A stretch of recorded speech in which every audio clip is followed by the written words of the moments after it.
economy. Join us as we drive into the world of politics through insightful interviews with prominent political figures, both serving and former governors, ministers, senators, legislators, party chieftains, activists, and analysts. Get first-hand information into the decision-making processes that affect our daily lives. Highly engaging one-hour program that brings political discourse into focus. I am Chukwuma Okoro. Political Lens, Monday through Friday, 6 to 7 p.m. Join us. In a world where truth is the ultimate power and opinions scream the loudest, it's time to wade through the noise. Hunger no get tribe! Hunger no get religion! And scan the human interest and trending topics that matter. Stay tuned to The Issues, your plug to the stories making the buzz, from politics to science and technology, social justice, and more. Let's tackle the tough questions and expose the truth. The Issues, on Voice of the People Television, Mondays to Fridays, 8 to 9 p.m. The Issues. Don't just react, understand. Behind every broken desk lies a broken promise. Education shapes the nations. But who is asking the right questions? Introducing Edu Dialogue, the show that goes beyond the surface, exposes the cracks, the corruption, and the silence in Nigeria's education system. Edu Dialogue, Saturdays, 3 p.m., only on VOP TV. We break the biggest stories, from missing funds to policy failures. We ask the tough questions and demand real answers. Edu Dialogue, this Saturday, 3 p.m. on Voice of the People Television.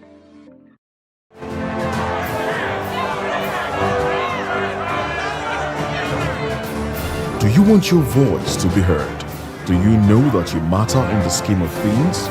The People's Voice, the show where ordinary citizens take center stage as we discuss the biggest stories that affect you and I. With you in mind, we facilitate lively discussions, debates, and interviews on the topics that matter most to you and I, from social justice to economic empowerment, education to healthcare, governance, and more, tackling tough topics and amplifying your voice.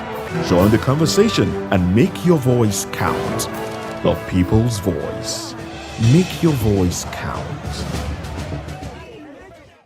We encourage you to click on the like button and subscribe to our YouTube channel. We are Voice of the People TV. Also follow us on all our social media platforms. We are at VOP TV Live. Visit our website www.vop.ng for fresh and trending news. Also watch us live on SLTV channel 264, VOP TV, Voice of the People Television.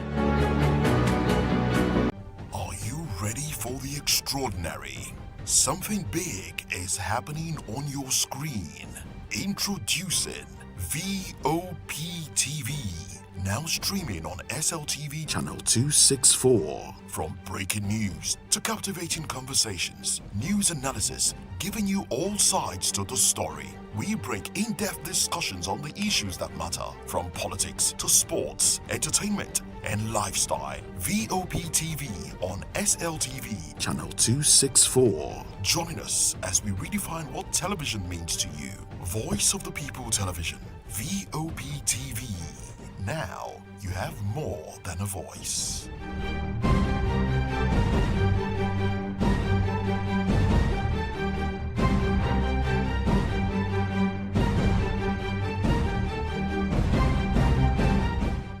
My name is Tao Familoni, and here is to VOP TV. Keep watching, stay tuned, do not touch that dial. Arararara, my name is Made Kuti, and you're watching VOP TV. Keep watching. Welcome, my name is Zika Davis. Distinguished ladies and gentlemen, boys, viewers, everybody, boys and girls. This is VOP TV. Do you know what that means? Voice of the People TV. You don't have a voice, don't come here. You better make sure your voice is heard.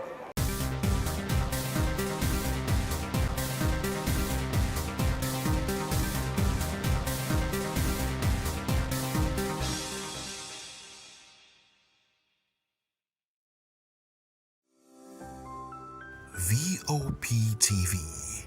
Now you have more than a voice.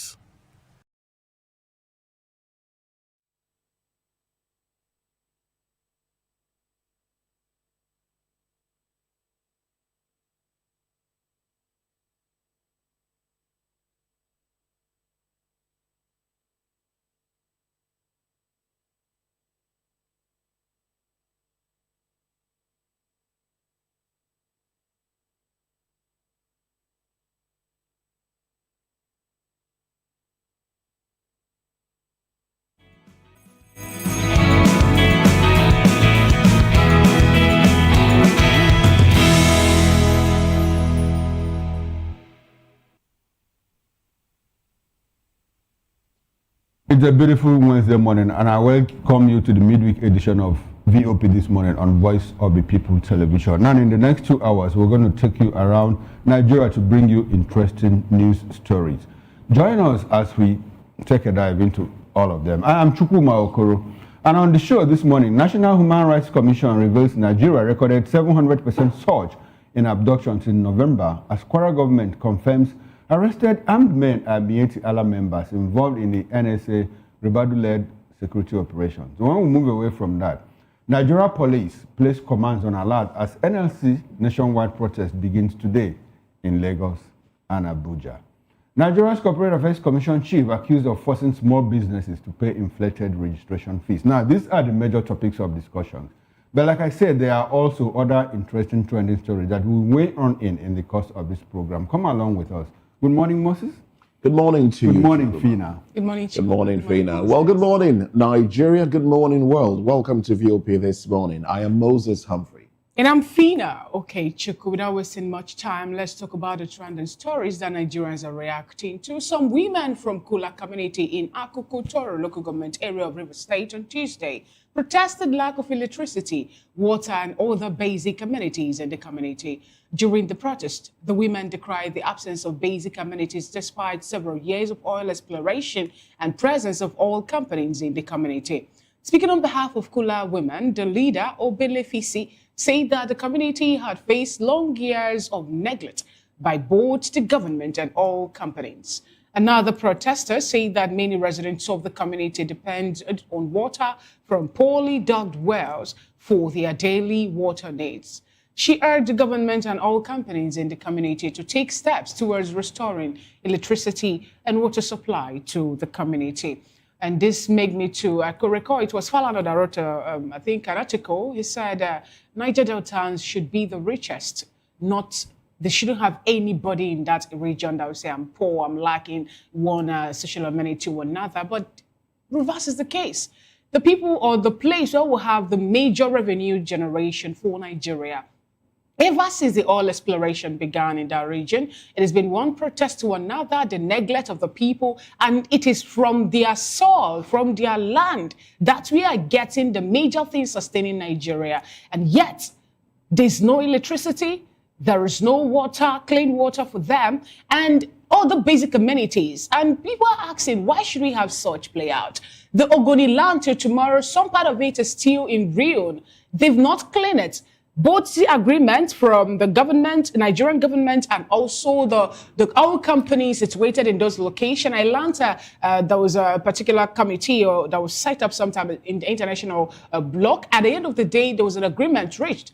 These people should do this, the government should do this. All the other private entities were able to do theirs. Nigerian government are yet to do that. And they are going back for more oil exploration in the region. It is not really a sweet one at all, if you ask me. I don't see the reason women will come up to protest what they needed. The water essentially is very important for human beings. Water to start with. There's no water. There is no electricity. You don't talk about food, talk about even education and every other thing that they will be needing to make life worth living for themselves. And the government will wake up and say, maybe some people, I saw online where people are complaining or rather commenting, why should we get this at this point? Is it that these people are being sponsored? No one is being sponsored to do this. We know that even in the city area and in suburbs, sometimes we don't have presence of, basic amenities, modern basic amenities. Now, let me use the word modern.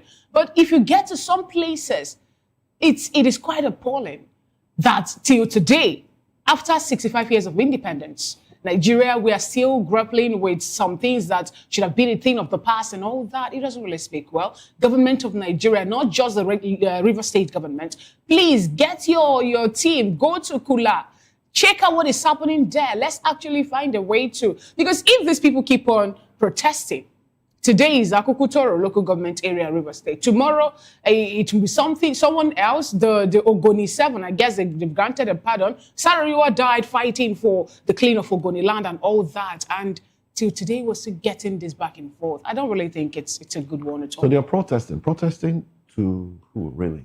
The government to come in. Yeah, the government. I think they should hold their sons and daughters responsible, because if memory serves me right, I mean, NDDC was created to solve some of these problems. And in the past years, we've seen monies go missing within NDDC. And, you start to ask yourself, I mean, there was a time I was, working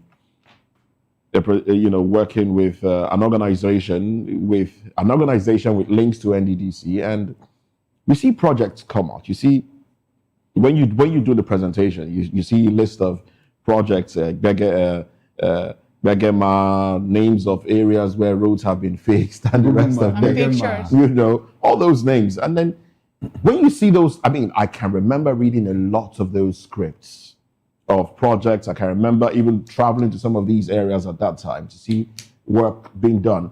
But then you hear the people still complain. So you start to wonder, those works done, were they not done? It was Zelefadimo that told us that pictures were taken of the particular road. I've been to areas. And at the end of the day, the project was abandoned. Nothing happened. I think those in the river basin too were so basically, the protest should be against those that had responsibility to cater to the well-being of the people. I think government has done something. It may not have been enough, but government has done something. 2020, it was 40 billion. All right, 40 billion naira that the Senate was probing misappropriated from NDDC. It was the same NDDC we had somebody feigning to have fainted. It was also in NDDC that they had to off the mic. It was still NDDC we had the off the mic. Niger Delta Ministry and all so that. Those who have interfaced with government on behalf of the people, I think the people know them. They should be brought out and made to answer questions. How have they used? The other day, we saw a child of the Niger Delta showing off his house in the village. I'm talking about Asari Dokubo, showing off his house in the village. How, showing off affluence and the rest of it. But then your people are suffering. They don't even have potable water. So I think the people should take their protest to the doors of those that have, that have been responsible with interfacing with government for their benefits. Those are the people that they should protest against. Yes, those are the people. And as far as I'm concerned. Yes, as far as you're concerned. No, you are very right. And I like the fact that you talked about responsibility. I'll say that it is, I'll call it shared or collective responsibility. I spent a good part of my adult life in the Niger Delta area, River State to be very precise. And I also had a brief stint with the oil service company. And so I understand these problems clearly. When I say collective or shared responsibility, government is liable, both federal and the state. Yeah. The oil companies are liable too. The indigenes are liable. Youths, indigenous contractors are also liable. But it's a pity that for over 100 years, we are still discussing lack of potable water, especially in riverine areas. I understand that the waters in the riverine areas may not be potable, it might not be aquifer, but there's a process of filtration. The technology is there. Nobody is asking you to develop the technology. The people that are gifted intellectually have already developed the technology. So what you just need to do is to buy and deploy. We are not doing that. When I say the federal government takes responsibility because for a very long time, the federal government has looked the other way while the people of the Niger Delta suffered.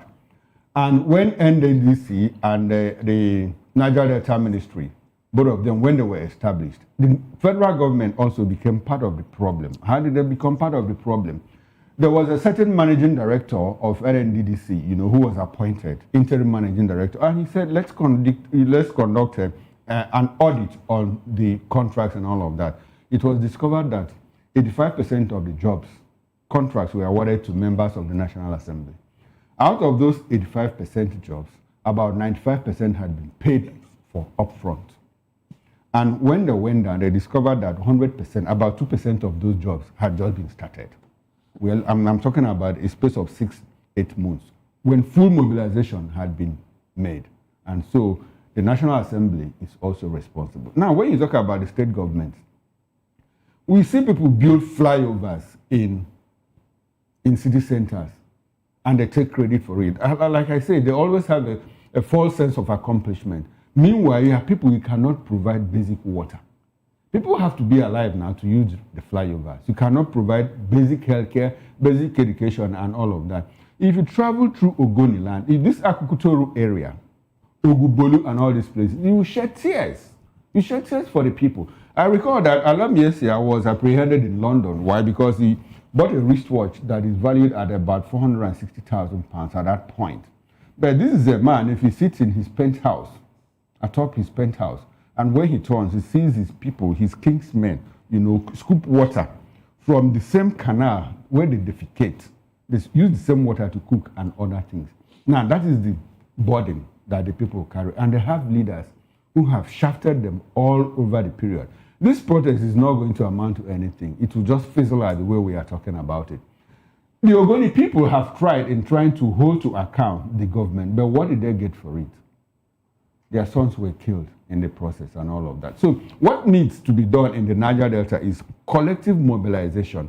I understand too that, like I said, the people are the problem. You talked about Ogoni cleanup. Yes. I also understand that High Rep complained that work is being done. A former chairman of the High Rep was shoved aside. I also did a research and I discovered that 65% of the jobs were given to indigents. What did they do? They walked away with the money, went to townships and built houses. And so the people keep suffering. So it needs collective mobilization of good intentional people, that is, people that are well-minded in Niger Delta, to come together and hold the government to account. The militancy didn't solve the problem. What did they do? They just gave some people scholarships and all of that, gave some people contract to protect pipelines. Moses talked about an individual who had to, display his mansion on social media. 1 out of 1 million people, does it solve the problem? No, it doesn't solve the problem. So what is needed is collective effort to tackle the problem. Like I said, it is layered. Federal government, state government, the people themselves, the indigents. And when I talk about layered responsibilities, I talk about the youth. A certain oil company in Port Harcourt wanted to rent a house for their staff. And when they got a house, it was within a street, and they said, oh, this street, it is not paved, so let us come and construct the road, tar road and all of that. And when they mobilized tractors and equipment to say, you know what, the youths came out and said, you have to pay us before you start work. And the company said, oh, beautiful, don't worry, we are coming to pay you. They pulled out their equipment, went to another place that the road was paved, rented an apartment for their staff. And that was how that community lost that road. The oil companies too are responsible because some of their, in fact, as a matter of fact, they have not dealt, what do I want to say? Now, they have not ensured that the people benefit from the resources that come from their land. It's quite unfortunate. Like I said, it's collective responsibility to tackle this menace. Now, let's move away from that. Something big happened in Abuja, I think yesterday, during the launch of a book on Muhammadu Buhari, and so many revelations were made. Aisha Buhari, wife of the late former president Muhammadu Buhari, has revealed that rumors claiming she planned to have killed her led her husband to alter his daily habits, including locking his room. The former first lady shared her account in a 600-page biography titled From Soldier to Statesman, The Legacy of Muhammadu Buhari, authored by Charles Omole, Director General of the Institute of Policy and Security Policy Research. Well, the book was launched at the presidential villa in Abuja with prominent figures, including President Bola Ahmed Tinubu, in attendance. Also, Fatima Buhari, daughter of the late former president, has said that her father at one point believed his office in the presidential villa was under secret surveillance. Unfortunate. Well, Fatima, in the new book, stated that the suspicion led her and her late father to communicate by writing notes rather than speaking. According to Fatima, there were occasions when Buhari feared conversation in his office were being monitored, prompting unusual precautions during her interactions. What my takeaway from all of this is that the president was effectively not in charge. I mean, if we have a commander-in-chief of the armed forces of the Federal Republic of Nigeria, not just a president, but someone who has served as former head of state of the same country, a former general of the Nigerian army, I think he will belong to the intelligence corps and all of that, to say that, look, he's scared that the Asov Villa was bugged and all of that, so he became very careful with his comments and all of that. Well, the president was not tech savvy. You recall that when he went to France and he was trying to fix his talk back and all of that, he had problems with it and he was fiddling with it. But that's by the way. Buhari was not in charge, and all of these things that we are hearing now, I don't know. Well, it's going to help us to understand how cabals, run rings around presidents that we see and that we hear. Now, this is a first-hand account, even though this is as to be told by, Charles Omole is telling the story of Aisha Buhari as Aisha told Charles Omole. So I take it with a lot of belief, a lot of credibility, because it is the first lady that it's saying it. Now, that said, Tinubu said Buhari's legacies endure. And Nigerians are asking, what legacies did Buhari leave us with? In the economy, in nation building, and all of that. It's an ongoing conversation. But as far as I'm concerned, Buhari's legacy died even before his death because he didn't have any legacy. One good thing that I see Buhari did was implementation of TSA. That is one. And before he left, he was able to unbundle electricity, correctional facilities, and the railway from the exclusive legislative list to the concurrent legislative list, where both the federal and the subunits, subnationals can legislate on that. Now, the responsibility is that of the states to take care of, that constitutional amendment. And I think that was one good step towards building a good federalism and restructuring the polity. I want to see governors, take advantage of that provision to build rail lines, for their states and all of that, to reduce the pressure on the roads that we keep building. And some will say will last for 50, some for 100 years, and all of that. Chikuma, some people will say, if you're asking for the legacy of the president, and you talked about the TCA and every other thing, that shows that it's something. Because the likes of Showolu of Lagos State is leveraging on that to, construct many stations. But now, the thing is this. It's very, very easy for people to... I can recall it was, I think, Sunday Dara or something like that, or Dalong, that said that the president was never in charge. He was being caged and all that. I think this speaks to it too. The former president, not this one. This speaks to it when someone will no longer be comfortable in his house, thinking that the house is already booked. If you're saying he's not that intelligent to understand, then how then is he aware that they need to use notes to start writing? But for me... No, I'm not sure. I didn't say he was. I said he wasn't tech savvy. Okay. Now, if you ask me, this speaks volume to what is playing out in Nigeria, especially in a political space where, people don't even trust the people around them to start with. He didn't even trust the wife to start with, to the point that, he had to start locking his room according to the revelation made by the wife and now the daughter, resulting to writing notes. But the question I want to ask is, of what importance is this liberation to Nigeria? That's the first thing. So for the 8 years that we had the former president in office, what value is this information to Nigerians? What are we going to benefit from it? Are they telling us that even the presidency is not secured, Asov Villa is not secured, or what? I was actually expecting to see some better information or more like a good liberation where Nigerians can look, okay, fine, so this was what really transpired, this was what happened and all this. Telling me about your personal problem and your family issues. These are snippets, within the book. It's 600 pages. If after the 600 page of the book, this is the only thing they could pull out as extra to tell us. And mind you, no knowledge is a waste. At least we know now. So this president and probably a future president will become very cautious, and ensure that the villa is not bugged.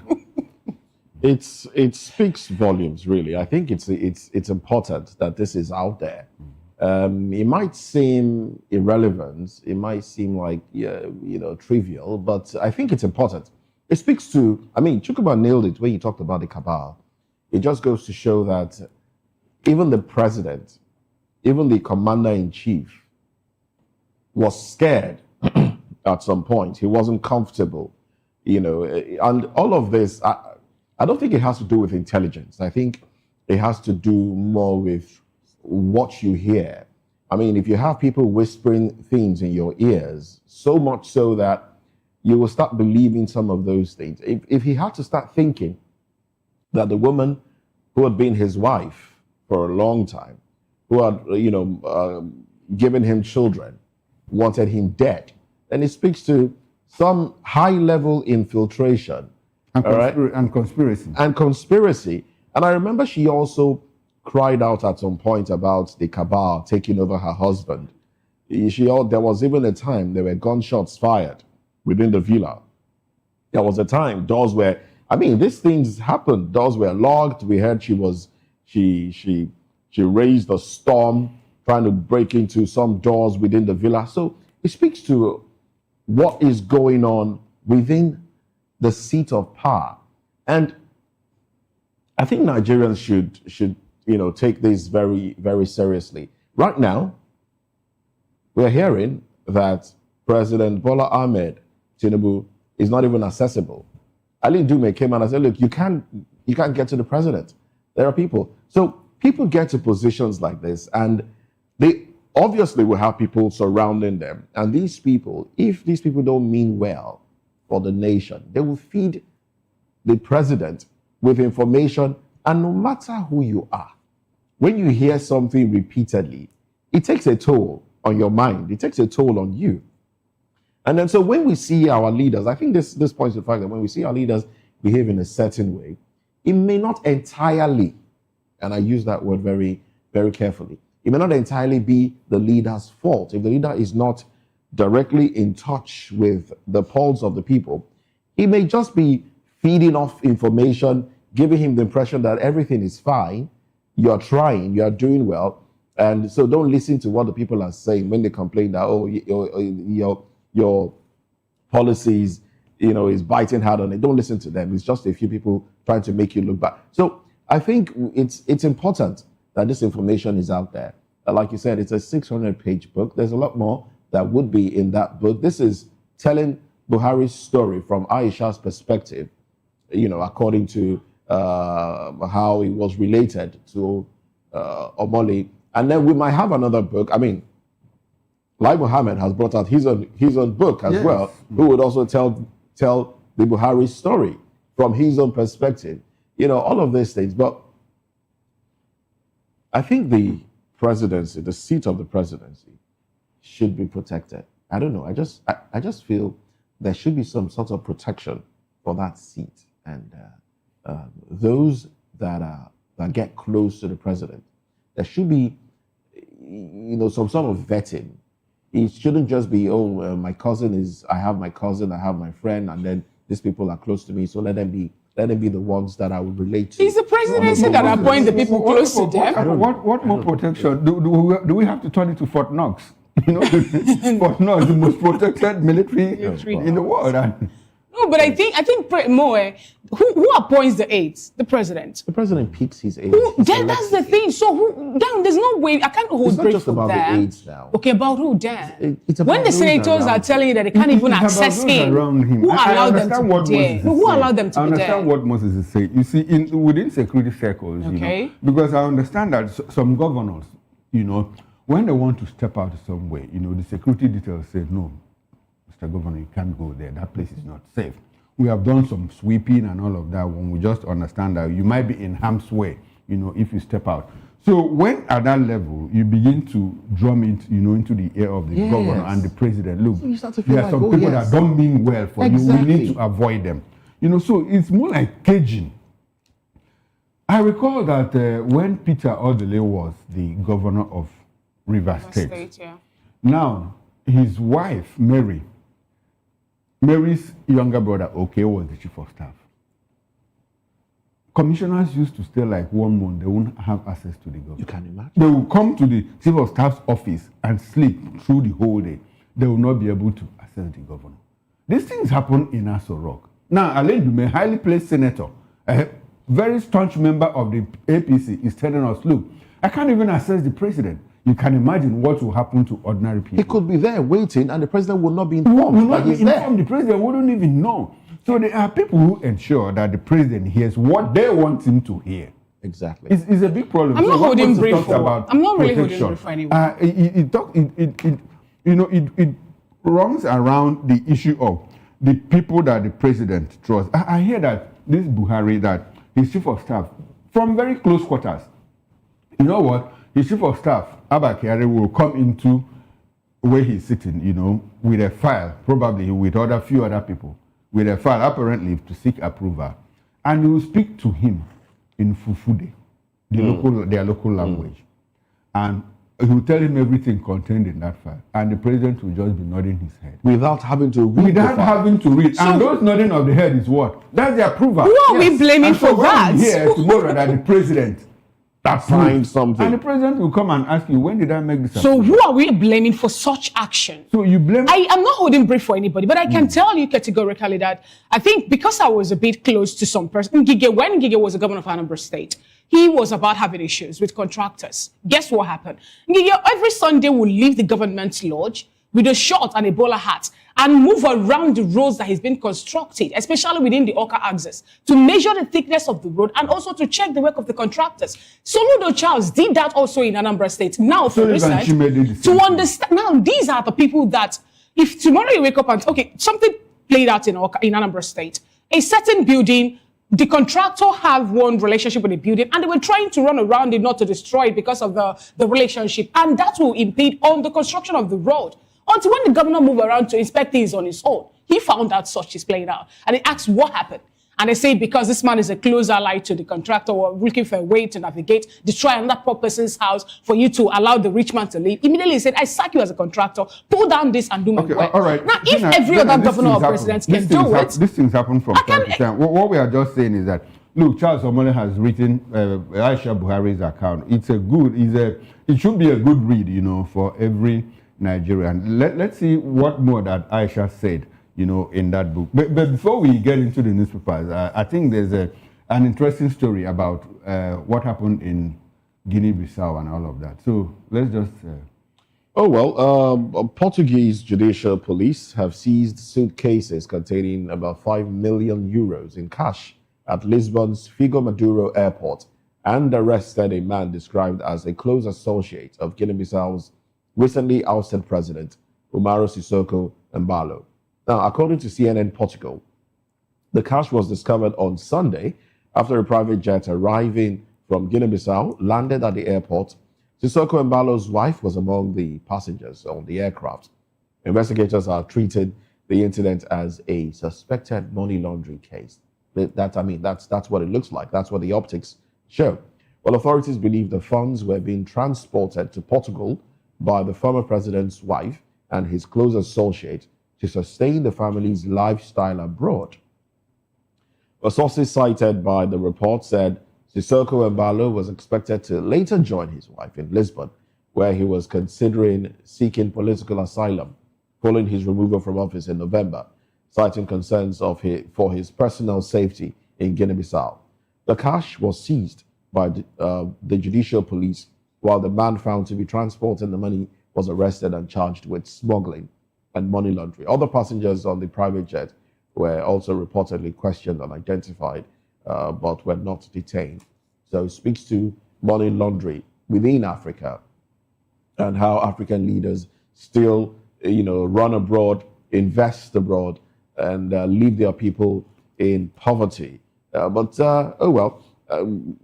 don't know if you have other things to say in this regard, but we have the papers to run to. Yes, just a few things. I'm worried that they say it's suspected money laundering. It's not suspected, it's money laundering. Now, what else will be this 5 million euros? And I'm also, it's curious that other people, it wasn't a passenger airplane. It was private jet. So the other passengers, where were they going to? What were they up to? And all of that. Maybe close relations. But like Moses said, money laundering, how Africans, African leaders, shaft their people and go invest in Europe. So Europe is a collaborator too, 5 million euros, because apparently they must have made arrangements to take that money to Portugal and all of that. Quite unfortunate for Africa. All right, without wasting much time, let's look at what the cover pages of the national dailies are talking about today. And I have the Nigerian Tribune before me this morning, and the window headlines on the cover page of the Nigerian Tribune today reads, NLC to hold protests over rising insecurity today. NBA slams police over tainted glass permit enforcement. The banner headline, Dangote petitions ICPC and MDPRA boss fires back. Dangote confirms readiness to provide evidence how I funded my children's education in Switzerland. Farouk Ahmed response insists on thorough probe. 2026, Senate Court crude oil benchmark to $60 passes MTF. Tax Acts, Dino Melai threatens to sue NAS over VAT provisions. 2027 PDP rallies ex-governors and ex-ministers. AI now decodes sweat for early sign of disease. How mafia relatives held Buhari captive manipulated him. Right after that story, for 8 years, I beg your pardon, he had wronged people in right places. Aisha explained the stories on page 3 of the Nigerian Tribune, and those are the stories you find on the cover page of the Nigerian Tribune today. Okay, let's quickly run through the Guardian newspaper with the window headlines. Downstream sector wobbles as corruption allegations escalate regulatory battle. Trump places Nigeria 14 others on partial restrictions to US. Gas issues. 6 trillion naira debt cripple power generation as discos record lower load profiles. Anxiety, now that's the big story. Anxiety, mistrust cloud Nigeria's tax reform promises, benefits. That's on page 6 of the Guardian newspaper. Now there's an analytics of all that. Elumelu to share Transcorp hotels abroad. Now the bottom strip headlines. NHRC laments 422,942 abductions, sexual violence, orders in November. And again, NBA kicks against tinted glass enforcement, warns against extortion. That's it from the Guardian newspaper. And that's how far we can go on newspaper headlines this morning. Moses and I return at 10 o'clock for extended review of newspaper stories, both headlines and inside stories. Now we'll go on a short break, and when we return, National Human Rights Commission reveals Nigeria recorded 700% surge in abductions in November, as Kwara government confirms arrested armed men and Mieti Allah members involved in NSA Ribado-led security operations. Join us again, we'll be right back.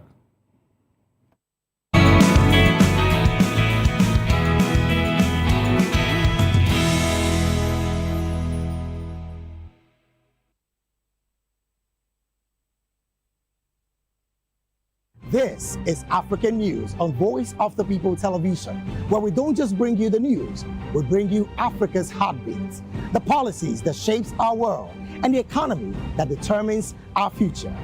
African News on Voice of the People Television. Stay with us.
This is African News on Voice of the People Television, where we don't just bring you the news, we bring you Africa's heartbeats, the policies that shapes our world, and the economy that determines our future.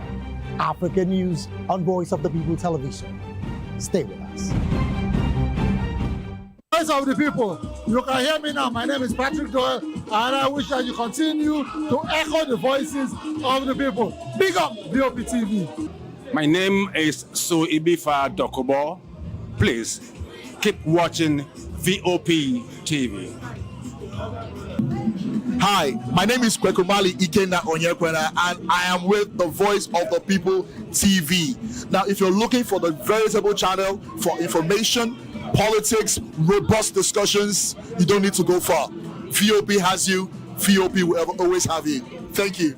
Hi, my name is Patrick Diabwa, aka Ibani Chuka, Amayanabo the Eagle King, and you are watching VOP TV. Stay with us. Uyi Osarate is my name. I am a friend of the microphone. I talk and get paid, and I look forward to being in your studios. Voice of the People TV.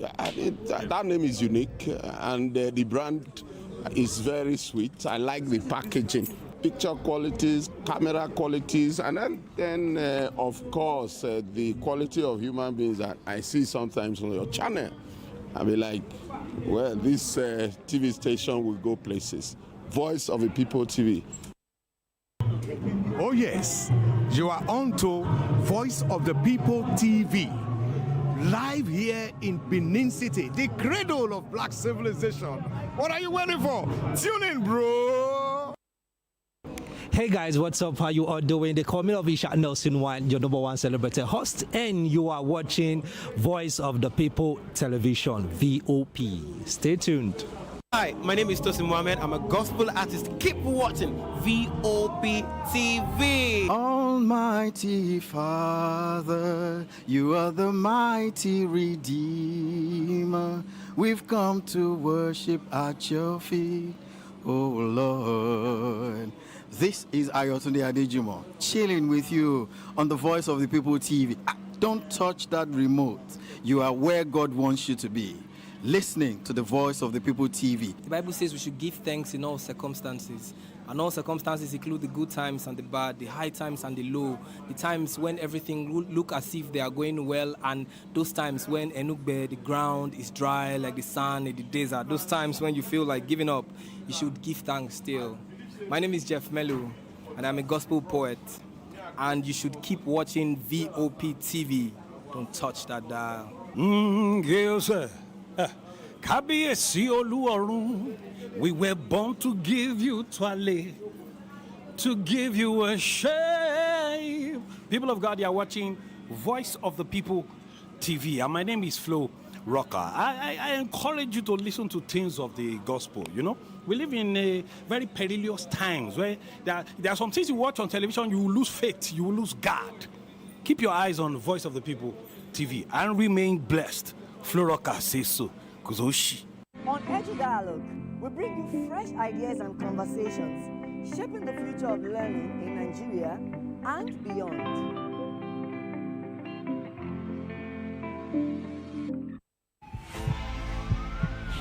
This is Health Check, your weekly guide to better living, smarter choices, and trusted answers. From everyday wellness to urgent health issues, we've got you covered. Health Check, only on Voice of the People Television, where your health has a voice.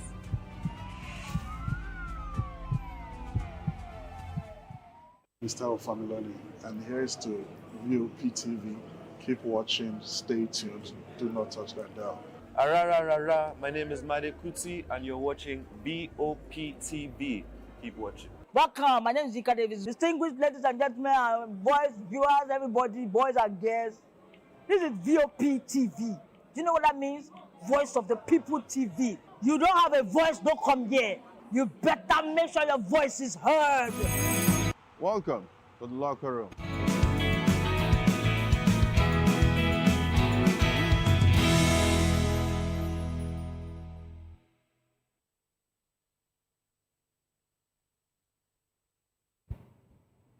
Good to have you back, and thanks for joining us. If you are just joining us, this is VOP This Morning. The National Human Rights Commission, NHRC, on Tuesday said that it recorded the highest number of abductions in the month of November. The Commission's Executive Secretary, Tony Ojukwu, Senior Advocate of Nigeria, revealed this in his speech at the presentation of the November edition of the dashboard in Abuja. He noted that the Commission received 422,942 complaints. In November alone, the Commission recorded over 800 abductions. He lamented that among them were more than 55 farmers kidnapped right from their farms. Mr. Ojukwu noted that some were travelers dragged off highways, students taken from their classrooms, and worshippers abducted during prayers. Meanwhile, the Kwara State government has clarified that the armed men recently apprehended by soldiers in the state, initially believed to be bandits, are members of the Miyetti Allah participating in a federal security operation coordinated through the Office of the National Security Advisor, ONSA, where the clarification comes in the wake of public concern following reports that Nigerian soldiers intercepted a group of armed individuals carrying AK-47 rifles while patrolling in a security vehicle in Ifelodi local government area. The suspects claim that they were sponsored by the Ilorin government, a development that sparked public anger and renewed fears over insecurity in the state. We have in the studio with us Barrister Darlington Agomwo. He's a lawyer and political affairs analyst who will help us make sense of this topic. Good morning to you, Barrister Darlington. Good morning, Mr. Okoro, Fina, and Moses. How are we? Well, good morning to you. Good to have you. We also have beside him Mr. Somuranta. Mr. Somuranta. How is your name escaping me? Mr. Somuranta. I normally call you the Port Harcourt boy. Okay. Good to have you, sir. Great to be here. Well, he's a philosopher and as well as a public affairs analyst. And from our Oka outstation, we've been joined by Honorable Ejiofor Egwatu. Honorable Egwatu is former member Anambra State House of Assembly. He's a politician and he's here in the capacity of a public affairs analyst. Good morning to you, Honorable Ejiofor Egwatu. Okay, he will join us in the course of the show. And from our Benin outstation, we've been joined by activist Kevin Ejumudo. He's the National Secretary, Human Rights Protection Congress, and Senior Special Assistant to Delta State Governor on Human Rights. Good morning to you, Kevin Ejumudo, and thanks for being part of the show. Good morning, sir. Good morning, everybody there out there, and thank you for having me. Beautiful. Thanks for joining us. Gentlemen, we welcome you to VOP this morning. Now, let me start with you, Mr. Somi Uranta.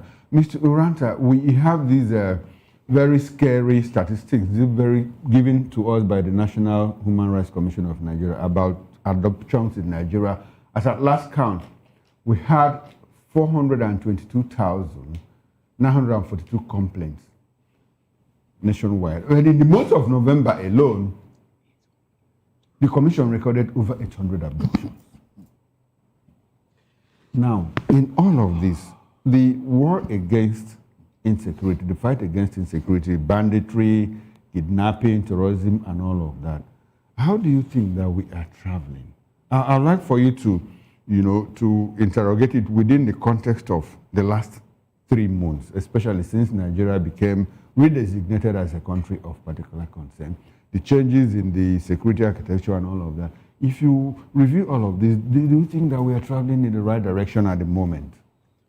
Yeah, thank you very much. I think so far, Nigeria have not shown any sign that we are even thinking of traveling on the right path. We have not. You see, the fact that we have not done that, I mean, taking a step towards doing the right thing, is also giving credence to what is happening. Recently now, the Americans, have also banned Nigerians from coming to their country. And it's a step away from totally designating Nigeria as a country of, a terrorist nation. And that would be very terrible for us. Different categories of visas to Nigeria, even those that already have visas. The issue now is that they might even have to cut it back. If you had 5 years visa, they may decide to make it 1 year or 6 months or thereabout. And we are inching closely to being designated as a terrorist nation. Why is it so? Because we still haven't done the right things we ought to do. You see, we have done some surface papering, just try to gloss over issues and make it look as if we are working towards, stopping this menace against the people of Nigeria. But we are actually not. I have said it over and over that until the government release the names of terror sponsors, even just recently now, we had what's happening in Kwara, where the bandits are saying that, or the terrorists are saying that they are being financed by a government. the Minister of State for Defense, you know, the governor that is there presently is accusing the man that this man is a full member of this group that terrorizes Nigeria. And this thing has continued. Okay. That man should be let go immediately. You know, release the names of people who name them, shame them, and then think of prosecuting them. Okay. Then besides that, they also have to officially, you know, stop that policy of de-radicalization and reintegration into the Nigerian army, and then find a way to weed off all the terrorists and bandits that are already in the system. It is when you come clean to this extent that will begin to, that the world will begin to look at your country as if we are making efforts. Oh, okay. I like the clarification you make about the visa restrictions. The initial word used was that Nigerians have been banned. It looks as if no Nigerian, because some of us are still interested in going to the United States. So it's more like visa restrictions, not total ban. You know. Yeah. So it's important that we make that clarification. I also like the fact that you made the clarification so that the viewer out there will understand that, look, it's some form of restriction, not total ban, not outright ban. Well, it's not in your hand to decide when this restriction will be lifted. No, but there are restrictions, not total ban. Okay. That's the point you made, and I like the fact that you made that point. Okay. Now, Barrister Darlington, Somi Ranta has said, look, we are not traveling in the right direction. I ask again, despite the changes we have made, we have seen the president rejig, you know, the leadership. He changed service chiefs. He even removed the Minister of Finance had to leave, you know, on her grounds. And the president, you know, brought in, you know, an army officer, a retired army general. Nigerians complained that, look, the Minister of Defense and the Minister of State for Defense, none of them had intelligence or military background. And the president said, okay, retired General Christopher Musa, come and head this ministry and all of that. So in all of these changes, you know, the collaboration with the United States of America, the rescue of schoolgirls, rescue of worshippers that were kidnapped, are we not in the right direction? What do you see? What do you think? We are not in the right direction, and we will never be until the right things are done. What you are seeing now is cosmetics. Cosmetics just to please America, nothing else. Cosmetics. And they are doing it in a very funny manner. Very funny manner. Mr. Okoro, please, can you tell me why terrorists should be in Nigeria by now? Talking boldly, somebody like Toju Bello, directing government what to do, who to prosecute and who not to prosecute, a terrorist. And government have not find it needful to arrest this man and prosecute him. Barrister, I'd like for you to tell, you say we will not travel in that right direction until we do the right thing. Yeah. Barrister, what are the right things? The right thing, oh my God, thank God you asked me this question. Mr. Okoro, how do you deal with criminals? Do you negotiate with them as a government? Please tell me. That word, criminal, confirmed, not rumor, not propaganda. By the actions of this particular person, he is a criminal. What do you do with him as a government? So, if you are looking the other side, what the man is doing here, applying his trade, what does that tell? It shows that you as a government, you are not ready to solve the problem. You are not ready. There is a report by a state actor, Danjuma Ali Kefas. This is a military officer that brought the details of what you are suffering. He mentioned names. Even how the former chief of staff was killed. Mr. Corrupted today. Nobody have even looked at that report. Rather, the man was detained for 64 days. Please, is this the action of somebody who wants to solve a problem? You can see. But they are telling you when you see something, say something. The one we have said so far, what have you done with it? What have you done with it? They gave you a list of people sponsoring problem in your country, and you just sat on it. Government after government, from Buhari to Tinubu, you just sat on it as if nothing happened. Meanwhile, the problem is still festering. So it shows that you the government, you are not ready. Let us know this. If they are not ready, Mr. Okon, they are not ready. It's like there is something they are getting from this terrorism. If not, no government will tolerate this type of behavior. All right. No government. Sorry. I would like, Barrister, I would like you to respond to this, but I would also like Kelvin Ajumudo to react to this. The three individuals, let's zero in on these individuals who were arrested, found with AK-47 rifles, members of Meyeti Allah, They are members. In Kwalabi? Yes, Okay. members Yeah, of Miyetti Allah. Good. But armed by the state, by the NSA, the government of the office of the NSA, the government of Nigeria, to help fight bandits. How does that make sense? Oh my God. Please, do you have a criminal to police himself? That is, you know that this man is an armed robber. You not give him a gun. Oh yeah, police yourself, control yourself, arrest yourself. Is that not funny?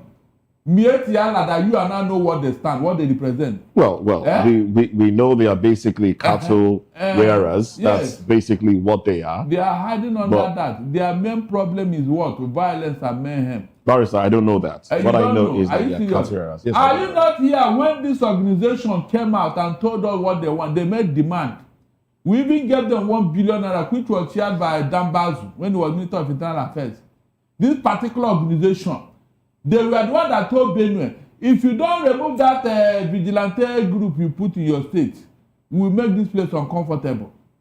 This particular group. So how is it? How is it now that the members of this group are now being drafted into the security architecture? That will tell you that they are not serious about what they are doing. Yes, that's what I'm telling you here. How can you arm such a group?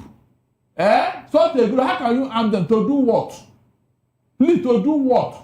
Okay. Can they arrest themselves? Okay. Let me quickly take this question to Kelvin Ejimodo. Kelvin, now, the same question really. How is it possible that members of Miyetti Allah, who are not military people, who have not been, I don't know if they have been trained to bear arms, but they were given arms. Yeah, basically, cattle wearers, given arms and a vehicle, which we later understand they absconded with.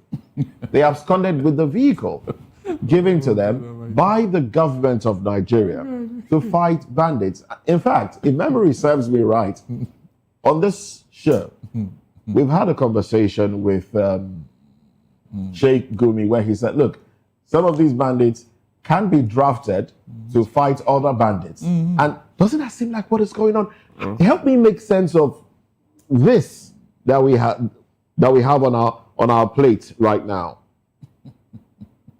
You know, thank you very much. It is a national disgrace that a sovereign nation as Nigeria, that have the commander-in-chief of the armed forces, DCFR, President Asiwaju Ahmed Bola Tinubu, we stoop so low. We have the best military infantry in Africa.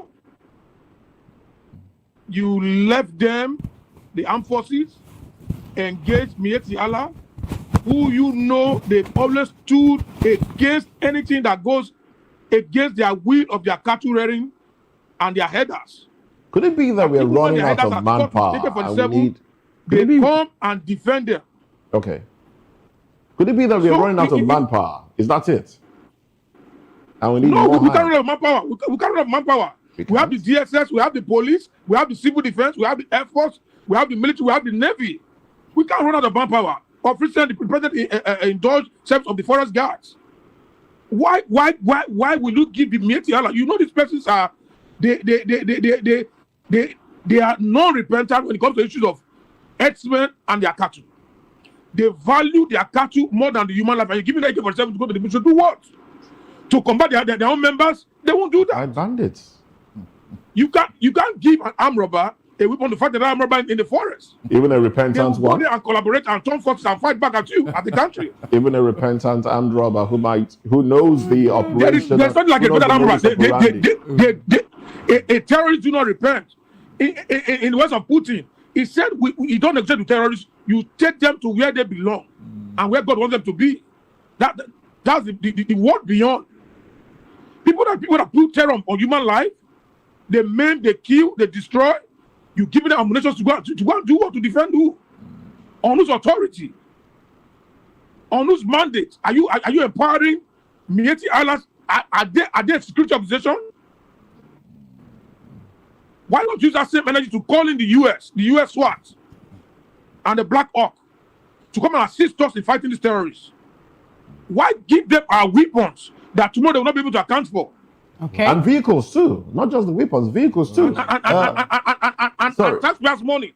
Our money in the country that used to pay. Sorry, let's quickly bring this back to the studio.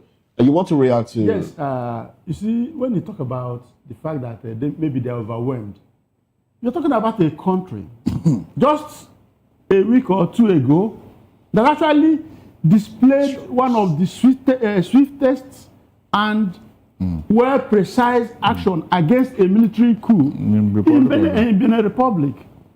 And we showed that we can actually respond swiftly.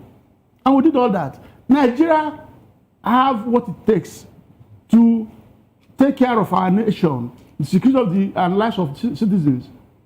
But I keep saying there is no will, political will to do so, and there is no sincerity of purpose to so do. That is why we have problem. We don't lack manpower, and we have demonstrated that in Benin Republic. So what is this? That's why, look, we are inching closely to being declared a terrorist nation. So, if you say we don't lack manpower, we have approval to recruit 94,000 new forces men. Isn't that an indication? Is it indicative of the fact that, look, we don't have enough manpower to fight terrorism, banditry, and criminality? There is nothing wrong in wanting to bring in new people into the system. If it is not broken, you don't need to mend it. No, you know what I'm saying? As it is, Nigeria have the capacity and the capability, which has been so demonstrated. So you're telling me, if you can do that, doesn't charity ever begin from home anymore? Mr. Ranta, what could you nail as how will you be so good outside to outsiders? What is the kind of love we have for Benin Republic Mr. that Ranta, cannot be translated to Nigeria? We are looking for solutions. What do you think is the problem and how do we solve it? The government should come clean and deal with these people. There is, look, even during the time of Buhari, General Tiwa Danjuma has said the armed forces are colluding with these people. If you wait for them, you all die one by one. That's the way the man said it. Do you know how long it took the United States of America to bring down Osama bin Laden? How long it took them? You see, from the onset, after 9/11, Americans went all out to smoke him out. And they did. When they got him. You know why I asked the question? A notorious bandit, Kachala, has just been gunned down by the Nigerian army. Isn't that indicative of the fact that the government is focused? What about Tuji Bello? They're after him. They say they are closing in on him. And he can come out and make it. Say one thing here now, in this studio, and walk out. They will pick you up. There is no sincerity of purpose. Let's just face the facts. That's no sincerity of purpose. All right, thank you so much. The most embarrassing thing among all this. So, if we are lacking manpower, that is why you now go and recruit criminals, Abi. But because you have headache, you now cut off the head, Abi. Is that what you are telling me here? What do you mean by recruiting criminals? Really? Like cattle rearers. Okay, cattle rearers, Abi. Why didn't they recruit the ESM members and IPOB members? Interesting. Let's take the conversation. No, why didn't they? All right, Barrister. Let's get the opinion of another of our guests, Ejiofor Iguatu. Good morning, Honorable Ejiofor Iguatu. Good to have you join today's conversation, if you can hear me. And what do you make of this revelation? Because initially, Nigerians were told that these bandits or rather the people that we saw in Kwara State wielding assault rifle AK-47, that they were bandits. And when they were interrogated, they say they were working, or rather they got their guns from the government. And now, a certain Ibrahim Abdulateef, Senior Special Assistant of Communication to Kwara State Governor, the same Kwara State, where we learned that the media were being asked not to report issue of insecurity or insurgency because it's going to denigrate the work of the governor there in the state. It's now coming up to tell Nigerians that the arrest did not even happen in Ifelodun, it happened somewhere in Auchi, Edo State, and that the people who were arrested, they absconded with the vehicle, that they were aware, they were on board or granted those things by the Office of the National Security Advisor of Nigeria, and they have a policeman in the person of Victor with them and all that. How does this make you feel as a Nigerian? And do you think we are really ready to fight issue of insecurity? Let's also just suppose that with what Taj Bello said in Zamfara the other day, that Bello Mataole should be let loose. He should be let off the hook after we saw a member of the mediation team telling Nigerians that he has documented information on how houses were renovated, vehicles were bought, even medical cares were being given, monies were being sent to Tojo Bello and other bandit kingpin terrorizing Zamfara and Sokoto and those access. That the government knows who the bandits are, where they are, and how they operate, and have not really shown any sign, any commitment to clearing them out. It's obvious that the government is not being sincere. Anytime I hear anything about these bandits, it points to one fact: government is involved. Anytime there is a story, I know there are stories on the social media that are not entirely true, but every time there is a story around bandits, there is a tie to government getting involved, a tie to government complicity in it, and it is shameful. Thank God we have a new minister for defense. We expect something better to start happening, but for now, it is obvious the government is very much aware of who the bandits are, where they are, how they operate, and have not shown remarkable dexterity in tackling these issues. Somebody just mentioned what happened in Benin Republic and how swift the response of the military, Nigerian military was. And this is what we expect from the government as regards these issues. All these stories around the NSA, Matawale, and all the rest of them shouldn't come up if we are not, if we still have some shame in us. I believe the president has a very big responsibility in this to make sure that anybody that has anything to do with these bandits should be taken out and prosecuted as it should be. People should be prosecuted. The other time, they did a magical return of Catholic students that were abducted. Magical in the sense that there was no sign of attacking the bandits and recovering the students. There was nothing, just the students just suddenly appeared from nowhere and nobody was arrested, no record of anybody being prosecuted, no record of anything happening, just appearing from. That's the magical, that's miraculous. All right. So now, with this revelation that we got today from Ibrahim Abdulateef, with what the former aide to the Sokoto or the Zamfara state governor, is talking about, and also with this report from the NHRC about how they've received 422,942 complaints and over 800 abduction alone in November. What do you think will be the official report of Larry Moore? Because he said that he's going to give the president his information on the findings on Nigeria about the killings and every other activities happening here. What Larry Moore reported was a personal experience. And I can bet you that what NHRC has reported is not even the exact figure, because so many abductions were unreported. So many things were unreported. So many things happen and they don't go into. People just get tired of reporting because there's no point making reports, because these reports don't lead to anywhere. Okay. So the damage is it's terrible. It's a very terrible situation. The security situation is very bad. And if we do a proper analysis, this 400 and something thousand will be a child's play. Okay, thank you very much, Honorable Ejiofor Igwatu. I would like to go back to Kelvin Ejimido and then put this question out there as well.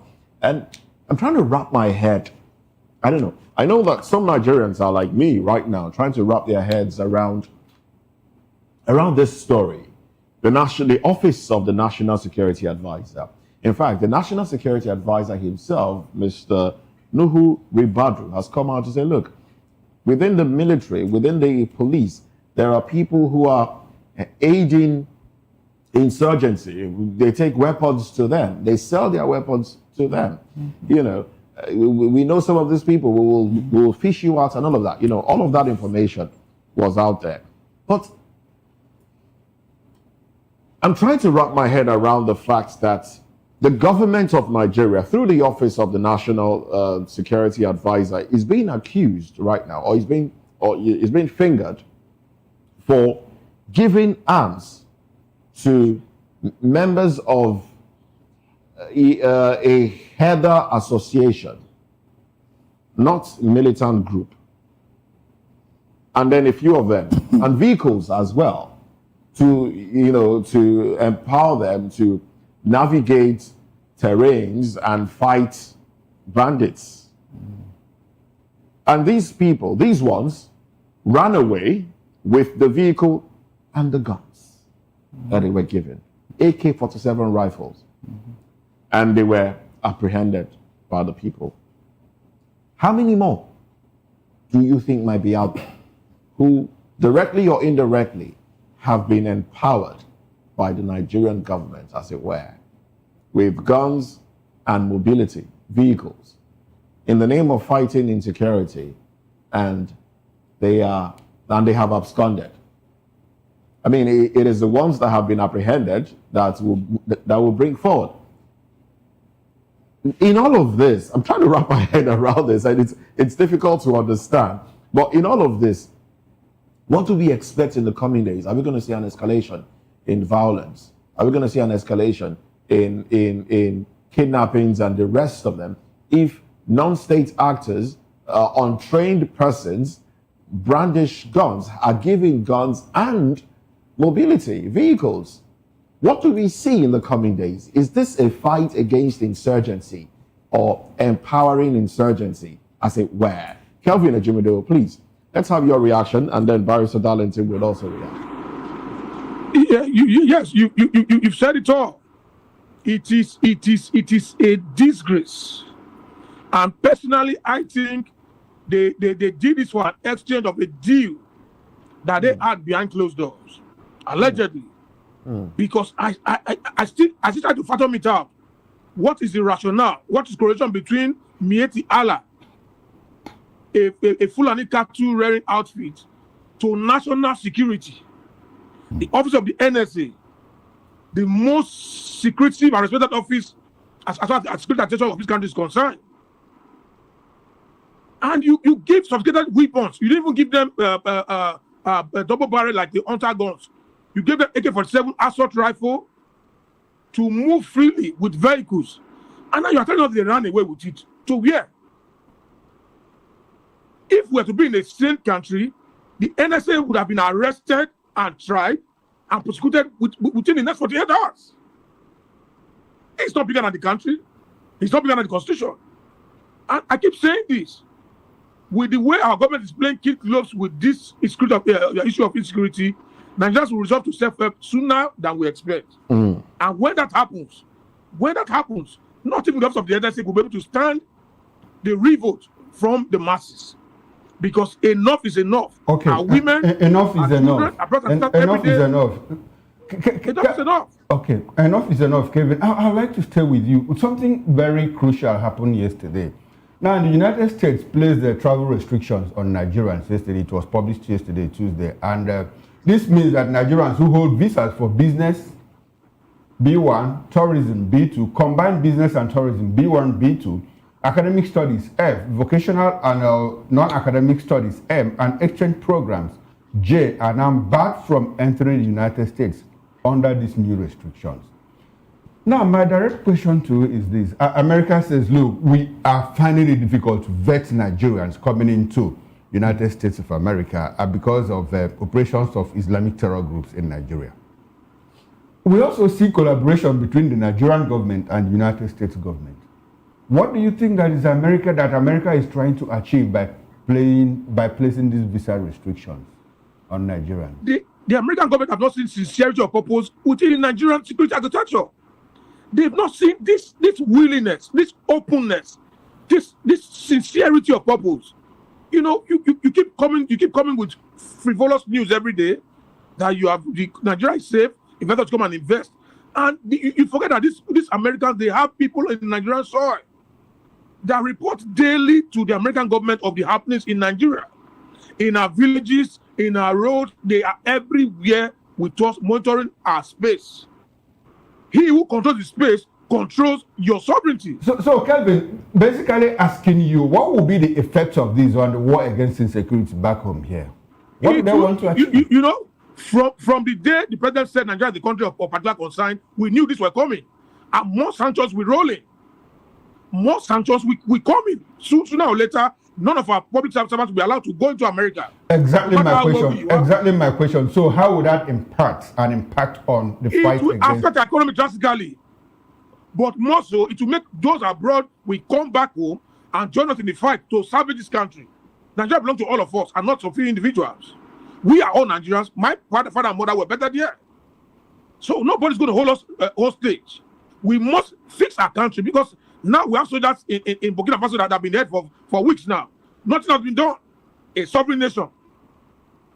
Burkina Faso, their army strength about that's another big issue. That's another big issue facing Nigeria now. Those are issues of concern. Okay. When you have a porous security architecture, nobody takes you seriously. All right. Nobody wants to go and do business in your country. Okay. All right. Thank you very much, Mr. Kevin Ejimodo. We need to come back to the studio and let Barrister take his response because we have to let him go to face other engagement. What's your reaction to these two questions? The one Moses asked and the one I asked. Good. If you remember very well. The implication is that the embarrassment is escalating out there. Out there in the international space. Nigeria is gathering odium and infamy every day with this type of thing. It means that terrorists are winning the war in Nigeria. That's the meaning. If because of terrorism, some state actors, government officials can no longer travel. What does that mean? It means that they are winning. And there are no two ways about it. And you, the government, what are you doing? Nothing. Mr. Okoro, I am so sad that up to today, people have not ordered the eviction of these terrorists in Benue and Plateau villages. Up to today. It's like those people have been forgotten. Seriously. They have been forgotten. And those terrorists are going to become part of Nigeria. When they do census now, they will count them as Nigerians. That is the implication. Look at how people just come into Nigeria, take over part of our land, and they have settled there permanently, and nobody's talking. Barrister, do you think that the U.S. is surreptitiously trying to maybe spur some form of local dissent against the government by Nigerians? Look, if there's anybody dissenting against system, it is this government. But all the evidence against them is very clear. It is no longer. Thank God the opposition are not as aggressive as APC used to be in opposition. Whatever is happening to APC today, they brought it upon themselves. Exactly my point. Do you think that the United States is trying to force Nigerians to hold their government to account? Of course. Was it not because of the voices we raised that made America to react? Tell me, was it not because Nigeria reacted? Went to the U.S. Congress and spoke. Barrister, do you think that will be possible? Because we saw this playing out. I said this again and I'll ask this question again. In Kwara State, the governor of the state, through an emir, told newsmen or media personnel not to report issue of banditry or insurgency in the state. And then today we're hearing again, and the same Kwara State was where we first got the revelation from Galadima that the reason for them to bring in former or late President Muhammadu Buhari was because of the OPC activity against the Fulanis, and they wanted them to come back to fight. And we're seeing this play out. Now we're also getting another information that the NSA, through the NSA, a joint task force was also, put in place that have foreign, because according to what the CPS has said, these men are foreign Fulani breeds in Nigeria giving assault rifle AK-47 to fight people who caused the September 29 carnage in the state and all that. Are we seeing the fight come to an end? And do you think Nigerians can hold our leaders responsible with all the leaders now being pointed to? Political elected officials are being pointed to as sponsors or financiers of all these activities. Look, there is something that you cannot avoid when it happens. There are things that are very inevitable. When some people are saying that they want to leave Nigeria, these are the facts. In a country where you invited foreign terrorists to be killing us, who wants to stay in such a country? Please tell me. In a country where religion and tribe is now state policy, he's a member of my religion, he's a member of my tribe, so he can do anything he likes. Meanwhile, when the other people say, no, we don't like this, you say, they should bring them and jail all of them. Who wants to stay in such a country? Tell me. You can see that the government is fueling this setting by their actions, their utterances, and their inaction. There's no way to describe it. And it's like, even with what we are saying about America, this government just remain relaxed. I have not seen that seriousness with President Tinubu over this matter. Rather, he's looking for 2027.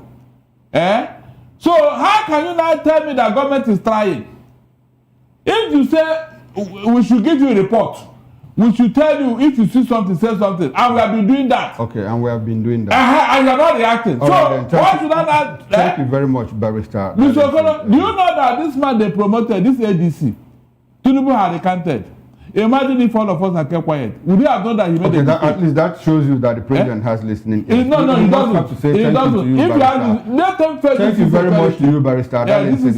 We have to let you go now. And as we let you go, we'll also segue into the next topic of conversation. Gentlemen, we'd like for you to stay with us as we get into the next topic of discussion. Nigerian police place commands on alert as NLC nationwide protest begins today in Abuja and Lagos. Join us again. We'll be right back.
This is African News on Voice of the People Television, where we don't just bring you the news, we bring you Africa's heartbeats, the policies that shapes our world, and the economy that determines our future.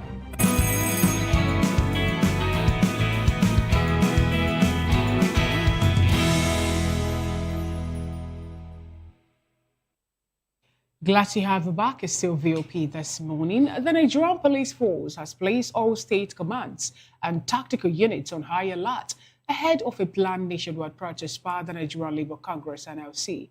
The message issued by the Department of Operations at Force Headquarters directed all commissioners of police to carefully reappraise and strengthen operational strategy to professionally manage protests and any civil disturbances which could arise therefore. Police authorities further ordered that all tactical unit commanders should maintain full complement of personnel on standby for rapid response deployment, reinforcement, while commands were instructed to deploy sufficient personnel to strategic locations, including government facilities, public utilities, and other critical infrastructures. The wireless also stressed the need to ensure visible police presence to deter criminal elements who may seek to exploit the situation. In addition, the police commands were directed to engage labor leaders, civil society groups, other relevant stakeholders within command in order to encourage peaceful conduct. The planned protest by the NLC comes amid growing public discontent over economic conditions, with Lagos and Abuja expected to be the focal point of the demonstration. We still have with us in the studio Samuel Ranta, political and public affairs analyst, and from Benin, activist Kelvin Ejimodo, a National Security Human Rights Protection Congress Senior Special Assistant to Delta State Governor on Human Rights Activities. And also we have Honorable Ejiofor Iguatu, former member, Anambra House of Assembly. He is also a public and political affairs commentator. As we also learned today from one of the national dailies that just yesterday night, the president summoned or called for a meeting where we have the NLC and other body of the Nigerian Labour Congress attend the meeting to talk about the way forward and how to find a way either can shelve or not even embark on the protest slated for today. Thank you so much, gentlemen, for sleeping with us. I'd like to start off with you, Mr. Sonny Oranta. What do you make of this? The directive by the Nigerian Police Force sending out all tactical team, and even commissioners are being told to make sure they send men to be at strategic points in case if any maybe unscrupulous elements want to usurp this protest organized by Labour Congress for them to, maybe cause one or the havoc or try to distort the peace and disturb the whole nation. The question is there going to be a demonstration today? So you think with the president calling them for a meeting yesterday that the NLC will no longer embark on the protest? If you recall, when this issue came up, when they made the plan that they were going to go on protest, I stated here that Nigerians have lost confidence with the NLC. Nigerians have lost confidence. Severally, it's always like that at the 11th hour, everything will just dissipate and fizzle away. And it has happened again. Well, what do you expect if government waits until the 11th hour? If NLC says, look, that we will protest, and government waits until the 11th hour and call them in and try to negotiate with them, do you expect NLC to still continue? In mafiadom, that's what they call an offer you can't refuse. When you are made an offer you can't refuse, you just have to abide by it. You see, I have seen this NLC and especially this particular one, the Joe Ajero NLC. I knew, and the actions is quite predictable that it will go this way, and they are not the kind of people that would want to disappoint you. So there's no protest. All right. If you say there's Nigeria no is protest. safe. Okay. Nigeria is very safe. Let's take this conversation to human rights activists, because we learned also that other CSOs are asked not to, the meeting also involves them too. Calvin Ejumudo, what do you make of this? And also let's look at the reason NLC decided to embark on this protest first. They wanted to, publicly protest economic conditions, the high level of kidnapping or insecurity in Nigeria, and a whole lot more other things that the public are not happy with. Now, do you think that the meeting that happened yesterday, in the words of Mr. Samuel Ranta, they must have been given an offer they cannot reject or say no to, and they decide to throw the people of Nigeria under the bus against their own personal need or their private interest? Joe Ajero led NLC has been a toothless bulldog from the time memorial that they came into office. There was never a time he has been able to dare the devils that want to throw him off board. But he always go to a meeting at the 11th hour and he will smile out of the meeting. You see him laughing profusely out of the meeting, and the next thing he will do a press briefing and say, we hereby call up the strike for reasons we've given them another 3 months to do the needful. Do what needful? The language the Nigerian government understands is protest. The only thing that put them on their toes is protest. When we march in the street, when we shout in the street, they will sit up. Not because this meeting, I bet you, this meeting they've gone into now, they will also tell us today that having met with the president, he has given us his words, and we are optimistic that by the end of before now to January 2nd or 3rd, everything will fall down to normalcy, and they'll go back and sleep. They've been sleeping. The TUC and NLC, they've been sleeping. I don't even me as a CSO frontliner, I don't believe in them anymore. Because on several times we've come out to want to protest, and the next thing they'll tell you at 12 midnight. They wait till 12 midnight when people are sleeping. You now see a press release from Ajeru that having met with the president, with the ministers, we thereby call up us what protest. We must march and tell them you can't kill us all. A country where fundamental human rights are not respected, they would not ready to be a country. Kelvin, let me ask you, when NLC comes out in this pattern, the pattern that you have described, do you think they come out because, well, they have seen government superior arguments, or do you think they are pressured, like subtle threats and all of that? Or do you think that most times or sometimes that they are some kind of under the table deals? Which one of these three will it be for you? Why do they always capitulate? They came out because it's Christmas period, they want to cash out from the government. They just came out. Now, is it now the kidnapping started? Is it today that they started kidnapping these people? Is a week to Xmas you are coming out and say you want to protest because you want to collect rights, you want to collect money from the government. What happened 2 months ago that you couldn't protest? But you as a What happened CSO today? frontliner, were you ever ready? You and your team, are you people ready to join this protest today? Because I'm ready Joe to even Ajero, let go. he talked tough. I'm ready to even let go of my office to say the protest against the government of the day, because the truth is, we're not secure as a country. Look at the report they brought about fundamental human violations, and you want people to come and invest in your country when you don't respect fundamental human rights of your citizens. It's appalling, because tomorrow it might be me, it might be my brother, my mother, my sister. So that's the reason we say freedom comes by struggle, and we shout their Luther song, because I need to once, I need to all. It happens today in Mina, tomorrow Jigawa, next tomorrow Katsina, the other day it can be Delta. So that's why we come together to say enough is enough. All right, thank you so much. It's not political affiliation. It's about humanity first, human life, human person, the Nigerian dream, the Nigerian personality, the decorum for human life in Nigeria.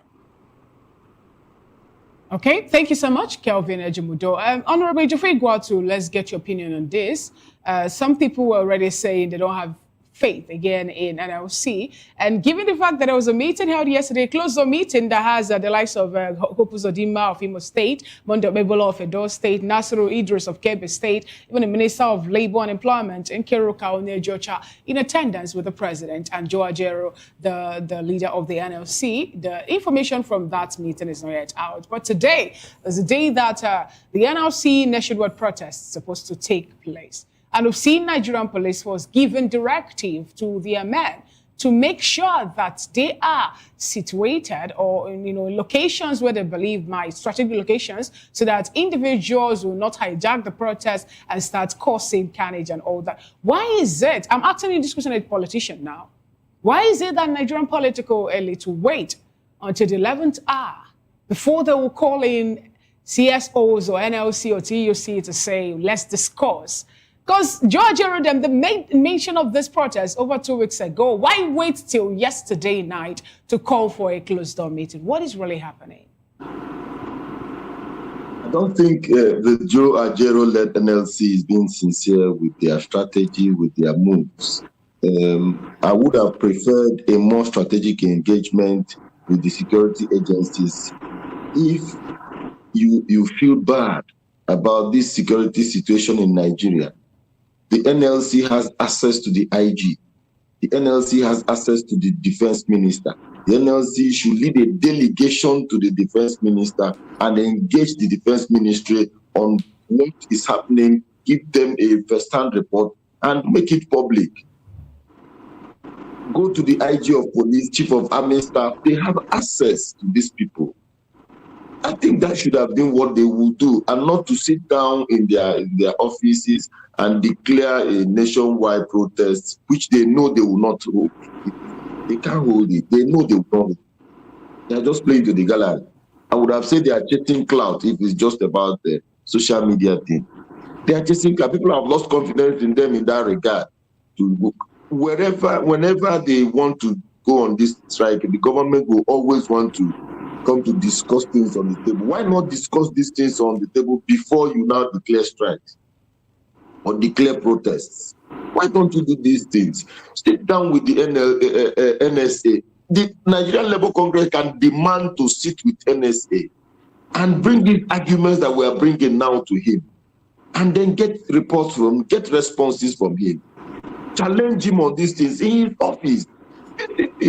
If you go there and they refuse to let you in, you refuse to go. That would have been a better protest. NSA office, Chief of Army Staff office, would have given Nigerians some, would have learned something new. Engage him in very thought-provoking questions and issues, on so many issues that will bring revelations that will help Nigerians. And not to sit down in the comfort of your office and declare there will be protest. What happens if, in the course of the protest, some hoodlums hijack one area or the other, people die, even the labor members die, or somebody gets injured? What does this solve? So I don't think they are being serious with what they are doing. But do you think that we need a protest in Nigeria from NLC over the incessant kidnapping from information? If you're walking on the streets, carrying placards and moving on the streets, how would you help security? But when you engage NSA, the Commissioner of Police, like in Anambra State now, the NLC will go to Commissioner of Police, the sports subdivisions go to DPOs. They have discussions. In the course of these discussions, you will realize that there are some things that you need to do more. There are things that they need to do more. And you give them time to see them implement those things that you want, that you all agree on. That would have been a more strategic involvement. That would have yielded more results.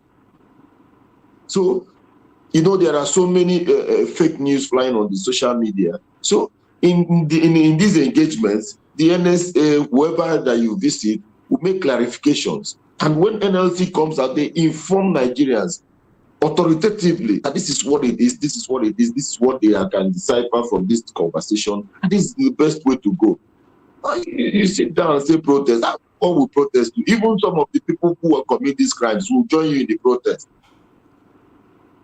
and be chanting, "We want security." Even the people who commit, because some of the people who do these kidnappings are clinical.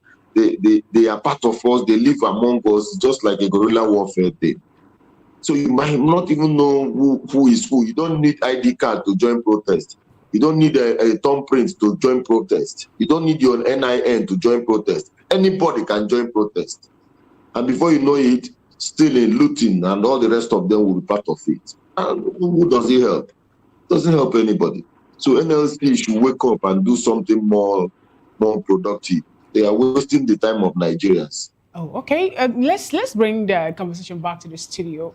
Do you really think that NLC are wasting the time of Nigerians? And do you think that we don't really need a protest for the government to hear that Nigerians are being kidnapped? Maybe they've not really understood the level or the magnitude of the kidnapping happening in Nigeria and how people are being killed, in the numbers and all that, and the hardship Nigerians are being faced with. See, whatever action that could be taken to jolt the government out of their reverie, it's going to be good for Nigerians.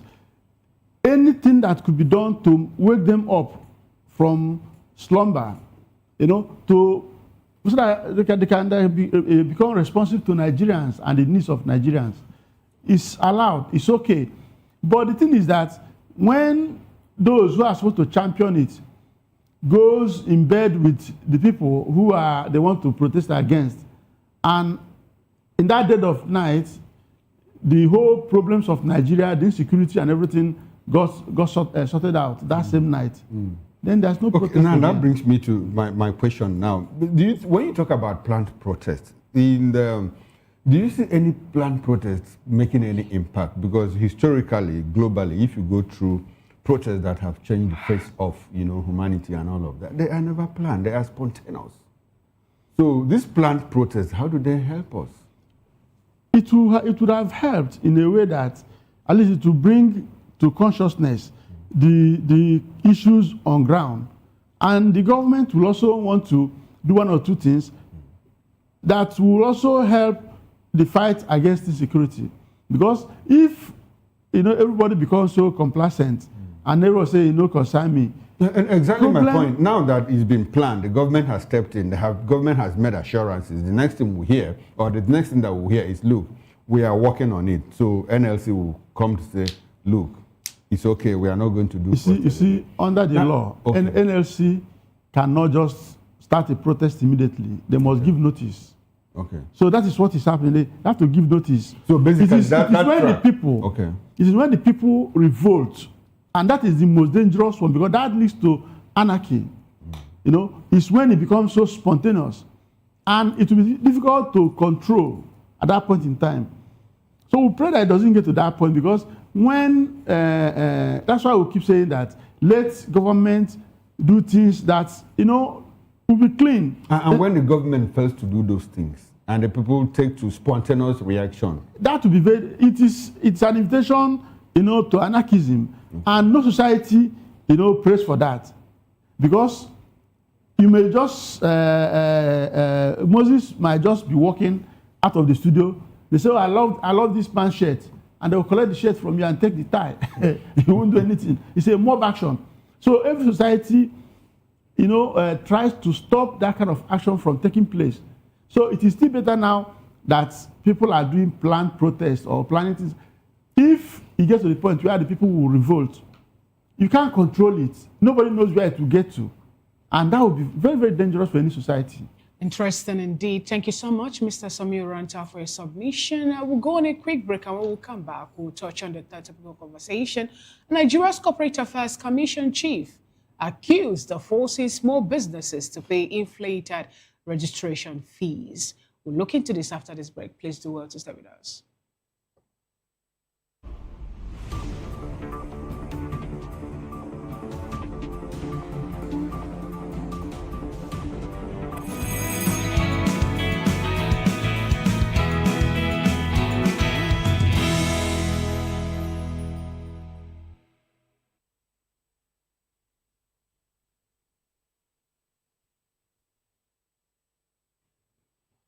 Well, thank you very much for staying with us. Now let's get into final conversation on VOP this morning.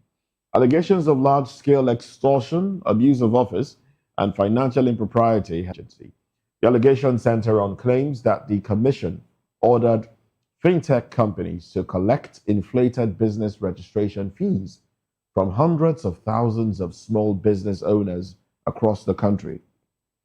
Multiple sources within the CAC, the fintech ecosystem, and the small business community told journalists that the Registrar General of the Commission, Hussaini Ishaq Magaji SAN, allegedly compelled major fintech companies, including MoneyPoint, OPay, and PalmPay, to enforce business name registration on small business owners at rates far above the official government-approved fee. Now, at the center of the allegation is a scheme that allegedly saw over 300,000 micro and small business owners forced to pay 20,000 naira each for business name registration, despite the official CAC fee being 10,500 naira at the time. Now, sources said the 9,500 naira difference per registration was allegedly diverted to a private consultant handpicked by the Registrar General, raising concerns of large-scale extortion, abuse of office, and possible criminal conspiracy. Now, we do have our guests with us. Kelvin Ejumido joins us from Benin, and Somi Ranta with us in the studio. Kelvin, I would like to start off with you. Exorbitant registration fees, that's what small businesses are having to deal with at this time. These allegations against the CAC, and these companies whose names have been mentioned in this report as put out there in the public domain, these companies, PalmPay, the rest of them, OPay, and the rest. But how much of this would you say, what's the implication of this on small businesses? Because we understand that small businesses are basically the live wire of any economy. Now, when they are made to pay more than necessary amounts for registration, what will be the impacts of it? I don't want to guide you or lead you with my questioning, but what will be the impact of this on small businesses? This clearly shows a level of less empathy that some of us Nigerians are. The small,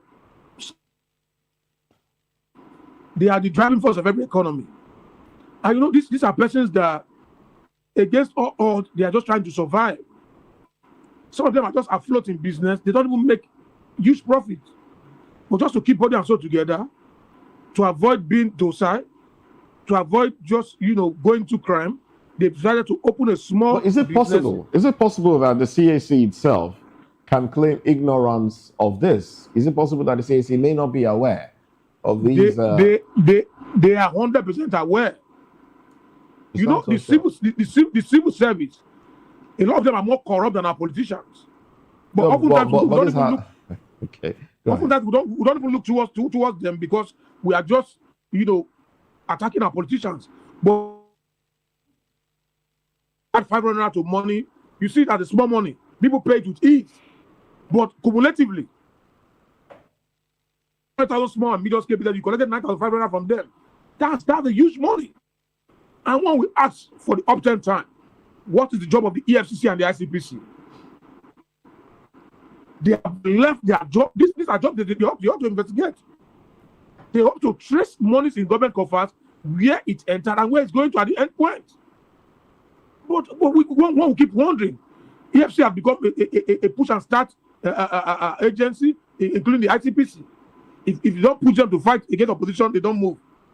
How possible do you think that would be, Mr. Kelvin Ejimudo? Because according to this insider who lets news outlets, gather this information, there was another revelation that this individual who is being used now to siphon the 9,500 got a waiver from Central Bank of Nigeria, for the fintech company. You understand? And also that the CAC boss is aware of that. And at the end of each transaction, he's entitled to take home 3,500 naira from it.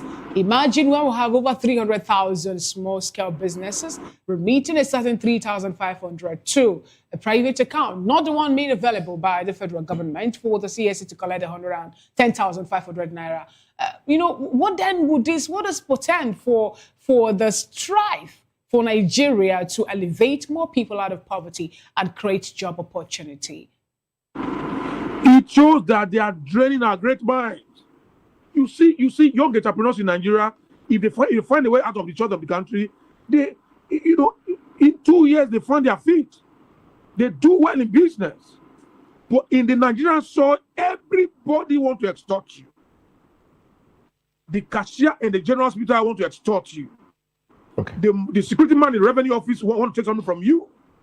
The man that does your CSC registration for you want to take money from you. The bank security that opens the door for you will say anything for the boys. The airport, everybody wants to extort. That has nothing to do with the CAC. But we're focusing on the CAC at this point. This is a national disgrace to work at the people. All right, so you've pointed fingers because we have undergraduates that open small medium scale businesses. So some are food vendors. Do all of that they want to do, and you're starting 9. All right, thank you very much. No. Let me learn. They should get the list of people that have extorted this money from and return the money back to them with interest, because this money has a good interest. Yes. All right. Okay. Thank you very much, Kelvin Ejimudo. Now, Mr. Somi Ranta, Nigeria has been talking about the ease of doing business. How much of this contradicts the ease of doing business in Nigeria? Well, in fact, I had to... This allegation, because it's still an allegation, so let's just emphasize it's that. Not an allegation. I am an entrepreneur. I just showed him, it's always, even when I had gone ahead to register the business name I use with MoneyPoint, they still keep sending me the messages. 19,000 something, almost 20, a few kobo, less than 20,000. Even when I have, registered that business. How much did you pay?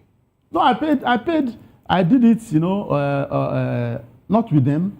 With CSE? I did with CSE, but not through the MoneyPoint people. How much did you pay with CSE? To CSE, I beg your pardon. It's at that 10,000 something. 9,000. 10,500. 10,500. Yeah. Okay. But even MoneyPoint is still sending me message asking me to register my business. So they advertise it. Could it be if you have a business with them. Could it be a bot thing where the system just continues to send you a message? Because it's been set, the system is set up, to do a certain job. So it's what it's doing. But people who have already done that are not supposed to get such messages.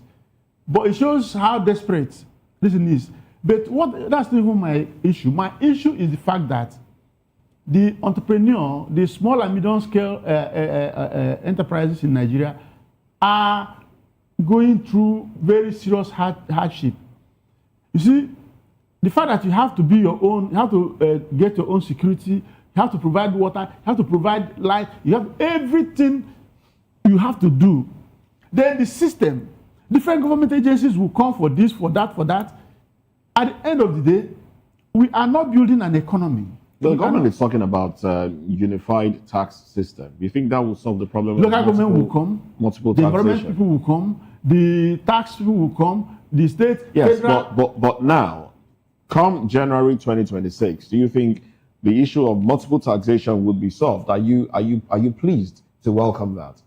You see, until you see the implementation, that is what will tell us what to do or how to see it.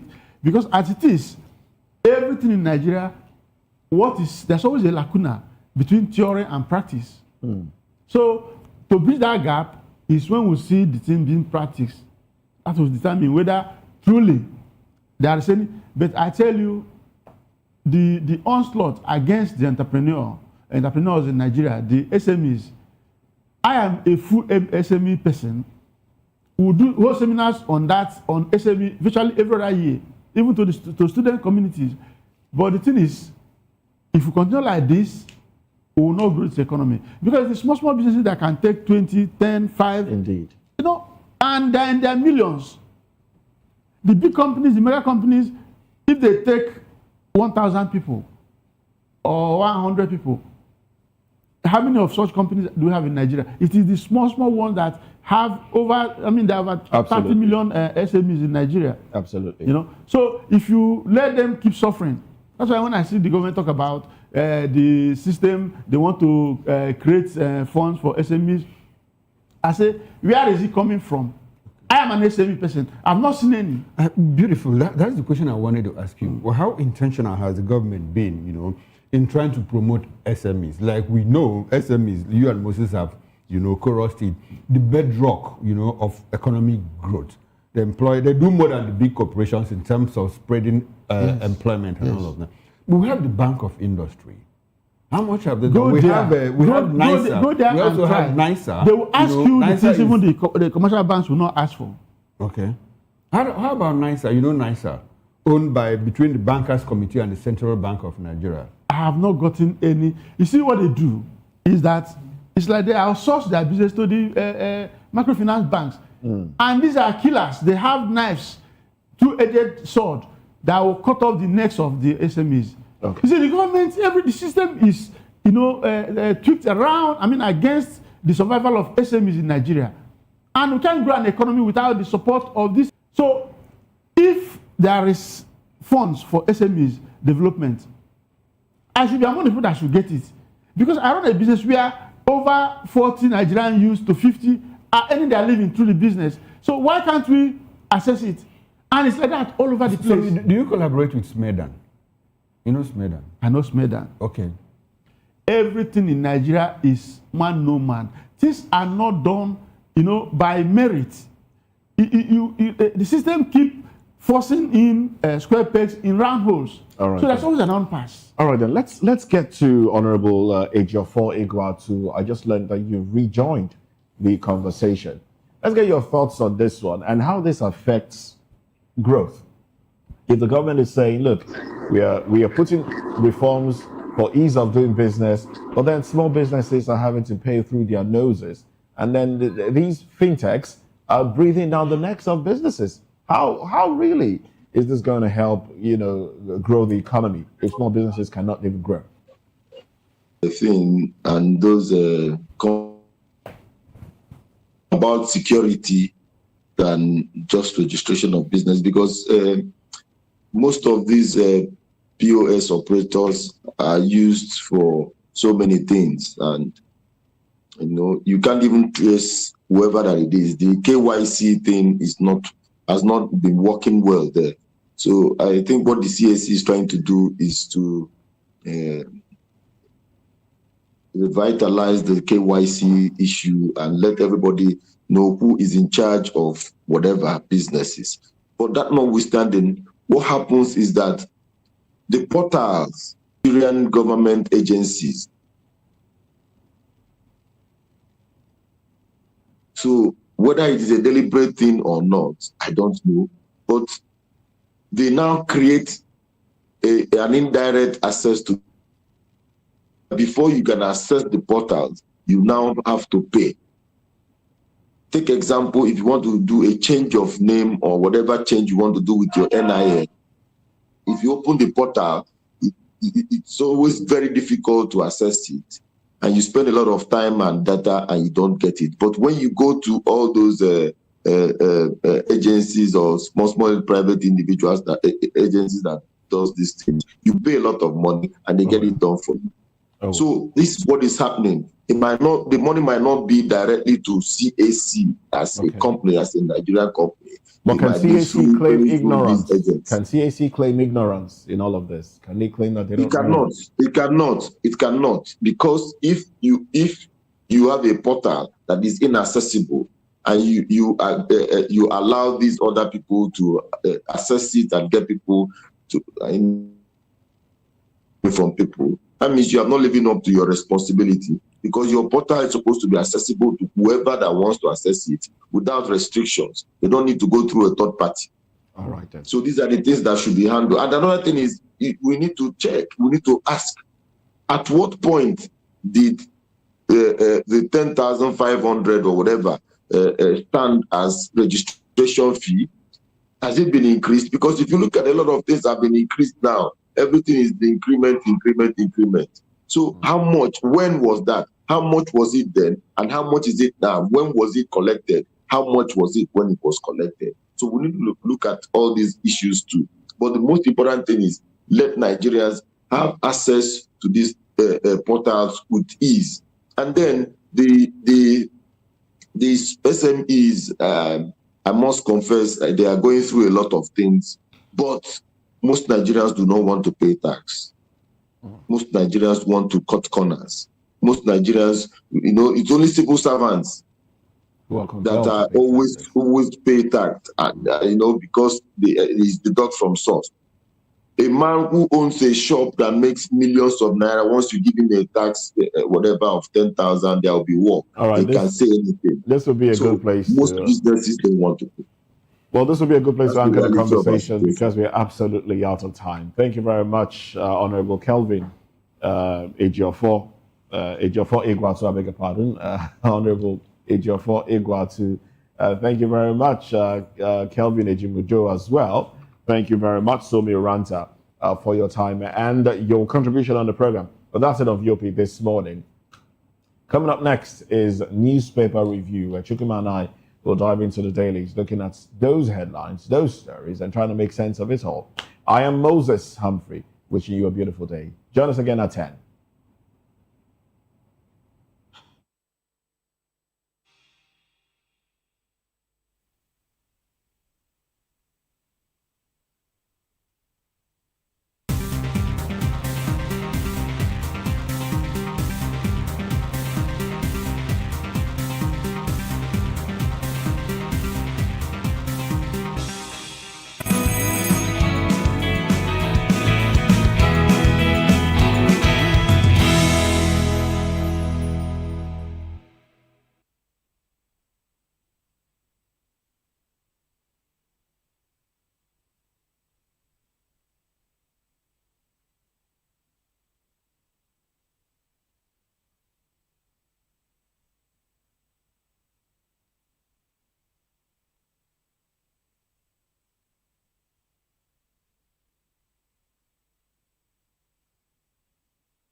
Join us as we drive into the world of politics through insightful interviews with prominent political figures, both serving and former governors, ministers, senators, legislators, party chieftains, activists, and analysts. Get first-hand information into the decision-making processes that affect our daily lives. Highly engaging one-hour program that brings political discourse into focus. I am Chukwuma Okoro. Political Lens, Monday through Friday, 6 to 7 p.m. Join us.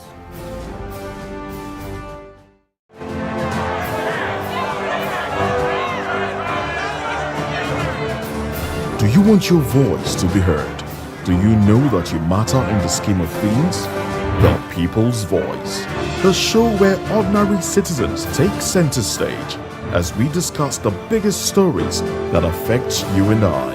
With you in mind, we facilitate lively discussions, debates, and interviews on the topics that matter most to you and I. From social justice to economic empowerment, education to healthcare, governance, and more. Tackling tough topics and amplifying your voice. Join the conversation and make your voice count. The people's voice. Make your voice count. In a world where power shifts with every headlines, news breaks and events happens, we bring you unbiased and explicit information on politics, economy, and state of the nation. We break down the chaos.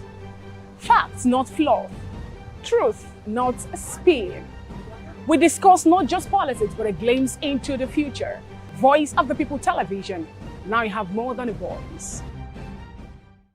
To know the happenings in the maritime sector, join us on the program Maritime Frontiers on VOP TV as we discuss key areas in the maritime sector from aquaculture, maritime transportation, maritime labor regulation, oil and gas exploration, ferry and passenger insurance, marine pollution and prevention, port operations, and lots more. Maritime Frontiers, exploring Nigeria's blue economy.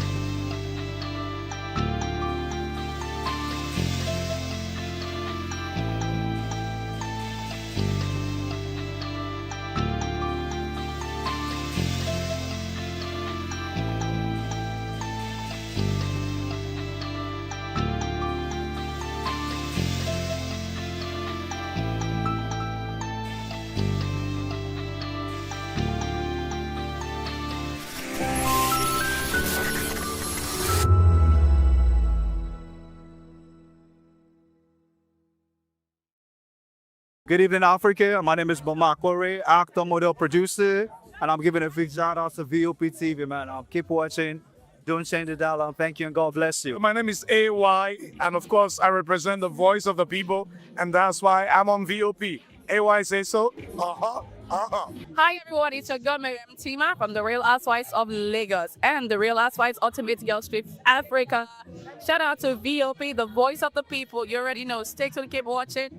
And don't forget, VOP is the best. All right, hello, everybody. It's about shaking the man fine back with Melanie Poppy Black Skin Boy. This is VOP TV. If you're not watching VOP, I don't know what you're watching. Maybe you're watching your weight.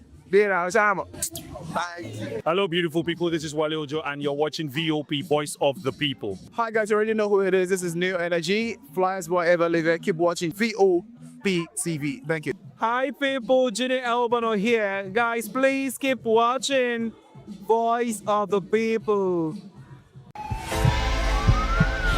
This is Health Check, your weekly guide to better living, smarter choices, and trusted answers. From everyday wellness to urgent health issues, we've got you covered. Health Check, only on Voice of the People Television, where your health has a voice.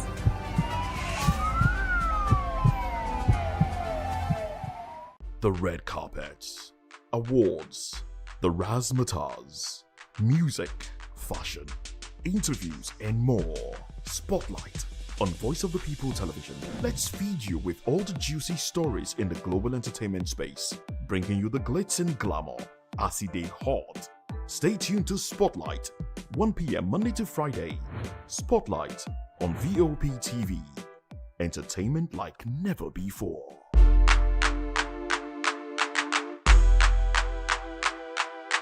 Behind every broken desk lies a broken promise. Education shapes the nations, but who is asking the right questions? Introducing Edu Dialogue, the show that goes beyond the surface, exposes the cracks, the corruption, and the silence in Nigeria's education system. Edu Dialogue, Saturdays, 3 p.m., only on VOP TV. We break the biggest stories, from missing funds to policy failures. We ask the tough questions and demand real answers. Edu Dialogue, this Saturday, 3 p.m. on Voice of the People Television. Welcome to the locker room, the home of football talk that matters. I am Jerry Apeon. Join us every weekday, Monday to Friday at 5 p.m. Nigerian time, as we share the hot takes and hot debates in the exciting world of football. And joining me are the usual suspects, Ikechukwu and Mayowa, as we break down all the hot takes and everything that's happening in the football. Don't just watch football, live it with us. Catch us on the locker room and Voice of the People Television at 5 p.m. Nigerian time. And like I always say, if not 20 minutes off, please the sport. And it's Hakim Ziyech who puts the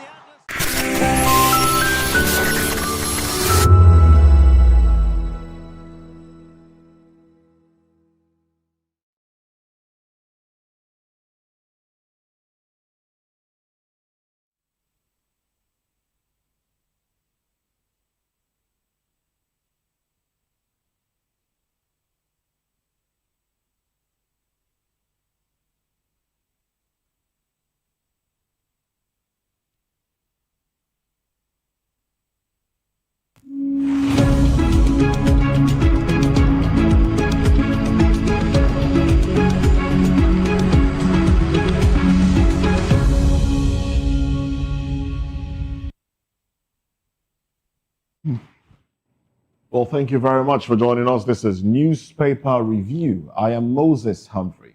And I am Chukuma Okoro. Thanks for joining us again. And we have been rejoined by Mr. Darlington Agumo Esquire. Good to have you join us again. Mr. Moses, is my pleasure. All right then. And also, we have Daily Fanimo with us in the building. Good to have you. Good morning. Join us as well. Good morning to you. Well, let's dive into the papers now. Anxiety, mistrust cloud Nigeria's tax reform promises, benefits. That's the report on the cover page of the Guardian newspaper. And then there's a breakdown of it. And I think it will be wise we spoke a little about this on this show. Personal income tax. The poor is exempted. The middle class pays less. The rich pays marginally more. Residency rules, employment income. All right. Banking and tax ID introduced since 2019 and already implemented. Current TIN, that's TIN, that's tax identification number, is still valid. Tax ID will harmonize existing TINs. Informal sector, attractive tax regime to encourage formalization, presumptive tax system to address formality. Tax harmonization, fiscal federalism, reduce number of taxes, integrate IDs, rationalize tax admin, audits and reporting. Incentives reform, FTZ, pioneer status, etc. Level playing field for domestic companies, provide clarity of treatment, competitiveness, value-added tax. Impute credits for businesses to reduce cost exemption for small businesses, zero rates and exemption on essentials. Well, this doesn't exactly give you, an in-depth analysis of the tax reforms, but Nigerians are, of course, talking about this. Nigerians are concerned. The writers to that headline, exemption for low-income earners to benefit high-income earners. How TIN bank account linking fuels anxiety. January 1, 2026. That's the date. Yeah, this is supposed to kick in. Well, for me, I think any apprehension is misplaced, except we don't understand the content of this new tax reform. Nigeria is a place where only the poor, before now and up till now, are forced to pay taxes. It's either if you have to come into contact with government as a private sector player, like you are compelled to renew your licenses, you are compelled to do some other things with government. For instance, if you want to do certain things, they will ask for 3 years tax certificate and all that. So through that, you are compelled to pay. But those who don't have much to do with government at any time, they are rich, but they don't pay tax. The informal sector in Nigeria is so huge compared to the advanced world. And so those who evade tax are very many compared to those who pay tax. That's one. Then two, it is not a novel thing that the rich will pay more and the poor will pay less. That's what happens in the advanced world.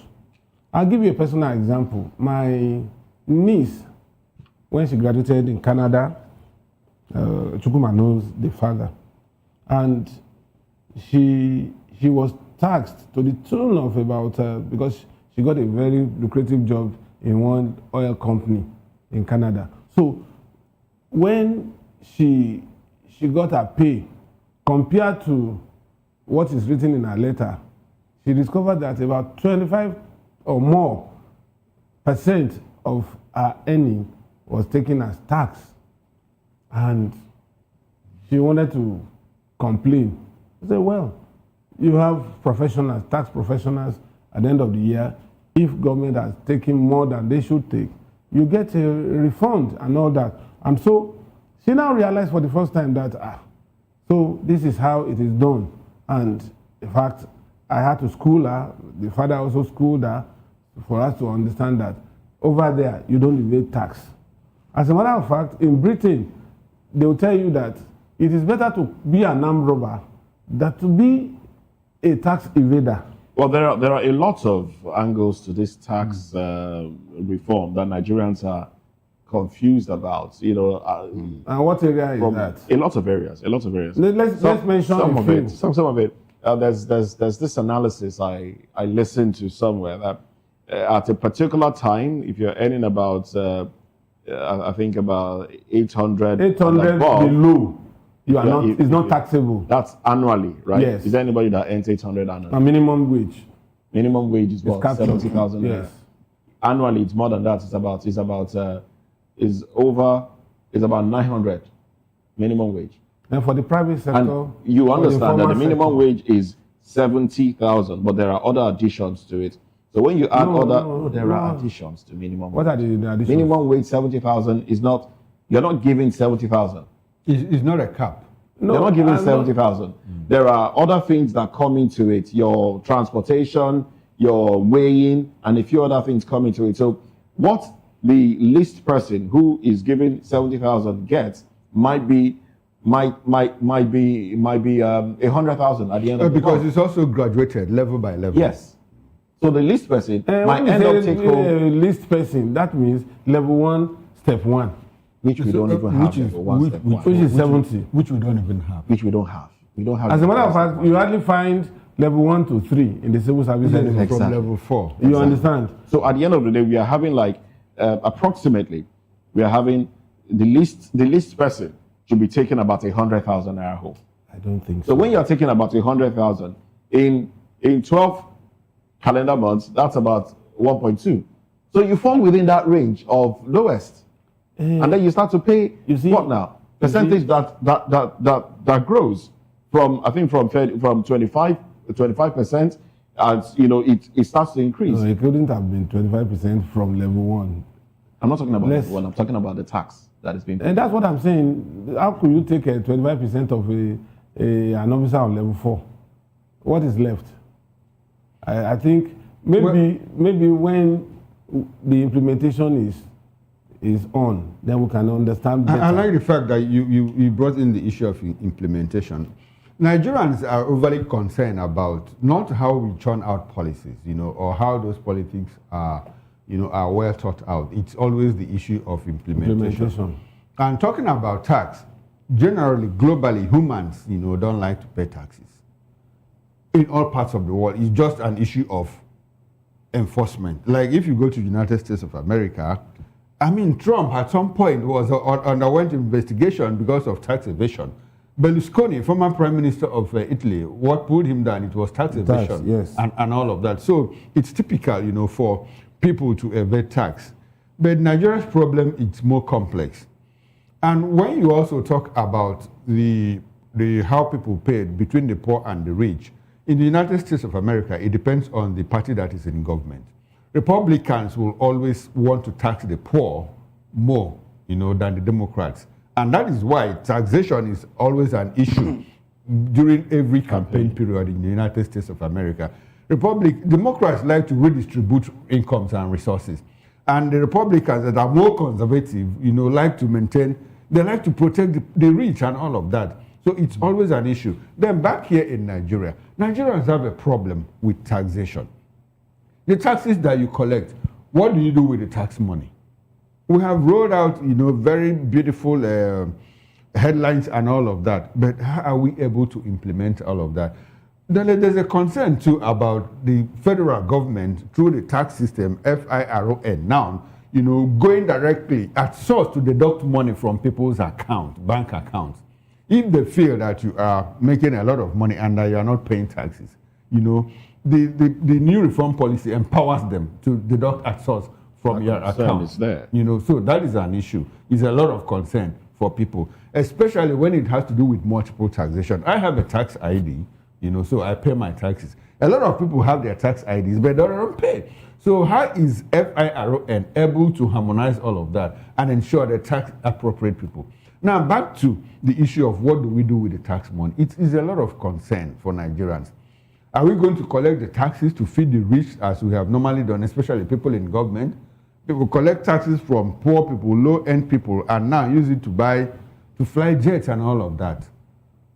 That is the concern that Nigerians have. When we have a situation where people put their hands, into the public purse, walk away with money, and at the end of the day, there are no consequences. The average Nigerian will be bothered. You and I will pass through the international airport road, and at some point, you see craters on that particular road. And yet there's a toll. And there's a toll there every day for the past 20, 25 years that I've used that road. Nigerians' concerns are not misplaced on that note.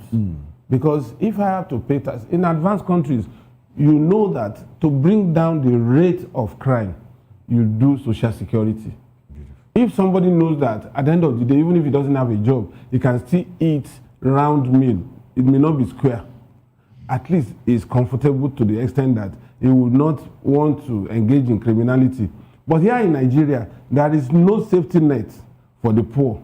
Nobody goes to anywhere to pick little for survival. Now, when the government even provides that safety net, like in the they give to party stalwarts. They give to, and no, not even to party. Okay, they also give to party stalwarts. Because we also see people in government, a minister, 2 ministers in that humanitarian ministry are undergoing investigation currently. Yeah, that's what I'm billions saying. Of naira. They give to their cronies and they give to the party stalwarts. For instance, there was a time somebody called me and said I should provide my account details and some other things. I said, for what? He said, the palliative that government promised, that they have shared it among senators and House of Rep members. And so the senator in his constituency, which I don't belong, is from Kwara. And you want to impute my name in the palliative meant for Kwara State, just because I'm friendly with you? And I asked him, I said, where is equity in this? I said, so does it mean that there's nobody in Kwara State that is poor? 75,000 naira could mean a whole lot for indigent people. But for me, 75,000 naira may not mean anything. So why should you now bring me, why should you suck me into it? So at the end of the day, just like you said, we use poor people's money to service the appetite, this insatiable appetite of the rich. Especially people in government. People in government. You see, my take on this matter is the transparency. Because for you to talk of taxing people, there must be transparency so that you don't rob Peter to pay Paul. But this government and Nigeria, I have never known them to be transparent in anything they are doing. For this thing to work, there must be data. Do you have the data of Nigeria that belong to different category of tax paying? You have, you don't have. That is the problem America is having today with Nigeria. Is that they don't have data to capture those who are jihadis or Fulani herdsmen and all that. That's the problem. They are now restricting people. So when you did not put the foundation, that engine that will power the policy you are introducing, how will that policy work? Tell me. Remember what happened to Innocent? Even when this taxing had not come up, a bank deducted 24 billion naira from his own money. Until the man went all the way to Supreme Court and won all of them. Before they now bowed down and begged him, please buy shares instead of you asking us to pay you that money. If you don't want this bank to close. Do you think these banks now, where this thing is going to be, in fact, that's where it will be implemented from the banks. Do you think they will not be deducting your money and my money and all that? Illegally, in the name of this tax. There is no safety net, nothing. The poor will not even know when their money is being taken away. They won't know. The bank will cash in on it. And there will be no sanctions. So when you want to introduce what you saw in America, please, the process that powered it, do you have it here? You don't have it. So why are you trying to implement what is impossible? What cannot work? That is my question here. No matter how nice and how juicy it is, somebody introduces in Lagos here with Alpha Beta.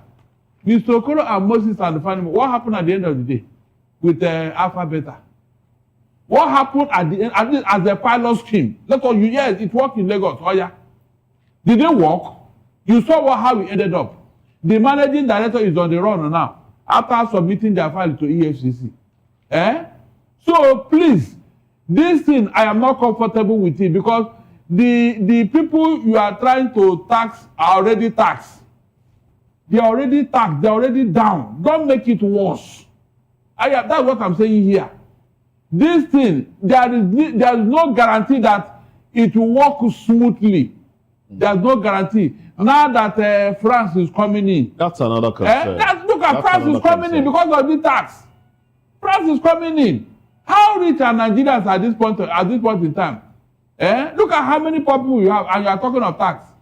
The rich, the debt pay tax, it is not they will pay you tax, Abi. You know it's not possible. You know it is not. It can never happen. You see, I'm uncomfortable with the French government's role in this tax administration. Does it mean that we don't have eggheads that are very brilliant in tax administration in Nigeria?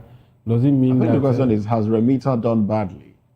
Has the TSA done badly? That's what I'm saying. So why bring in the French to come here? Ordinary tax. The whole idea is, for me, it's like we're attracting more enemies in the sub-region to Nigeria. And very soon, it will begin to play out. Look at what happened in Burkina Faso. What's even the state of the 11 soldiers that have... That's what I'm saying. I said, look at what happened in Burkina Faso. Detained, now, we don't even understand what is going on. The aircraft is still grounded. What about the 11 soldiers? At a point, they said they were released.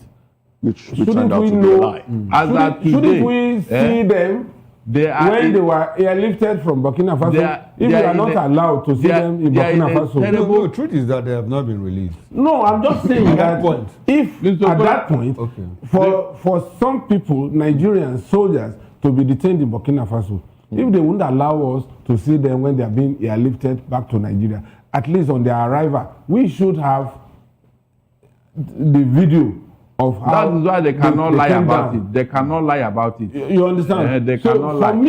For me, I would, because there's so much resentment across Francophone countries against France. And that is telling on the French economy today that Macron is in deep mess. So must we now use our own resources in Nigeria to shore up the bad economy of France in the name of friendship? I think I oppose that. Friendship that what? And what is the benefit of this friendship on the side of Nigeria? If your brothers are resenting somebody that has been dealing with them unfairly for centuries, not just decades, centuries, the policy of assimilation is such a bad policy that ties all the colonial enclaves of the French to their apron string that they cannot pay till eternity, except there is an intervention that will stop them. So, if we as Africans, because I see Africa as just one entity, in my own estimation. It is just the balkanization as a result of trade that pitched us against each other. For instance, if you see a Burkinabe, you are not likely to recognize him that is a Burkinabe if he's on the street of Idumota until he begins to talk. Maybe the accent will betray him. And a Ghanaian is not different from a Nigerian, you know, at least for the optics, you know. So what we are saying here is, if our brothers are crying that we want to sever our umbilical cord from France, why are we embracing them? That's my worry. All right. Then to make matters worse, this tax thing, Bayo Ononuga said that it is a technical know-how that you don't have. Are you serious? Technical what? What is that thing about this time that France is coming to teach Nigerians? What is that thing? Technical know-how. When Dangote started the refinery, Moses, this man sent 50 Nigerians to go and learn oil and gas law. 50 of them, train them in the best institution abroad to power his refinery. So, you mean since they started the taxing, they cannot send Nigerians somewhere to go and learn about whatever technical know-how. They can't send them, Abi. It has to be here. So, if you are trying to manipulate the election in 2027 by using France, it will not work because America, Donald Trump tried it with Russia during his first coming. Remember that Russia got involved in American election, and at the end of the day, there was a probe. Remember, that was what happened. Yes, it was manipulated. With the age we are now, you see this tech wisdom, tech knowledge is the intent. You can do anything. You can do anything on tech today. Anything can be manipulated.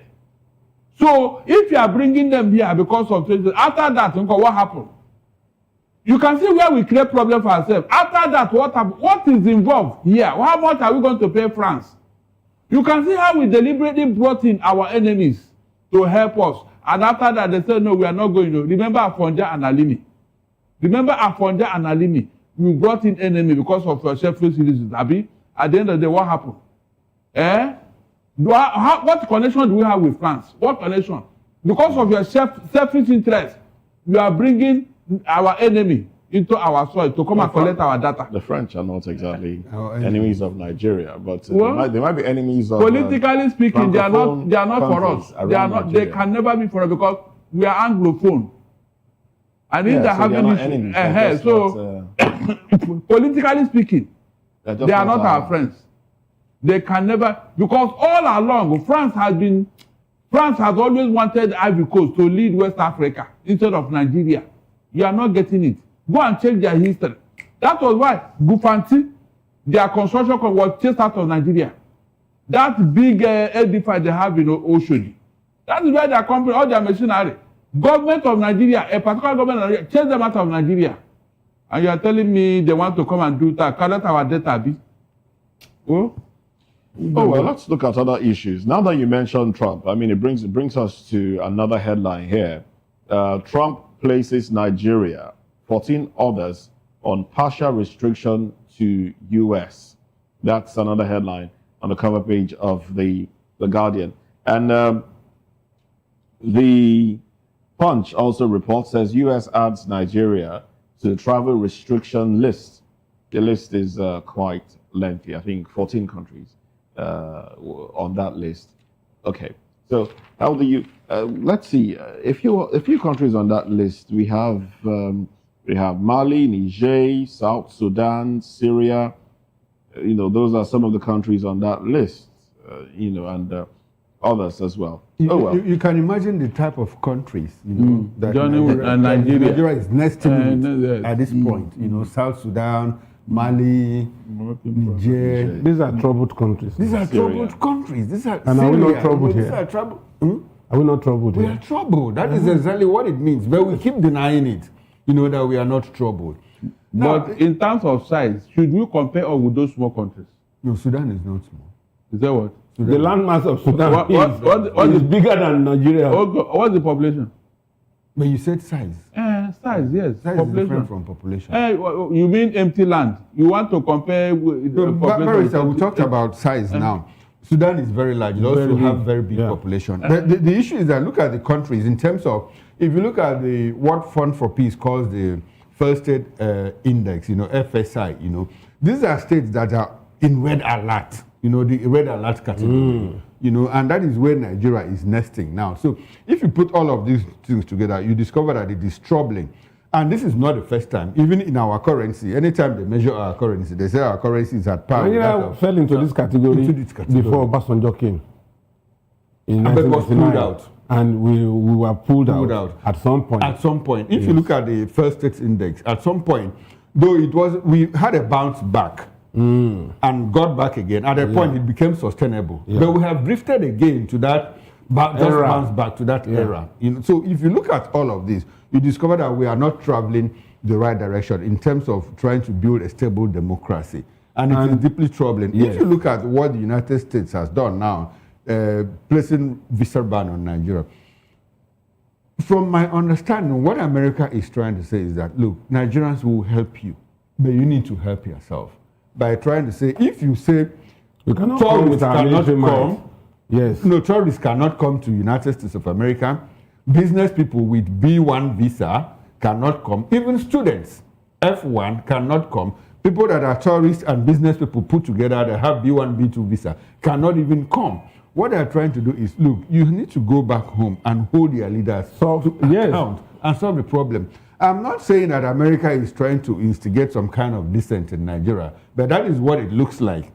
If they push you, to go and hold your leaders to account, it might just create some form of, now we cannot travel again. So what do we do as a people? They are trying to rouse the middle class, into action. That is what I think. Another thing again is that anywhere terrorism thrives in the whole world, America becomes a red flag for America. It's a red flag because for part America. of the reasons they said is that they cannot even vet our citizens. That's what I'm saying. Because you have people who come into Nigeria, acquire our citizenship, but they are not truly Nigerians. But can you blame America? After what Hitler Nobody is blaming them. After they don't want Hitler. Terrorist attack is enough red flag for any country that abhors terrorism, for America to just allow an unrestricted influx of its citizens. The only thing that identified him as Nigeria was that passport. At that point, for the past 8 months, he hadn't been to Nigeria. He actually took off in Ghana, to Amsterdam, en route to Detroit. Farouk Abu Mutala. You understand? He was a U.S. breed now. That was what he was Nigerian. He was a U.S. breed. They trained him. He's still Nigerian. He's still Nigerian. He's still alive in the prison. In Guantanamo Bay, I think that's what they're keeping. So, and all of these things tell about Nigeria. So if we have porous borders and we have people come here to acquire citizenship, national identification number, we had a guest here narrate to us how they flew from Australia. And when they got to Addis Ababa, you had about 100 people, without valid identification. They were headed into the aircraft, coming en route Nigeria. And when they came, we had immigration say, these people, and let them into Nigeria. In the next 2-3 months, these people are going to acquire Nigerian citizenship. And when they go elsewhere to cause havoc, it's Nigeria. So it's a big problem for us, especially when we hear that we have 1,978 unmanned borders just within the Northwest region. Identifiable borders. Identifiable, unmanned, as a matter of fact. It is because you allowed it. Ask yourself, why is it that none of your policies are watertight? Remember when NIM came, they told us that with it, terrorism will stop. True or false?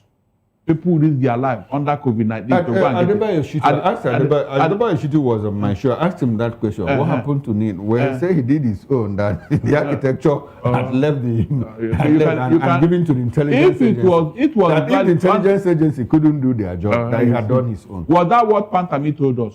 Did he tell us that any other person will help in this matter? The answer is no. He told us himself that this thing will be... No, but Barry says it's a hybrid. It's a hybrid operation. Before you can come out and tell Nigerians that, yes, this is watertight policy. No, what she to simply say that, as the Ministry of Communication, they had done their job and now passed it on to the security agencies. That made it hybrid collaboration, interagency collaboration. Minister of Communication recently said something. He said the terrorists use a different kind of network. No, it was Daniel Bwala. No, it was Daniel Bwala that said why they are not able to monitor is because he mentioned what's the name of that network? That network that is owned by Chinese and that Nigerians cannot. Starlink. He was very specific. He said Starlink. You know that why we are unable to monitor that terrorists use Skylink, and so Nigeria cannot cut into that network. Are you serious? In this age and time. This age and time. But anyway, it ties to this headline here. I don't know if it will. That's 174 million phone users in Nigeria, 13 others to get satellite connectivity. Airtel Africa, SpaceX brings Starlink direct to sell in Africa. No, out of those 146 million, how many of them are 174 million. 174. How many of them are terrorists and bandits? Nobody knows. It's a huge problem for us. Nobody knows. So we are the ones encouraging this thing because we are romancing with terrorists and we bring it into society, into decent society. They bring it into our life, into our military, into our police.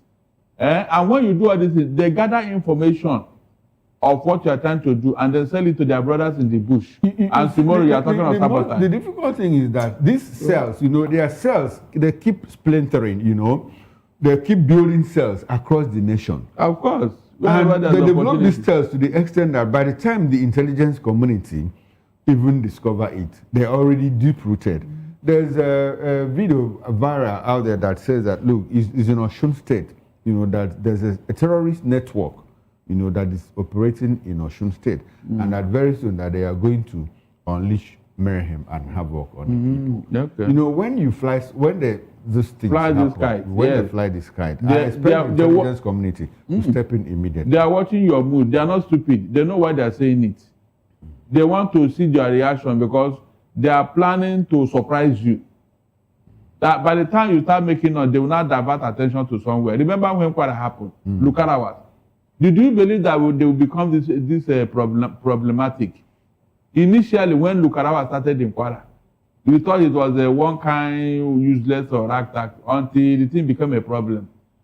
Our security agencies, they are very lazy. Seriously, they are very lazy.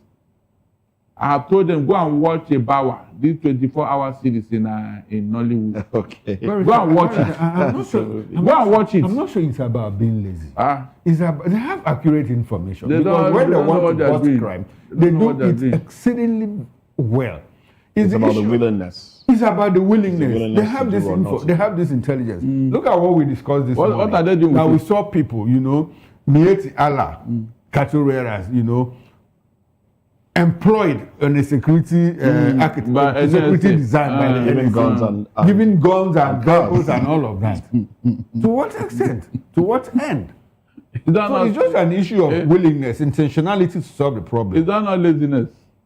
When you employ such people in such a sensitive security position, in the name of I don't know what you are trying to do.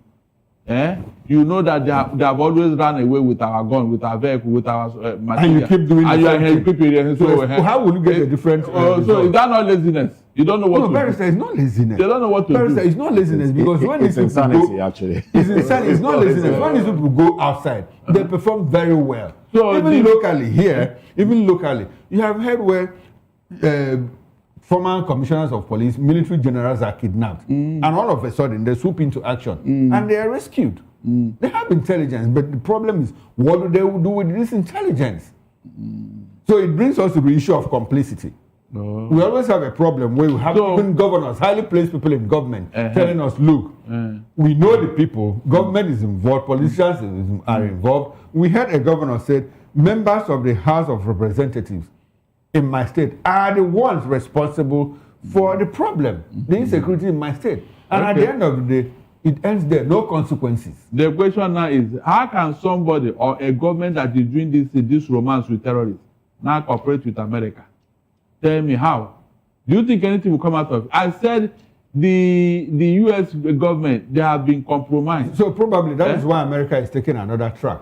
They have been compromised. If not, these people are not ready to reveal or give up these terrorists. I don't know what the covenant they have together.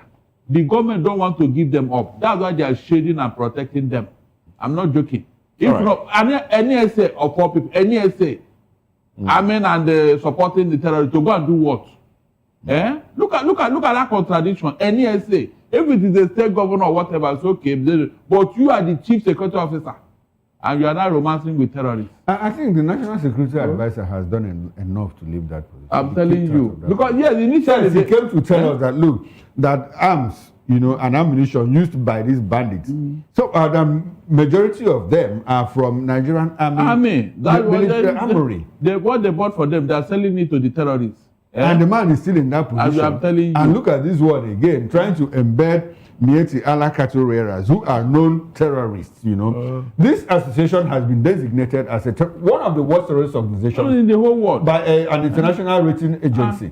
And yet we are collaborating with them in fighting insecurity. Giving them weapons. Without any explanation as to the reason for what you are doing. And when you explain to me, I say, okay, yeah, it makes sense. So nothing. They just take action without thinking of the implication. Later they will come and blame you and I. They will come and blame us. The summary of all of this is the fact that you know that it is not the laziness of these people in the battlefront. No, it's not.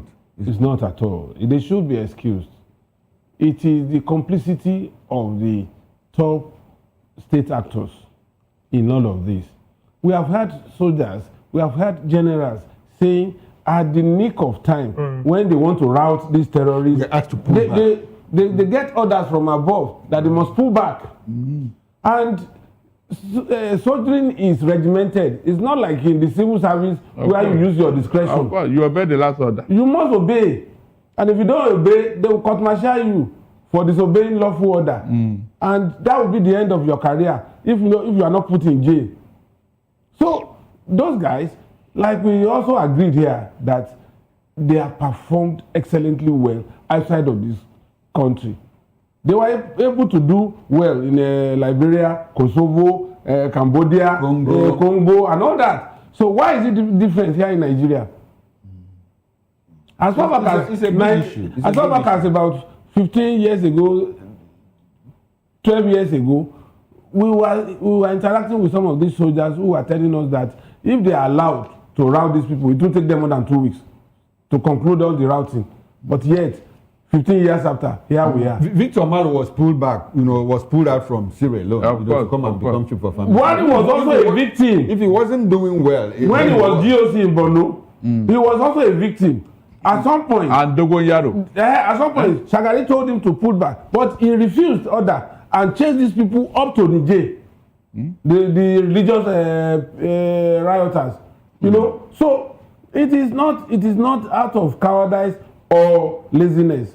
It is just the people that pull the strings. In fact, we have lost our military, seriously. We are the military we have here. Let's I remember Agu Irosi in Congo.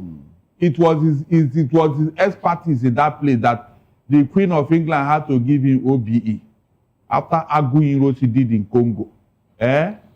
This man was invisible. Up to today, Victor Malu was still respected by soldiers because of his exploits. All right, then. Let's move on to other conversations now. Gas issues. 6 trillion naira debt cripple power generation as discos record lower load profile. And it ties to another headline here. Federal government recorded 30 trillion naira revenue shortfall in 2025. This is 30 trillion? Yes, 30 trillion naira shortfall in 2025. This what was the reason? Now, let's see if we can read into it a little bit. So, the Minister of Finance and Coordinating Minister of the Economy, Wale Adu, has opened up on Tuesday that the federal government recorded a significant revenue shortfall in 2025 fiscal year. He noted that while the federal government projected 40.8 trillion naira revenue for this year, it ended up making only 10.7 trillion naira. Edu made the disclosure while appearing before the House Representatives Committee on Finance and National Planning. And during the MTEF, that's the Medium-Term Expenditure Framework and Fiscal Strategy paper presentation, he recalled that the federal government had projected the revenue target of 40 trillion naira. It went on. Well, budget of, that's for the 2025, to fund the 2025 budget, the 54.9 trillion naira budget of restoration, designed to stabilize the economy. And according to According to the sharp shortfall in large attributable is, I beg your pardon. According to him, the sharp shortfall is largely attributable to weak oil and gas earnings, particularly petroleum profit and company income tax from oil and gas companies, alongside persistent underperformance across several revenue subheads. The current trajectory indicates that federal revenue for the full year will likely end at around 10.7 trillion naira, compared to the 40.8 trillion naira projected. This is coming from. I disagree with him. He's lying. Mr. Bosu, tell him that he's lying. Hold on. Was it not this year that they told us that they used 17 trillion naira to man the pipeline? 17 trillion naira. Is it not part of it? From the same oil and gas industry. Tell me, where did they get that money? 17 trillion naira. Is it not from that same sector that they got that money? Eh? So after stealing the money, you now turn around and tell me that there's no money, Abi? Eh? Wale, you are lying. Or you tell me how you use 17 trillion naira to protect the pipeline. At the same time, the pipeline is busting at escargots. Why is it that people don't think that all of us are cool? You come and tell us cock and bull story. Look at all the money that are missing in that NNPC. Mr. Okoro, in our other show at the Evening Rush, Esther was trying so hard to calculate all the money that the government is looking for from NNPC. Is it not part of the revenue? Nigerians actually do. Is that not part of the revenue that is said is shortfall? Yes, I am not very good at mathematics. What are you telling me? I'm not very good at mathematics. But 17 trillion naira. I see a lot of gaps here. Now, the budget was 54 trillion naira, 2025 budget. Yes, and out of that budget, income and expenditure, we were expecting that we would make 41 trillion naira. So, and that exposed us to a deficit of 13 trillion naira, which the budget said, look, we are going to borrow 13 trillion naira, to fund the budget, make it up so that everything will balance.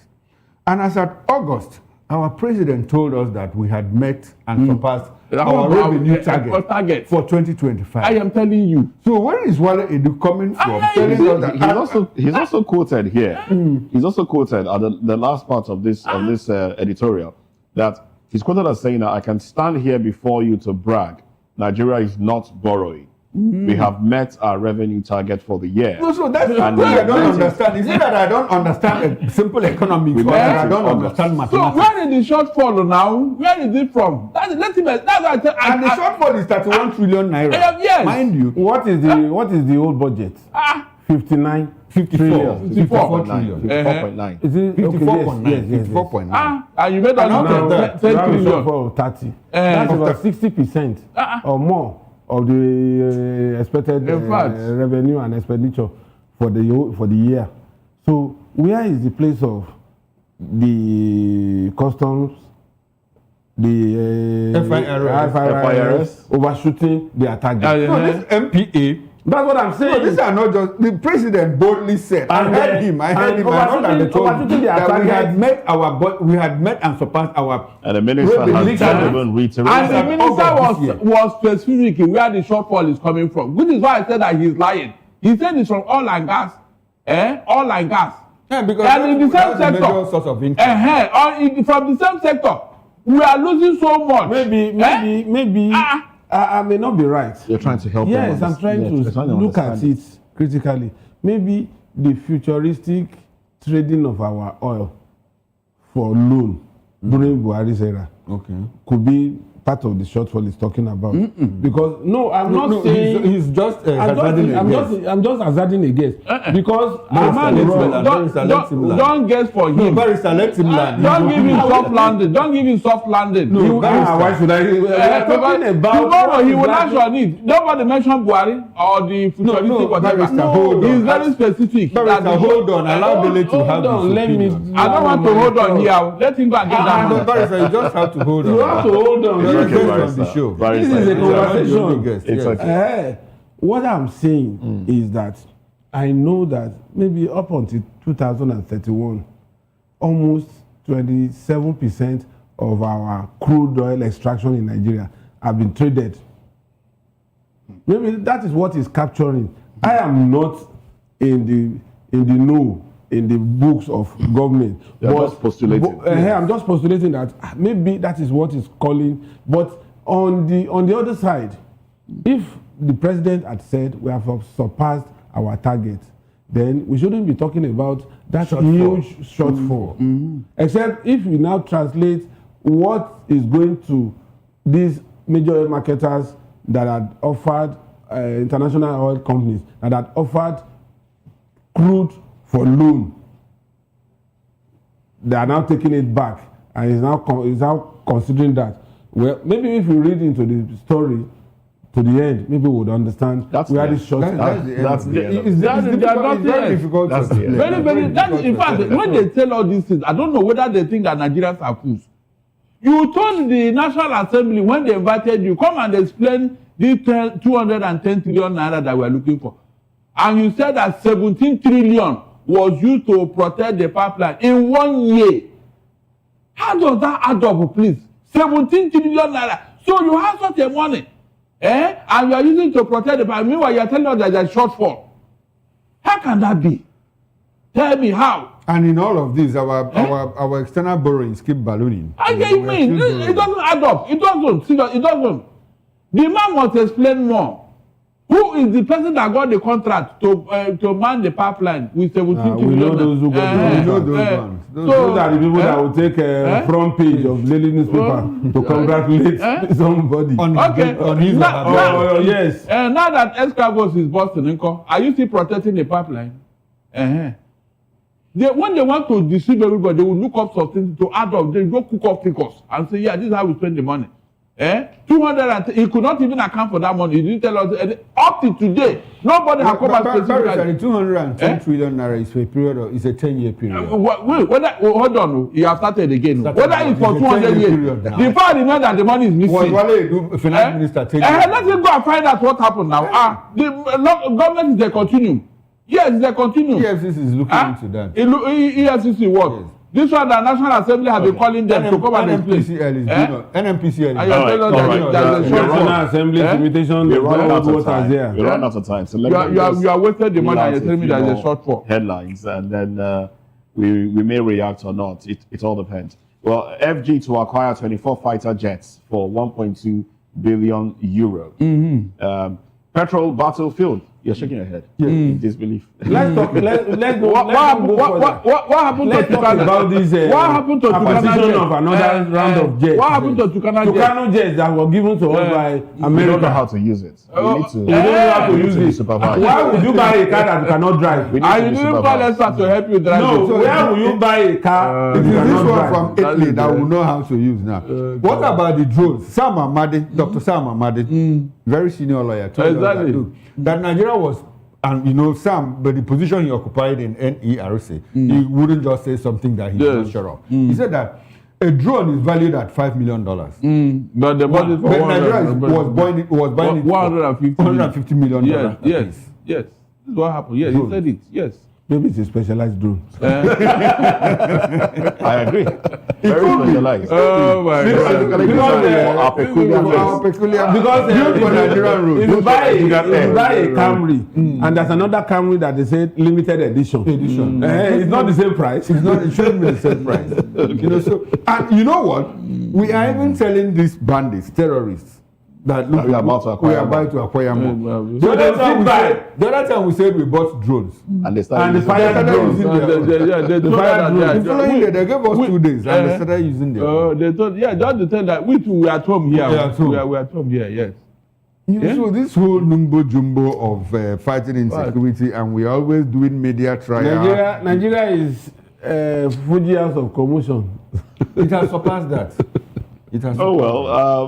These are the headlines. Petrol battlefield, ICPC plans NMDPRA boss probe after Dangote petition. That's still brewing. The guy has even come up to say it is a family money and it's a personal savings and all that. As a civil servant. Maybe we will trace the account. We will trace the account. At the civil servant where you pay $5 million for children's school. You think they don't know what they are doing? They won't cover their tracks.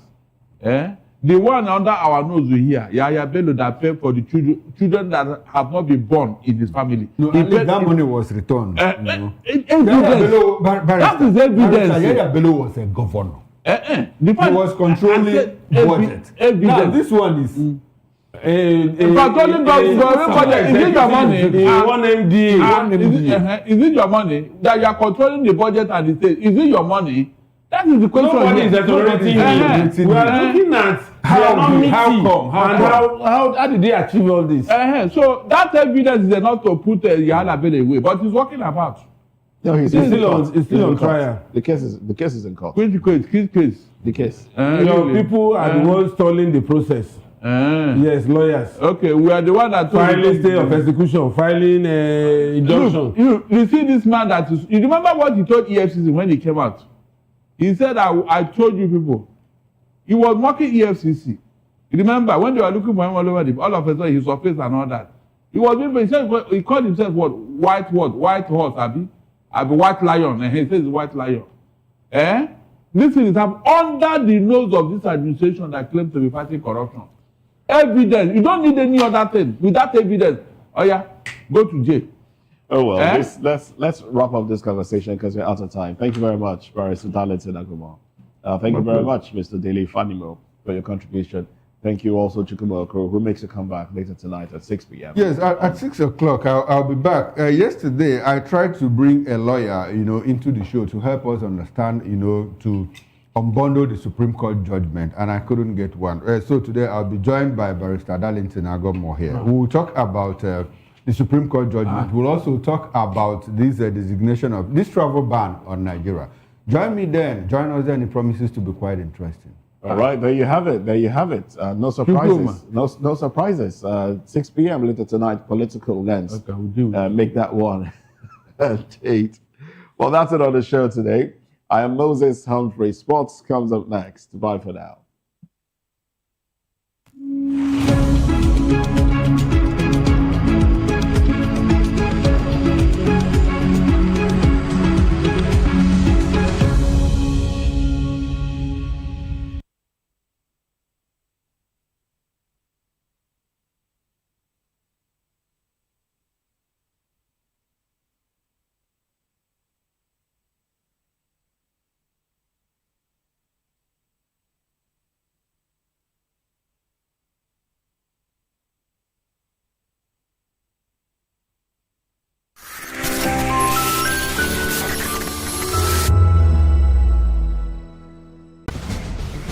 Join us as we drive into the world of politics through insightful interviews with prominent political figures, both serving and former governors, ministers, senators, legislators, party chieftains, activists, and analysts. Get first-hand information into the decision-making processes that affect our daily lives. Highly engaging one-hour program that brings political discourse into focus.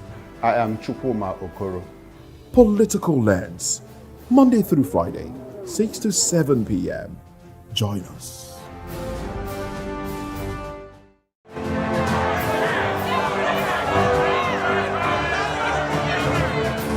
Do you want your voice to be heard? Do you know that you matter in the scheme of things? The People's Voice, the show where ordinary citizens take center stage as we discuss the biggest stories that affect you and I.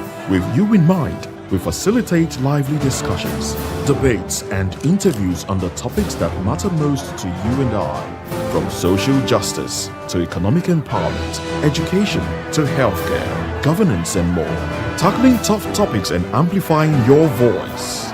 Join the conversation and make your voice count. The People's Voice. Make your voice count.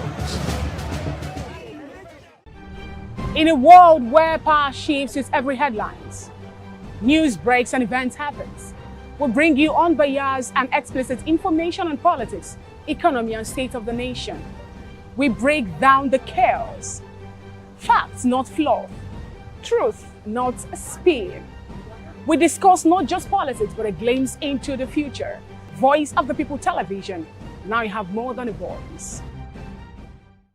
To know the happenings in the maritime sector, join us on the program Maritime Frontiers on VOP TV, as we discuss key areas in the maritime sector, from aquaculture, maritime transportation, maritime labor regulation, oil and gas exploration, ferry and passenger insurance, marine pollution and prevention, port operations, and lots more. Maritime Frontiers, exploring Nigeria's blue economy.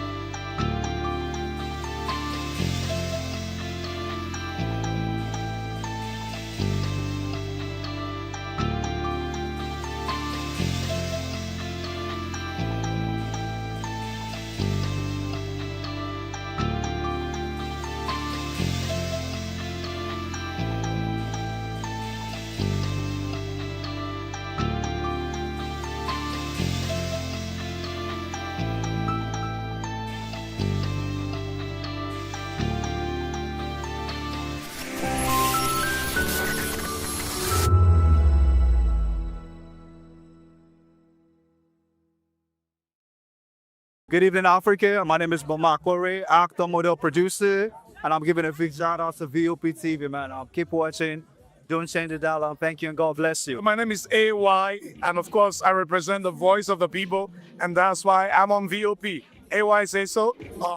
Hi everyone, it's your girl Miriam Tima from the Real Housewives of Lagos and the Real Housewives Ultimate Girls Trip Africa. Shout out to VOP, the voice of the people. You already know. Stay tuned, keep watching. And don't forget, VOP is the best. Alright, hello, how are you? It's about shagging the man fine back with Melanie Poppy Black Skin Boy. This is VOP TV. If you're not watching VOP, I don't know what you're watching. Maybe you're watching your weight. Hello, beautiful people. This is Wale Ojo, and you're watching VOP, Voice of the People. Hi, guys. You already know who it is. This is New Energy. Flyers, whatever, live it. Keep watching VOP TV. Thank you. Hi, people. Ginny Albano here. Guys, please keep watching Voice of the People. The red carpets, awards, the razzmatazz, music, fashion, interviews, and more. Spotlight on Voice of the People television. Let's feed you with all the juicy stories in the global entertainment space, bringing you the glitz and glamour as it is hot. Stay tuned to Spotlight, 1 p.m. Monday to Friday. Spotlight on VOP TV. Entertainment like never before.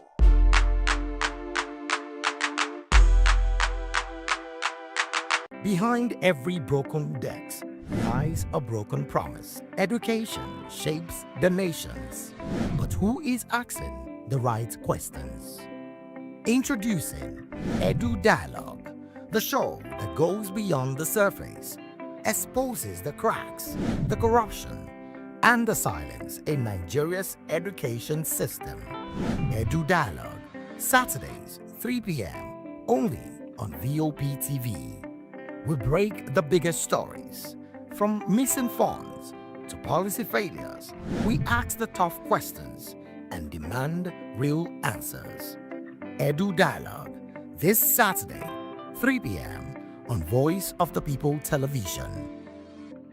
Hello there, my name is Damilola Ogunsi, also known as the Goldfish. Hi, my name is Chiki Bright Emmanuel. I'm an actor and a filmmaker. Hello peeps, my name is Yomi E. Adejimo. Hi everyone, I'm Paul Utomi. Hi everyone, my name is Stacey Benjamin and this is Voice of the People TV. I need you to keep it locked to VOP TV. See, are you looking for good entertainment? You want to get good movies, good music, politics, talk shows, sports and entertainment. You really want a channel that gives you everything you need without you having to run around. VOP is where you are. That's Voice of the People. If you're not listening to this, you're not one of us. And you deserve to be killed. Scrap chat. Don't be killed, but watch it. Or I'll find you. And I want you. And you are locked on VOP TV. Don't go nowhere. This is where the juice is. This is where all you need for entertainment, politics, movies, and whatnot. And keep watching VOP TV. So keep it locked because I'm locked already, man. And it's money back guarantee. So you're going to have a good time because I do. And please keep watching VOP TV. I won't turn to you actually. I beg you, subscribe. but cheat. If not, whatever you see. You better not touch that die, because VOP is the plot. Welcome to the locker room, the home of football talk that matters. I am Jerry Arpillon. Join us every weekday, Monday to Friday at 5 p.m. Nigerian time, as we share the hot takes and hot debates in the exciting world of football. And joining me are the usual suspects, Ikechukwu and Mayowa, as we break down all the hot takes and everything that's happening in the football. Don't just watch football, live it with us. Catch us on the locker room and Voice of the People television at 5 p.m. Nigerian time. And like I always say, if not 20 minutes off, with the sport. And it's Hakim Ziyech who puts the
This is African News on Voice of the People television, where we don't just bring you the news, we bring you Africa's heartbeats, the policies that shapes our world, and the economy that determines our future. African News on Voice of the People television. Stay with us. Voice of the People. You can hear me now. My name is African News.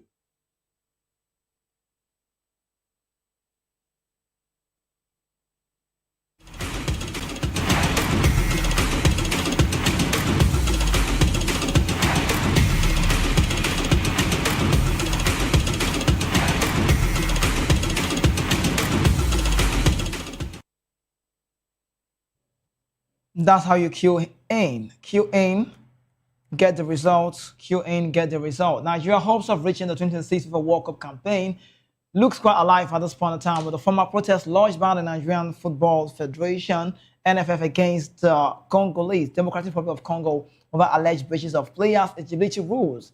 The Super Eagles were eliminated in November after losing to DR Congo on penalties in the African playoff round. However, questions have since arisen regarding the eligibility of several Congolese players who featured in that match. Report also suggests that up to 6 players may not have been completed, or rather, may have not completed the full nationality switch process required under the FIFA rules. Moving on, central to the allegation is the claim that the players did not formally renounce their previous citizenship, a requirement under Congolese law, which does not recognize dual nationality. Further concerns also have been raised about players holding European passports and being over the age of 21, circumstances that could place them in a breach of FIFA eligibility rules. Now, I tell you, confirming Nigeria's petition and position, rather, I could say, the NFF Secretary General Dr. Mohamed Sanusi has disclosed that a petition has been submitted to FIFA challenging the participation of the players. NFF Secretary said, "We are waiting. The Congolese rules say you cannot have a dual nationality or citizenship. Wan-Bissaka has a European passport, and also some of them have French passports, while some of them also have Dutch passports, respectively. The rules are very clear, and we have submitted our petition." Sanusi explained that the FIFA clearance of the players was based on documentation provided by the DR Congo side, but Nigeria believes the process may have been compromised. In the words of Secretary General Sanusi said, that's why FIFA cleared them. FIFA rules say once you have a passport of your country, you are eligible as far as FIFA is concerned. They are eligible, and that's why they were cleared, rather. But right now, our concern is that FIFA was deceived. And FIFA was deceived. That's the word to say. It's funny to talk about. FIFA was deceived. That's about Sanusi saying this, and into clearing them. He continued by saying, it's not the responsibility of FIFA to ensure the regulation of Congo as followed. FIFA goes by its own regulation, and it was on that basis of what was submitted to the FIFA that they've cleared them. What we are saying is that it was fraudulent. The matter is now before FIFA, which will determine whether DR Congo breached eligibility rules. Should Nigeria petition succeed, the Super Eagles could be reinstated into contention for the Intercontinental Playoff scheduled to take place in Mexico on March 2026, provided the official may have not been played. The development has rekindled hope among Nigerian supporters who have resigned themselves to missing out on the World Cup following the defeat in November. The outcome of FIFA's investigation will be decisive in determining whether Nigeria's campaign can be revived.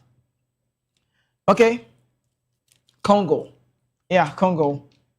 Democratic Republic of Congo. I like Congo. I told you about the Congolese before. I've been celebrating Congo from the onset. I've been talking about the Mashwako, the Wan-Bissaka, the Wakambo, the Mbuku, my name. Talking about, Yohan Wissa, out of the team, Charles Bemba, Transembe, they got quality. And see, I don't know if this is what you did not sow, or how did they say it, what you did not sow, you want to reap. I don't understand how it's going to work out. But I'm looking at a scenario where Nigeria wants to fit in.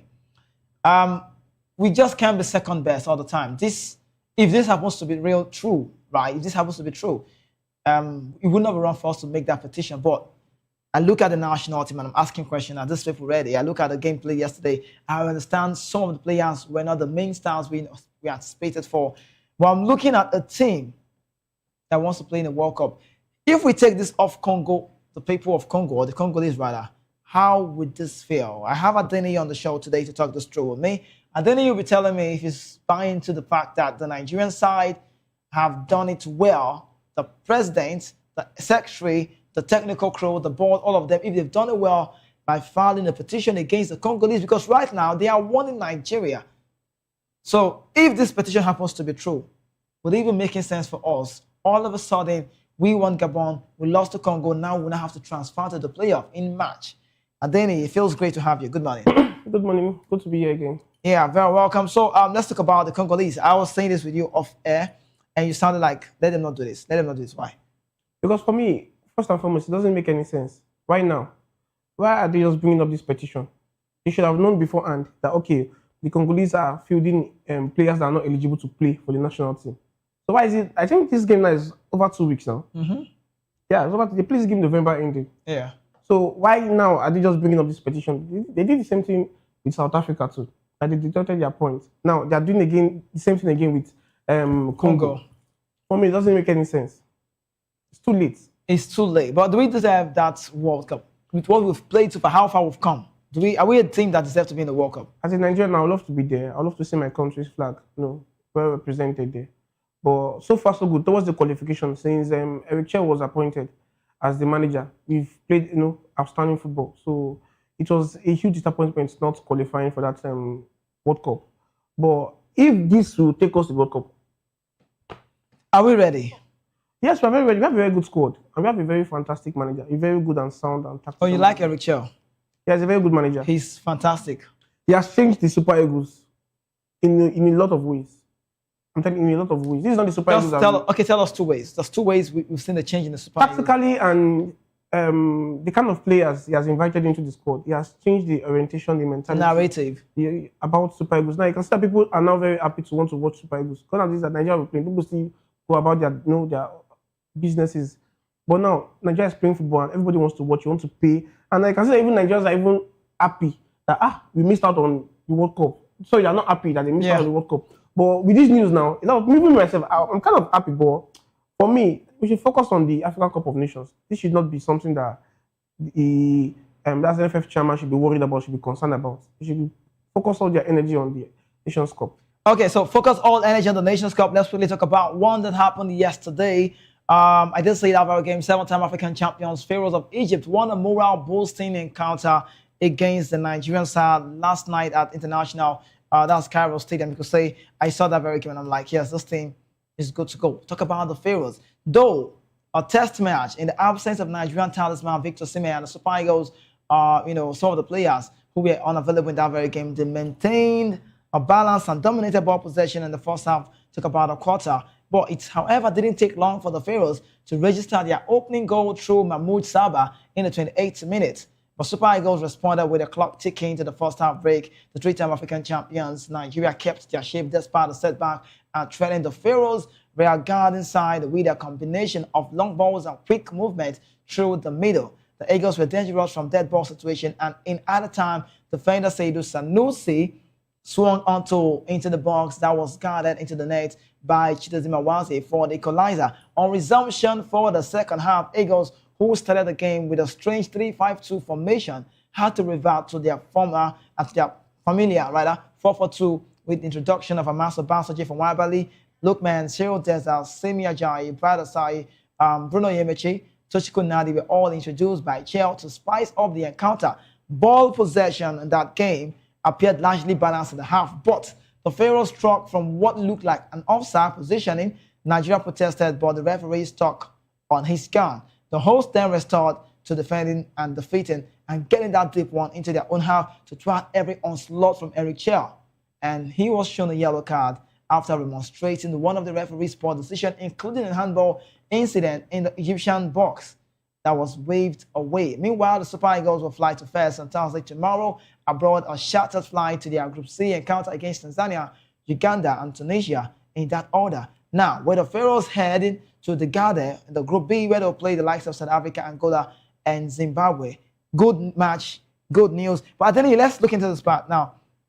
We saw Super Eagles side coming yesterday to play against the Egyptian side, and when you look at the squad, you would agree with me that this is not the real, I don't want to use the word real, Super Eagles squad that we used to know, but regardless of whatever I make or you make about it, Eric Chel has to find a way around this one. And I said it and I'll say it again. If we had won that game, it's a mere friend you can call it, but if we had won that game, I would have said we were going into this tournament with a very morale boost. Like, we won 7-time champions. We just 3-time champions, the Egyptians. But I look at the squad that started the game yesterday. We'll quickly let you know, let's talk basically about Nigeria, who were away from home.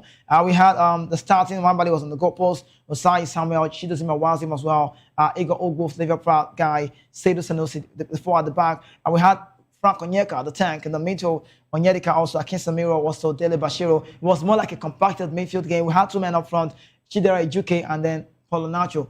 I understand the combination would not work, if you ask me. But it's like a test run. And I said it, for Eric Chel, he has a job to do. Because you know why?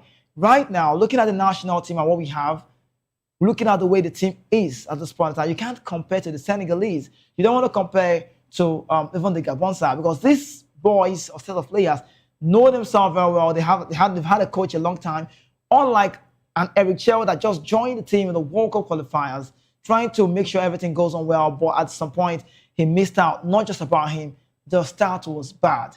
So I knew it wasn't a miracle in the church service that would have made Eric Chel to do that turnaround. But now, bringing to the team, Adeneye, we had the team playing against the Egyptian side, and I saw the Egyptian side. I said, these guys were good to go. I looked at Ibrahim, I looked at Fatou, I looked at Harry, I looked at Ashel, Fatih, they're all in the game, and Zizo, Mustafa, Sabah scored a goal in the 28 minutes. This side can even win the Super Eagles main team. I'm not lying to you. I'm telling you. No Mamouche, no Salah. Well expected, we know. But let's look into Eric Chel. Is this going to be a very toxic situation for him to make and get his first 11 come the first game in the AFCON on the 23rd of December? I don't think he has a selection problem when it comes. Do you think he has the first 11 already? He has his first 11. You really? If you look at the qualifiers, he knows his players. He has his own squad. True. Sure, you understand. So for me, the Egypt friendly was just more of like a preparation for. It's a good way to prepare for that kind of tournament, for this tournament anyway. So losing 2-1 for me is not a big deal. Not a bad result. Not a bad result anyway, because they played well and we have very good and outstanding players for this AFCON, and we are on course for victory. I would not be surprised if we actually win this tournament. Are we favourite to win it? Maybe second favourite after Morocco and Egypt. Oh, Nigeria second favourite. Second favourite after maybe third. Okay, let me just open your mind. Let me be like an eye opener on the show to you. Let me open your heart now so you understand. We have the Ivorians, former champion, the last one. We have the South African side. I don't want to mess with them. I'm liking the Temba Nkwane, the Mbule, the Sitole. I'm liking the Kakana. All the names, I like them. Now, you talk about the South African side. You look at the Congolese, they've got quality team. You look at the Senegalese. the Cameroonian side. I think if you ask me, favorite to win it Morocco, everyone says Morocco. Are we underdogs? We're not underdogs. If you look at African football, it's changing. You know, we've really evolved. The African football that used to be kick and follow, you know, now you can see that we are playing more like the European style. The flair is there. You know, the flair is there. You know, the tactic is changing. The strategy, you know, the mentality of the players. Most of them are playing abroad, so you can see that everything about African football now is changing. They're no longer underdogs. You can see what the Congolese do, how they played Nigeria 5, 10, 15 years ago. Something like that. You will not even expect that kind of result. So why are you telling me that we are going to possibly win it? Now let's look at the group C: Nigeria, Tunisia, Uganda, Tanzania. Adeni, in your head, if I ask you on paper, you definitely say Nigeria, the North African side, Tunisia, right? But I'm sorry, I'm debating a bit. Looking at the chart, what happened? Sudan side won Nigeria. It was a chant team. That's how much we don't have minnows anymore in African football. We play against let's be factual. We played Adeni, sorry. We played against Lesotho. We couldn't get the results so well. We played against the Benin side. We were struggling. We played against Zimbabwe.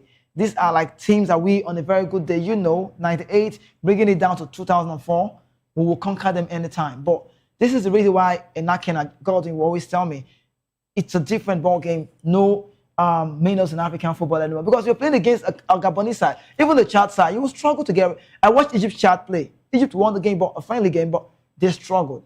That's how Africa, like Ivali said, is getting high. But if you look at Nigeria, new coach Erichel, we have the most valued team. Quality-wise as well. But I'm looking at the team play. So is it going to be a walk in the park for Nigeria to come out in the group C straight like that? The only problem I'm seeing in that group is Tunisia. If Tunisia are problem, two of us could come out now. I used to watch the highlights of Uganda's their local league. Yeah. So they have very good players too, and it's a very, very physical league too. So they might pose a little problem for Nigeria. Uganda, you mean? Yeah. But Tanzania, their league too is very strong. They have very good and skillful players too. That mostly I think they play in their local leagues too. But it's just Nigeria and Tunisia for me. But football is changing anyway. If we don't qualify from this group, man, I'll be surprised. So if we don't win it, should Eric Chell go? Should they fire him? No, they should still retain him. Stick with him. The guy is doing a massive job. Outstanding job. Well, it's not like you're saying more. Look at the group now. Which of them would you say? I don't like to use the word that says toughest and simplest, but I think let's just do it on paper. We look, like I already said on Monday, I recall I said, if you ask me from the group A, if you want to go on paper, I'll definitely go with Morocco and Mali, Egypt, South Africa, just maybe as your fourth, Nigeria, Tunisia, Senegal, Congo, Algeria, Burkina Faso, just the way it's stopping for me. But let's look at it because the game is changed. Look at the group B. The Angola side played more like the Portuguese, a lot of Portuguese connection. The Gabon side as well, they do the French thing. So you look at all of this group, you begin to write teams off like Sudan, Botswana, you're writing off Tanzania, you're writing off teams that you want to call the small side. Even Benin Republic have a quality. We have the easiest group in this. We are the easiest side. We have the easiest group. Because if you look at group B, Egypt, South Africa, Angola, Zimbabwe, very strong team. Yeah, I think that's the strongest for me. Morocco, Mali, Zambia, Comoros. Okay, just the weak team, Comoros there. Then you see Senegal, that's for Group D. You see Senegal, DR Congo, Benin Republic. And that Benin Republic, their manager is our former manager. The longest serving manager. And if not for maybe they were just not fortunate to qualify for the playoff. They would have gone to the World Cup. So you see, so look at Group E too. Algeria, Burkina Faso, Equatorial Guinea, and Sudan. Strong teams. See Group F, Ivory Coast, Cameroon. So I think Nigeria has the easiest. And then you not be to come up for group stage with the talk. You feel win now. Even the knockout stage too. I think we might play the winner in group. Yeah, if we should actually top our group, we'll play the second. That's the runner up in Group D.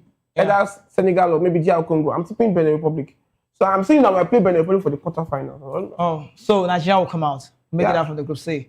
So it's going to be a very tough tournament. A tough tournament. Yes, I would agree. A tough tournament, but I'm talking about group phase. Yeah. Group phase. Actually, I can call 5 teams that I can say yes, they must make it out. I can talk about Morocco. I can say it. Yes, I can't put my job on. Because you'll be surprised though. No. Most of the teams that are taking to qualify. I don't see. For me, if you ask me, put a date to this, not the bet. Morocco would definitely be out. South Africa will be out. I'm talking about team cohesion. Morocco will be out. South Africa will be out. I don't even want to say Tunisia will be out because for me they've not really been that consistent to say they've been good though. Don't get me wrong, but in the kind of play that this Tunisia team. We know they're surprised that when it comes to they were getting results in qualifiers. They will just I don't know how they used to just switch. Yeah. You just see another Tunisian team. No, they like tournaments. I know that. I think If we lost to them now, the last AFCON, no, I think we beat them 1-0. I think for 2018, I think they got us off in bronze. I mean, the shot from the outside, I won't forget in a hurry. So you see, missed out. Those North Africans, I'm always very, That's very 2022. It's 2022, I recall. Now, look at the team. Look at the Senegal for me will be out. The likes of Jakite, quality team, Kalidou Koulibaly. If you ask me, I'm not going to talk about the Group E. I've already mentioned Morocco, South Africa, Senegal. Who else is there? Okay, let me just take 4. See that group A. So I could respect the job. Ivory Coast for me. But the rest, I don't know. Wow. But you are saying Nigeria. So let me just be, what's the word? Let me be, should I be biased or sentimental? Okay, Nigeria, just maybe because of Victor Osimhen and the rest of the boys. I don't know. They say Nigeria and others. Is that true? Victor Osimhen and others. Is that true? Victor Osimhen is our talisman. Without Osimhen, there's no Nigerian. There's no. Can you say that? Because look at our game against Congo, the playoffs. When they took him off, look at what happened. Wait. Can you say? And when I even saw that squad list, just that I was not here. I want to talk about that squad list. I was expecting, in fact, what he did, it made me so happy. That's Eritrea, all right. Taking off Tolu and bringing in Deza. Yeah, okay, cool. Fantastic decision. Right. And Paulo Nacho well-deserved call-up. So you see, so I don't think, so if there's no Osimhen in this squad, I think Onachu is a very good player. Deza too is, these guys are amazing. They're very, very, and they're very, very little up front. But let's say Arokodare is not so bad, Arokodare, I think it's about the Molino. What happened with Wolves? Is the Wolves problem the issue? It's not a Wolves problem. But he's not been bad. He's not really been bad to say. I don't want to diss him on air, but the guy is not just a footballer for me. No offense. Please get cameras on him, please. What did you say? Let's get no offense. The guy is not just a footballer. So Arokodare is not what? Physique, he's tall, he's good looking, he has the body, but look how he plays football. So it's more like a model, you mean? Yeah. So just I'm playing basketball. So can you say that again? Arokodare what? He's not a footballer for me. He has the physique, but he's a model. It's just maybe he can't be working for maybe Gucci or Versace or I'm talking about the player who did so well in Genk last season, Jubilee Pro League. Look at what he's struggling in Wolves now. But Wolves is struggling actually. Wolves is struggling. If the team is struggling, I think when United was struggling last season, we had players like Fernandes. So individual brilliance. So you understand. But he scored against Arsenal, the first Wolves players to score Arsenal. In fact, for me, that's the best decision. Dropping Tolu and bringing in Onuachu and Deza. Fantastic. Okay, so quickly let's talk about the squad again. Let's look into the squad, the team list. Getting the full on the screen so you can have for yourself. And we just let's just go through that squad again. Yes, the Super Eagles team. Goalkeepers will be saying the likes of Tano Wabali, Ozoho Francis, and Master Basoje. Those are the 3 at the back. I mean, the goalkeepers will be having. And if you look at this team, you would say Master Basoje definitely will be the third choice goalkeeper. And you look at the defenders line, Calvin Bassey have been phenomenal. Our clubs are Fulham, great player to watch. Jose Awazim also in the team, great to celebrating that man. We've seen him at Nantes, the Ligue 1 side has not been doing bad. Seydou Sanusi returned back, and he's owned that position. If you ask me, I'll tell you, I'm a fan of Bruno Yemechi. I've watched him, at Olympiacos play, but I'm just looking at Seydou. Seydou is showing that, yes, I've been here before you. This is me. This is my position. And truth be told, I think I'll give it to Seydou. Semi Ajayi, yes, well, calm and collective. Bruno Yemechi, Igor Ogbo, like the recent. He's a man who has replaced Benjamin Frederick on that role. I miss our boy. I will miss him. Definitely, he's training. We will miss him. There's still more time if we can qualify more. I don't know. Now, brighter side is Samuel happens to be having that right back role this time around. No Ola Aina and then Ryan Alebiosu. They told me you are Yoruba. They tell me we'll come back to that list again. I said to someone Alebiosu and they're like, you pronounce the British way. That's a black-born player. They say Alebiosu. Am I right? It was a shoe. That or shoe. I think maybe it's from Osun State or something. Come, I didn't your mother. We're not talking about where it's coming from. I'm just talking about the right pronunciation. Alebiosu. You know pronouncing Yoruba. Osun. You said about Yoruba names. And Adeni Ojo is your name. You say my name now. Let's say Ojo now, my surname now. Ojo, there's Ojo, there's Ojo. So we don't want to just go into that. Okay. Report says Alebiosu. Alebiosu. That's the name. I'm sorry, correct Osun. So pronounced that way. Yeah, it's Oshun, there's Oshun. No, no, I'm just saying. I think this is quite, contradicting sometimes. Yeah. When you get languages, But shout out to that man, Alebio Oshun. I have to just be very, very careful. I'm very wary when I can't pronounce names like that. But if I did murder your name, Ryan, I'm so sorry. He plays for Blackburn Rovers. Quickly, let's get to talk more about the guys we have on the team.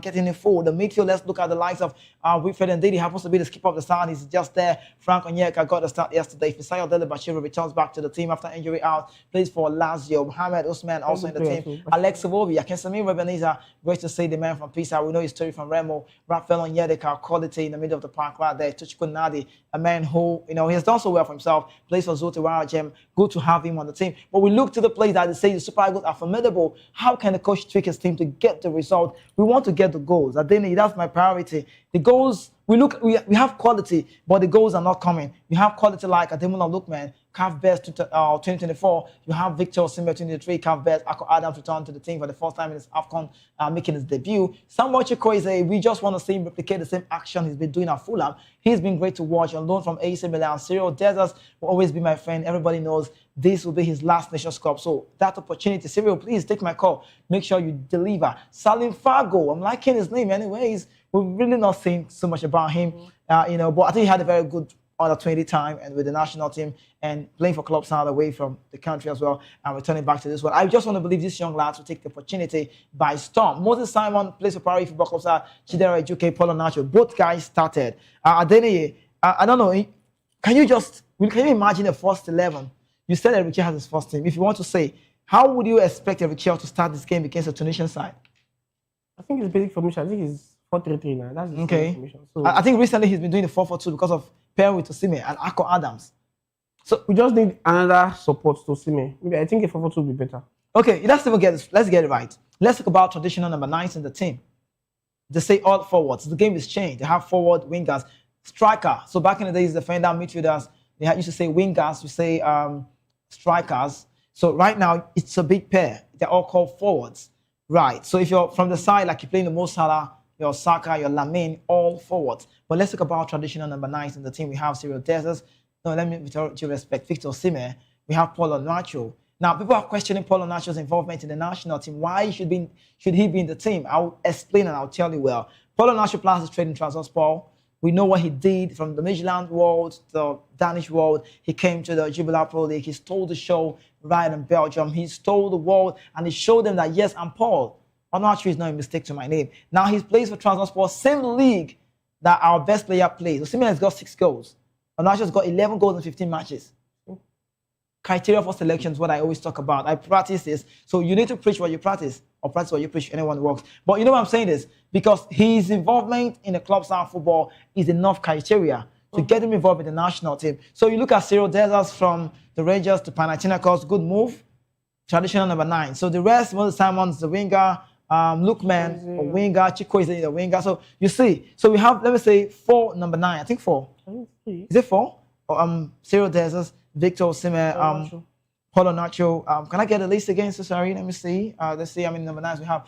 Traditional number 9. Okay, Victor Osimhen. Okay, Akko Adams, Osimhen, Akko Adams, Paulo Nacho, and then Cyril Dessers. Salim Fago can actually go from the wing, but talk about big players.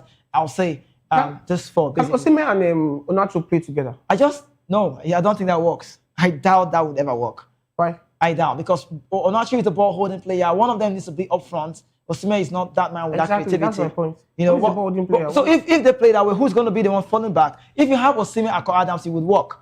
Because Akko Adams has got footwork. He can play, he can dazzle. But because we have wingers like Lookman, Osimhen will definitely have to play with. I think Akko Adams gets to start. Because I prefer 2 players that are very, very good in here. But if you want the dangerous, you see, if for you to play Osimhen and Cyril Dessers, they'll be so dangerous, but it means your midfield must be active. Those passes must be quick. They must keep coming. Yeah. You know, but if you want to play just someone that can come to get the ball to help you, will be there and get the ball. But I don't know. Eric has a problem, and I've seen it, and I think he's trying to solve it now. We are not Real Madrid. Rodrigo is back. We saw the Jude Bellingham poll saying, yes, my boy is back. Good to talk about. But I'm looking at Eric and what he needs to do. He needs to understand that this team has got selection problem because we are like the 3 lions. We get players. Players in Nigeria, guys, if you not be coach, you not fit manage Nigeria team because you would ask yourself, say, where do I want to start? Players today. Even if you come out don't say for that team, enter street now, you will see players. They just need that nurturing. Now look at the national team now. The quality is there. But how do you make this? See, it's a problem.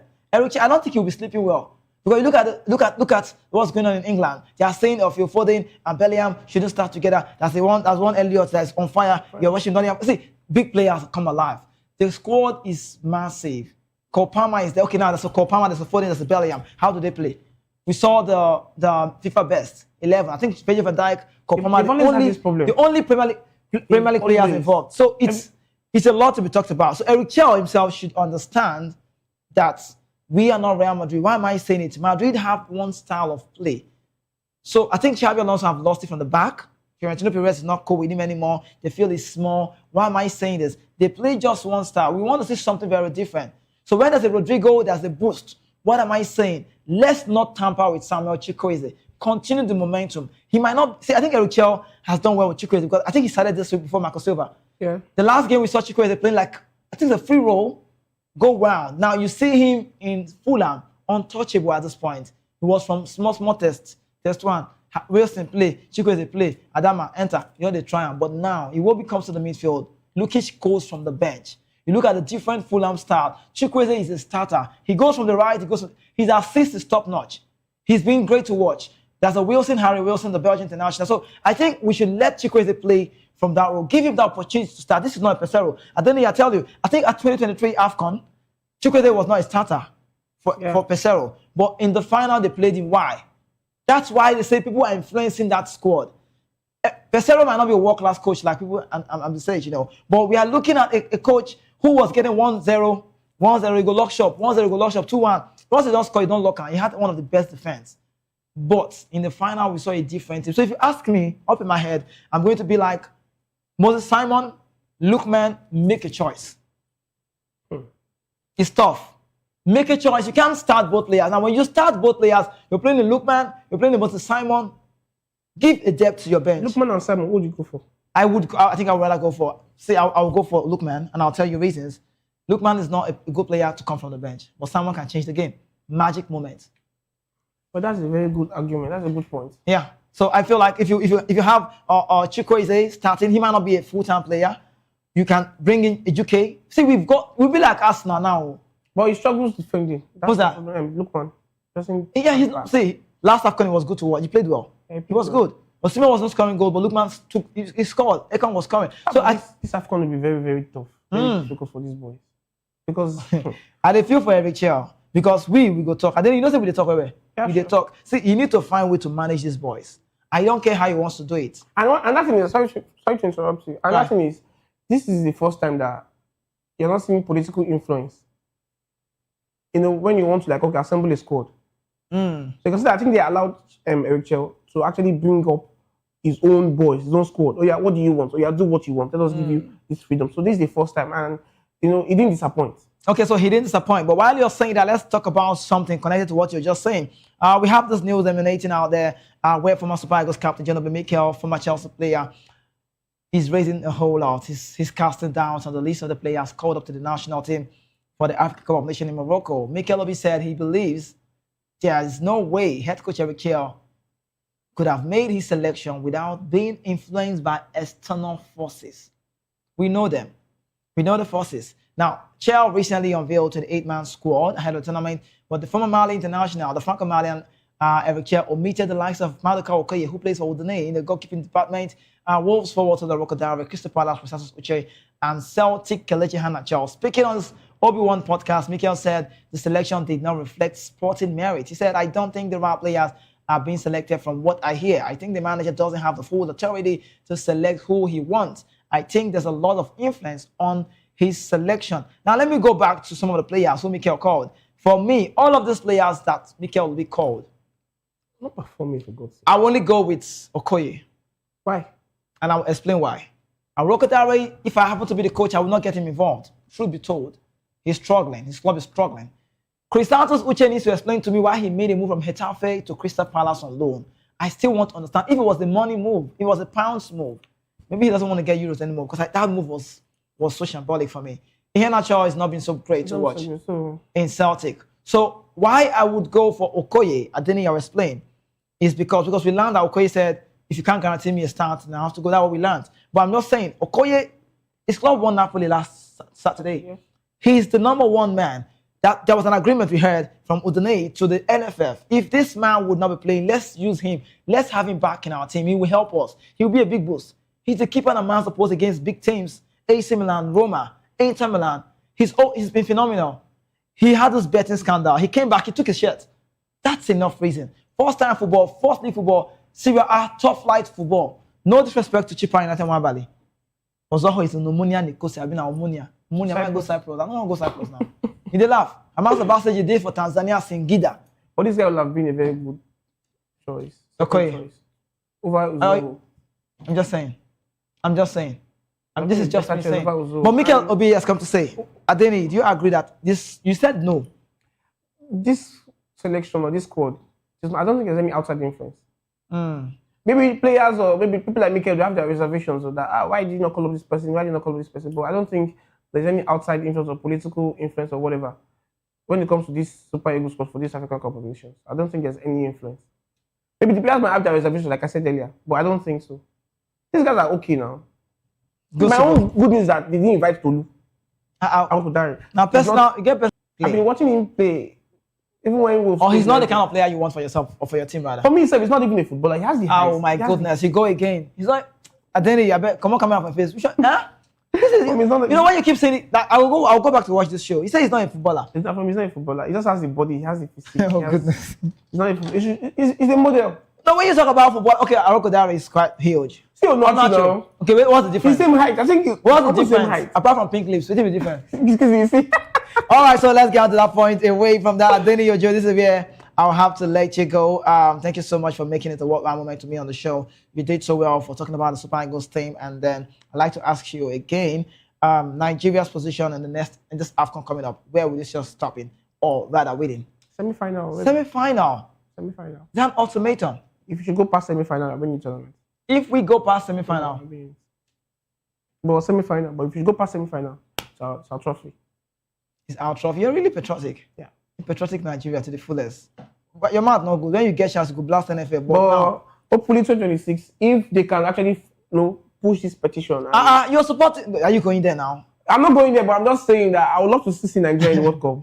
But for me, it doesn't make any sense. But if they can push it and convince FIFA that, okay, and make their argument or their litigation. It's real facts. Sense, we'll be so happy. All right, so we will be so happy. That's about Adeni Ojo, patriotic Nigeria to the fullest. He wants Nigeria to make it to the World Cup, and time tells if we'll be making it to that very one. Petition is still on there. Investigation is still going. Eyebrows is being raised, mouths are waggling. We'll wait to know how it goes. But we're going on a quick break. When we return, guess what? The show continues. We'll tell the other news away from the Super Eagles news. Stay with us and go anywhere.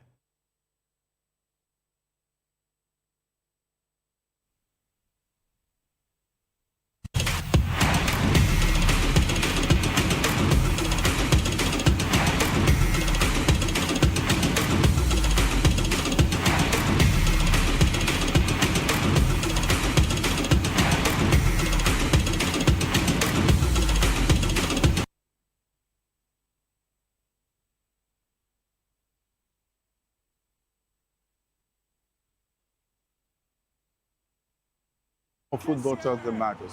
I am Jerry Ampelhon. Join us every weekday, Monday to Friday at 5 p.m. Nigerian time, as we share the hot takes and hot debates in the exciting world of football. And joining me are the usual suspects, Ikechukwu and Mayowa, as we break down all the hot takes and everything that's happening in the football. Don't just watch football, live it with us. Catch us on the Locker Room and Voice of the People television at 5 p.m. Nigerian time. And like I always say, if not going to the talk, please discuss. And it's Hakim Ziyech who puts the Atlas.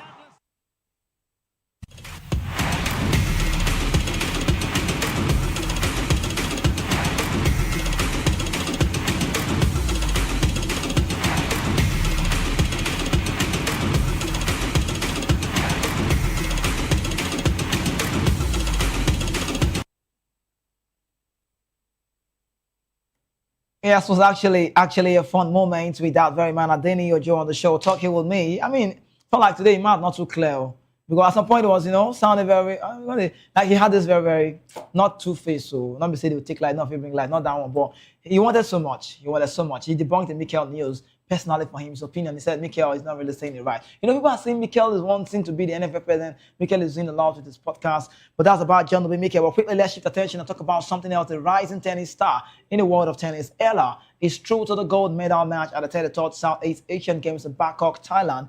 And Alexander Ela guaranteed a gold or silver medal for the Philippines in the women's singles tennis at the 33rd Southeast Asian Games in Thailand. The Philippine world number 53 prevailed in her semifinal matchup with a comprehensive 6-1, 6-4 win against star player Naklo Taspon at the National Tennis Development Center on Tuesday, 16th of December. The 20-year-old is aiming to become the first Filipina since Macris Fernandez in 1999 to win Southeast Asian Games women's singles gold. In fact, she would be the only third female player from the Philippines to conquer the title and the first of the 21 or 24th century, you can rather say. One of the flag bearers for the Philippines at the SEA Games opening ceremony, Ila, will be facing another home hope in a gold medal match on Thursday, 18 December. She will meet world number 240, Manachana Shimonkire, who progressed past Janice Shinkain at the WTA world number 54. Retired at the 6-4 down and with a Britain issue, Ella will add to her women's team bronze with a single gold or silver now assured. She also has a shot of third medal in the mixed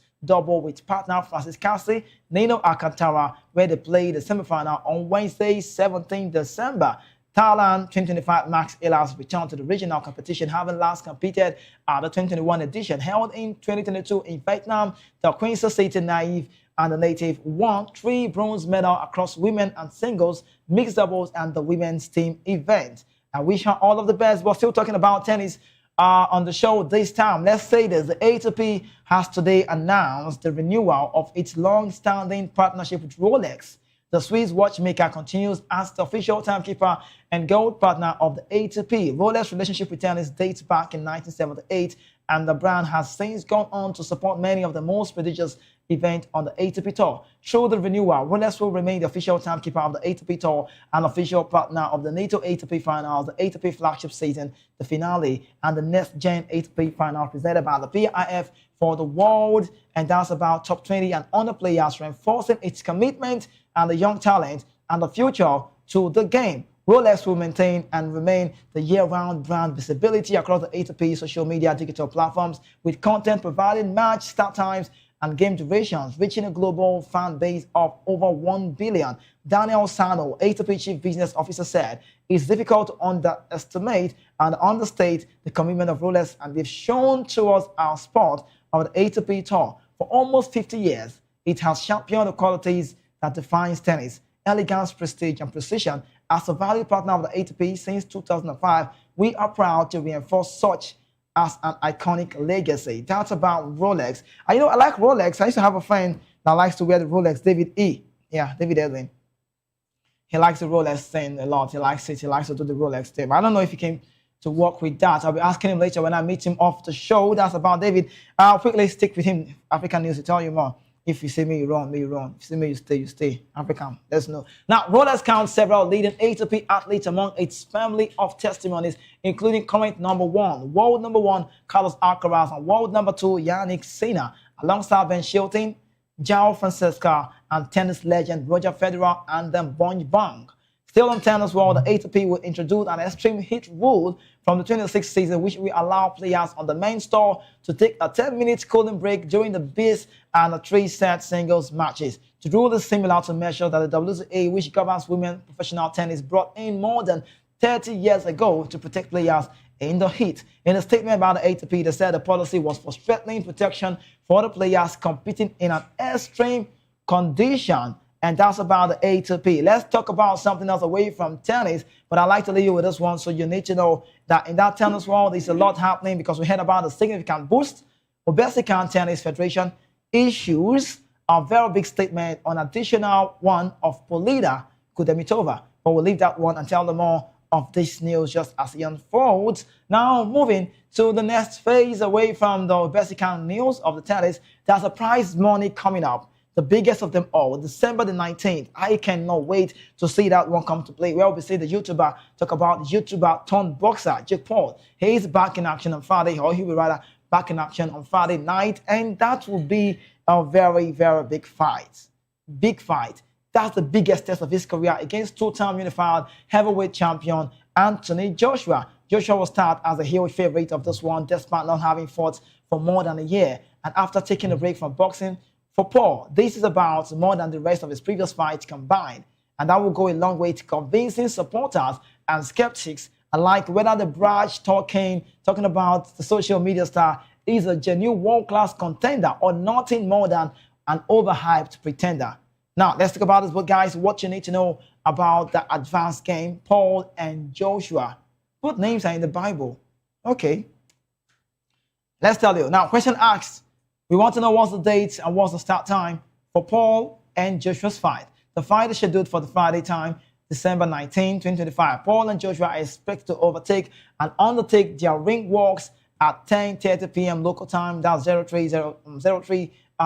You can say 3:30 GMT Saturday time. The flight is out there. You have to go and see that very well because the fight will be also starting, just after. We'll see some advert being placed on that. Now, where is Paul and Joshua being held? The heavyweight contest will be staged at the Casella Center in Miami, Florida. You could say United States. The venue is home to the three-time National Basketball Association NBA champion Miami Heat and can hold up to 20,000 spectators for boxing matches.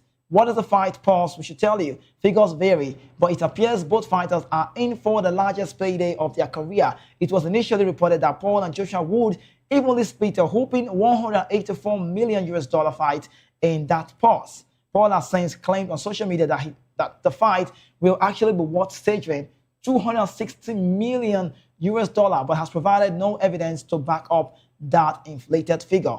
Now they're asking question, why hasn't Joshua fought in more than a year? We'll be telling you that. It will be Joshua's first bout since the brutal fifth-round knockout loss to Daniel Dubois. That's the Englishman back in September 2024. And in the past 14 months, the 36-year-old Joshua, the AJ star, also underwent elbow surgery and took time off the sport to recover and recharge mentally and physically. Now you're asking again, why didn't Paul fight Jem Vota?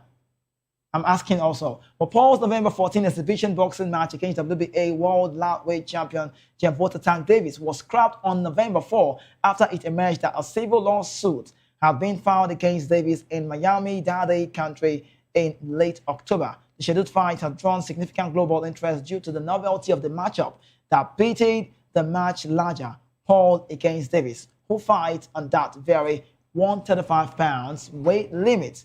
Don't ask us because I know you know. Just in case you know, we should tell you. If you don't know, we should still tell you. Who is Paul? He is 28. He's from Westlake, Ohio, where he and his older brother, Logan, shot to fame through social media. Jake Paul began his career posting videos on online platform Vine in September 2013 and also have now amassed 5.3 million followers and 2 billion views before the app was discontinued, according to reports. Paul is 6 feet, 1 inch tall, you could say 185 meters, and normally fights at the cruiserweight or junior heavyweight division.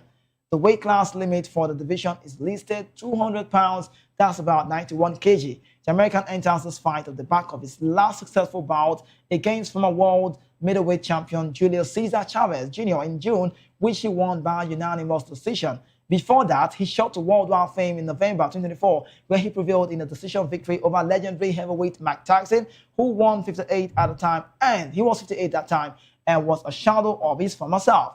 Now, let's not be sentimental. Let's talk a bit about AJ Styles, well known in the boxing world, two-time champion. Joshua is 6 feet, 6 inch tall, 1.98 meters boxer from Watford, just outside London, England. That's the connection with Nigeria, if you know Anthony Joshua, Yoruba boy. Now, under the parameters of the bout, Joshua, who historically have weighed in at about 250 pounds, that's like 133 kg for past heavyweight fight, will be limited to no more than 245 pounds. So approximately you could say 111 kg against Paul. That's about that fight, and we'll see how it goes. But we need to call it a wrap right now. We have the media news coming up next. Please stay here.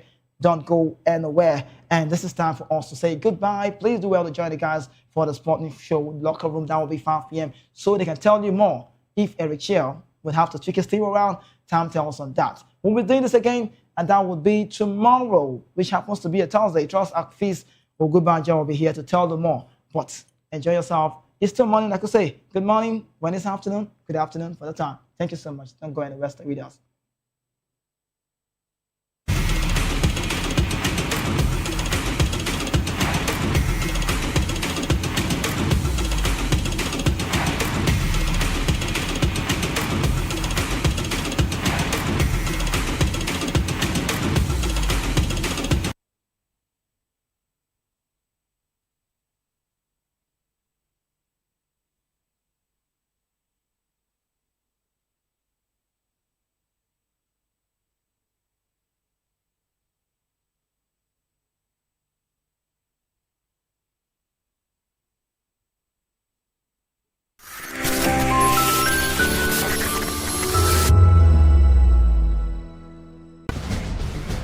Join us as we drive into the world of politics through insightful interviews with prominent political figures, both serving and former governors, ministers, senators, legislators, party chieftains, activists, and analysts. Get first-hand information into the decision-making processes that affect our daily lives. Highly engaging one-hour program that brings political discourse into focus. I am Chukwuma Okoro. Political Lens, Monday through Friday, 6 to 7 p.m.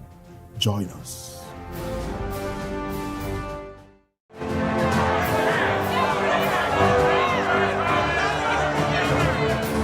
Do you want your voice to be heard? Do you know that you matter in the scheme of things? The People's Voice, the show where ordinary citizens take center stage as we discuss the biggest stories that affect you and I. With you in mind, we facilitate lively discussions, debates, and interviews on the topics that matter most to you and I. From social justice to economic empowerment, education to healthcare, governance, and more. Tackling tough topics and amplifying your voice. Join the conversation and make your voice count. The People's Voice. Make your voice count. In a world where power shifts with every headlines, news breaks and events happens, we bring you unbiased and explicit information on politics, economy, and state of the nation. We break down the chaos. Facts, not fluff. Truth, not spin. We discuss not just politics, but a glimpse into the future. Voice of the People Television. Now you have more than a voice. To know the happenings in the maritime sector, join us on the program Maritime Frontiers on VOP TV as we discuss key areas in the maritime sector from aquaculture, maritime transportation, maritime labor regulation, oil and gas exploration, ferry and passenger insurance, marine pollution and prevention, port operations, and lots more. Maritime Frontiers, exploring Nigeria's blue economy.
Good evening, Africa. My name is Mamakore, actor, model, producer, and I'm giving a big shout out to VOP TV, man. Keep watching.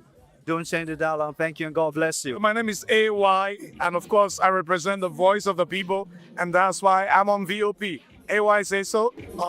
Hi everyone, it's your girl Miriam Tima from the Real Housewives of Lagos and the Real Housewives Ultimate Girls Trip Africa. Shout out to VOP, the voice of the people. You already know. Stay tuned, keep watching. And don't forget, VOP is the best. All right, hello, how are you? It's about shagging the man fine back with Melanie Poppy Black Skin Boy. This is VOP TV. If you're not watching VOP, I don't know what you're watching. Maybe you're watching your weight.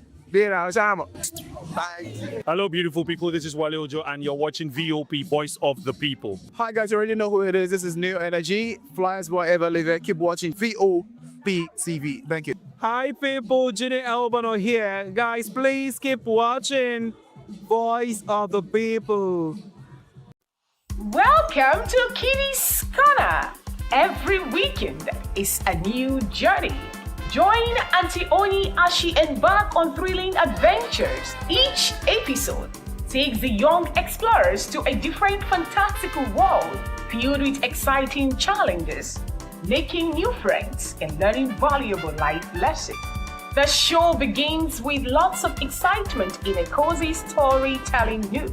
Fairies teach the importance of kindness, honesty, bravery, teamwork, or curiosity. Kiddies Corner is a delightful blend of fun, education, and imagination with catchy songs, interactive games, and heartwarming stories. Join Auntie Oni every Saturday, 10 a.m. to 10:30 a.m. on Voice of the People Television.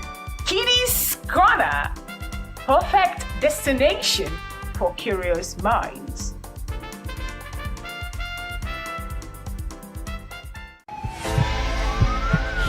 This is Health Check, your weekly guide to better living, smarter choices, and trusted answers. From everyday wellness to urgent health issues, we've got you covered. Health Check only on Voice of the People Television, where your health has a voice.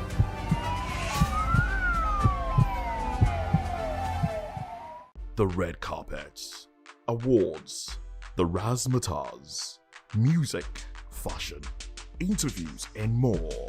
Spotlight on Voice of the People Television. Let's feed you with all the juicy stories in the global entertainment space, bringing you the glitz and glamour as it is hot. Stay tuned to Spotlight, 1 p.m. Monday to Friday. Spotlight on VOP TV. Entertainment like never before.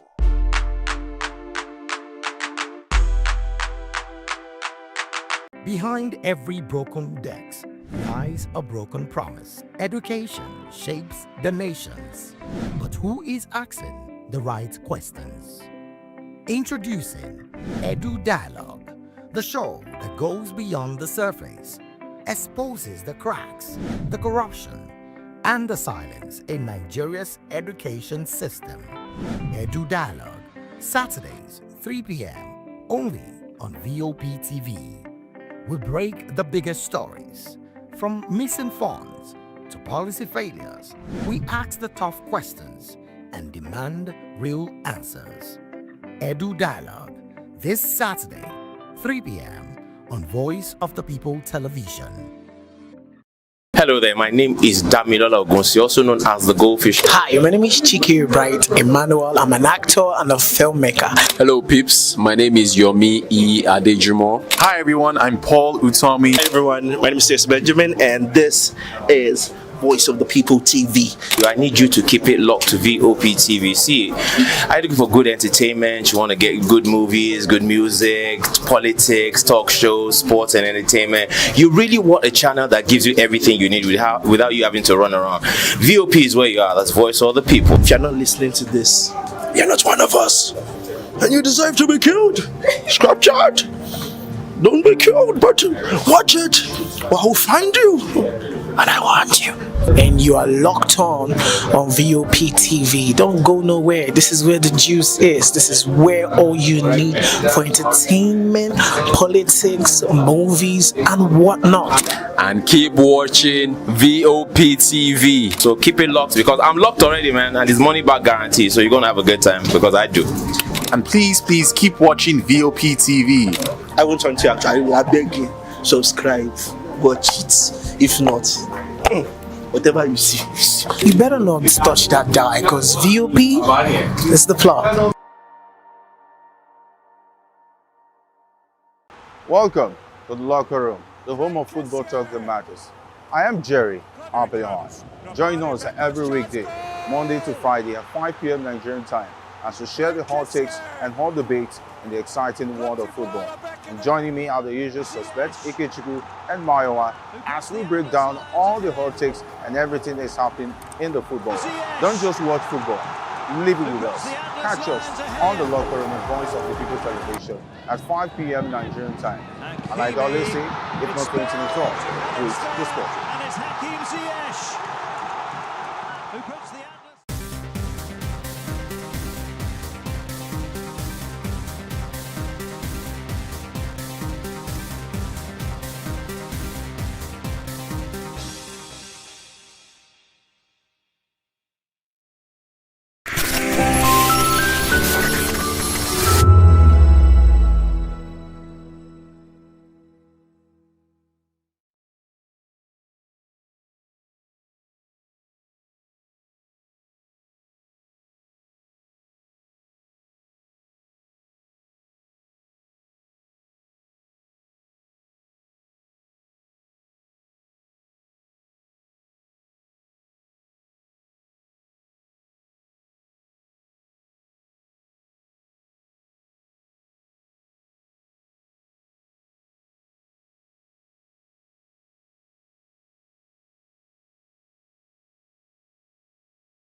Behind every broken desk lies a broken promise. Education shapes the nations.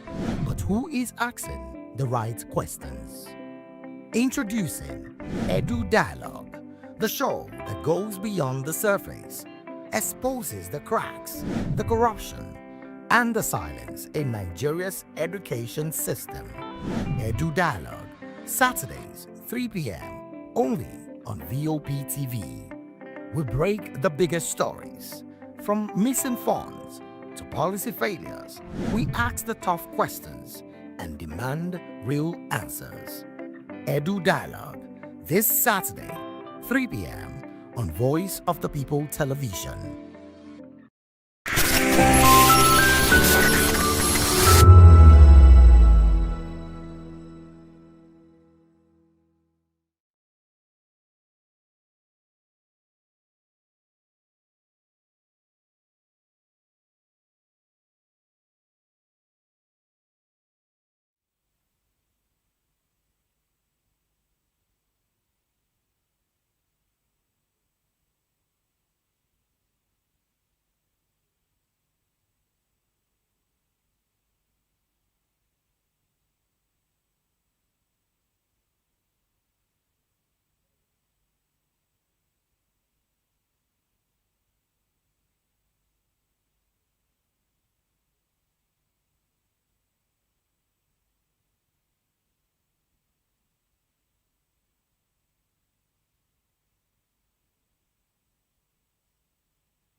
Hello and welcome to the Media News and Voice of the People Television. I am Fina Chuku. And I am David Edwin. The headlines. Ajero Showore orders gather for protest. NHRC reports 422,942 abductions, sexual violence in November. Northern elders warn of rising bandit attacks in Zamfara. Marketers urge Tinubu to intervene in NMDPRA Dangote face-off. House of Representatives probes NAF crew detention in Burkina Faso. Nigerian Bar Association opposes tinted glass enforcement, warns of extortion. In business, Nigeria's crude oil export hits 37.7 trillion naira in 9 months. In sports, Super Eagles squad rises to 26 with Samuel Chukwueze. In entertainment, a very dirty December premieres in Lagos. Now, the news and details. Members of the Nigerian Labour Congress are gathering at the NLC Secretariat in Abuja ahead of a nationwide protest against rising insecurity. Present at the venue are NLC President Joe Ajero and civil society allies, including Omoyele Sowore of the Revolution Now movement. Security personnel, including the police, civil defense, and the Department of State Services, have also been deployed to the area. Ajero said the protest remains sacrosanct, citing the impact of insecurity on the economy and investor confidence. They say the demonstration is aimed at drawing government's attention to insecurity, banditry, and worsening economic hardship across the country.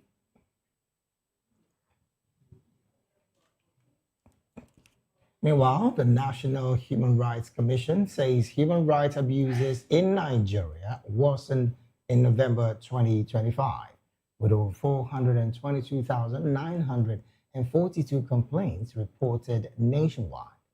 Presenting the November Human Rights Situation Dashboard in Abuja, NHRC Executive Secretary Tony Ojukwu described the figures as crying for help, warning that insecurity, impunity, and shrinking civil space threatens the country's future. The commission recorded more than 800 abductions alone, the highest since the Chibok schoolgirls kidnapping. Victims included farmers seized from their fields, travelers on highways, students from schools, and worshippers during prayers. Ojukwu highlighted the abduction of school children in Maga and Papiri communities in Kebbi and Niger states, calling attacks on education an assault on Nigeria's future. He also reported cases of child trafficking, gang rapes, and sexual abuse of minors, stressing that these crimes leave lifelong scars on both victims and society. Elsewhere, the Northern Elders Support Group has accused Zamfara State Governor Daud Lawal of neglecting the worsening security situation amid persistent bandit attacks. In a statement, acting chairman Yusuf Abubakar said rising violence in displacing communities and disrupting economic activities across the state. The elders allege the governor is more focused on political disputes than on restoring peace, urging him to prioritize security in affected areas. They also criticized frequent public disagreements between the governor and federal authorities, including President Tinubu and Defense Minister Bello Matawale, warning that such conflict could undermine coordinated security operations. In another development, some oil and gas marketers have called on President Bola Tinubu to urgently intervene in the ongoing disputes in the downstream petroleum sector to prevent further fallout, particularly internationally. The call follows the public disagreements between the chief executive of the Nigerian Midstream and Downstream Petroleum Regulatory Authority, Farouk Ahmed, and the president of the Dangote Group, Aliko Dangote. Speaking to journalists, the national president of the Independent Petroleum Marketers Association of Nigeria, Maigandi Garima, urged the federal government to step in, warning that the disputes could erode a growing investor confidence in the sector. He called for dialogue between the parties to resolve the matter. The Petroleum Product Retail Outlets Owners Association of Nigeria also condemned the situation. Its national president, Billy Gillis Harry, said the disputes could discourage foreign investment and weaken confidence in Nigeria's regulatory institutions. The Green Chamber, the House of Representatives, launched a probe into the detention of 11 Nigerian Air Force personnel and the C-130 aircraft by Burkina Faso authorities. Committees have been tasked to engage security and diplomatic agencies to secure their release. The probe follows a motion of urgent national importance moved by retired Air Vice Marshal Rufus Ojuawo. Burkina Faso's military government claimed the Nigerian aircraft violated its airspace, according to the Agenda de Information do Burkina, citing the Confederation of Sahel States. Ojuawo maintained the flight was properly documented and conducted according to international aviation standard, with the landing done solely for safety reasons. He dismissed suggestion of an intelligence or surveillance mission, noting there was no evidence of airspace violation or forced landing. Also speaking, Donald Ojogo called the situation a delicate diplomatic challenge and urged the professionalization of Nigeria's foreign service to better handle complex international matters, especially in Burkina Faso. Meanwhile, the Nigerian Bar Association has criticized the Nigerian police force over the resumption of tinted glass enforcement, calling it unlawful, oppressive, and an attempt to make life difficult for Nigerians. Speaking in Abuja, NBA President Afa Mosigwe said the police lacked legal authority, noting that a federal high court in Warri had ordered all parties to maintain the status quo until the case is determined. The NBA added that following public outcry, the police agreed at a meeting with the association to suspend enforcement until the court delivers its judgment. Moving on, President of the Nigerian Bar Association, Afa Mosigwe, has expressed the condolences of Nigerian lawyers on the passing of former Chief Justice of Nigeria, Ibrahim Muhammad. Mosigwe described the late CJN as a fine jurist whose loss will be deeply felt by the Nigerian judiciary. The NBA conveyed its condolences in a statement made available to newsmen in Lagos. Mixed reactions have, in the meantime, continued to trail the Supreme Court's recent verdict following the president to declare a state of emergency in any federating unit and suspend elected public officers.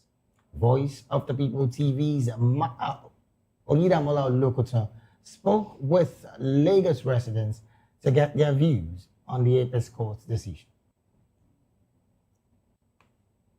Majority decision has upheld the Presidential Constitution Authority to declare a state of emergency and take extraordinary measures to restore order, including temporarily suspending elected officials. The ruling follows a suit filed by the Attorney General of 11 PDP-governed states, challenging the emergency declared in Rivers State by President Bola Ahmed Tinubu.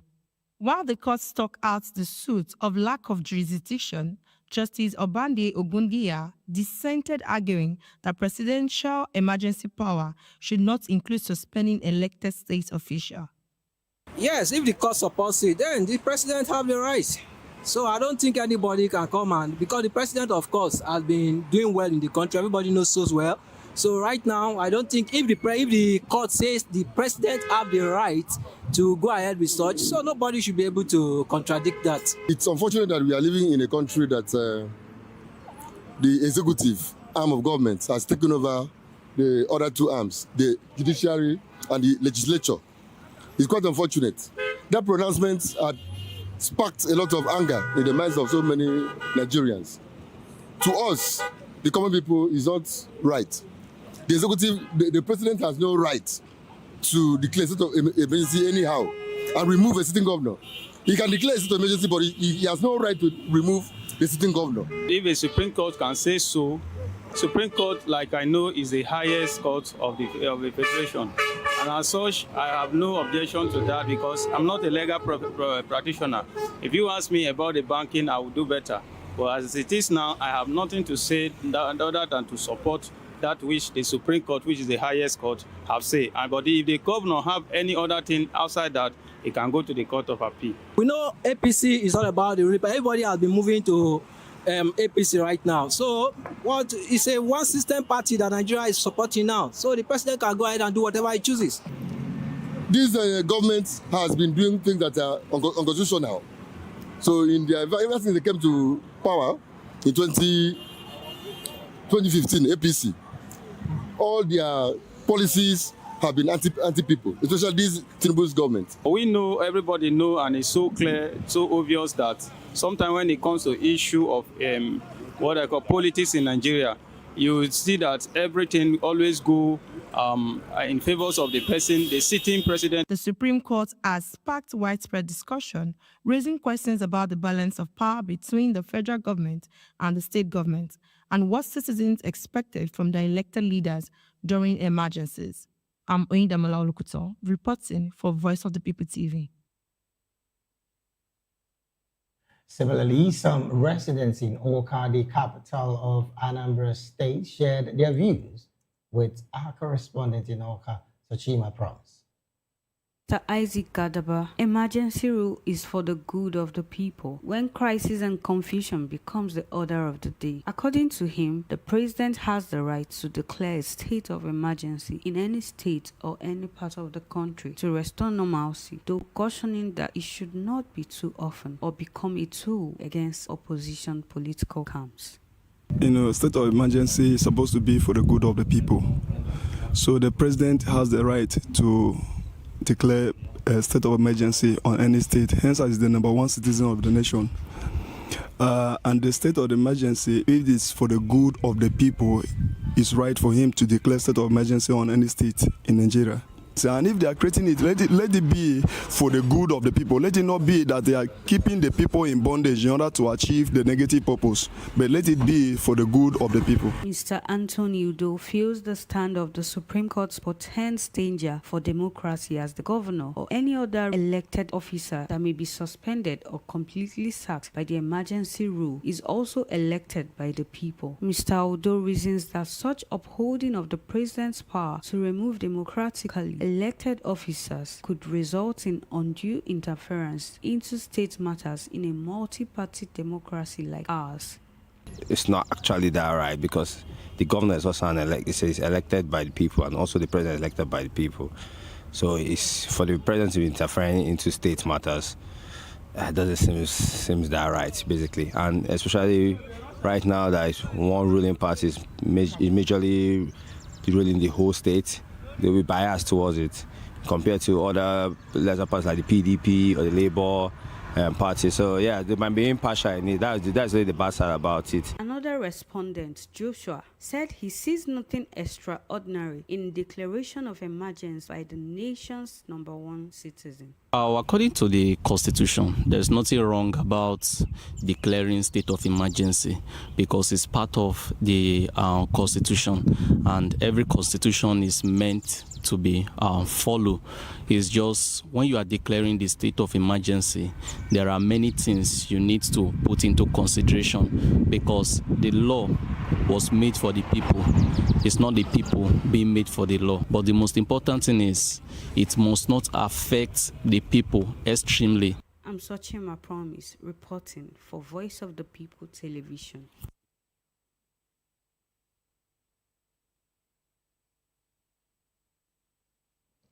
Thank you so much, Sochima, for that wonderful coverage. We sincerely appreciate it. And you're watching the Media News and Voice of the People television. It's time for the Media News analysis. And with us in the studio is Barrister Darlington Agomo, a political and public affairs commentator, and we'll be joined virtually by Ismail Ladare, a member Take It Back movement. Good afternoon, Barrister Darlington Agomo. Yep. Good to have you join today's Media News. Yeah, Fina and David, how are you? Oh, good. Thank you. Good afternoon, Ismail Aladare. Good to have you join today's Media News too. Let's establish communications with you. Yeah, good afternoon. Thank you for having me today. Glad to have you join us in today's Media News. Barrister, without wasting much time, I'd like to start off with you. And, that is about the back and forth between the NBA and also the Nigerian police about the tinted glass. Because we learned that a federal high court in Warri gave an interim injunction suspending the implementation of the tinted glass policy. But now the Nigerian police was come up to say that the 2nd day of January 2026, they will begin enforcement of the tinted glass, permit policy. And here the NBA, they are of the opinion that this is a way to extort Nigerians and also maybe wrecking money and all that. What do you have to say about this? The court issued an interim injunction. And the Nigerian police, in other words, saying, we have to go on with this. And one of the reasons they gave was the fact they say they want to help curb the issue of insecurity, which they believe the tinted glass sometimes will aid people who perpetuate evil to carry out their activities. I am disappointed that the police don't obey court order. Seriously. I am really disappointed. There is an injunction. Have you vacated it? The answer is no. Have the matter been ruled upon? The answer is no. So why do you want to go ahead on the tinted glasses when there is no overriding need for it? These are mostly privately owned cars. Privately owned cars. When terrorists want to operate, is it not buses that they use to take away people? And then maybe motorbikes, when they go to some school, do they hide themselves under a tinted glass? Barrister, under what law do the Nigerian police have to override a sitting court order to carry out this kind of act? There is no power, nothing authorized them to do that. So you think they are acting unlawful and also find a way to oppress Nigerians? Of course. It's all about making money because the police is not a revenue generating agency of government.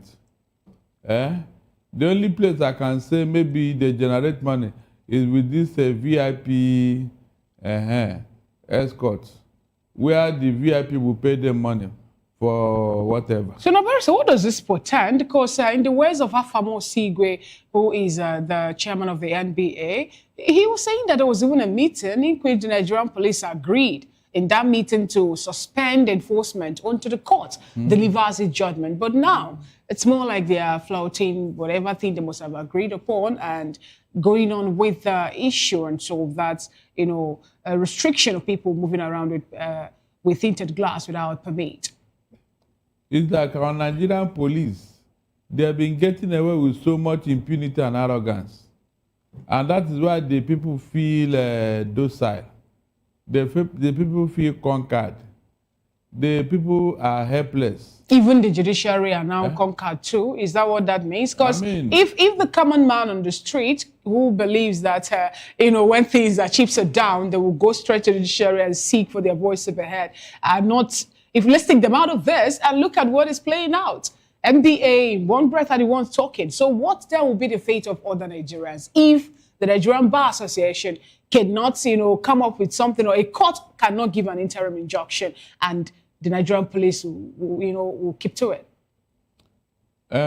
You see, when the NBA is talking, yes, it is their responsibility to make sure that laws are not violated. It is their responsibility to make sure that the sanity returns to our courts. Right. And it is their responsibility to checkmate the police, because most of them don't even know what the law says. And so what they are doing is right before the law. Now that police have gone or is going ahead to violate an injunction by a court, they should wait for suit.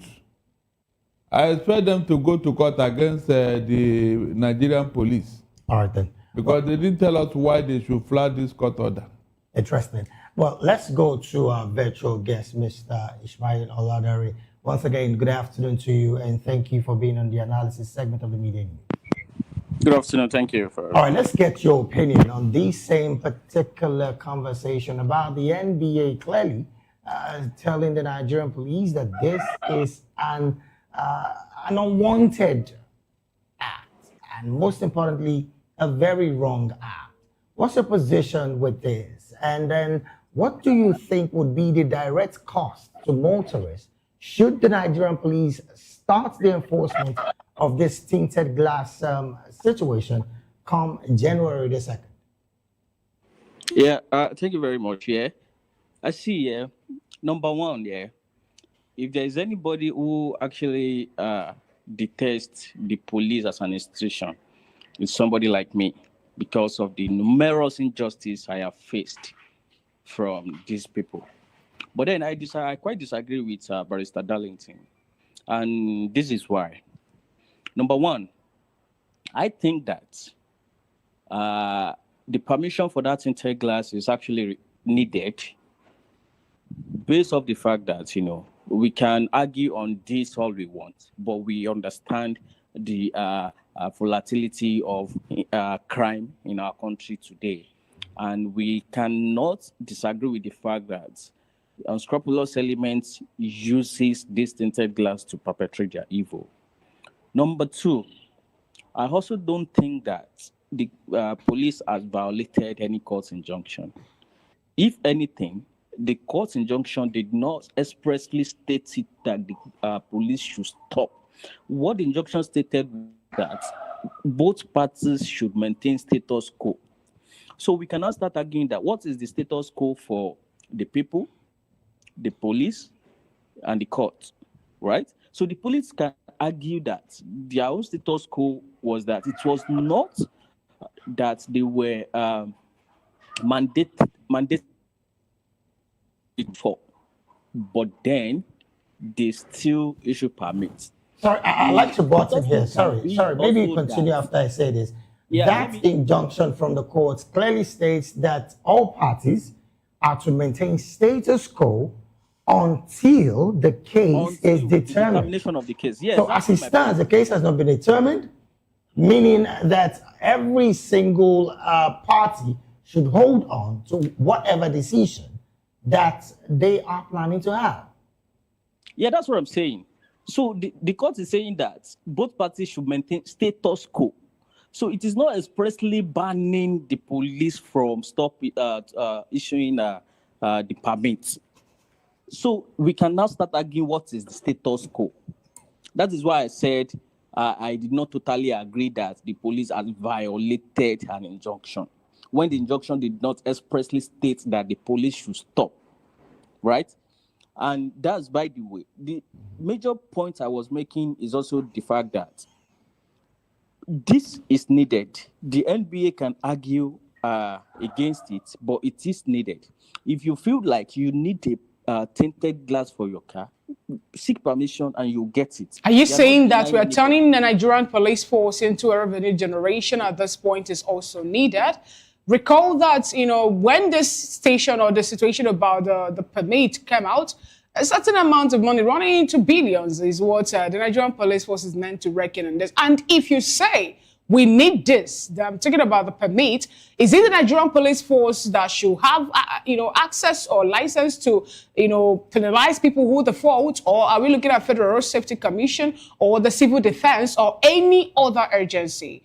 Who do you think should bear the larger chunk of the burden on making sure that the permit and its policy has been implemented?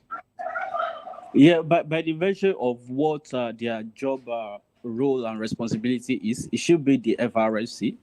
But then the problem generally is the fact that nobody actually trusts any of these agencies anymore to hold any fund or any revenue in trust for the people. So that's another argument entirely. But do we need this? Yes, we need it. Do people trust the police or the FRSC or any other agency whatsoever to do it in a transparent manner and a manner that everybody will be okay with? No, nobody trusts any one of them, right? So the arguments now can also now be that any agency that will now be entrusted with collecting this revenue, whether it's the police, whether it's the FRSC, should make it digital. Like we've always been saying, everything should be digitalized so that no agency personnel will now come to you to be doing, registering you personally and be collecting cash or something like that. So it should just be digital. All right. Just so that it will be transparent to everybody to see. Thank you so very much. Let's take this conversation back to the studio, Barrister. The fact that this clearly is looking more like the police is going to turn to a revenue generating agency of the government, because questions are being asked about the fact that who then will be in charge of the total mobility of gathering of funds should anybody fault. There will be fines, there will be settlements and all of that. What's your position with the fact that these arguments will still get to court? And then, of course, like Oladare did say, there would be some level of argument between the Nigerian police and the NBA on the court's substantive order. Now, when a court places an injunction, yes, it means stop. Did you hear me? Injunction means stop. That is the status quo. That place you are, stay there until this case is over. That is the simple meaning to a layman. Okay. If there was no need for the court to place injunction, they wouldn't have gone through that route. They said stop until this case is determined by the court. The next thing I expected the police to do is to go and vacate that injunction, but they did not. They did not. And so, on what ground are they now going ahead? Have the court lifted that injunction for them to continue? The police have violated a court order. It's as simple as that. So what's the way forward now? Yes, the violation of the court for the order? NBA, all the lawyers that are involved in this matter, they should go back. Anyway, let them implement it. Let them start implementing it first. You have a date already. I said to wait. January the 2nd is the date. Hold on. Let it happen first so that we deal with evidence here. So that the litigants or the complainant will have evidence to show the court that, look, these police have gone ahead to violate your injunction. All right, Barrister, when you say we should hold on to the date, it's okay. Let's see how it turns out. This is already the 17th day in the month of December. 2nd of January is close by. Yes, if you go now, they will tell you.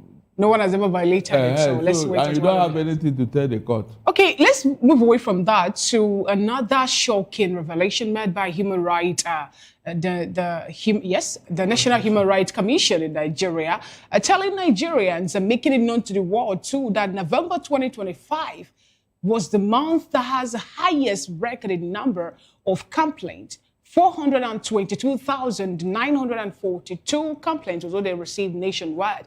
If not for kidnapping, it'd be for violence, sexual violence, and every other thing, harassment. And in November alone, over 800 people were abducted. Barrister Darlington, what does this portend with the fight against insecurity in Nigeria and so many other revelations that have been made available? For example, we're getting the back and forth of the story playing out in Kwara State. The arrested people that we saw, although some people have come up to say that they are foreign Mieti Allah group members, they had AK-47 with them, even a certain sergeant, tied to the NSA. They wanted to abscond with the rifle, even when they were part of the Joint Task Force Broker in Peace in Kwara State. And also the statement made by a non-state actor, Torjo Bello, about who should go in for the incessant kidnapping and happenings in Zamfara State. Bello Matawale should be out of it, but the former governor of Sokoto and former governor of Zamfara should go in, should be arrested, and help us walk around this place. What does it really portend? It means that the insecurity is growing by the day. It means that the government is not doing anything to stop this menace. It means that the Nigerian people are still living in fear. And it means that the discussion with America, I don't think is yielding any fruit. This is why I have always believed that these people should be visited with serious and brutal violence. That's the only thing they know. All this meeting and panel discussion and miseries, I don't think they are interested in all these things. By the time you come out strong and pound their locations, they will be in disarray. They won't have the capacity to kidnap anybody. This is my own idea of the whole thing. As for the thing growing, it is growing. Let us not deceive ourselves. It is growing by leaps and bounds. Because somebody like Toju Bello by now should have been in jail if Nigerian government is serious. I don't see why a terrorist, a wanted terrorist should still be talking with government. Talking with government, telling them what is and what is not. Telling them who to prosecute and who not to prosecute. Telling them what to do and what not to do. I mean, it's so sad. In other words, Barrister, are you saying that the promises and, of course, the statement by the presidency, particularly on insecurity, clearly is becoming rhetorical commitments?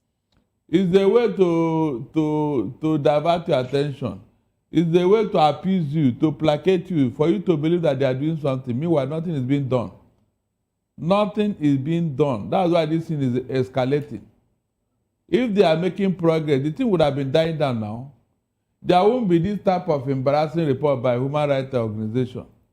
And so, in fact, I want to see how government will defend it, because these people, they have their data. Barrister, are you saying that, because I could recall in one of the interviews we had here some time ago, the likes of Sheikh Ahmed Gomi was of the opinion that the further inclusion of Nigeria or redesignation of Nigeria as a country of particular concern is what is fueling the issue of insecurity the more. They say that it's either going to increase it, and we saw that playing out now. So are we saying that those people who have decided to cause pain to Nigerians are leveraging on such statement made by the U.S. government to carry out more attacks and all that? Is that a statement that is sending to the U.S. or what? If we are living in normal times, if we are living in a country that cherishes its integrity, the mere fact that a foreign power have come into this matter, it should be enough to scare these people. But because they have their backing by the government or government officials, state actors, that is why they feel that nothing will happen. Okay. Ordinarily, they should have been scared by now.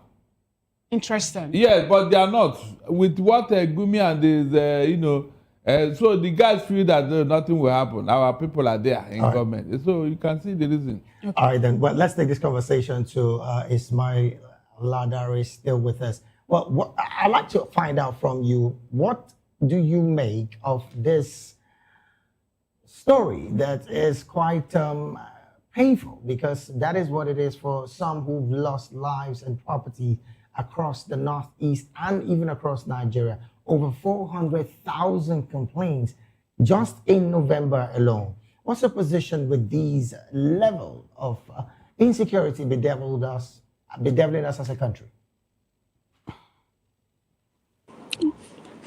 Yeah, I think so much that this will not stop anytime soon, and it's not a prophecy of doom.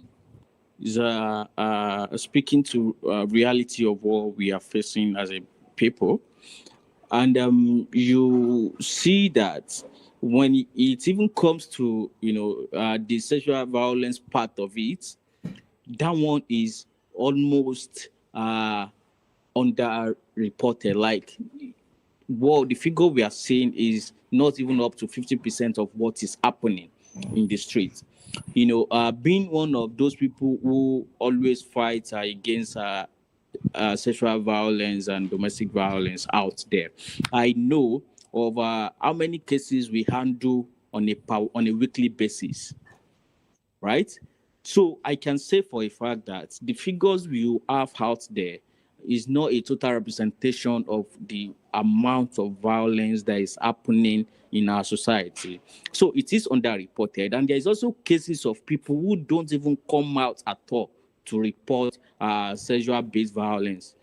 They don't even come out because of the society stigma and victim blaming that happens after. So what's your position? What's your position with government? What's your position with government and the measures that have been put in place to curbing this level of violence and insecurity in the country?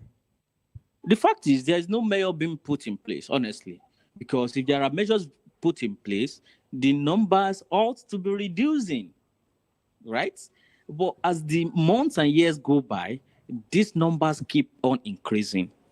So how could we say that there have been measures put in place? No measures is being put in place, and it's pointing to the fact that the lives of the people is of no value or of no significant importance to the people that are supposed to secure these lives. So are you saying that the Joint Task Force team, which was put together by the NSA, because that was what we were told about the people that were arrested in some way in our Edo state, or linking it to Ife local government of Kwara State, sometime last or early this week. Are you saying that those people and the measures put in by NSA is not eating any fruit? Because we saw them, foreign Mieti Allah group members being given AK-47.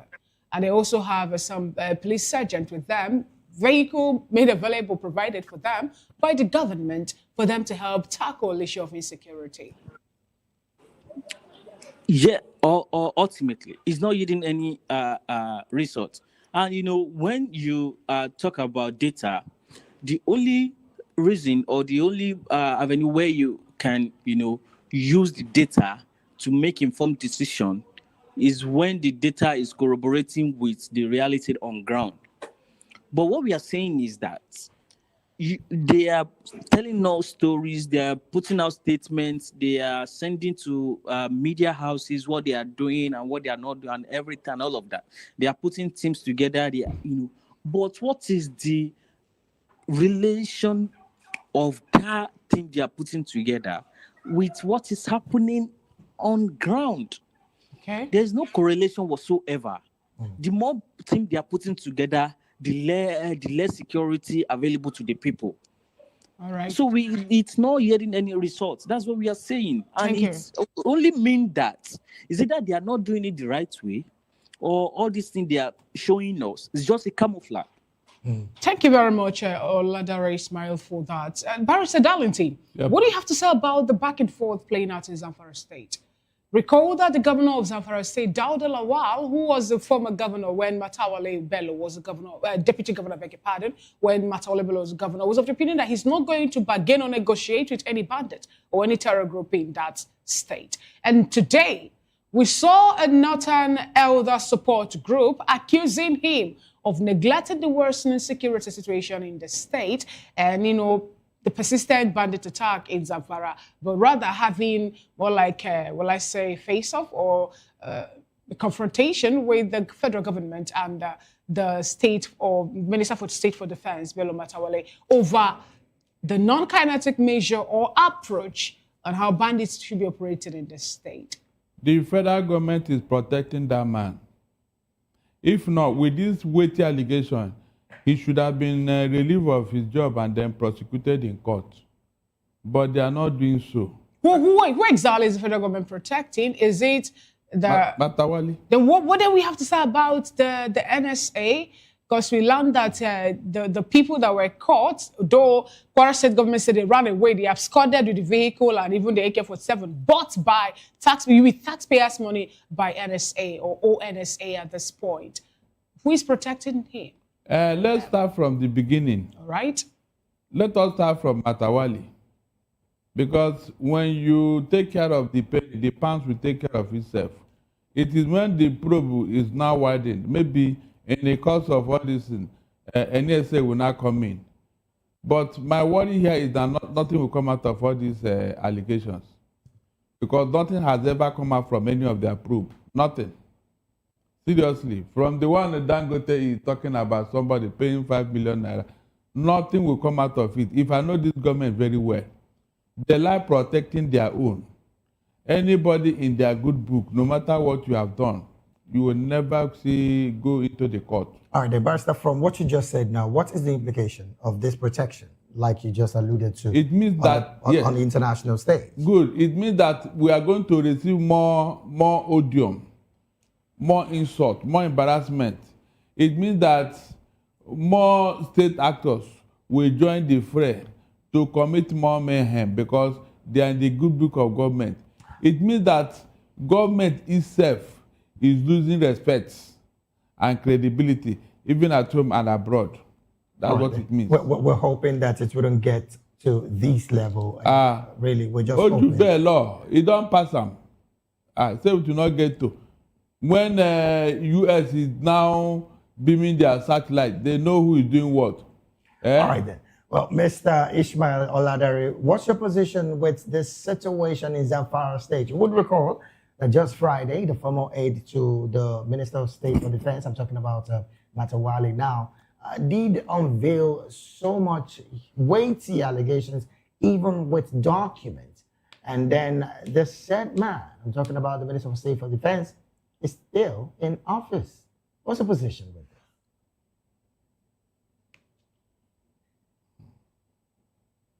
I feel like, it's just so interesting that, every week, every month, we go over these analysis of insecurity and, but the pointer or what we always point to is the fact that these people are not serious. I'm talking about the people in government, our leaders, from the president to the ministers to the legislatures. They are not serious. Because when you have someone like Matawale with all the grousing allegations against him over the years, you still make him the minister. Why still the minister? And nothing has also changed from what has been always been the status quo from the past. And nothing drastic, no drastic measure have been taken by the so-called president. It's point to the fact that these people are not serious about tackling insecurity in this country. Let's be factual. Let's be serious. Let's tell ourselves the truth for once, right? These people is someone like Matawale with all the grounding allegations against him should be cooling off in one jail in Borno or somewhere there, right? But then, when you have a government that, their first priority is their class, they don't care in the first instance about the people. All right. This is what happens. And this is why we always tell our people, right? We can pontificate, we can analyze these people from now till next year. But the major problem and the solution is the fact that they don't care about you. Interesting point. You must now care so much about yourself to now organize within yourself and oust them out of power. So whether it's Matawale or Tinubu, chase everybody away. Thank you so much. All All right, thank you so much, Ismail Oladare. We are pressed for time. I would have loved us to talk about the NLC protest and people who have already converged for that protest, but we don't really have time for that again. Thank you so much, Ismail Oladare, member Take It Back Movement, for being part of today's Midday News analysis.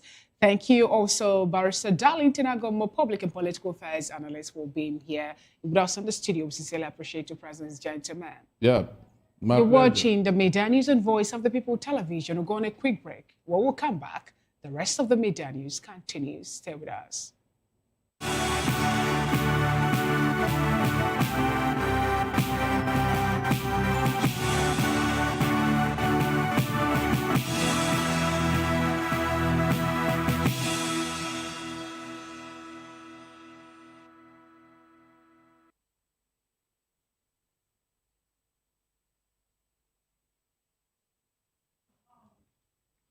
Welcome back. It's still the Media News and Voice of the People television. A coalition of the prominent opposition leaders, including former Vice President Atiku Abubakar and former presidential candidate Peter Obi, has accused the federal government of using anti-corruption agencies to intimidate political opponents. Amid the allegations, many citizens are calling for stronger democratic practices and strict adherence to the rule of law to prevent Nigeria from sliding into a one-party system. Voice of the People's Television's Matthew Ogunsuwada has more in this report.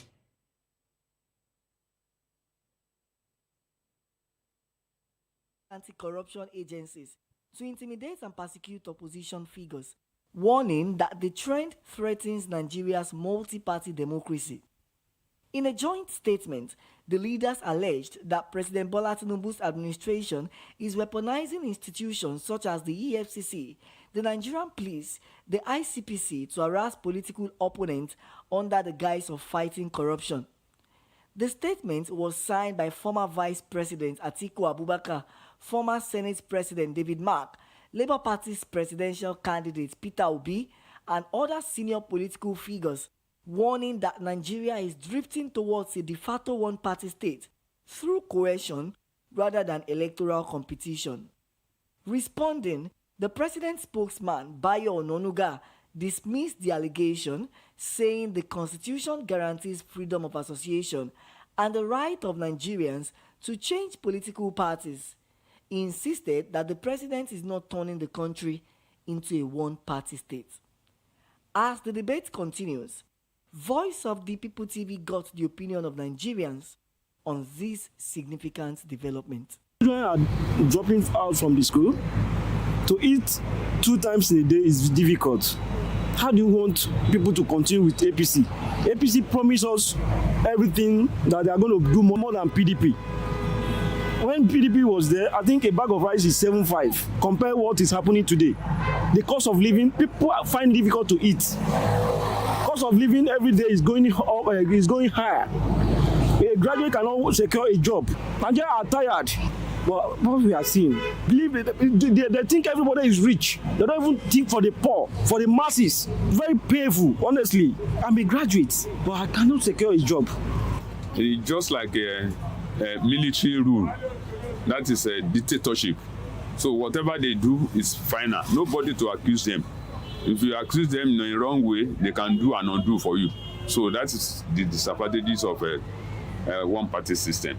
As for me, I would just tell all parties should just be in accord to strategize, restructure, to do something.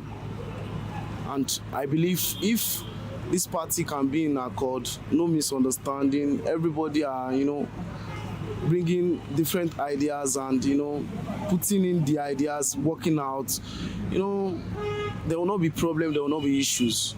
As we've heard from citizens, opinions remain divided. As political tension grows, many say the government must strengthen democratic institutions and uphold the rule of law rather than turning the country into a one-party state. Matthew Ogunsuwada, reporting for Voice of the People Television.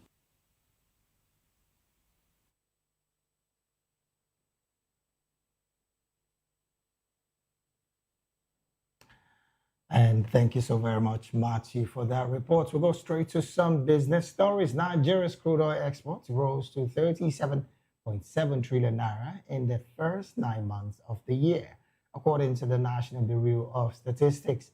The figures contained in the NBS Q3 2025 foreign trade in goods statistics covered January to September and reflected relatively stable export performance despite global market volatility. Quarterly data show crude oil export receipts remained steady throughout the period with no major fluctuations.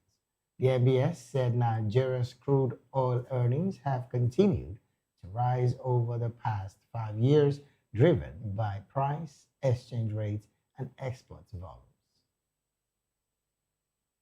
Moving on to some sports story, the Super Eagles camp for the 2025 Africa Cup of Nations in Morocco has risen to 26 players following the arrival of winger Samuel Chukwueze.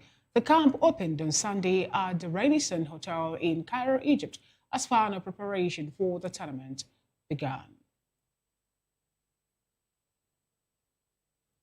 And from that particular sports story, we go straight to entertainment. In the exciting world of entertainment, Nollywood stars and movie lovers gathered in Lekki, Lagos State for the premiere of a Dirty December. Voice of the People TV's Oyedamola Lokuta reports from the event. A coalition of prominent opposition leaders. Why is this guy running like this?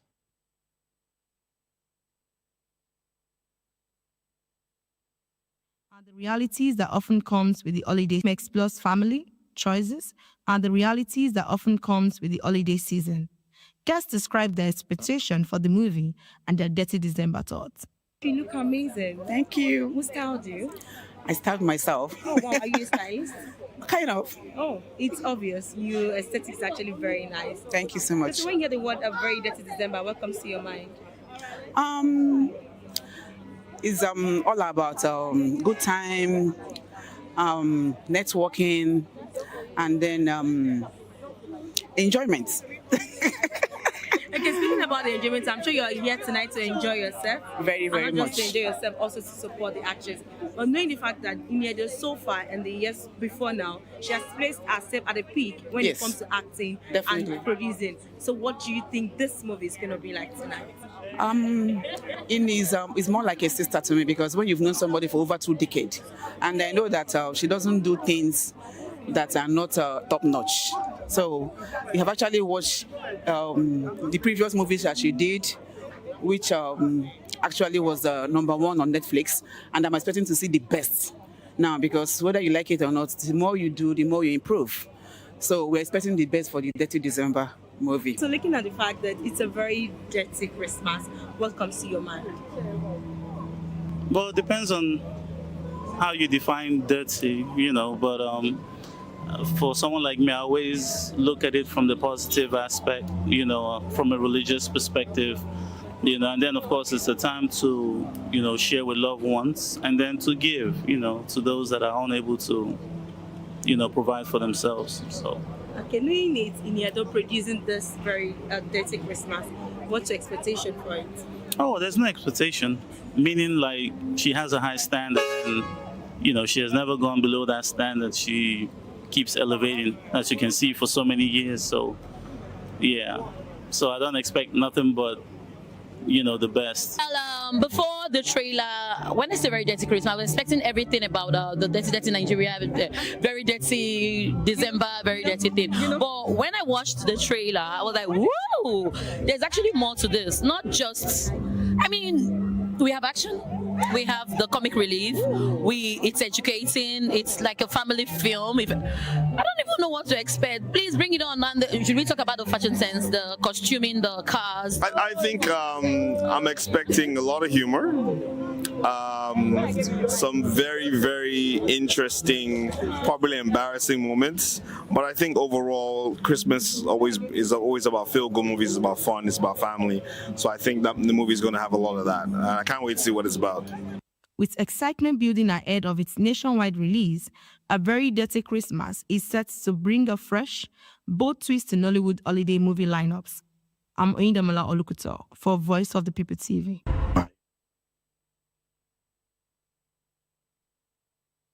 And that is it on the Media News and Voice of the People television. I do want to subscribe to our YouTube channel on YouTube. We are at Voice of the People television, and across all the social media platforms, we are at VOP TV Live. Up next on the schedule of Voice of the People television is the Spotlight Show with Precious Agumanu. I am Fina Chuku. And I am David Edwin. Good afternoon.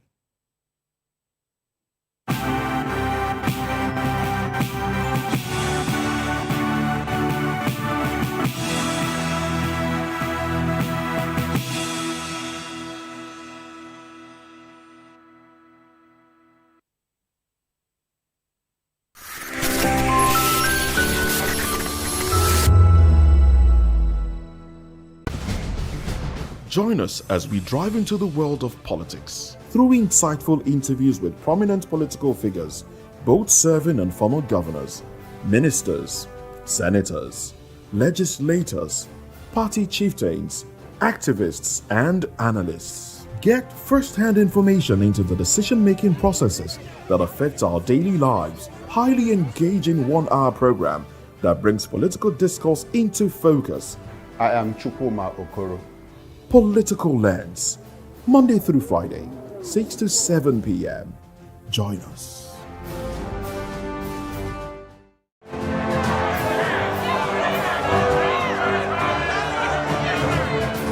Do you want your voice to be heard? Do you know that you matter in the scheme of things? The People's Voice, the show where ordinary citizens take center stage as we discuss the biggest stories that affect you and I.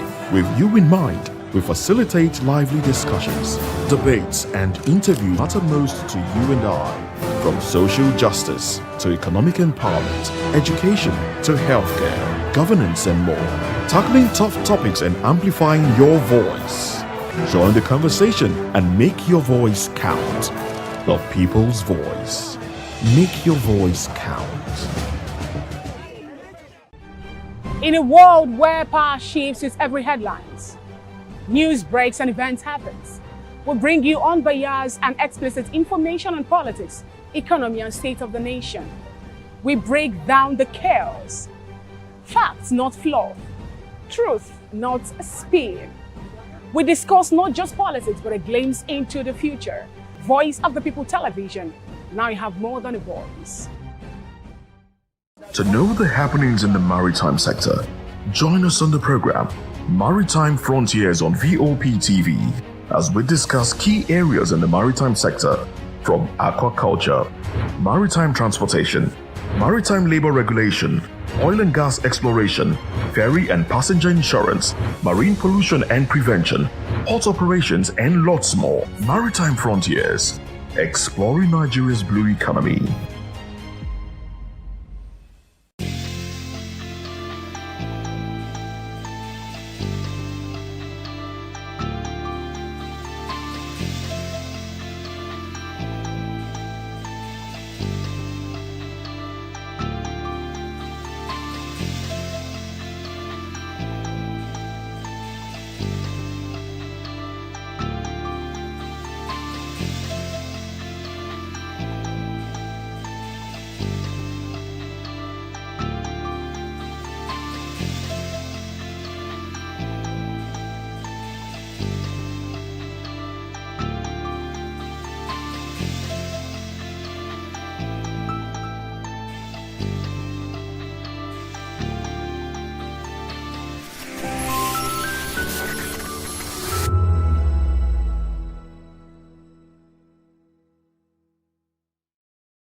Good evening, Africa. My name is Bama Kore, actor, model, producer, and I'm giving a big shout out to VOP TV, man. Keep watching.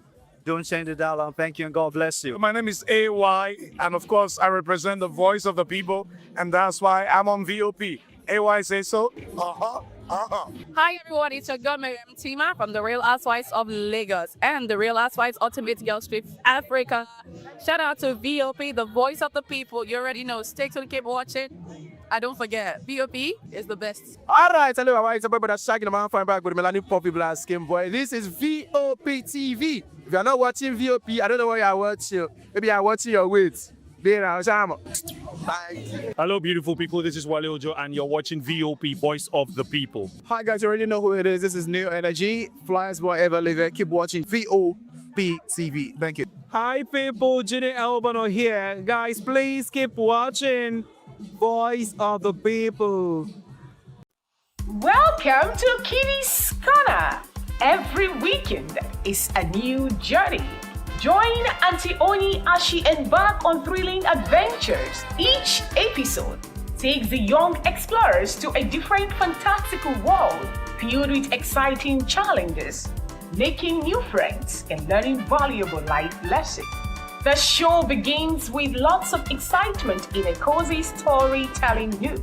Fairies teach the importance of kindness, honesty, bravery, teamwork, or curiosity. Kitty's Corner is a delightful blend of fun, education, and imagination with catchy songs, interactive games, and heartwarming stories. Join Auntie Oni every Saturday, 10 a.m. to 10:30 a.m. on Voice of the People Television. Kitty's Corner, perfect destination for curious minds.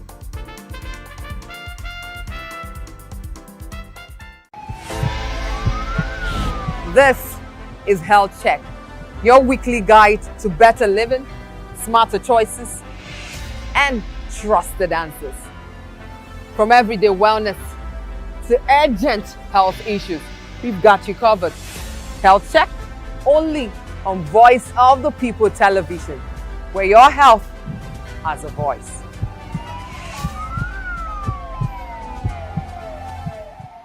The red carpets, awards, the razzmatazz, music, fashion, interviews, and more. Spotlight on Voice of the People Television. Let's feed you with all the juicy stories in the global entertainment space, bringing you the glitz and glamour as it is hot. Stay tuned to Spotlight, 1 p.m. Monday to Friday. Spotlight on VOP TV. Entertainment like never before.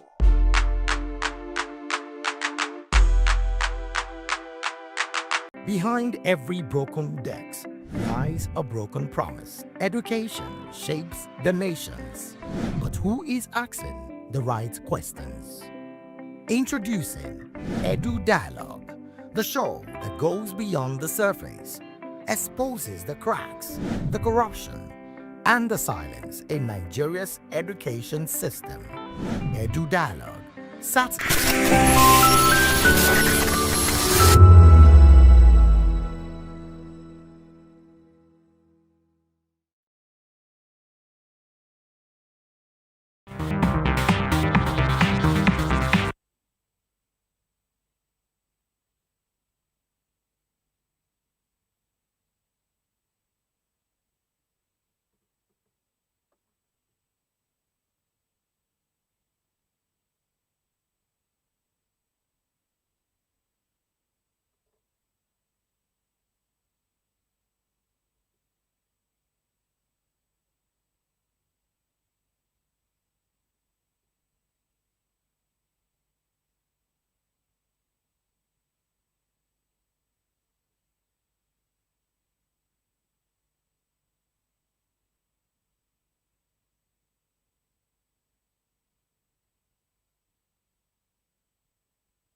Hello, beautiful people. Welcome to Spotlight on VOP TV, your favorite hub where we shine the light on creativity, culture, style, music, and purpose-driven people. And yes, I'm your special baby girl, Precious Akumanu, aka Call Me Prezi. And we are still on this dirty December things. How are you all doing? It's a beautiful day, yes, to stay positive and inspired and grounded. We're bringing you an exciting blend of gist and purpose. So please, don't go anywhere. Sit tight while we ride together. So first on our list today, we're going to talk about a lot of things. But first of all, we're going to talk about the movie premiere of A Very Dirty Christmas. Ooh, you know, Nollywood icon Iniedo officially premiered her highly anticipated holiday drama, A Very Dirty Christmas, on December 16th, 2025. So drawing attention from fans, industry, peers, and media alike as it kicked off the festive cinema season in Nigeria.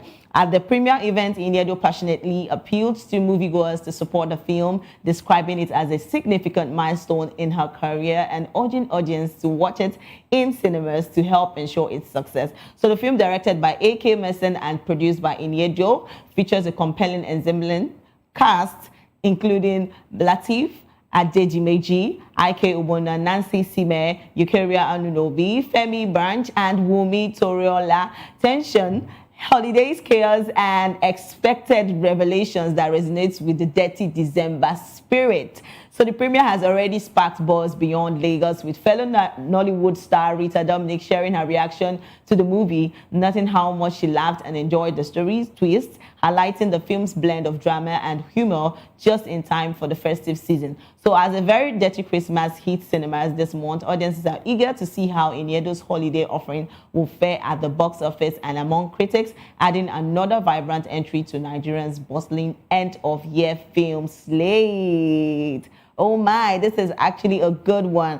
You know, a lot of people, this December is really a dirty December and everybody wants to, you know, keep that spirit high, and a lot of things are happening this December. So there's no time to dull, no dull moments this December. You obviously have a lot of things to, you know, look up to, movies to watch and see. So yes, let's see this, because this look actually looks very interesting. So let's see this. Times in the movie. I mean, I would say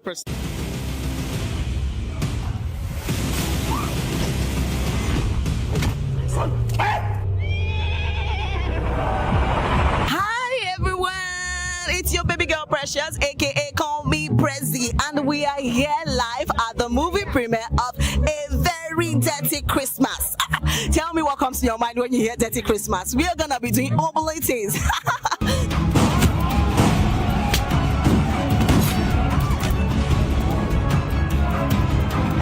So yes, we have a lot of cast here at the movie premiere, and I'm sure you don't want to miss every bit of it because it's going to be hot. Please don't go anywhere. Stay with us. My family are away on Christmas. You want the dirty December. Exactly.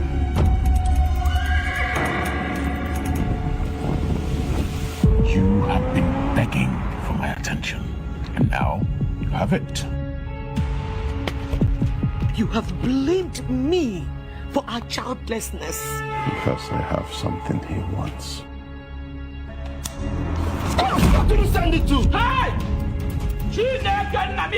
Well, before the trailer, when it's A Very Dirty Christmas, I was expecting everything about the dirty Nigeria, very dirty December, very dirty thing. But when I watched the trailer, I was like, whoa, there's actually more to this. Not just, I mean, we have action, we have the comic relief, it's educating, it's like a family film. I don't even know what to expect. Please bring it on. And should we talk about the fashion sense, the costuming, the cars? Whew. Explosive, right? I think this is going to be one of the best films made this year. I mean, the planning, the execution, the actors, the performances, you know, the dedication to the work and all that. It's going to be amazing.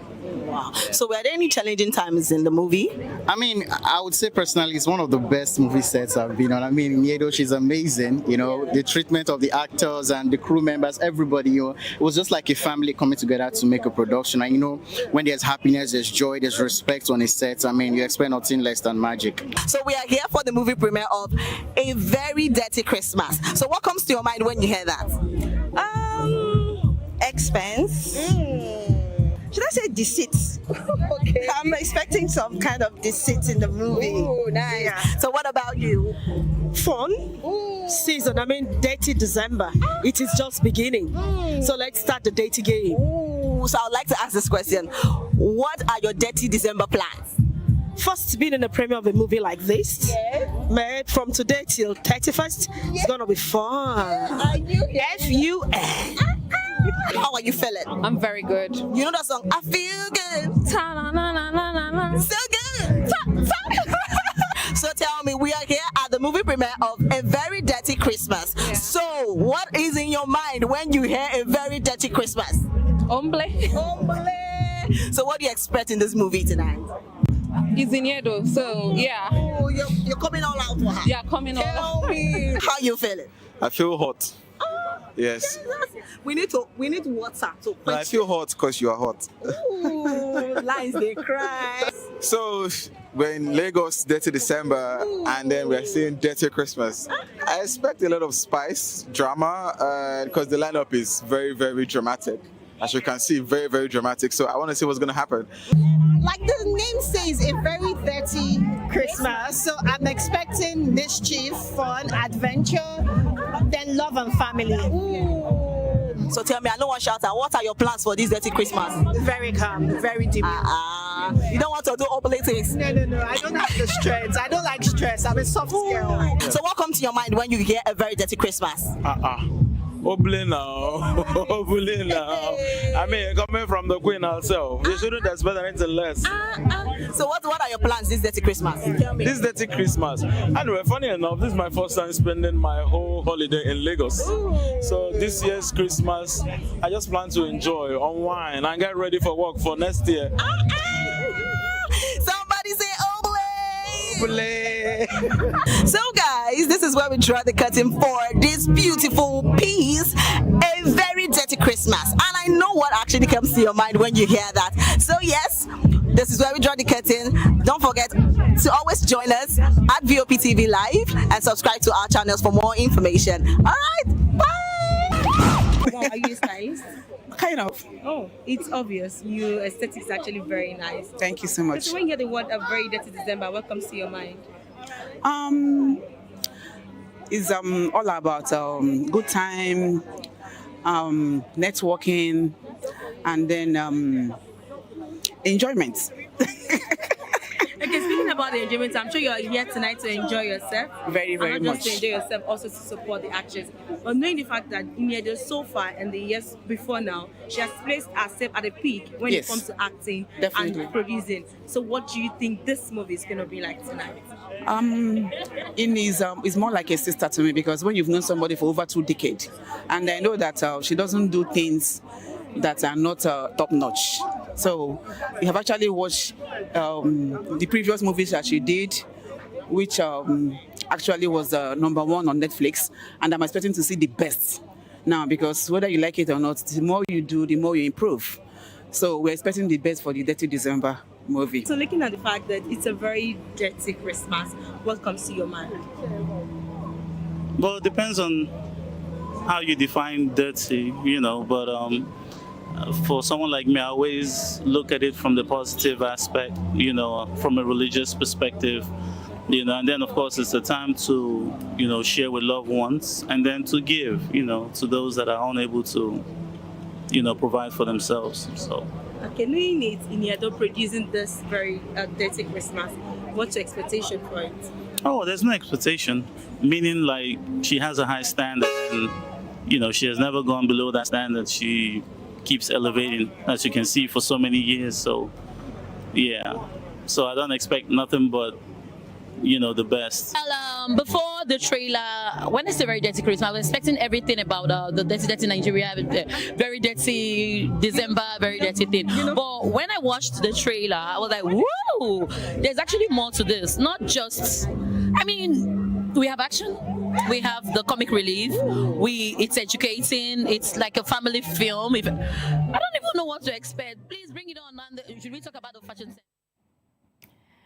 So it's how our movie producers this time around, have this sense of humor. You want to put out good things out there for this December. This December is going to be very hot for every one of them. We have a lot of producers now in our time. We talk about the Omonio Boli, we talk about Inedo, we talk about a lot of people, talk about a lot of producers right in Zanzibar, Tanzania, as an early Christmas gift.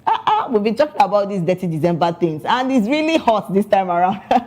So Kiss Daniel is not left behind. All right, the Bulgarian took to Instagram to announce the acquisition, expressing gratitude to his fans for a successful year in music. The singer describes the property as a retreat for himself and his family, highlighting the importance of celebrating milestones with loved ones. So the new vacation home in the picture, Tanzania Island, reflects Kiss Daniel's growing success and influence in the African music industry. So fans flooded his social media pages with congratulatory messages praising him for his hard work and achievements. So the latest acquisition underscores the trend among top Nigerian artists investing in real estate abroad as a reward for their professional accomplishments. Trust me, this is huge. I always talk about celebrities this time around, and this December like this, everything is just the soap. It's actually good seeing that he has gotten another house, with his family, and a lot of celebrities, they are doing a lot of things these days. This December just the hot up and down. Everybody just they do things.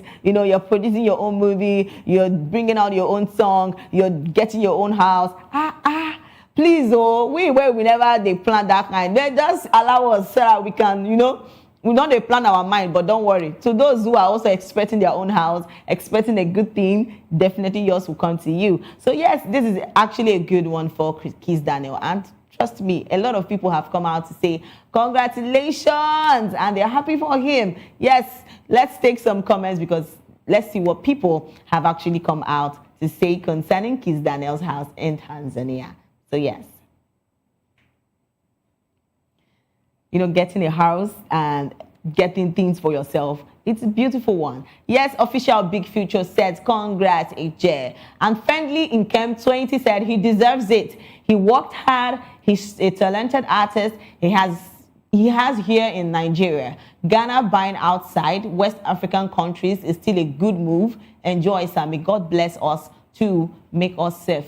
Buy vacation house. Amen to that. At Friendly in Camp 20. It's actually good, seeing celebrities buying houses, getting themselves good things. If you work, you go chop. Yes, now who work, you go chop. Now who work, go see the evidence of what they do. So yes, if you want to get also this and get yourself, so you work hard for it. Then so yes, lands, they are really good investments to really put your money in. And trust me, they always appreciate, not depreciate, they always appreciate, because that is a very good investment. So all those kind of things, they are really good when you see them. And come to think of it, it's not only the men, the celebrity men that are doing a lot of things now, even the ladies too, they are not left behind. I'm telling you, they are doing things that I'm even shocked. You get what I'm trying to say? So trust me, as the woman they do, the man they do, and lady, trust me, it's actually beautiful saying this. So let's take more comments. A lot of people have come out to say things concerning this about Kiss Daniel, and they are saying congratulations to Kiss Daniel.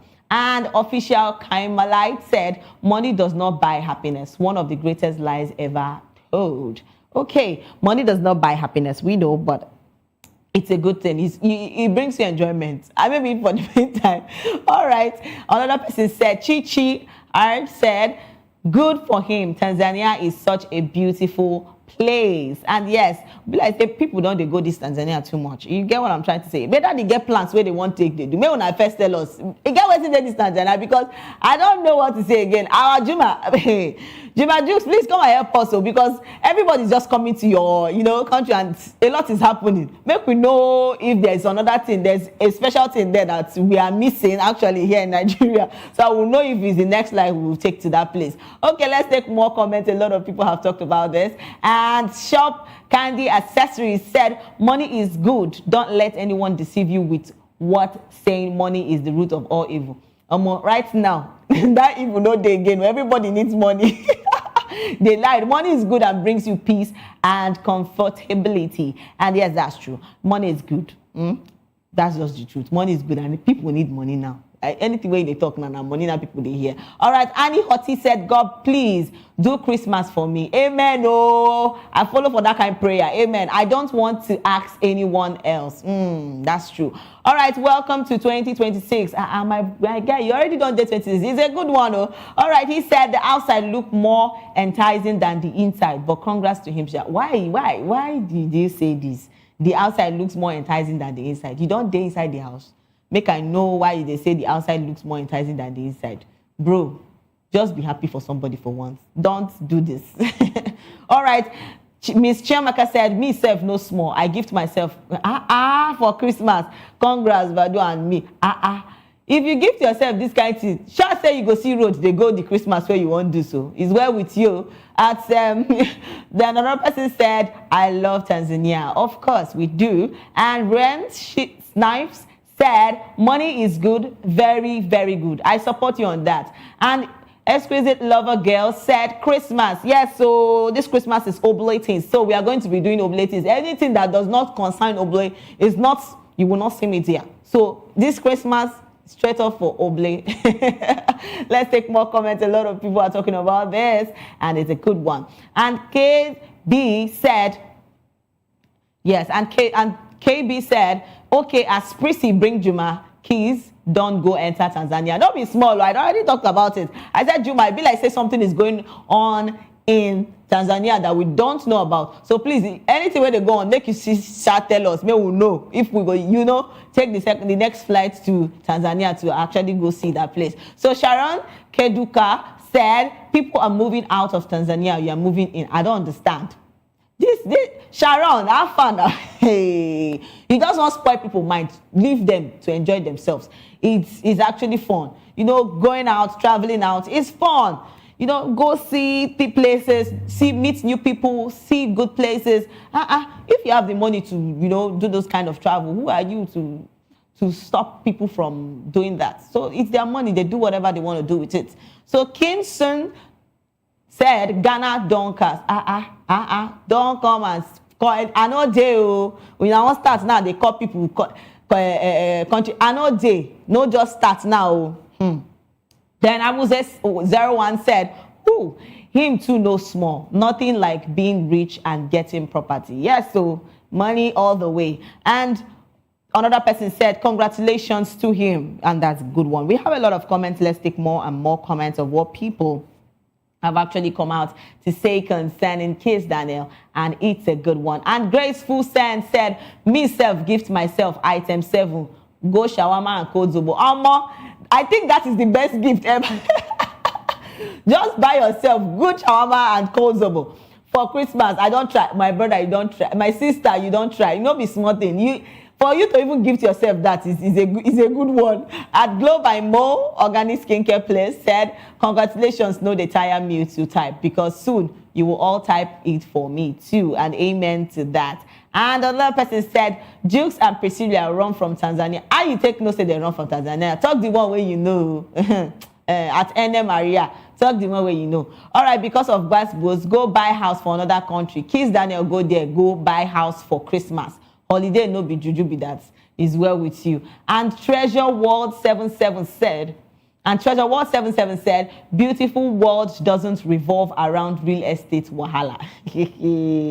And Official Big Future said, congrats, AJ. It's actually beautiful, seeing as celebrities, getting houses And a lot of them, this 2025, I can say for a true that this 2025 was really big for everybody.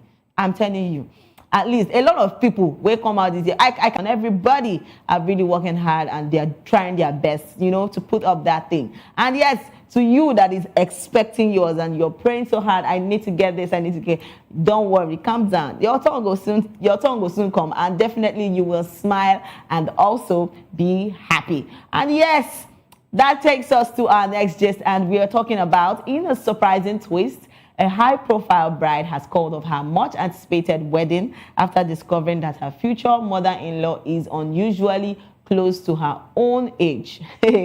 So insiders, that reported that she was taken aback to learn that her fiance's mother, who many assumed was significantly older, is in fact only a few years her senior and shares a similar bold social lifestyle. I don't want competition. That's what she said. I'm 32 years old already. So now why you come, cancel your wedding? Wow, that is very interesting. So come to think of it, I don't know.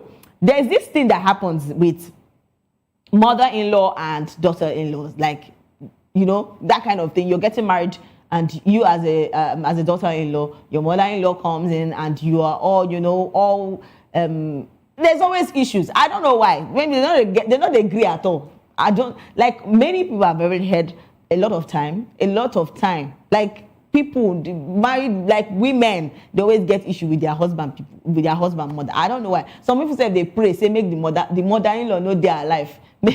Oh God, it's a lot of things. I don't really know why all these things happen, because sometimes it's also good that mother-in-laws have to give their sons some space, because that is where this issue comes in, when they say that their mother-in-laws are trying to have a control over the man. See, even God don't talk, say the man live in father and in mother, cling. You get what I'm trying to say? So, in as much as you want the best for your son, you get what I'm trying to say, but still, you need to give them breathing space. Not be any small thing, but you don't run go your son house. But you don't run. They calm down. That is just the truth. And now this kind of thing now they make everybody they see this one now. She don't they talk saying that her own. I not support what she do, but come to think of it, she's saying that she actually left the marriage because her mother-in-law is old, is younger. And why would you leave my own question is that why would she do that? So you cannot get married to somebody that the mother is younger. It's actually funny. So you are trying to say that people that get married early and give birth to their child at a very early age, there's something wrong with it. I just pity you. You are going to wait and tire. That is just what I have for you. You will wait and you will be tired, because Jesus Christ.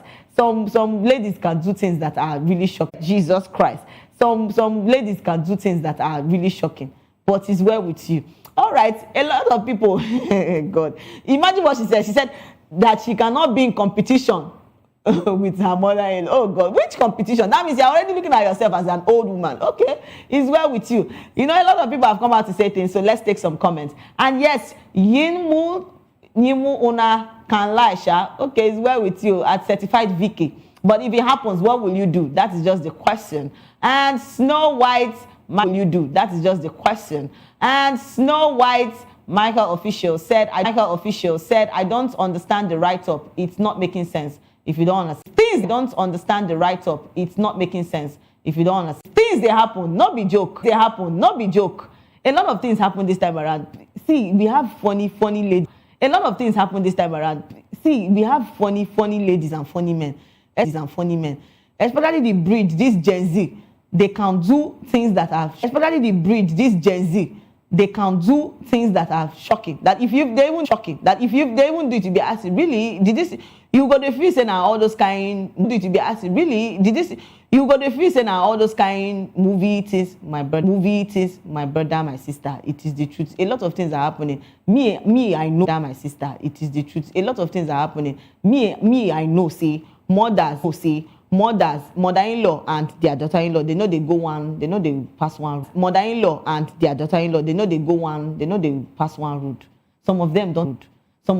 They are not even in good terms with them. I'm serious, and that's the truth. All right, let's take one about this, and let's see what people have actually come out to say concerning this. And somebody said, Oh yeah, all right. Another person said, competition how? A mom is a mom, a wife is a wife. Thank you for that at Lala Sense. And yes, if you're a mom, you're a mom. If you're a wife, you're a wife. So don't even come and start, jump packing everything. All right, let's take more comments. A lot of people are talking about this. And somebody said, you people always know someone that does not have sense. Blood of Jesus. At that imperfect mortal is well with you. So the prophet's gift and souvenir said, is the mother going to marry the son? Help me ask her.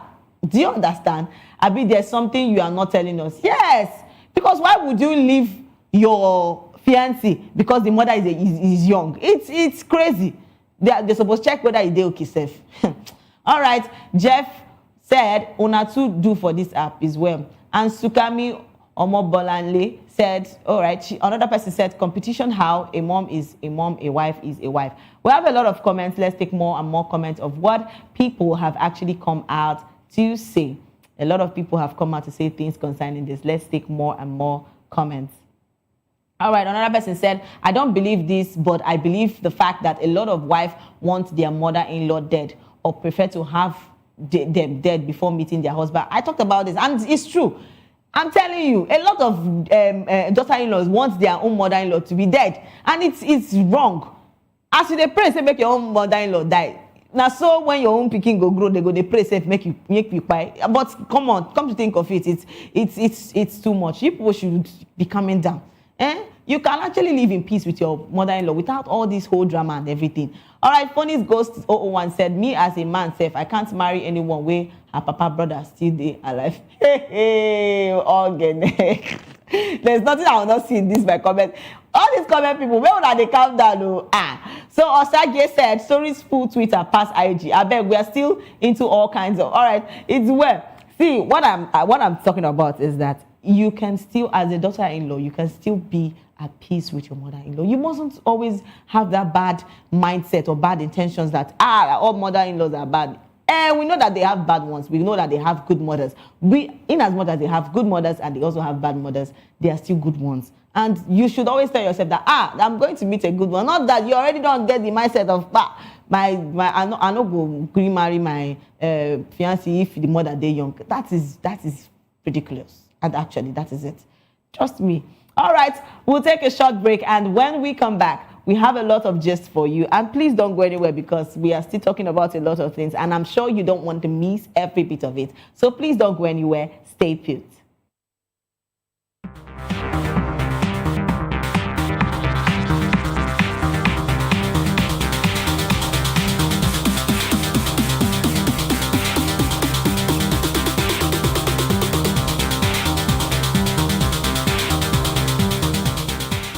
Mr. Familoni, and here's to VOP TV. Keep watching, stay tuned, do not touch that dial. My name is Made Kuti, and you're watching VOP TV. Keep watching. Welcome, my name is Zika Davis. Distinguished ladies and gentlemen, boys, viewers, everybody, boys and girls. This is VOP TV. Do you know what that means? Voice of the People TV. You don't have a voice, don't come here. You better make sure your voice is heard. Uyi Osarite is my name. I am a friend of the microphone. I talk and get paid, and I look forward to being in your studios. Voice of the People TV. That name is unique, and the brand is very sweet. I like the packaging, picture qualities, camera qualities, and then of course, the quality of human beings that I see sometimes on your channel. I'll be like, well, this TV station will go places. Voice of the People TV. Oh yes, you are on to Voice of... This is African News on Voice of the People Television, where we don't just bring you the news, we bring you Africa's heartbeat, the policies that shapes our world, and the economy that determines our future. African News on Voice of the People Television. Stay with us. Voice of the People, you can hear me now. My name is Patrick Doyle, and I wish that you continue to echo the voices of the people. Big up VOP TV. My name is Suibifa Dokubo. Please keep watching VOP TV. Hi, my name is Kwekumali Ikena Onyekwena, and I am with the Voice of the People TV. Now, if you're looking for the veritable channel for information, politics, robust discussions, you don't need to go far. VOP has you. VOP will always have you.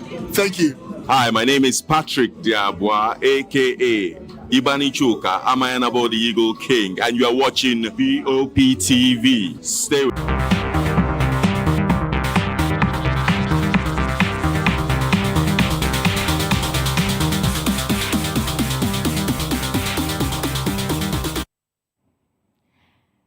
Welcome back, my beautiful people, to Spotlight Show. And yes, we've been talking about a lot of things. And don't forget, I'm still your beautiful baby girl, Precious Agmanu, aka Call Me Prezi. And we've been talking about a lot of things. And we talked about a lady that actually called off her wedding because her mother-in-law is younger.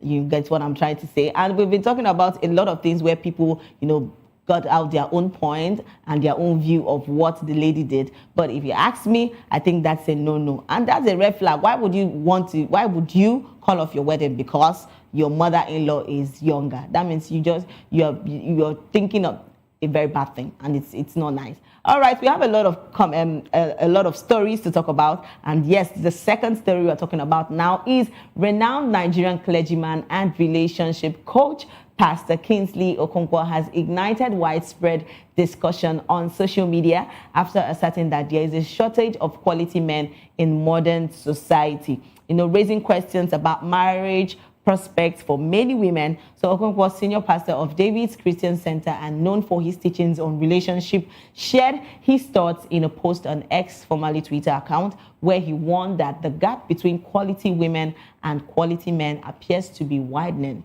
So ladies and gentlemen, we have a crisis. I'm very concerned about the quality of men out there these days. And he wrote, adding that it's getting harder to find solid, men suitable for marriage. In the message, Okonkwo suggested that many men today struggle with leadership and responsibilities traits he views as essential for marital readiness, and said these challenges may prevent men from marrying women of the current generation. He also discussed how social and cultural changes have altered expectations for men, pointing to historical marriage dynamics in Africa, where age gaps and traditional rules once eased marital submission and stability. So according to the pastor, these norms have shifted, making the environment for men tougher than before. And come to think of it, you see this, the men that we have these days, I don't want to generalize this, but let's talk about this. The Gen Zs that we are having these days is scary. A lot of men, we have good men, we have bad people. We have good women, we also have bad ones. And trust me, a lot of people, they do things. So I keep on saying this. I said, when you enter marriage, you decide, say, I want to get married. No problem, but shall open your eye. Because marriage is more spiritual than the physical. Now, a lot of men now center their whole thoughts because they already had this in mind that, I'm going to be providing for the family, I'm going to be doing this, I'm going to be doing that. Now, they want to basically put all their whole mind in a lady that is also working. So they cannot get married to somebody that is, you as a lady that is looking for an odogu to get married to, you yourself supposed to be odogu on your own side. Because that is what it is. Yes. Because nobody wants to go and marry a liability. Everybody, see, people don't wisen up, no be joke. I'm telling you the gospel truth. All right, a lot of people have actually come out to say things concerning what Pastor Kingsley has said. So let's take some comments of what people have actually come out to say. And yes, over the years, Chinel said, over the years, women have evolved from not going to school to being educated, becoming financially independent, which in the time past wasn't the same, but men have remained the same, which is believing that financial provision is the only thing that makes them successful and high value. The question is, if a woman is financially stable, what else do you bring to the table as a man? Please, let's not be talking about this table too much, because as men, they ask us about what do we bring to the table. Now, some women too, they ask about the table too. So if I would say, you should be the table too, and the man should also be the table. Let's take more comments. We have a lot of, because this is a lot. You don't need to, if they ask me now, Precious, what will you bring to the table? Don't even ask me that question, because that is a red flag for me. You don't need to ask me that. All right, let's take more comments. A lot of people are talking about this. And she continued. She said, really get guidance on how to become a father, a husband, or a well-rounded partner, not just an ATM machine. Every day I see men I can't have as friends, being people's husbands and boyfriends. And it makes me think about the gaps in how men are prepared for life and relationships as well. All right, Edwin said, train the boy child. We are losing masculinity in men. Train the boy child. Amen. Oh, thank you for that. Train the boy child. It's not a joke. Oh, men now, some of the men where we get now no be man again. They change their physique to woman. They won't become woman because it be like say we as women they don't want to become man again. They want to do women things. But it's well. All right, let's take more comments. And somebody said, all you keep saying is train the men. But who are the ones least likely to attend conference on marriage and family? Okay, it's the same men who avoid them. Focus only on work. So let's be honest, that's on them. Our parents did their best. Now that you are older, you know better. My parents didn't raise me perfectly. I grew up with this and that mindset. Okay, so what do you intend to do about it? Sit and complain, work out your salvation, do better, seek therapy, heal, learn and know how to be a well-rounded man. Discover what it means to be a good father. There are books, resources, and information ready for you. Enough with the excuses. Okay, in as much as we are talking about the men, we are also telling the women, please, mothers, train your girl child very well. Not only the men too, they go get their own. May they train them well because waiting they born now. They talk, they don't born man. Sometimes no be man they born again because the thing is scary. All right, another person said that's because a lot of women are now self-aware and doesn't go through what their mothers, go through in marriage. Let's all put same energy we use in training our daughters to also train our sons. As I said before, as you are training your sons, you're also training your daughters. Everybody needs to marry a person that have head. Because you cannot tell me that you want to go and get married to somebody that is, okay, as well. Let's take more comments. A lot of people are talking about this. And somebody said, when you spend years teaching and training women and allowing men to be just men, it's a disaster, actually. All right, and T-Sean said, he is right. This has been the case for the past 15 years or so. I'm glad someone has spoken publicly about this, and it has come from a man. It's a good one. Yes, that Pastor Kingsley talked about this. And the Ola Senyi said, when quality man and woman meet, make them book me as their MC. Nice one at the Ola Senyi. And Tochi Lifestyle said, the bitter truth. Anyway, I'm glad I'm one of the few solid men. Sochi Lifestyle is a good one. All right, and King Denero said, peace one key those of us where they do our hookup. They go. Is well with you as I am King Denero. And Star Co-official said, quality they always cast for every product. I'm telling you, things where they produce this time around, they fear me. Even men don't even join for that category. But it's all right. So Bambi Rora said, your points are valid, not to sound cheesy, but God still run I'm trusting in him. All right, and that's a good one. We have a lot of comments. Let's take more. And Tommy Lola said, there are still quality men and solid men outside, but them know they online like every, they know they online like that. They know they argue under every comment section. They know they comment under every post. They know they bring their chats with their girlfriends come social media. Okay, they know they give you example of what they mean by men that are quality and the ones that are not. So Lil and Mumu said, we must raise our sons right. Amen to that. And another person said, a serious and heavy truth, but I am glad to be happy, solid, and responsible. And another person said, it good as na pastor and man talk. It's coming from a woman. If it's coming from a woman, it will be hate speech. Or you make una throw insult and drag on a pastor and fellow man. It's well with you. But trust me, in as much as we are talking about the guys and the men out there, it's also good that that mothers train their women too, because it's also good that this has to be balanced. We always want a quality man. Likewise, we want quality women that are good. Everybody wants to make this whole, place to be a better place for everybody. So please train your child well. I won't side, I won't say the men, I won't say for the women, but train your child well. It's very, very important. A lot of people still don't come out talk about this. So let us take more and more comments of what Pastor Kingsley has said. Because trust me, the things that are happening now, a lot of people just they chop breakfast up and down. All right, Tochi Lifestyle said the bitter truth. Anyway, I'm so glad I am one of the few solid men, okay? And Ese Ajose said, I will marry a God-fearing man, and my marriage will last because Elroy has promised me, and so shall it be. Amen to that. And I pray for my girlies, trusting God for a good husband. Your heart desired will be met in Jesus' name. Amen to that. And Tochi Lifestyle said, my future wife will be so lucky to marry a solid man like me. This your solid man don't do too much at Tochi Lifestyle, but it's also good that you're speaking good of yourself, at least.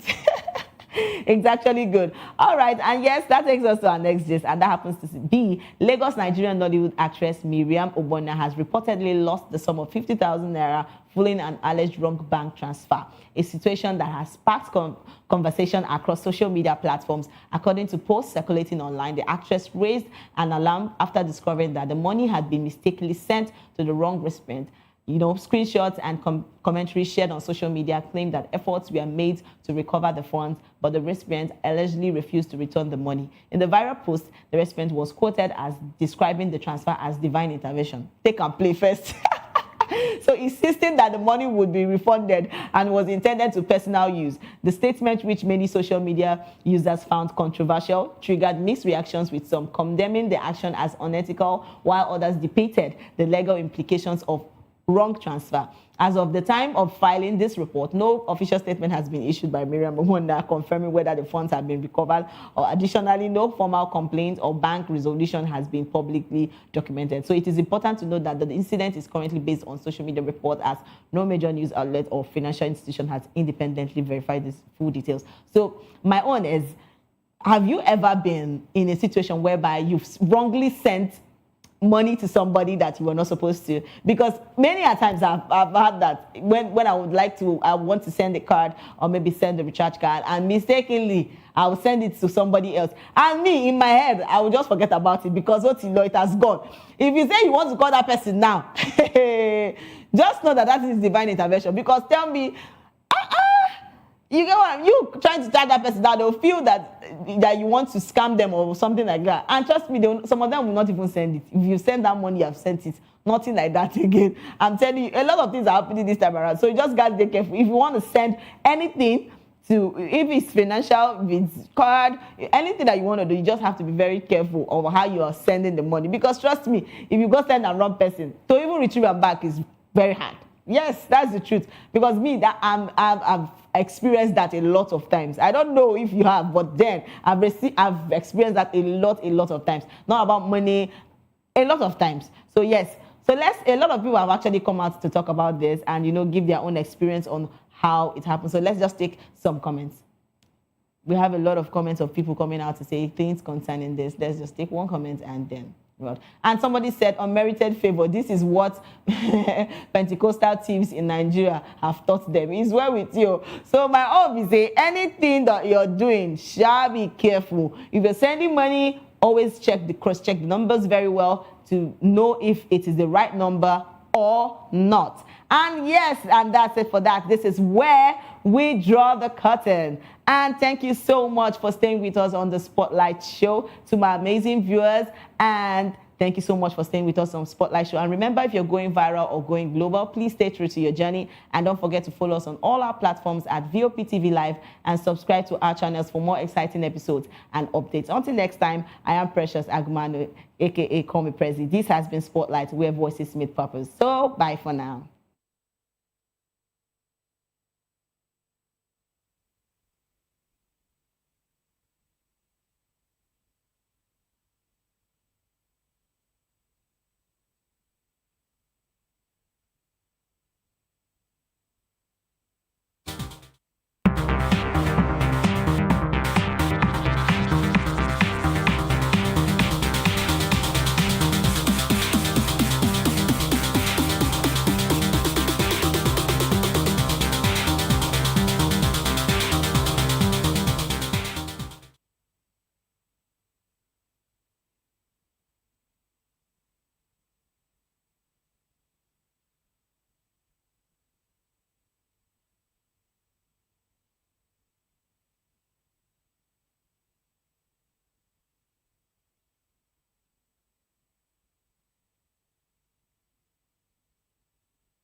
Join us as we drive into the world of politics through insightful interviews with prominent political figures, both serving and former governors, ministers, senators, legislators, party chieftains, activists, and analysts. Get first-hand information into the decision-making processes that affect our daily lives. Highly engaging one-hour program that brings political discourse into focus. I am Chukwuma Okoro. Political Lens, Monday through Friday, 6 to 7 p.m. Join us. To know the happenings in the maritime sector, join us on the program Maritime Frontiers on VOP TV as we discuss key areas in the maritime sector from aquaculture, maritime transportation, maritime labor regulation, oil and gas exploration, ferry and passenger insurance, marine pollution and prevention, port operations, and lots more. Maritime Frontiers, exploring Nigeria's blue economy.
Good evening, Africa. My name is Mama Kore, actor, model, producer, and I'm giving a big shout out to VOP TV, man. Keep watching.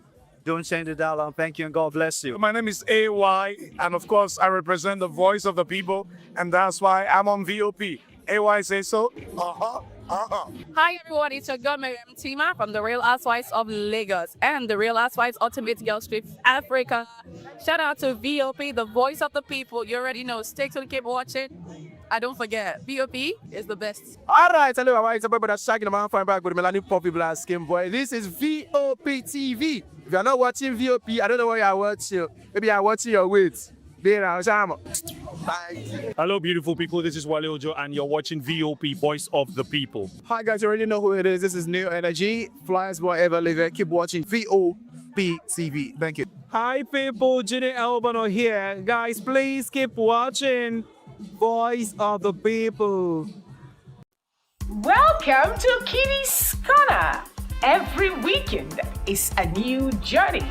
Join Auntie Oni as she embarks on thrilling adventures. Each episode takes the young explorers to a different fantastical world filled with exciting challenges, making new friends and learning valuable life lessons.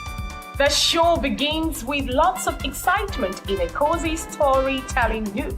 Fairies teach the importance of kindness, honesty, bravery, teamwork, or curiosity. Kitty's Corner is a delightful blend of fun, education, and imagination with catchy songs, interactive games, and heartwarming stories. Join Auntie Oni every Saturday, 10 a.m. to 10:30 a.m. on Voice of the People Television. Kitty's Corner, perfect destination for curious minds.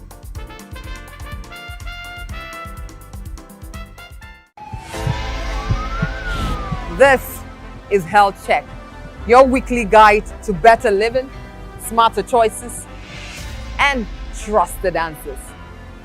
From everyday wellness to urgent health issues, we've got you covered.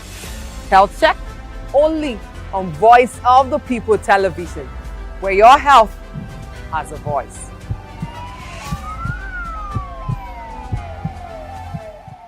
The red carpets, awards, the razzmatazz, music, fashion, interviews, and more. Spotlight on Voice of the People Television. Let's feed you with all the juicy stories in the global entertainment space, bringing you the glitz and glamour, as e dey hot. Stay tuned to Spotlight, 1 p.m. Monday to Friday. Spotlight on VOP TV. Entertainment like never before.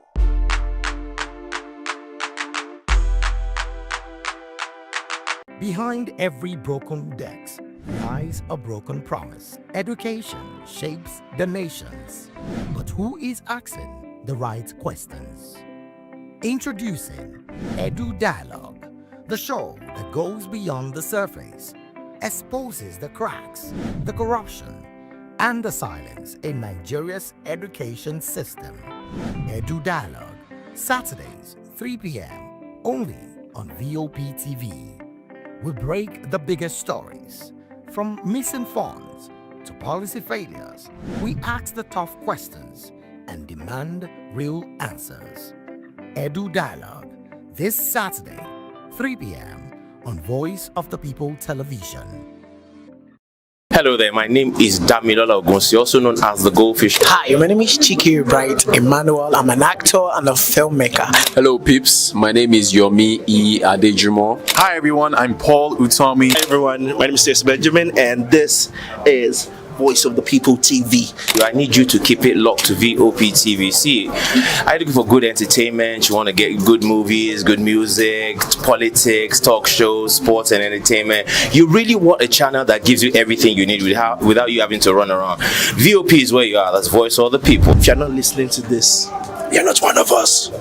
And you deserve to be killed. Scrap chat. Don't be killed, but watch it. Or I'll find you. And I want you. And you are locked on VOP TV. Don't go nowhere. This is where the juice is. This is where all you need for entertainment, politics, movies, and whatnot. And keep watching VOP TV. So keep it locked because I'm locked already, man, and it's money back guarantee. So you're gonna have a good time because I do. And please keep watching VOP TV. I won't want you actually. I beg you, subscribe, watch it. If not, whatever you see. You better not touch that die because VOP is the plot. Welcome to the locker room, the home of football talk that matters. I am Jerry Ampelon. Join us every weekday, Monday to Friday at 5 p.m. Nigerian time, as we share the hot takes and hot debates in the exciting world of football. And joining me are the usual suspects, Ikechukwu and Mayowa, as we break down all the hot takes and everything that's happening in the football. Don't just watch football, live it with us.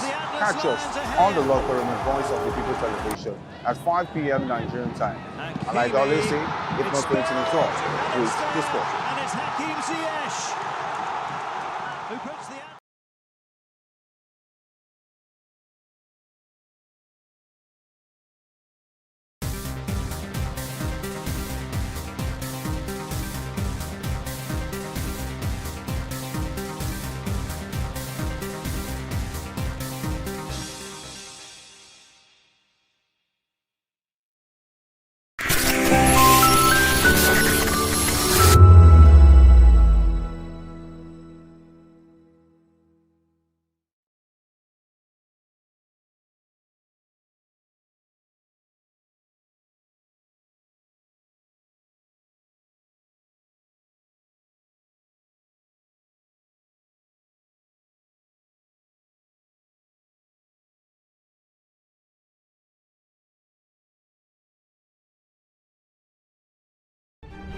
In a world where power shifts with every headlines, news breaks and events happens, we bring you unbiased and explicit information on politics, economy and state of the nation. We break down the chaos. Facts, not fluff. Truth, not a spin. We discuss not just politics, but a glimpse into the future. Voice of the People Television. Now you have more than a voice.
Welcome to the African News on Voice of the People Television. I am David Edwin. Before we begin the news, we would urge you to kindly visit our website, www.vop.ng, for fresh and trending news stories. We begin the African news from South Africa, where South Africa has accused the United States of using Kenyan nationals who did not have work permit at a facility processing application by white South Africans for refugee status. A statement from South Africa's Department of Home Affairs disclosed that 7 Kenyans were arrested after intelligence reports revealed that people had recently entered South Africa on tourist visas and had illegally taken up work at the center. While the U.S. is trying to reduce overall levels of migration, it says that members of South Africa's white Afrikaners community can get asylum because they face persecution, a claim the South African government strongly rejects. South Africa says the Kenyan nationals arrested in Tuesday's raid will now be deported and will be banned from entering the country for 5 years. In another development, reports say that South African authorities are negotiating with Russia to secure the return of 17 citizens who were allegedly deceived into joining the Russian military by the daughter of former President Jacob Zuma, Duduzile Zuma Sambudla. Alongside 2 citizens from Botswana, the men were allegedly recruited in July under the false promises of either undergoing training as bodyguards for Zuma's political party, Ntumhuto Wizigwe, or participating in a personal development program. However, they were instead drawn into the Russian armed forces and sent to the front lines. Spokesperson for President Cyril Ramaphosa, Vincent Mangwea, described the situation as highly sensitive, explaining to newsmen that the young men were in grave danger. He added that the South African authorities were working with authorities in both Russia and Ukraine to find ways to bring them home safely. According to Magwenya, the discussions are focused mainly on Russian officials as the men appear to have been absorbed into Russian military operations. And from South Africa, we'll go straight to Sudan, where a rebel leader in Eastern Democratic Republic of Congo, Corneille Nangaa, says his fighters will withdraw from the key city of Uvira as a trust-building measure after the request of the United States. Nangaa's statement came days after the U.S. Secretary of State Marco Rubio said the capture of Uvira by rebel forces violated a peace deal, and that the U.S. would take actions to ensure that promises made to the President Donald Trump are kept. The U.S. accuses Rwanda of backing the rebels. On its part, though Rwanda denies the allegation, its president, Paul Kagame, signed a peace accord on December the 4th with the DRC counterpart, Felix Tshisekedi, at a ceremony hosted by Trump in Washington. However, what Trump had called a historic peace deal for DR Congo shattered after rebels seized Uvira, with Nangaa the coordinator of the rebel alliance Fleuve Congo that includes the Rwandan-backed M23 rebels. Meanwhile, Burundian Foreign Minister Edward Bizimana has dismissed an announcement by the M23 rebel group of agreeing to withdraw forces from Eastern Democratic Republic of Congo's recently captured city of Uvira, saying it was a ploy to ease international pressure. These remarks came hours after the Alliance Fleuve Congo, a rebel alliance in Eastern Congo, which includes M23 rebels, said it decided to withdraw from Uvira as demanded by the United States. In a post on X, Bizimana described the withdrawal announcement as another sheer lie designed to mislead international opinion. The U.S., President Donald Trump, Secretary of State Marco Rubio, and all peace-loving people. According to him, Rwandan forces and the alliance were yet to withdraw from Uvira, while everything indicates that Rwanda is simply seeking to ease international pressure. Still on the activities of the rebel paramilitary rapid support forces, local media said nearly 2,000 civilians have been displaced from the western city of Hidlig in West Kordofan after an audacious 9-day displacement journey following the city's takeover by the Rapid Support Forces, that's the RSF. According to the governor of the White Nile state, Qamar Mohammed, 1,850 displaced persons have arrived in the city of Kosti from West Kordofan. Also, White Nile Humanitarian Aid Commissioner Lamia Abdullah said that national organizations, civil society groups, and local benefactors have begun providing food assistance, shelter, and medical services to the displaced civilians. The North, West, and South Kordofan states have seen weeks of fierce fighting between the army and the RSF, prompting tens of thousands of people to flee. And from Sudan, we'll go to South Sudan, where the South Sudanese government said it's grounded 4 aircraft registered under the United Nations mission on Monday over an alleged use in spying and smuggling. South Sudan's Foreign Minister, Monday Kumba, said a government committee was examining the aircraft after intelligence reports raised security concerns, adding that 2 were found with advanced surveillance and intelligence recording systems. However, UN mission spokeswoman Priyanka Chaudhary said all air assets are used solely in support of the mission's mandate to help protect civilians and support lasting peace in South Sudan. She explained that this UN mission has been talking with South Sudan's government for a while to resolve this issue as the mission works transparently with it on UN operations.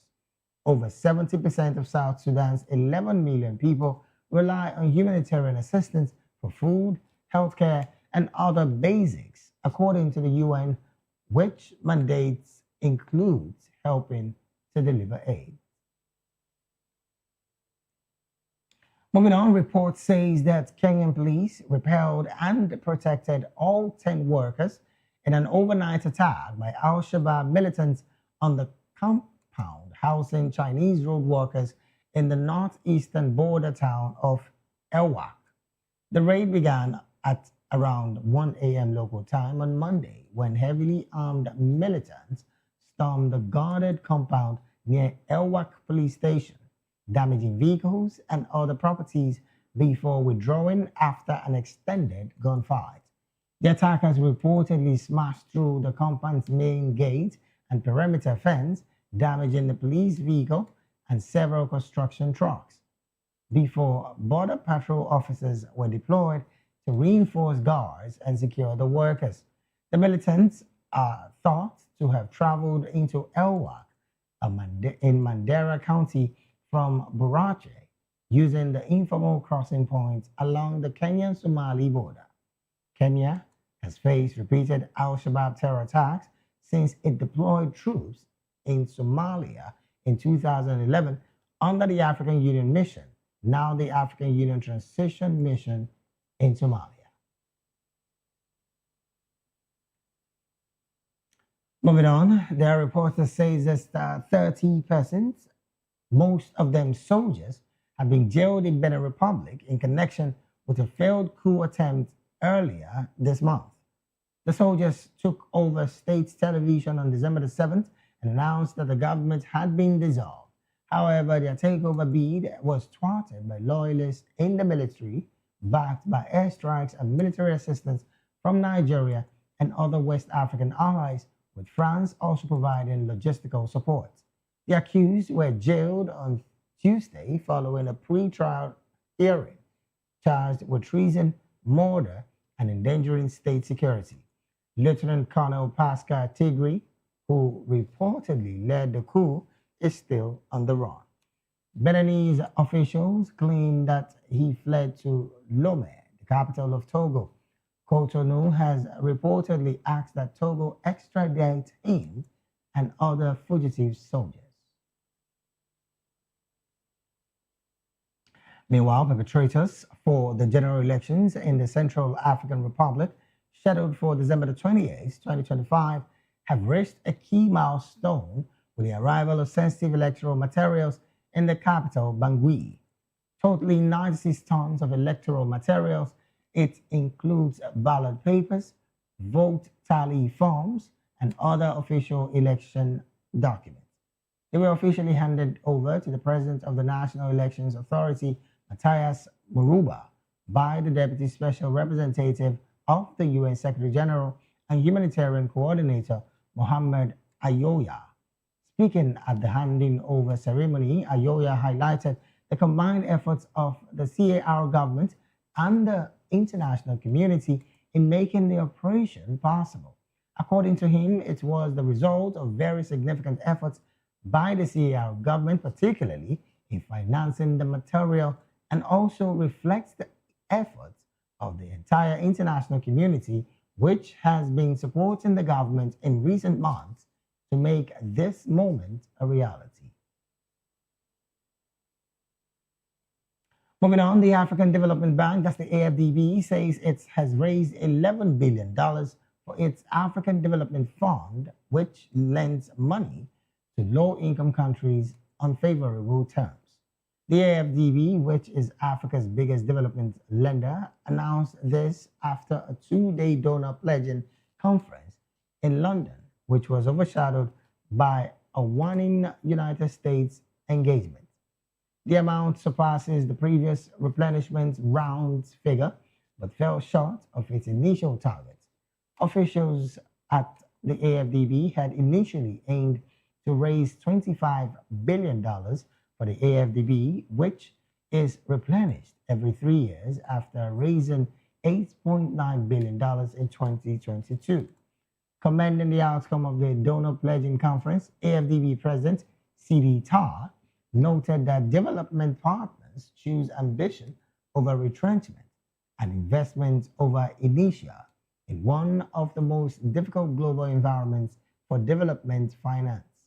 Meanwhile, the AFDB noted that some 19 African nations, including Kenya, Zambia, and Cote d'Ivoire, made their first ever contribution to the fund, with African member states of the bank pledging $182.7 million. You're still watching the African News right here on Voice of the People Television. We'll go straight to the analysis segment of the news. And joining us now to make sense of these stories and more is Barrister Darlington Agumo. Barrister Darlington is a legal practitioner right here in Nigeria and also a public and political affairs commentator and analyst. Barrister, a very good afternoon to you, sir. Good afternoon, David. How are you? I'm fine, very well, thank you. How are you doing as well, Barrister? I'm okay. Okay, let's get to this almost immediately. Barrister, interestingly, the African Development Bank is saying that it has raised about $11 billion for its African Development Fund, which again lends money to low-income countries on favorable terms. This is surpassing last 3 years' record of about $8.7 billion. Some have said that this replenished fund clearly would be made, would be pushed into judicious use. But from the perspective of some African critics, there's been a conversation of how much the AFDB lends money and then the repayment plan have been difficult for other countries to repay. What's your position with this, Barrister? If the bank want to succeed, if the bank want to make an impact, if the bank truly want to develop Africa, they should start giving African leaders money. How do you mean, Barrister? Rather, those infrastructures that each country need, the bank should go directly and build it. That is the only way that fund can make an impact in the life of the ordinary people of Africa. If they hand over that money as usual, forget it. Forget it. Because these African leaders, they are not about the people, they are about themselves. Now, Barrister, there is that conversation about the African leaders, and there is also that conversation about some other countries that are heavily indebted, who, again, were part of the donors of this particular period of the AFDB's $11 billion. Now, countries like Zambia and Kenya are now donating, of the 19 African countries that donated to these 11 billion that the AFDB has. Should there be concerns about the fact that these countries, and I'm talking about both Zambia and Kenya, donating to the funding of the AFDB? They are trying to help themselves. The money is for Africa, for Africans. So why wouldn't you donate? Does that mark the true African ownership of that development? Of course. Besides, whenever these countries come for loan, they'll be given a preference or priority because of this gesture. You think they are doing it for nothing? No. They are doing it so that they will be in the good book of that bank. Whatever they have donated, they are going to take it back tenfold in loans and all that. That is the way it works. But some have said, Barrister, that the desperate attempt by these poor nations, and I'm talking about both Zambia and Kenya, by their indebtedness as well, it's more like to patch in a hole left by donors, rich donors, who clearly do not even ask for much money from the AFDB. Is that what's happening here? I don't think so. You know, each country have their need and peculiarities. Right. Good. It is those things that the Bank of Africa is coming to, attend to. What this country need may be different from what the other country need. And so, no matter how big the problem may be, if you start from somewhere, before you know it, you will solve it. But don't give them money again. Don't give African leaders money. Rather, ask them to list their priority areas for the loan they are asking for. Then you go there and do it. Yes, that is what I think should happen here. If not, over the years, African leaders have been borrowing money, both internally and externally. Right. Yet no impact. You can't see what they borrowed the money for. Left to me, donor nations should start asking each country, what do you need? What do you actually need this money for? We will help you do it. Yes, that's the only way. I like the fact that you also brought the fact that the continent has a major infrastructural decay. But looking at the fact that this 23% jump in price from the last round in 2022, yet the country, the continent, is still infrastructurally decaying.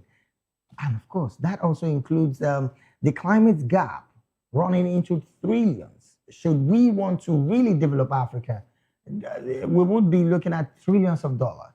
Should the AFDB celebrate 23% increase from what they gathered in 2023, 2022, to what they're gathering in 2025? From 8 to 11 billion dollars. It is a credit to their creativity. It is a credit to their management wizardry. It is a credit to their financial wizardry. It is a credit to their creative approach to management. Because it is only somebody who knows what he's doing or what she's doing in office that can do this. That's the truth. So, it is worthy of celebration. But what are they going to do with the money, David? They should not hand this money over to African leaders because they too will be coming for that money. They will not be, making requests or demand for that money. And before you know it, the money will be depleted and you won't see the impact. That is what I'm saying here. It's really interesting, Barrister, that you have consistently been vocal about the fact that this money should not be given to African leaders. Yeah, they've given them enough. But how do you think that's the level of impact will be made without these leaders giving the go-ahead for such infrastructural projects to be run in their country? Is it not for infrastructure? The money they said is for infrastructural development in Africa. And so, if you don't list those things that you want them to do for you, then it means you will not access the funds. That's the truth. It means you will not access the funds. That is the condition precedent for you to draw that money. Yes, allow the bank to do the infrastructural project for you. We are tired of borrowing money and not seeing the impact. We are tired of it. All right, then. Barrister, let's jump to another conversation. Interestingly, come December the 28th, the Central African Republic is going to the polls. And as we speak, 96 tons of ballot papers and forms have landed Bangui, the capital of CAR. And a lot have been, been ongoing, and several conversations are going on, particularly on that election. But the questions about the fact that the president who rewrote the rules, just like some of the presidents in Africa, is seeking a third term, is still the main beneficiary of this election. Are we flying a democracy, or we're flying a paperwork to a rubber stamp election? December the 28th? There is one disease that has caught up with African leaders of late. Which is? A very serious disease, cystitism. Cystitism, it has caught African leaders like a bug. Every one of them want to remain in office forever. Every one of them. You can see it is spreading like wildfire. Then tomorrow, AU will come and tell us, there is no coup, there should be no coup in Africa. We don't want coup in Africa. How can that happen? Tell me how. You came in as a civilian president and you don't want to leave office. What does that tell you? Every one of them is like a disease, the recent disease that caught up with African leaders. Now, Barrister, what can one attribute to these kind of acts where a sitting president will find a way to tweak the constitution to want to seek a third term, even a fourth term in office? You know, when the first person did it and succeeded, people like Paul Biya, Yoweri Museveni, and who else, some other person in Africa. When the other leaders saw it, they said, this thing is possible now. Why can't I try it? That is where the beginning of bad manners. They saw some African leaders doing it and succeeding. Shouldn't we also blame the electorate for being docile and not talking at the time when that was tried the first time? Look, the electorate in Africa, they are trying their best. They will try and do the voting, but their votes don't count. Is that not true? Like in Cameroon, did any vote to count? No vote to counted. So you can't blame the electorate. I'm even talking, Barrister, I'm even talking on the path of tweaking the constitution to having the sitting president go back into the polls again for the third time after serving his second tenure, according to the constitution before time. Because they believe that, yes, look, whenever something is a law, people will be afraid of going against it in any country. They will say you are breaking the law, you are doing this, Right. That's why they first of all use the National Assembly to achieve their evil aim. And so when this National Assembly have done their deed, most times people don't even know. Are you aware? Most times the people of that country, they may not even know what has transpired until maybe later. By the time they make it public, it will have become too late for anybody to react. That's what they do it clandestinely. Only a people will know what they are doing in that National Assembly. And so you can't blame the people for that. You can't. But they believe that, okay, no matter how much you want to remain, we are going to deal with you at the polls. And then at the polls, they will vote with their feet. Only for the same man to, do what like a glitch. Then their votes will turn into a glitch, and the man will remain in office. And so when the military, having seen all these things, and say, look, this nonsense should stop, you will come and blame the military, Abi? Yes, if the civilians cannot do it, the military will do it. All right then, but Barrister, there are concerns about the fact that the UN have praised as very significant the financial efforts by the government of CAR on the part of procuring ballot papers for the next election, even though they've declared bankruptcy. I'm talking about the government of CAR. Now, the UN statement clearly saying it's very significant and of course praising that effort. Isn't that something to question when the country, clearly the people are also hungry and are seeking for better life in the CAR? Whenever you hear foreign powers praising a government in Africa, go and check. There is nothing they are looking for. Yes, there is something they want to get from them. They are not praising them for nothing. That is a fact. With CAR, what is their GDP? What is their GDP? And so when they are saying that financial whatever, it is a pure lie. They want to give them soft landing so that the business they are doing together will continue to thrive. Nothing else. Nothing else. Now, Barrister, what's the implication of not moving the economy forward? And of course, just like you mentioned, I'm also trying to get the GDP of the CAR in a couple of seconds after now. What's the implication of not moving the economy forward, but rather plunging billions and millions of dollars into getting ballot papers for the next election, which again, you seem to be like the sole primary candidate for that election? If you check, the ballot papers were not printed in the CAR. Right. Good. They were printed abroad, apparently in America.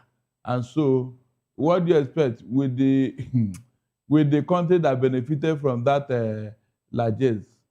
And they did it deliberately so that America will approve of what they are doing in CAR. Is that not the look? These people think that they are clever. They are not.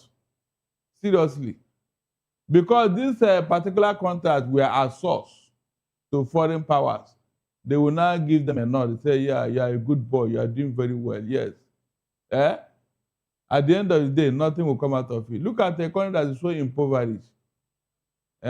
So impoverished. They are telling them that they are doing well in their financial whatever. Well, Barrister, concerns again have been raised about the fact that the president, after tweaking the constitution to wanting to get the third term in office, that has become a major concern in the country. What should the people be expecting come December 28th when they go to the polls? The election should be free and fair so that the people will not choose their leader. The election should be free and fair so that the military will not come calling. So he has done the first one and he has succeeded by changing the constitution. Now the election proper should be free and fair, or else they should go and ask this other country.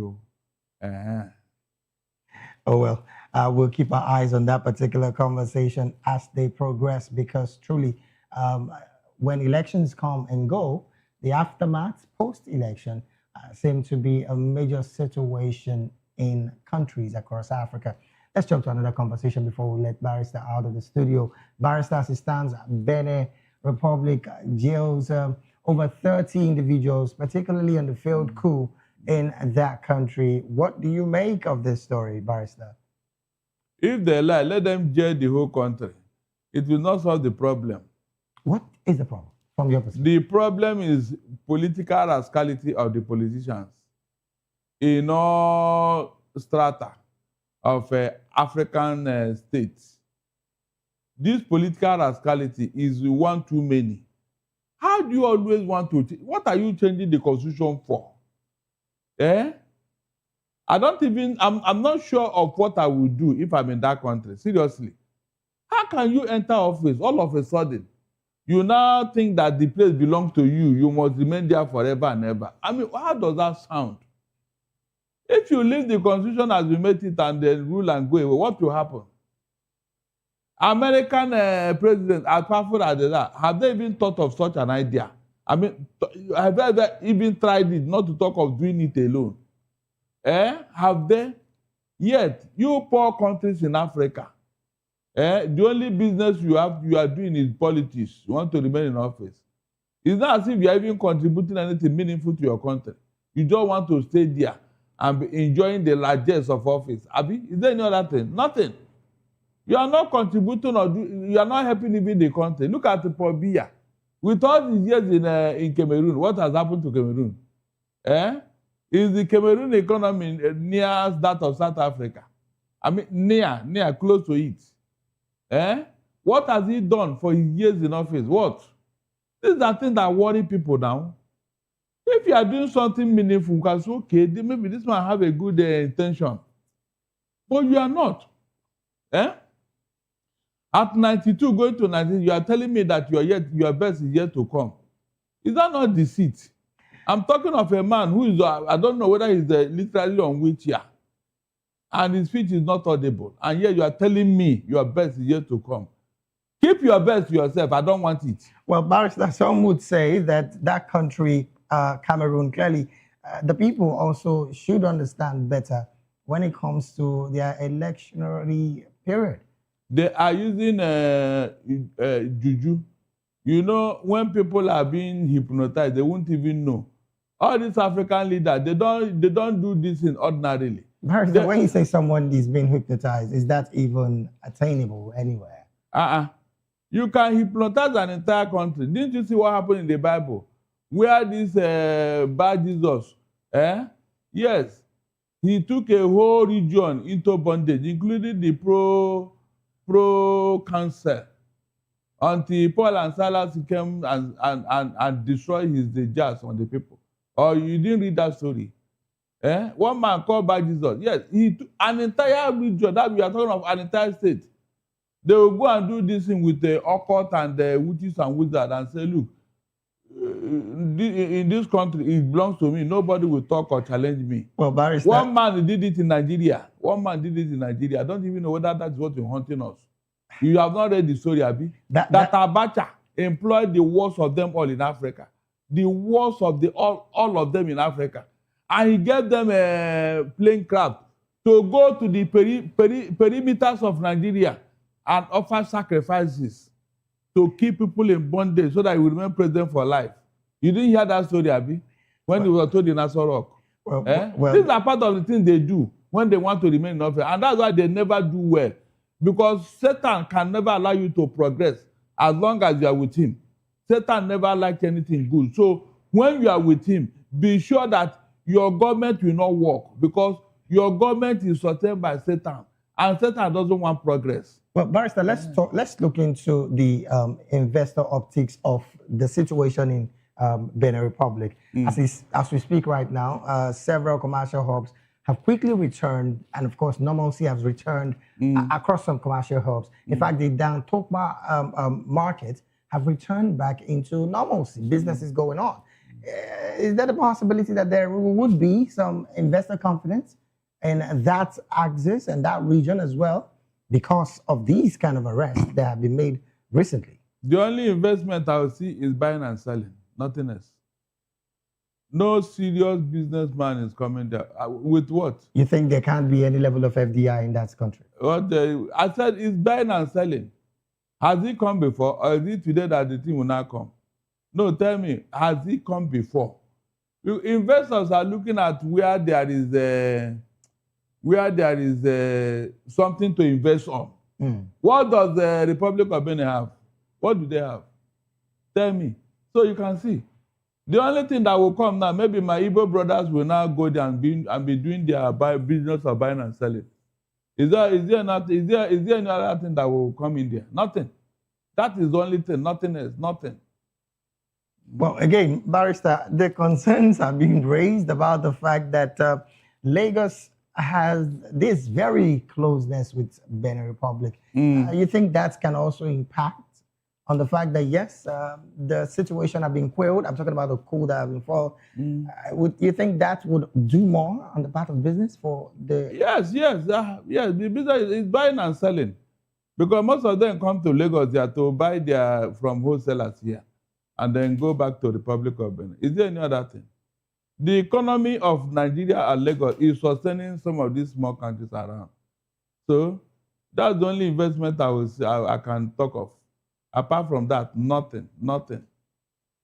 All right, then, Barrister, before I let you go, concerns also are being raised about the situation in South Africa where young South Africans were being tricked to join in Russian machineries and are being put in the front line. From your perspective, Barrister, this again allegedly was orchestrated by the daughter of the former president, Jacob Zuma.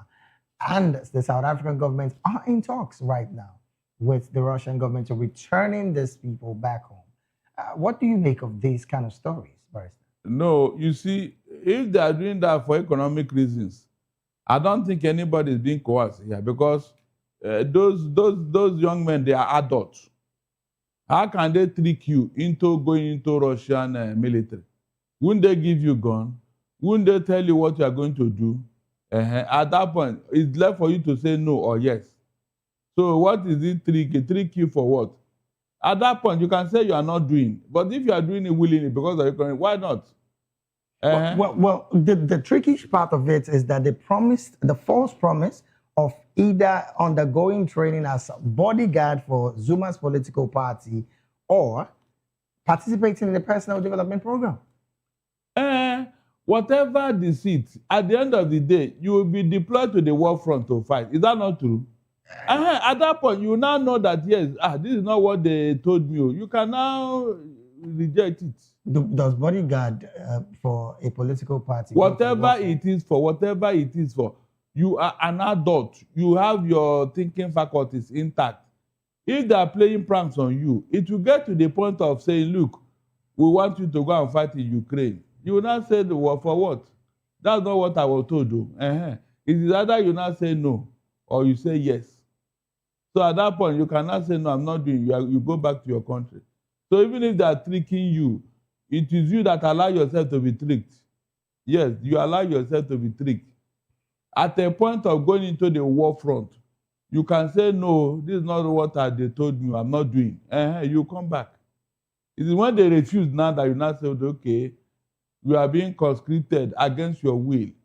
You cannot raise the alarm. People will not come to your rescue.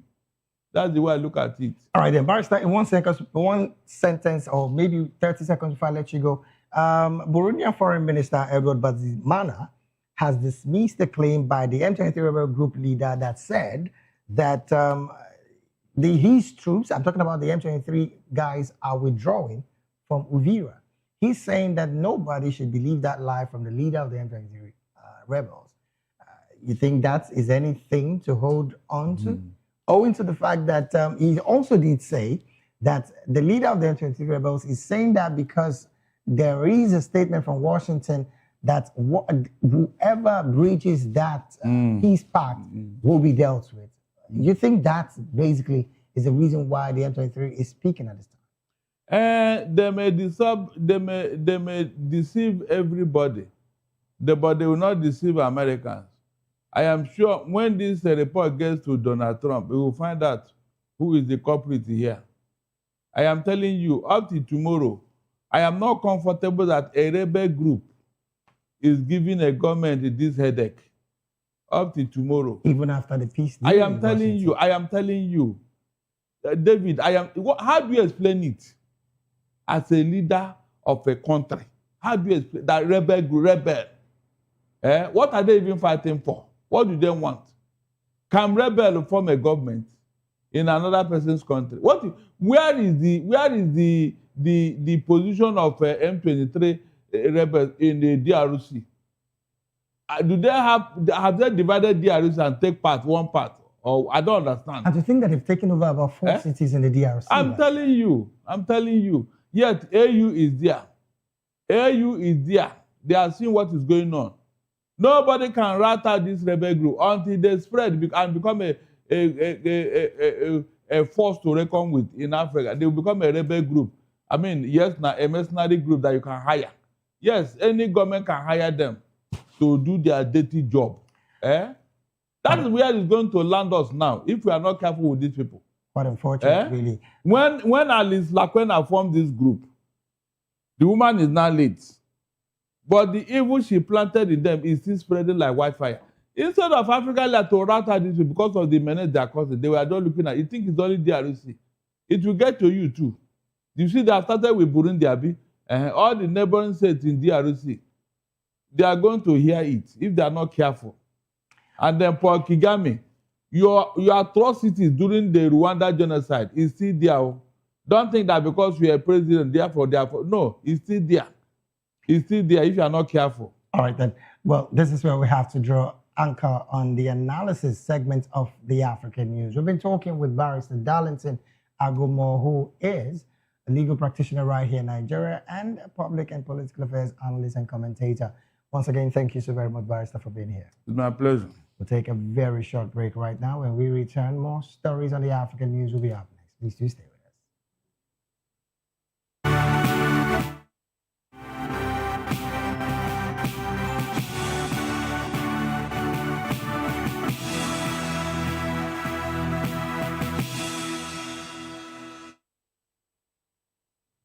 Glad to have you back. It is still the African news right here on Voice of the People Television. Now to more stories. Moroccan authorities have rolled out a nationwide emergency aid to help tens of thousands of families affected by freezing temperatures, heavy rain, and snow this winter. This comes as flash floods following torrential rain killed 37 persons in the coastal province of Safi on Sunday, damaging some 70 homes and shops in the Old Town and sweeping away cars and cutting roads. According to the authorities, the relief operation will target 28 provinces affected by freezing temperatures, snow, and rainfall, with food supplies and blankets to be distributed to around 73,000 households. A red alert was issued on Tuesday for snowfall of up to 31 inches in the high Atlas Mountains, and an orange alert was issued for rainfall of up to 50 millimeters across most of central and northern regions. In the mountains of Ouarzazate, about 500 kilometers southeast of the capital Rabat, snow has reached a depth of 50 centimeters and temperatures have dropped below zero at night. Morocco is experiencing heavy rain and snowfall after 7 years of drought that emptied some of its main reservoirs. Moving on, Indian Prime Minister Narendra Modi has arrived in Addis Ababa, Ethiopia, on a two-day official visit aimed at strengthening bilateral ties and enhancing India's engagement with the African continent. It was Modi's first ever visit to Ethiopia, where he is expected to have high-level meetings and address a joint session of the Ethiopian Parliament. A statement from the Ethiopian Government Communications Office noted that the relationship between the two nations was expected to usher the Africa-India relationship to a higher stage. The statement added that the visit confirmed Ethiopia's position as a major diplomatic hub for the African continent, and that the talks were intended to strengthen cooperation and jointly amplify the voice of the Global South.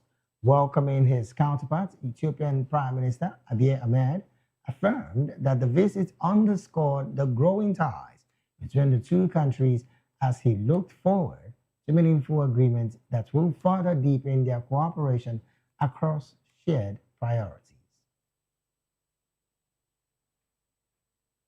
And from that story, we'll go straight to talking some African business stories. Informed sources say Guinea is in talks with Emirates Global Aluminium, that's EGA, over a possible bauxite supply agreement that would see the company source the aluminium feedstock from Guinea's state-owned Nimba Mining. Guinea's military-led government revoked the license of EGA subsidiary, Guinea Alumina Corporation, in July following a year-long dispute over the construction of an alumni refinery. It then handed its mining assets over to Nimba Mining. However, the sources, who include a government official, said a supply deal could potentially avert the legal action that EGA has threatened over the siege, adding that discussions were ongoing and going well, and it is to avoid litigation. Nimba Mining said it was not part of the talks and had no information. EGA, equally owned by Abu Dhabi's Mubadala and Dubai's Investment Corporation, is the world's largest premium aluminium producer.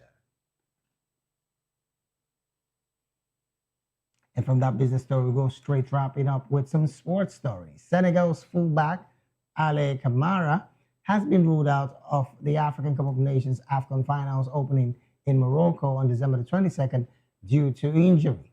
The country's football federation has said this in a statement. There is also concerns over striker Sane Diao, who suffered an injury playing for Como against AS Roma in Serie A on Monday. Como's coach, Cesc Fabregas, said he had asked Senegal not to select the 20-year-old for the tourney, where they are in Group D with Benin Republic, Botswana, and the Democratic Republic of Congo. Senegal's first game is against Botswana in Tanger next Tuesday. Still on injuries, Gabon's veteran striker, Pierre-Emerick Aubameyang, will miss the country's AFCON opening match next week to a thigh injury, but is expected to recover for their next two Group F games. The 36-year-old,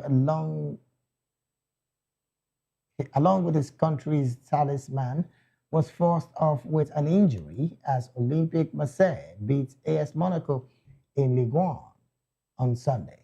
The Gabonese Football Federation said he was staying in France for treatment as requested by Marseille's medical staff before joining up with the squad. Still talking sports, World Cup organizers have unveiled a new cut price tickets category after a backlash by fans over pricing for the 2026 tournament in the United States, Canada, and Mexico. In a statement, football's global governing body, FIFA, said it had created a limited number of supporter entry tier fixed at $60 for all 104 matches, including the final. According to FIFA, the plan was designed to further support traveling fans following the national teams across the tournament. However, the fan group Football Supporters Europe, which last week called the price extortionate and astronomical, said FIFA was still offering too little, with the World Cup organizers having promised tickets priced from $21 in a bid document released in 2018. And with that sports story, we've come to the end of African News right here on Voice of the People Television. Do well to subscribe to our YouTube channel. On YouTube, we're at Voice of the People TV, and on all other social media platforms, we are at VOP TV Live. Thank you so very much for being a part of this broadcast. I am David Edwin. Do have a good afternoon.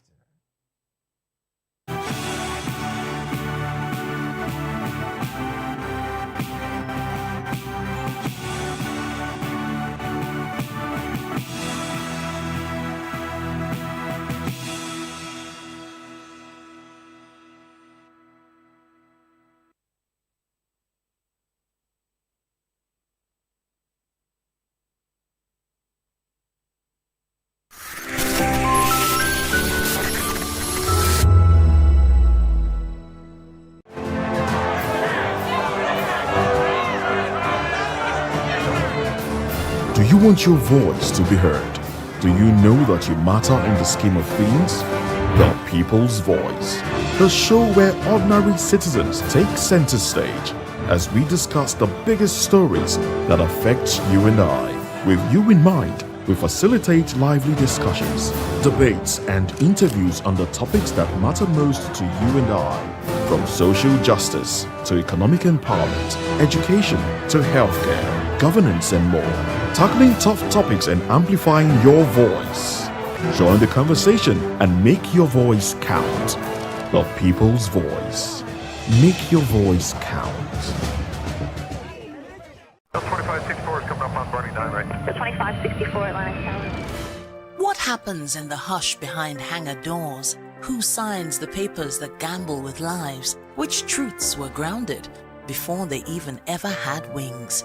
If you've ever buckled a seatbelt at 30,000 feet, if you've ever stared out of that tiny window and wondered who's really in control of the skies, it isn't just flight, it's power, it's politics, it's pressure sealed in steel. We're peeling back the clouds from runway risks to sky-high secrets. We're diving deep where most dare not to look. Aviation Scope, every Sunday at 7 p.m. only on Voice of the People TV. We don't just report, we reveal. We don't just ask, we uncover. Because when it comes to the skies, ignorance is turbulence. Aviation Scope, the sky isn't the limit, it's just the beginning. Good evening, Africa. My name is Bomakore, actor, model, producer, and I'm giving a big shout out to VOP TV, man. Keep watching. Don't change the dial. Thank you and God bless you. My name is AY, and of course, I represent the voice of the people, and that's why I'm on VOP. AY say so. Hi everyone, it's your girl Miriam Tima from the Real Housewives of Lagos and the Real Housewives Ultimate Girls Trip Africa. Shout out to VOP, the voice of the people. You already know. Stay tuned, keep watching. And don't forget, VOP is the best. All right, hello, everybody. It's about shagging the man fine back with Melanie Poppy Black Skin Boy. This is VOP TV. If you're not watching VOP, I don't know what you're watching. Maybe you're watching your weight. Hello, beautiful people. This is Wale Ojo, and you're watching VOP, Voice of the People. Hi, guys. You already know who it is. This is New Energy. Flyers, whatever, live it. Keep watching VOP TV. Thank you. Hi, people. Ginny Albano here. Guys, please keep watching Voice of the People. In a world where truth is the ultimate power and opinions scream the loudest, it's time to wade through the noise. Hunger no get tribe! Hunger no get religion! And scan the human interest and trending topics that matter. Stay tuned to The Issues, your plug to the stories making the buzz, from politics to science and technology, social justice, and more. Let's tackle the tough questions and expose the truth. The Issues on Voice of the People Television, Mondays to Fridays, 8 to 9 p.m. The Issues. Don't just react. Understand. Behind every broken desk lies a broken promise. Education shapes the nations. But who is asking the right questions? Introducing Edu Dialogue, the show that goes beyond the surface, exposes the cracks, the corruption, and the silence in Nigeria's education system. Edu Dialogue, Saturdays, 3 p.m., only on VOP TV. We break the biggest stories, from missing funds to policy failures. We ask the tough questions and demand real answers. Edu Dialogue, this Saturday, 3 p.m. on Voice of the People Television.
This is Health Check, your weekly guide to better living, smarter choices, and trusted answers.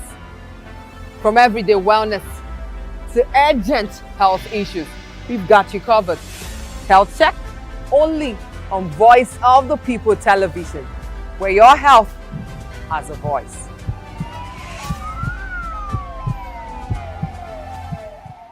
To know the happenings in the maritime sector, join us on the program Maritime Frontiers on VOP TV as we discuss key areas in the maritime sector from aquaculture, maritime transportation, maritime labor regulation, oil and gas exploration, ferry and passenger insurance, marine pollution and prevention, port operations, and lots more. Maritime Frontiers, exploring Nigeria's blue economy.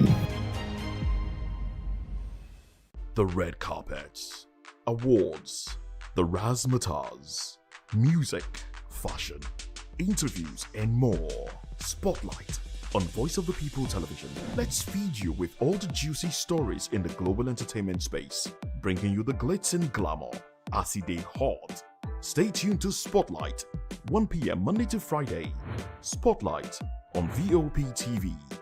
Entertainment like never before.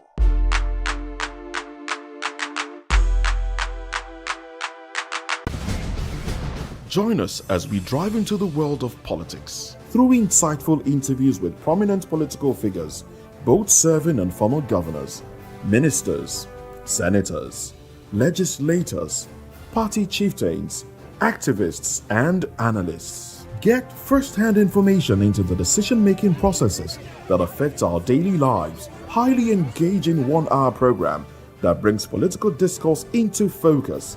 I am Chukwuma Okoro. Political Lens, Monday through Friday, 6 to 7 p.m. Join us. In a world where power shifts with every headlines, news breaks and events happens, we bring you unbiased and explicit information on politics, economy, and state of the nation. We break down the chaos. Facts, not fluff. Truth, not spin. We discuss not just politics, but a glimpse into the future. Voice of the People television. Now you have more than a voice.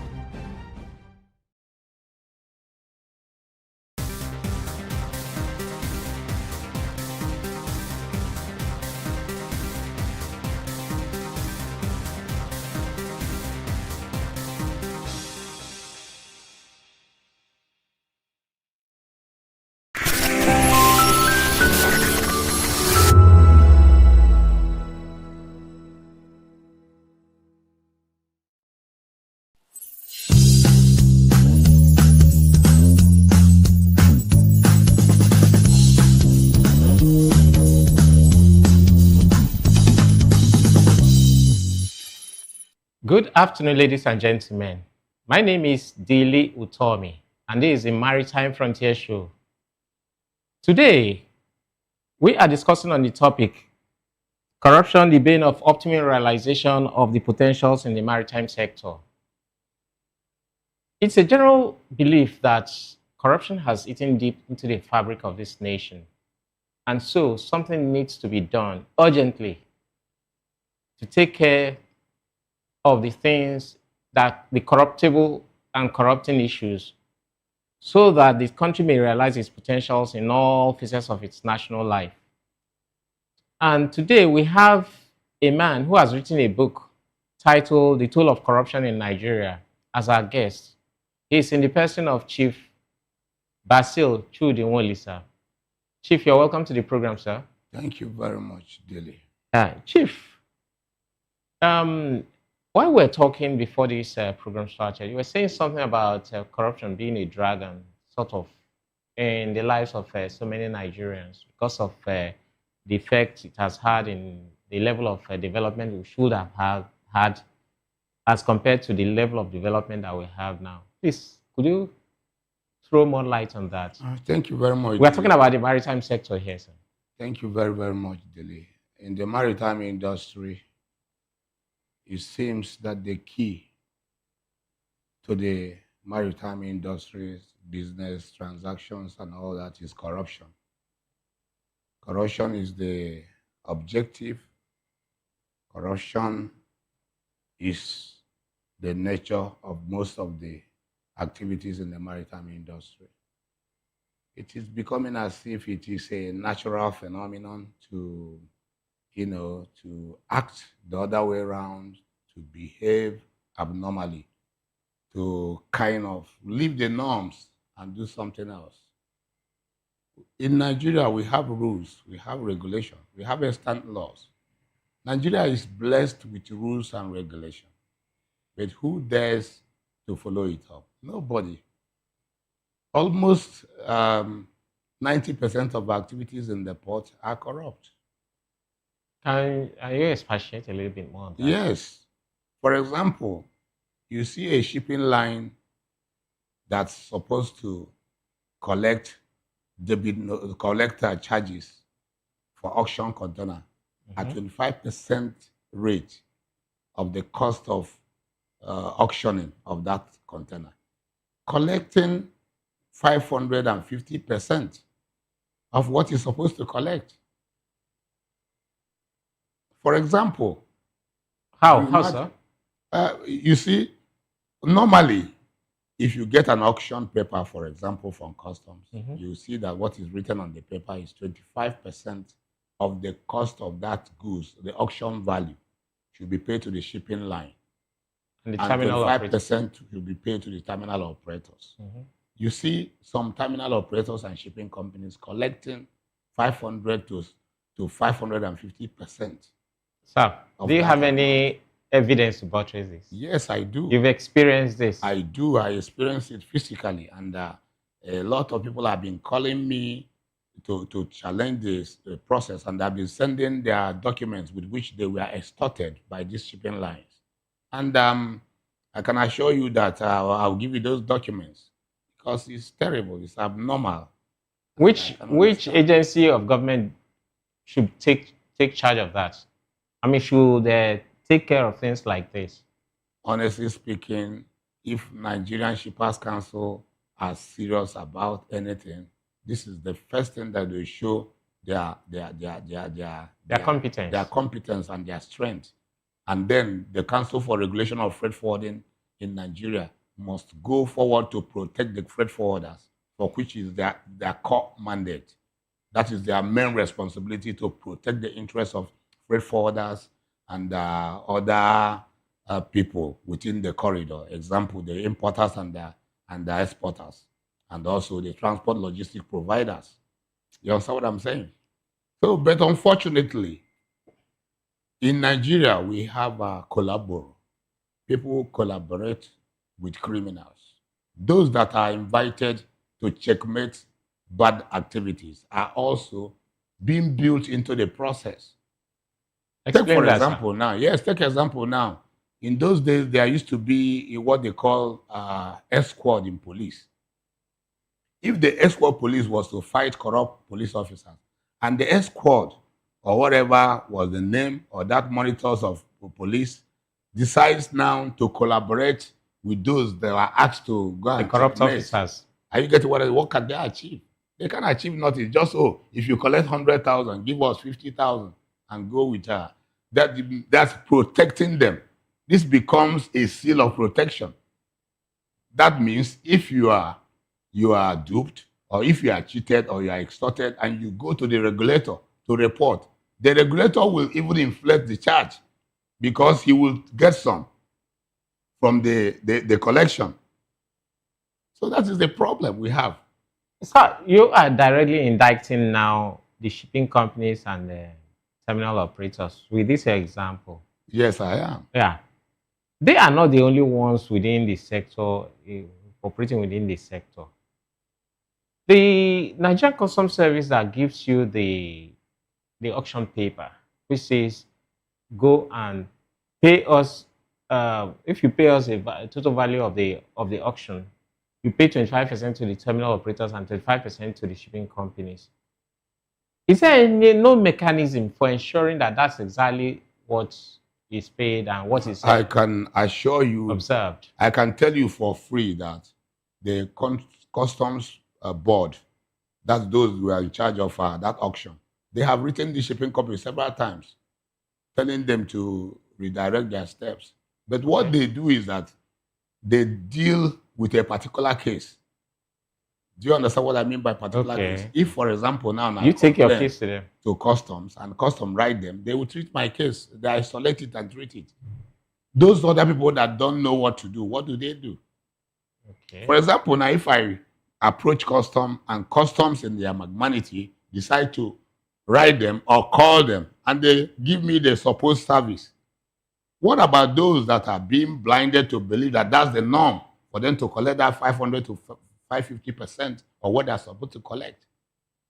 That's the problem we have. Now, goes back to the question of the regulators, in this case, the economic regulator of the maritime sector, the Nigerian Shippers Council.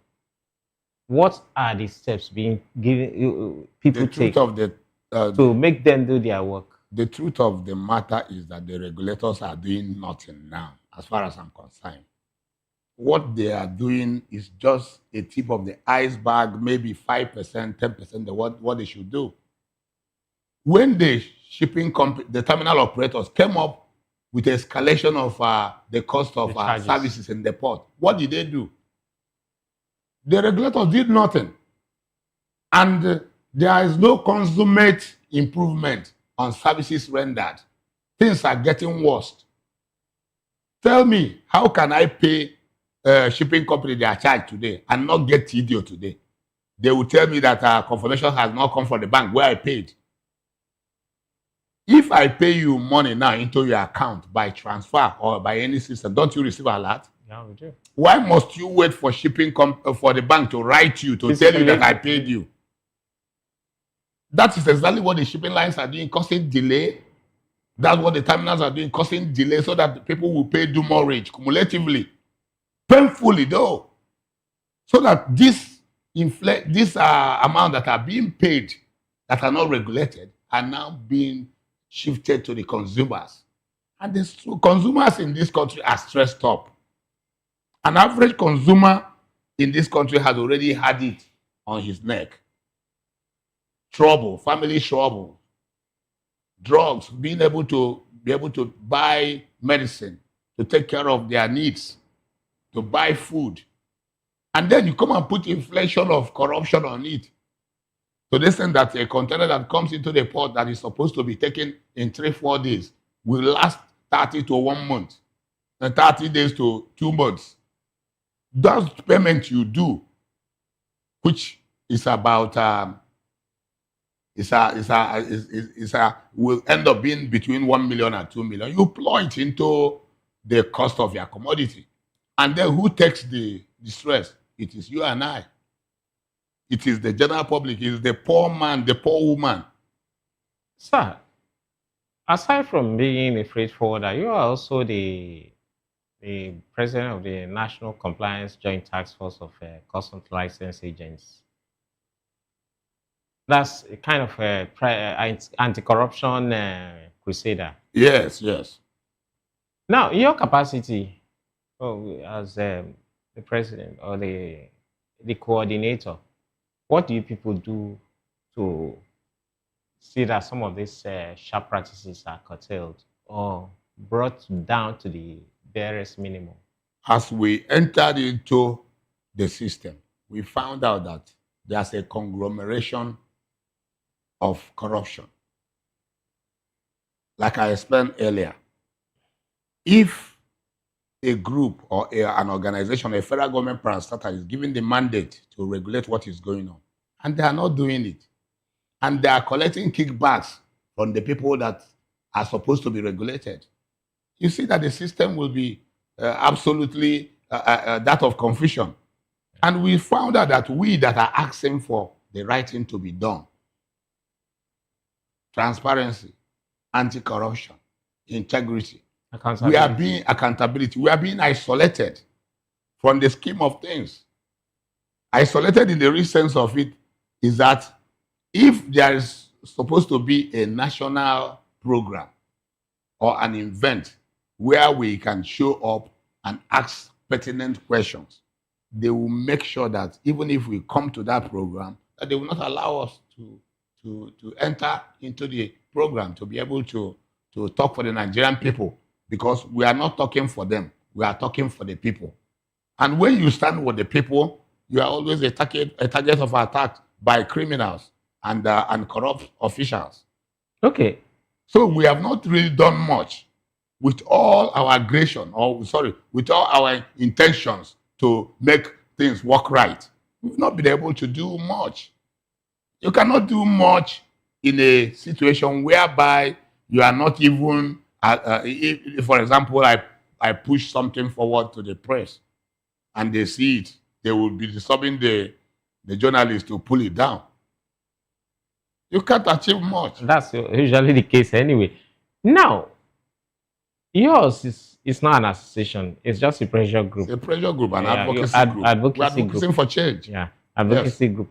But also, we know that some of the larger freight forwarders and the licensed customs agents associations also have units of that they call the compliance teams. Has there been any kind of cooperation between this compliance team for all of you guys to put resources together and fight a common enemy? Yes. Because the corrupt sharp practices, it does not favor you people so much. It does not favor the other people on the other side in so much because, of course, they get some troubles too from it, even though they make money out of it. So why can't you people come on the same table and then try to take care of the issues? Yes, we have had several progressive meetings with one of the groups, one of the anti-corruption group. In fact, they have lent their voice to our activities. We have had several meetings of collaboration and we are still collaborating. And we believe that in near future, we will come out with a better position on our relationship. But we know that there are so-called premier associations that they are in the top of the corruption table. They are the people sharing the corrupt fruits. And they can do anything within their means to make sure that the corruption continues. Look at now, we have an issue in Semeboda. Can you believe that it was the Premier Association members that attacked our men? Specifically, who are you talking about? ANALCA, Association of Nigerian Licensed Clearing Agents. Our men were there on official duty when they found out that the vehicles that are bringing consignments to the Nigerian border, that their plate numbers, their number plate has been covered. We were shocked. What is really going on? Vehicle bringing imported items. Goods into the country. Their number plates were covered. They started covering the number plates. What they intend to achieve by doing I don't know. But you know that will bring suspicion. If you start plying our roads in Nigeria with the plate number covered, or even as a private car, it brings suspicion. There must be a hidden agenda. We decided to take steps to know what is going on. We were attacked by a group led by one Mr. Austin, the secretary of ANALCA at Semeboda, and wounded our member. What was the objective? Their objective? Their own objective is to stop us from doing our job, from salvaging Nigeria from a very, very terrible, corruptible activities going on. Okay, are you indirectly saying that it was their members that were bringing in those vehicles, goods? Yes, vehicles, that is my suspicion, because for you to start defending evil, you must be part of that evil. Okay. If you don't have stake in it, why should you attack our people?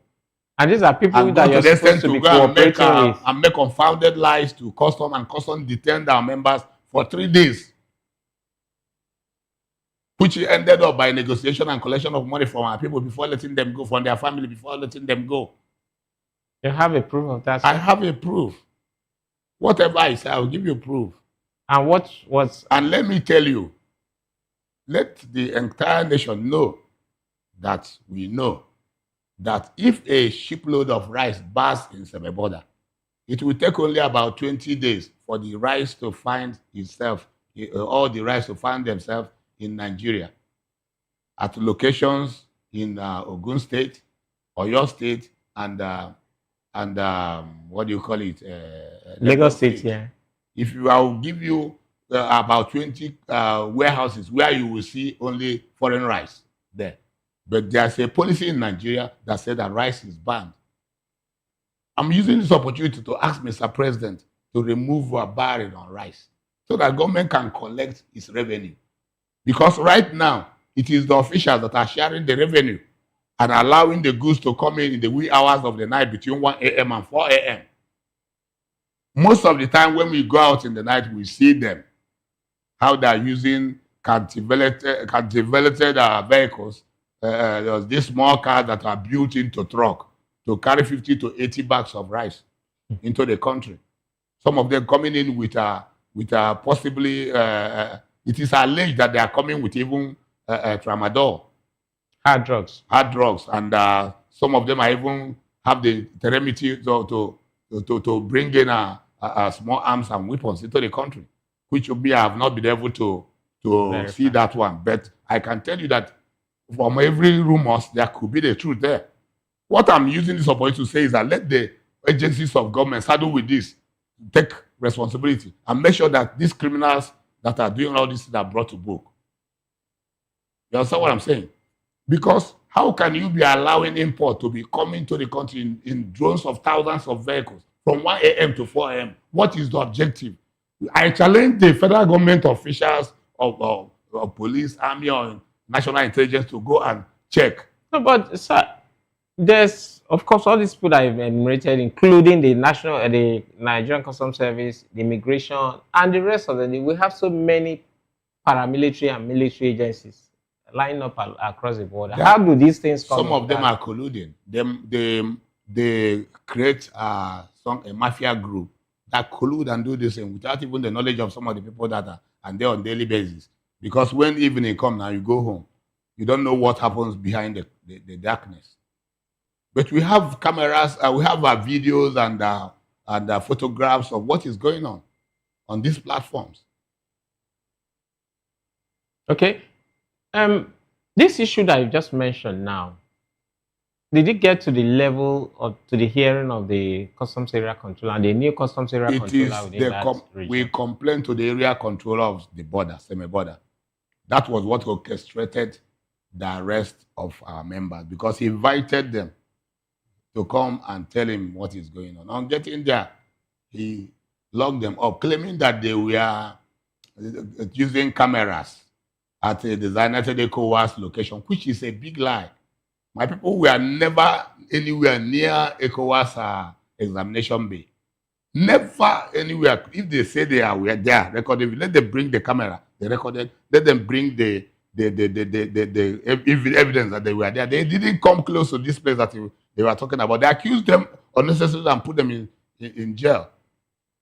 We have reported this to the Attorney General of the Federation and other people that should investigate this matter, because this is the highest act of irresponsibility and stupidity for citizens of Nigeria to tell you that there is a gross importation of contraband in the port in Nigeria from your border post where you are the helm, and all you can do to celebrate them is to imprison them. What's the role? Did you involve any other sister agencies to the custom, police, any one of them? Yes, because they are also close to the border. When they were arrested, when they were beaten up the previous day before they were arrested, the matter was reported to the DPO of Semi-Border. I was told that the DPO told them that it was the DC enforcement of that Semi-Border that sent the people that beat them up, that is not even an ALCA that we brought to the station. Because we reported an ALCA that were there, their men. They invited them. On coming there, the DPO told my men, we recorded, it's a recorded fact, I'll give you the audio, that, look, this issue of beating of your men was not perpetuated by an ALCA. It was the DC enforcement that set the people that beat up your men and collected their reflectives, and also throw the other one in a very huge gutter where he sustained injury to the breaking of his backbone. I was taken to the hospital. That we should go and settle with the DC enforcement. So when we reported that to the controller, and when my people at Asema border reported it to the controller invited them for a talk. On reaching there, they were detained, 3 of them, for 3 good days. After which, what ended up the arrest, they are charging them for using camera at the border post, unauthorized.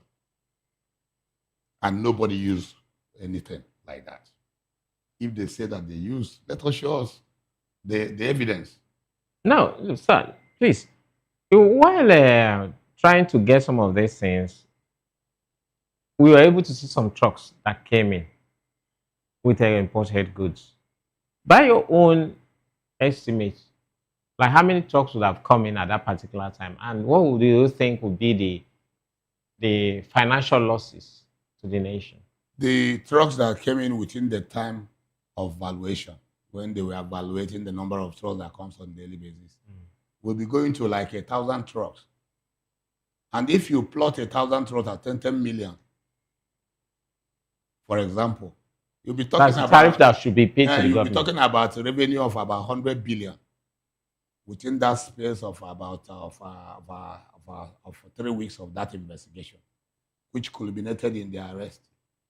We have videos of these vehicles.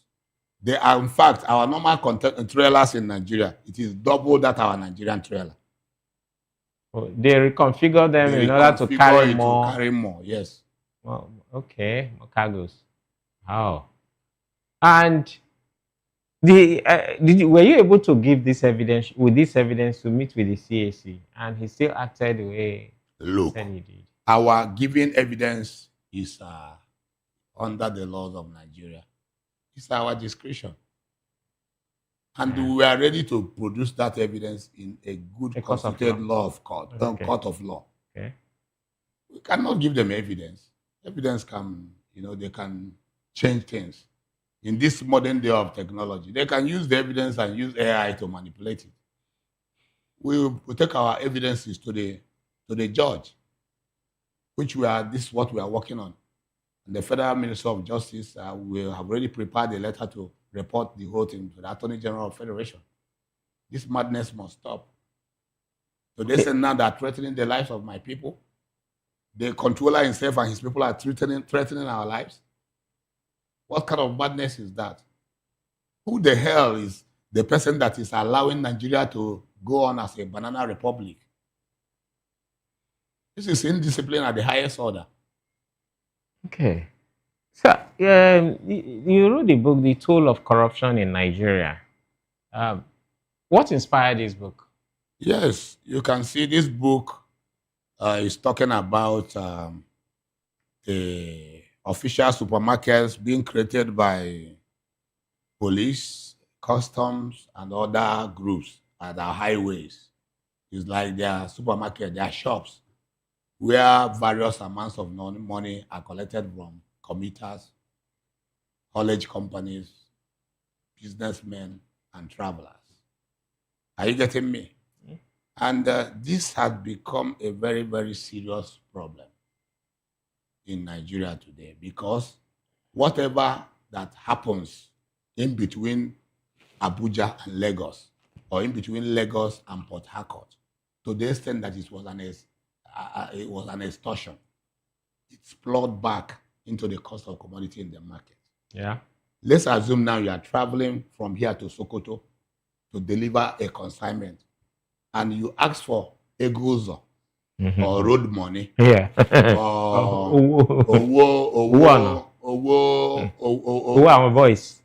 police,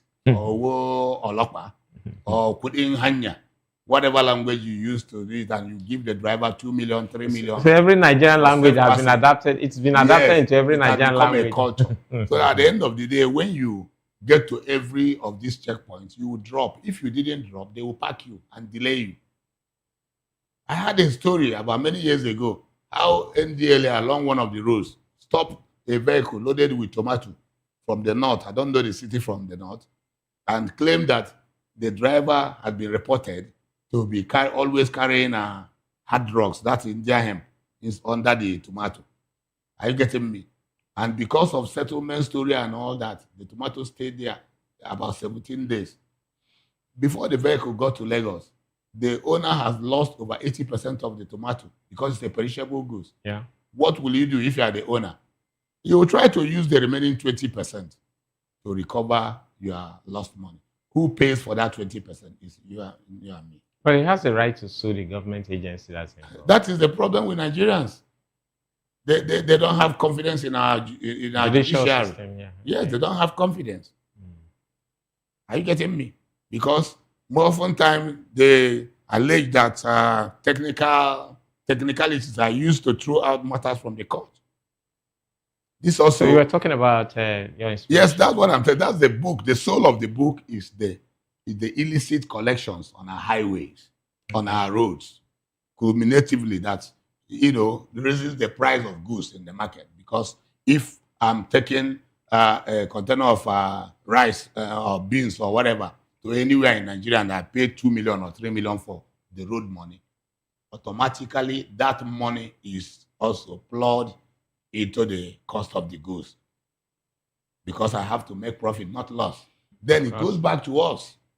So this book is a book set up to start a conversation on the position of our checkpoints on our roads.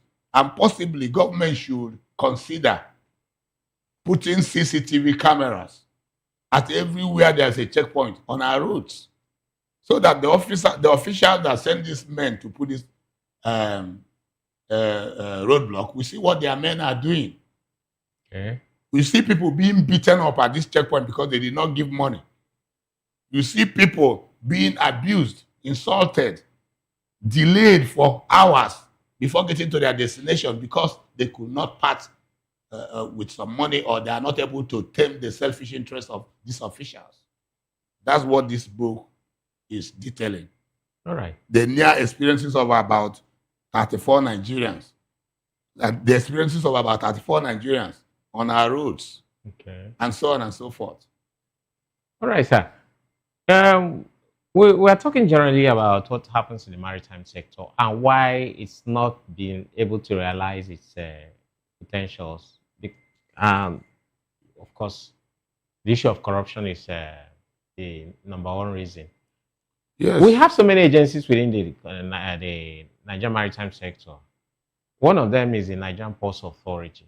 Do you think that their roles are being well played, and that the level of corruption there is not that significant in terms of maybe as compared to probably some of their sister agencies?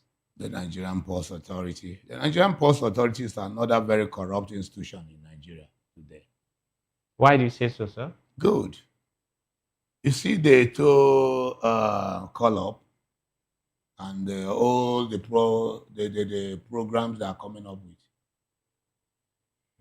Inside is planted booby traps. These booby traps, you cannot be able to cross it. You must have to pay your way through to cross it. Are you getting me? How do you mean, sir? Explain. What I mean is that at every of their process, there has to be a place where somebody will mark you good. For example, okay, the officials will say, you did right. Okay, you can go. Or you did not bring this vehicle at the place you are supposed to bring. You are supposed to take it to another terminal where you wait. And you are not supposed to, you feel that you are not supposed to go there. And you pay the money so that you will not go there before coming to the port. And a lot of process they put in between. That so they deliberately put those things. You cannot be able to meet up until you part with your money. Automatically, the moment you give them money, those things will be waived. But I want a system that works. Okay. But the ETO system, the ETO application for the control of traffic within the port area and the port corridors, it's supposed to make operations more seamless and less having less of a human contact. Well, the explanation now that you're giving, the explanation you're giving seems to sort of run against that. It is not seamless. See how to make it seamless. And you get what I'm saying? How to make it seamless is that they should open up their portal, have a link, whereby if you send information in real time on that camera at a point, you send it, you receive response automatically. And then your truck will either be number 1 or number 2 or number 3 to enter the port. If you do that, so that I get information in real time, I don't need to be standing on the road causing confusion. What I need to do is to register my entering inside Tinkan port or PTML or any other port. And I set, go to where I'm going at the time that it is given on my ticket, 11 a.m., 11:15, 11:20. I get what I'm saying? Yeah. If it's working like that, there will be no cause for alarm. What you need to do is to do this thing. But you have to have a physical contact with their officers. And you see them building offices along the road. Haven't you observed the offices like Canopy or makeshift office along our roads, between Mile 2 and Tinkan, between Lagos and our bridge to Apapa? Don't you see offices operating there? You have to have a relationship with them before they open this thing for you. There is a bar so that the trucks can pass. Yes. But what is difficult in getting my TDO in Omako or Max Line or this and I'm going to the terminal, APMT or bonded terminal or anywhere I want to go that is regulated? Is it Tinkan, TICT? Is it a port and cargo? Then at the moment I get it, I have my own documented time of bringing in talk to come and carry these goods without having to talk to anybody. Must I have to pay or talk to anybody before I pay the amount I'm supposed to pay? I'm not supposed to talk to anybody now. I can do a transfer and generate this pass and just go and load my container. If they don't know how to do it, I'll teach them. But to be I'm not in defense of anybody or any agency, but what they say is that this particular system of being operated or adopted right now has become more efficient as compared to before, like 3, 4, 5 years ago, where we had traffic running all the way from Apapa Port to Ikorodu Road, distance of about 10 kilometers or so.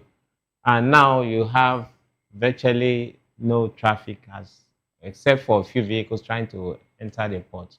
What do you say about that? No, it's not true. There's still traffic. Traffic is going on. And people are paying through their nose in this new system. The other day I was listening to one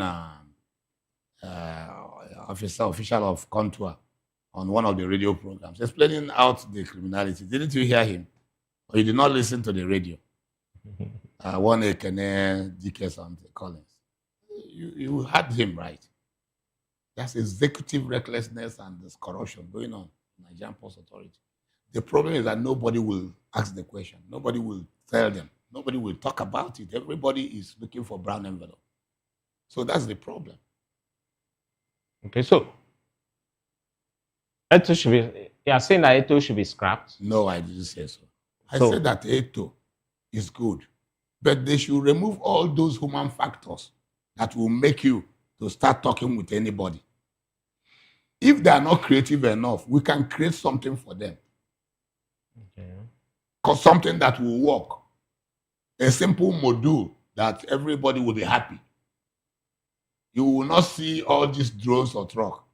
The trucks will see that if this place is a place for parking 100 trucks, 100 trucks will only be there. As one goes or two goes, another one will join. Yeah. Are you getting me? So that the access road will be clear. It will not be that of struggling on me. I will come from behind and pay money and I come to the front. Don't you know that that's what is happening? For example, now if I drop money down, I want to go and load my container sharp. I will move from being 150 number to come to the front. That's what I'm talking. Okay. These are, although part of the problem, what causes the problem of, we know that part of what causes the problem of this traffic gridlock on the road is that we do not have the total amount of infrastructure we should have. I'm talking about here about a multimodal means of evacuating goods from the port. Aside the trucks, of course, the rail, the barges, and probably any other means that we. Yes. Why can't we have all this? Now, badges are springing up. People are acquiring badges now. Yes. The people that are supposed to register badges and then have them and evacuate some of these goods. I think NPA is also involved. Yes, of course. NIWA is involved in that act. Well, don't you think that they should do more, look into the direction of evacuating goods through badges the more? Yes, building infrastructure will help. Building infrastructures like rails, like barges, channels, and all that will help. It will, indeed. But who says that the Nigerian factor will not creep in even when they are built? And again, let me tell you something. You know, part of MPA's job is to also make sure that vehicles that are not in good working condition and are not allowed in the port. To access the port. To access the port to carry goods. Okay. And some of the time, breaking of these goods, of these vehicles, causes traffic jam. Yeah. But officials or people that are responsible for giving vehicles clean bill of health to enter port, they collect money in exchange of allowing dilapidated vehicles to enter inside. You're sure about that? Yes, we see vehicles that are not even supposed to carry granite, 10 bags of granite, going to the port to carry a container. You see their dilapidated tires and all that, worn out vehicle without trafficators, you know. Some you see them without headlamp. They enter the port. This ought to be regulated. And I want to also talk about one thing again, which is very, very important for this country. Expatriates are taking over our ports. Foreigners are taking over the clearing and forwarding business from our people. How do you think so? If you go to the port, you see them. They are giving even what is called express services. That if their goods come, they can take it to their warehouse and examine it there. Who knows what these people are bringing in? The other day, I observed some containers carrying seal at a location in Jawa State. Over 30 containers carrying seal on it, trying to enter a warehouse. I asked, they said that they have officers to examine the container there. Not a bonded terminal. It's not a bonded terminal. Warehouse. I don't think it's a bonded terminal. It's a warehouse. Unregistered area. It's a company. In fact, it's a company. It's a company. Maybe it's a company manufacturer. I don't have the details. But I saw the listen and I took note of them by recording the video of over 30 containers carrying seal. You know what is seal? Seal represents that it has not been broken. Was not broken. The container was not opened in the port before he left. Examined. That whole thing only happens when the consignments are going to the bonded terminal under escort of proper officers. For God's sake, do you know what those people are being doing? Whether it's hard drugs or whether it's it could be weapon, it could be bomb, it could be anything. And we're talking about security issues in Nigeria. Who does that? Now, but there are people who are supposed to be in charge, of course, the Nigerian Customs Service, in charge of every good that comes into the country. Where do you think the lacuna would have been? You see, you just want me to be repeating myself. I told you that men and women or groups established to monitor what is going on. Most of the time, they are being compromised. And if there's a compromise, what do you expect? Okay. I will just collect money in lieu of what I'm supposed to do as a service. That is what is compromise. All right, sir. We have so many other agencies within the ports. There are some people also, we've had cases of people complaining about goods being cleared, and then as they step out of the ports with the vehicles, conveying them out, the maritime police stops them and impounds the vehicle. Is this a general practice, or is this case is just isolated? Honestly speaking, I don't have that kind of case of maritime police apprehending container that have been cleared. Okay. I'm not aware, but I'm aware that Federal Operation Unit does that. And there is a missing container now that we don't know where it is. A pharmaceutical duly imported and brought to the country. They arrested it after clearing, after a proper officer released it. They arrested it, and that container, they claim that they have sent it to NAFDAC. We went to NAFDAC. NAFDAC said they didn't see the container. And they too are denying that they don't know where the container is. Meanwhile, we saw the empty container in their office without the goods. In customs office? Yes, at Federal Operation Unit. On their premises? Yes. They said they transfer. Why didn't you transfer the goods with the container to NAFDAC? Okay. Sir, please give us your parting shots on what we should do as a nation so that this issue of corruption should be tamed. Yes. It is simple. As a nation, we don't have anything to do than to change. You cannot be walking, you want to go to Lagos Island. Then you looked at your face, you saw that you are going to Badagry. Will you get to Badagry before you start going to Lagos? It is never late to change your mind and do the right thing. It's never late to go another track to get what you want as a nation. We have seen that corruption does not improve the life of the people or that of the nation. Nigeria is a nation that is endowed with human and material resources. The resources in Nigeria is far above the resources in the entire Europe put together. But yet our people are suffering from poverty, bondage, diseases, hunger, and diseases. And yet, we are still believing that as we are going into that corruption, that things will be fine. Or maybe we continue praying, things will be fine. No, we must retract our step and get back to the reality and do the right thing. We can't continue this way. And the truth of the matter is that those that are corrupt, that are stealing our money, they are not enjoying the money. They are suffering the money. The moment they retire from service, before you know it, they have decapitated. They have changed color. The next thing you hear that they are dead with all the money they stole. And I think that is karma. Karma is a reality. So we should think about a national re-evolution. A national rebirth. Rebirth. Okay. Change our attitude completely and enjoy life. Ethical revolution. Ethical revolution instead of us. And character information. Instead of being selfish and steal the money meant to do road from Lagos to Badagry. Pocket it. One person eat it. We should do the road so that all of us, when we want to go to Badagry or anywhere around that place, we enjoy the road. Thank you so very much, sir. We have been speaking with Chief Basil Chudinwoli, sir, the author of The Toll of Corruption in Nigeria. He's been talking to us about the effects of corruption within the maritime sector, and why we have not been able to fully realize the potentials within this sector. Well, like he suggests, we need an ethical revolution and character reformation within the nation as a whole, not just in the maritime sector.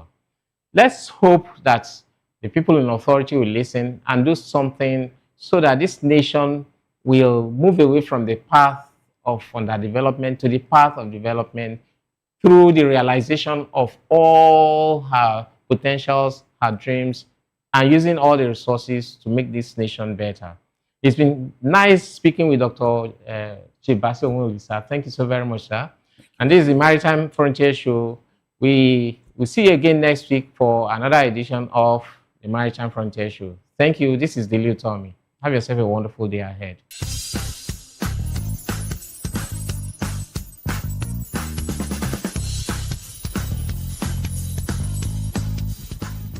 To know the happenings in the maritime sector, join us on the program Maritime Frontiers on VOP TV. as we discuss key areas in the maritime sector, from aquaculture, maritime transportation, maritime labor regulation, oil and gas exploration, ferry and passenger insurance, marine pollution and prevention, port operations, and lots more. Maritime Frontiers, exploring Nigeria's blue economy.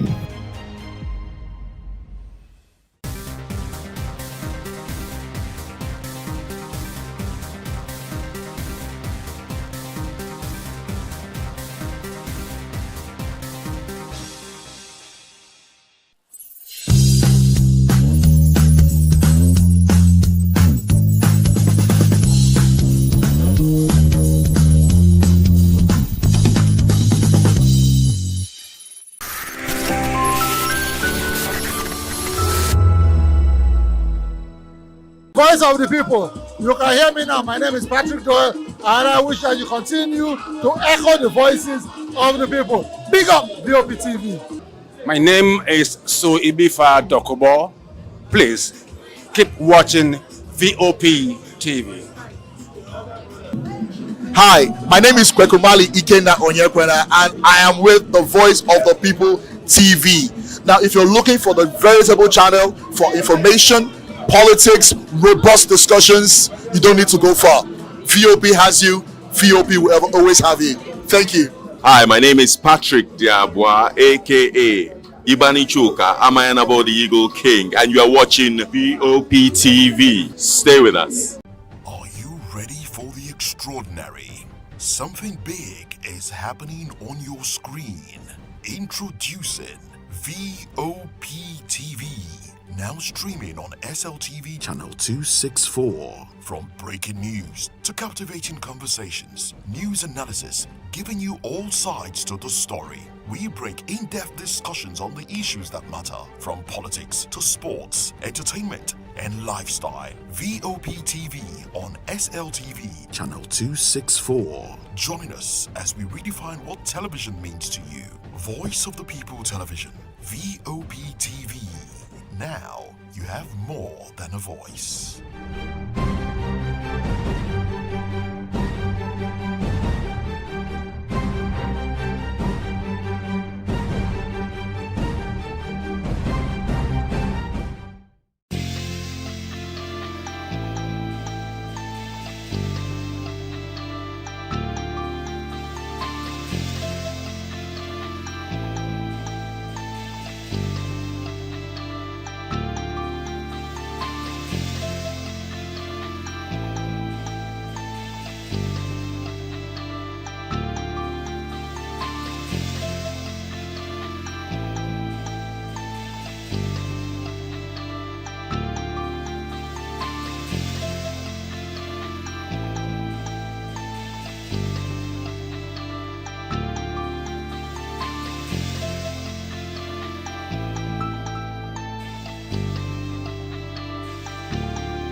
Lagos today joined the global community to mark the International Day of Persons with Disability with a strong message on dignity, access, and inclusion.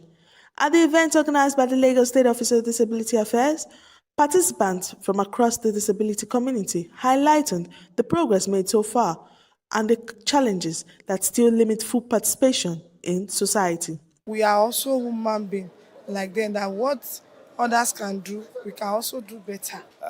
Our mobility, how to deal with our challenges. People don't sometimes, like I am partially sighted. Most people don't know that there's a condition called partially sightedness. Speakers stressed that when persons with disability are included, their skills and contributions become undeniable, their relevance becomes visible, and their success is guaranteed. When the disabled are accepted, there will be provisions for their needs, just like every other person. There is ability in those children if they are given the chance to participate, the chance to be around their peers, their age group, and they can also bring out that ability in them only if they allow that inclusion. disability is not a disease. And so, because it's not a disease, then, there's so much that can be done about it. The state government reaffirmed its commitment to global principles such as the United Nations Convention on Rights of Persons with Disability and the Sustainable Development Goals, especially those focused on equity, education, decent work, and inclusive community. They emphasize that inclusion is a right, not a privilege. Today, I am pleased to announce that very soon, Lagos State will introduce the Lagos Disability Inclusion Compact. It's a comprehensive policy framework designed to deepen accessibility. The government also called for stronger partnership, noting that it cannot build an inclusive society alone.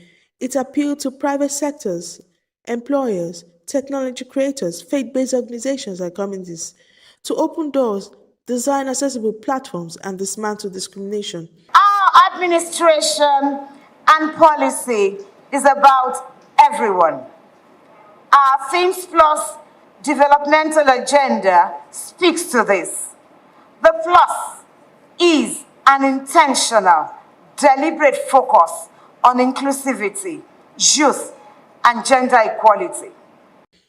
According to the state, persons with disability are innovators, creators, professionals, and visionary leaders who enrich workplaces, inspire creativity, and strengthen communities. The government announced that Lagos will soon introduce the Lagos Disability Inclusion Compact, a comprehensive framework to expand inclusive education, improve transportation support, enhance digital accessibility, deepen economy empowerment, and reinforce LASODA's regulatory power. The state commended on its agency for swift action in addressing recent discrimination incidents, insisting that accessibility must become a natural part of every system. As Lagos marks the 2025 International Day of Persons with Disability, the call is for every resident to recommit to dignity, justice, and empathy. And people build a strong society where ability is defined not mobility, vision, or hearing, but by courage, creativity, and potential. I am Onyeka Ogolo, reporting for VOP TV.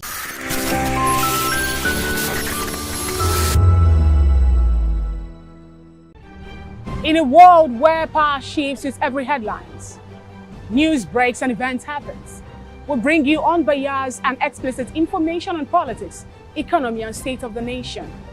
We break down the chaos. Facts, not fluff. Truth, not spin. We discuss not just politics, but a glimpse into the future. Voice of the People Television. Now you have more than a voice. We encourage you to click on the like button and subscribe to our YouTube channel. We are Voice of the People TV. Also follow us on all our social media platforms. We are at VOP TV Live. Visit our website www.vop.ng for fresh and trending news. Also watch us live on SLTV channel 264. VOP TV, Voice of the People Television. The red carpets, awards, the razzmatazz, music, fashion, interviews, and more. Spotlight on Voice of the People Television. Let's feed you with all the juicy stories in the global entertainment space, bringing you the glitz and glamour as it is hot. Stay tuned to Spotlight, 1 p.m. Monday to Friday. Spotlight on VOP TV. Entertainment like never before.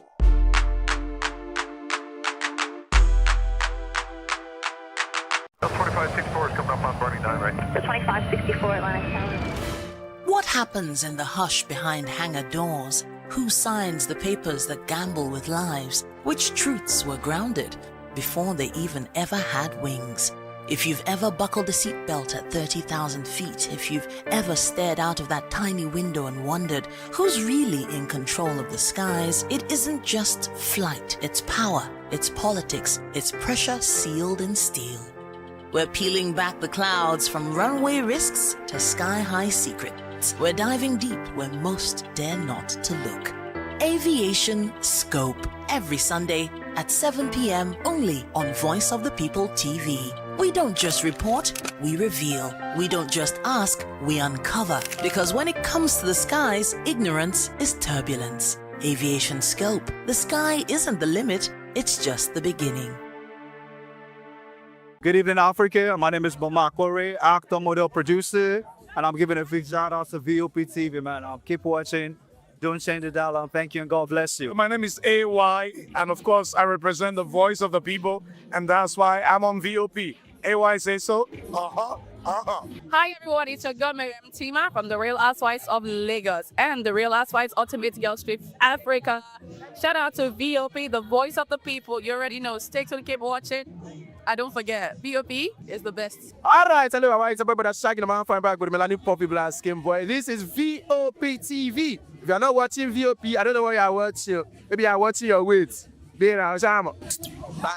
Hello, beautiful people. This is Wale Ojo, and you're watching VOP, Voice of the People. Hi, guys. You already know who it is. This is New Energy. Flyers boy ever live. Keep watching VOP TV. Thank you. Hi, people. Jenny Albano here. Guys, please keep watching Voice of the People. Hey guys, what's up? How you all doing? They call me Lovisha Nelson One, your #1 celebrity host, and you are watching Voice of the People Television, VOP. Stay tuned. Uyos is my name. I am a friend of the microphone, Voice of the People TV. That name is unique, and the brand is very sweet. I like the packaging. Picture qualities, camera qualities, and then of course, the quality of human beings that I see sometimes on your channel. I talk and get paid, and I look forward to being in your studios. Oh yes, you are on to Voice of the People TV, live here in Benin City, the cradle of black civilization. What are you waiting for? Tune in, bro. VOP TV. Now, you have more than a voice. This is Health Check, your weekly guide to better living, smarter choices, and trusted answers. From everyday wellness to urgent health issues, we've got you covered. Health Check, only on Voice of the People Television, where your health has a voice.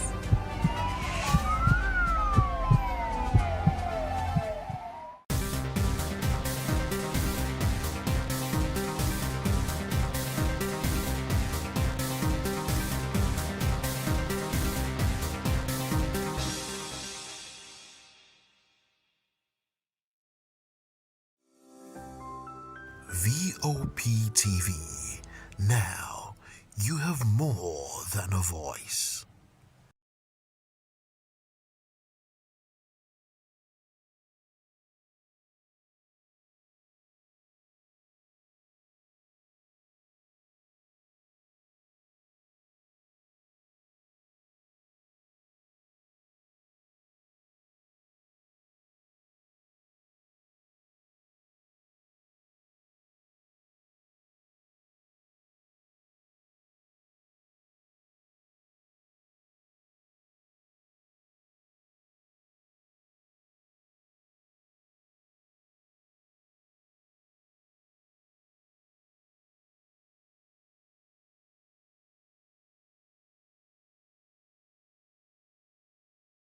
Hello there, my name is Damilola Ogunsi, also known as the Goldfish. Hi, my name is Chiki Bright Emmanuel. I'm an actor and a filmmaker. Hello peeps, my name is Yomi E. Adejumo. Hi everyone, I'm Paul Utomi. Hi everyone, my name is Stacey Benjamin, and this is Voice of the People TV.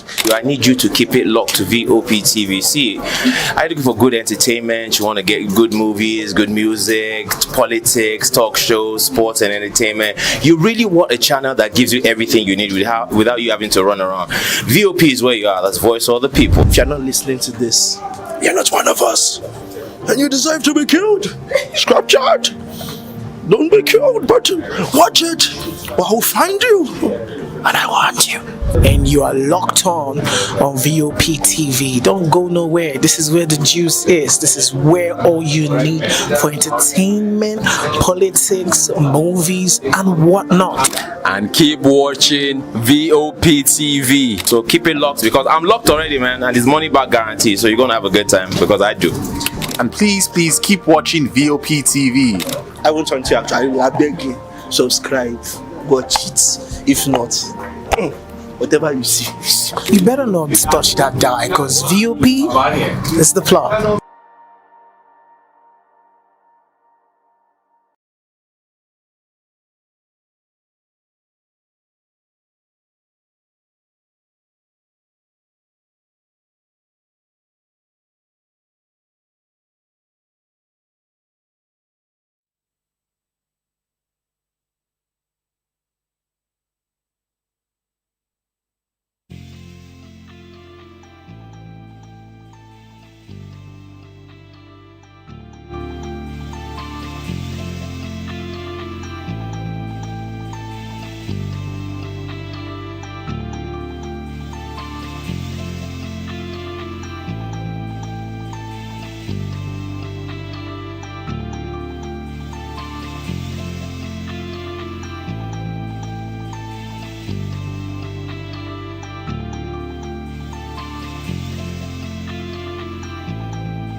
This is African News on Voice of the People Television, where we don't just bring you the news, we bring you Africa's heartbeat, the policies that shapes our world, and the economy that determines our future.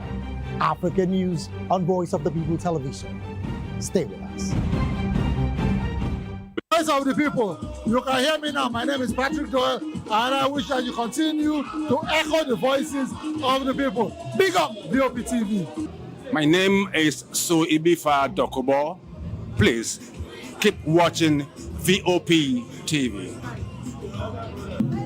Hi, my name is Kwekumali Ikenda Onyekwena, and I am with the Voice of the People TV. Now, if you're looking for the veritable channel for information, politics, robust discussions, you don't need to go far. VOP has you. VOP will always have you. Thank you.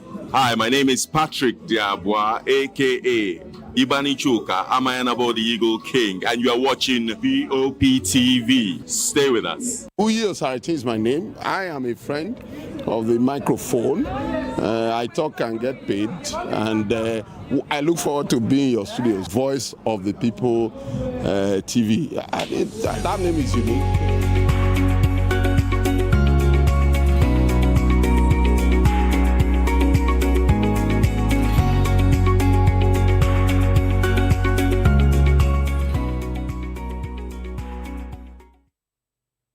Okay, welcome on board, and of course, it is People's Voice on VOP Television, where season stories shape the narrative.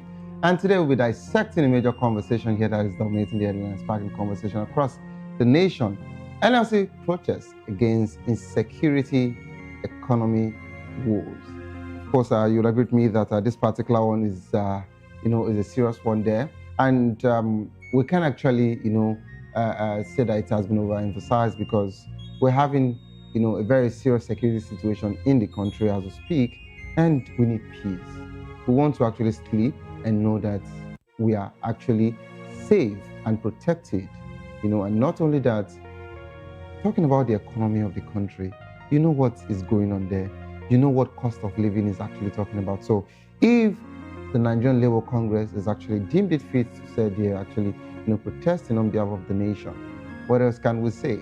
Join the conversation with experts insight and seasoned perspective. Share your thoughts with us. I am Savior Udo. Let's begin to other news stories with details.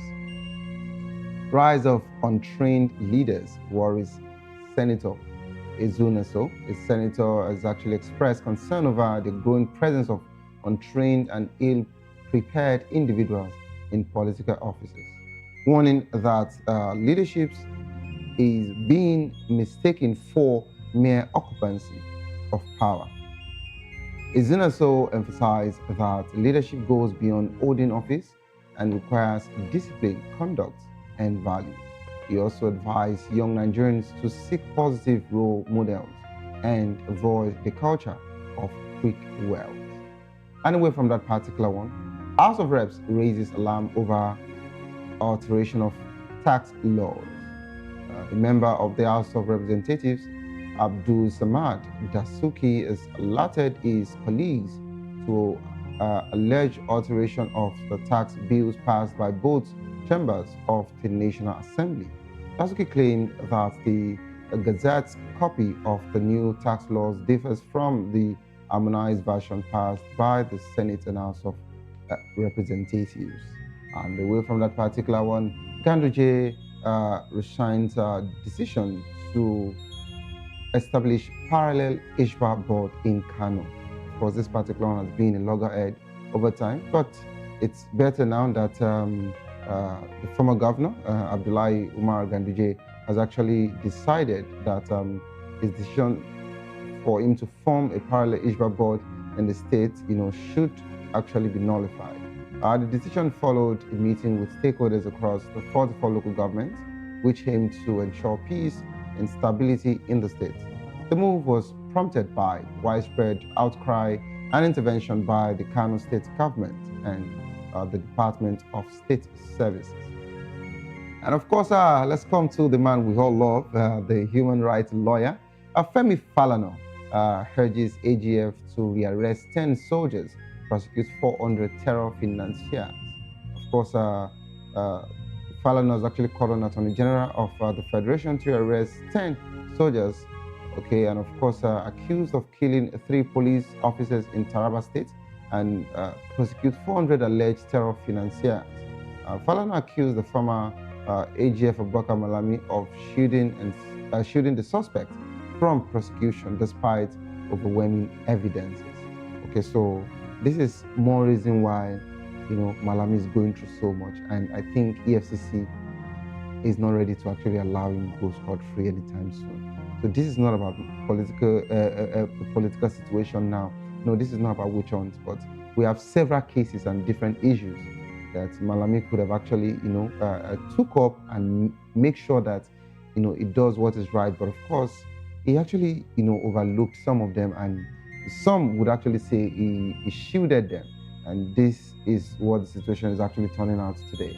And away from that particular one, 80% youth unemployment rates indictment in leadership, okay? The former Anambra State governor and of course 2023 Labour Party presidential candidate Peter Obi has described Nigeria's 8% youth unemployment rate as an indictment on the country's leadership and economic direction. According to a report, and of course, he said that the situation, over 80 million young Nigerians are unemployed and do not even have directions of how and what they want to do. Okay, and I believe you know what that particular one means. And today we're talking about other country, developing as regards to technology and all of that. But in a country where you just want your youth to go to school, and when they come out, there is no job, there is nothing for them to actually do. You're not even making all of these grants, accessible for them, to an extent, for everybody to actually maybe just start up something, And you'll agree with me that we have so many talented youths in the country, but who is ready to actually invest in them? So these are some of the issues that is actually affecting the Nigerian youth. And of course, you'll agree with me that they are not lazy. They're doing so much, but how do you take them from point A to point B? That's what we're saying here. And let's talk about NANS now. NANS, of course, are the Nigerian Association of Nigerian Students, has actually reiterated its demand for the suspension of Farouk Ahmed, Managing Director of the Nigerian Mainstream and Downstream Petroleum Regulatory Authority, over corruption allegations. NANS warned that it will not back down until justice is served, despite attempts to distract and frustrate its efforts. To join the conversation, kindly call the number 09044732605, 09044732605. Follow us on social media at VOPTV Live. You can use the hashtag People's Voice on VOPTV, and of course on YouTube we're Voice of the People can be reach out to us and let us actually make our voices heard together. Let's go on a quick break. As soon as we return, we'll be taking the first conversation, which is a major conversation that is going on, of course, on social media, on different platforms. Of course, on our newspaper today, it's just been about NLC protests against insecurity and economic woes. Don't go nowhere. Stay tuned, please. I'll be right back.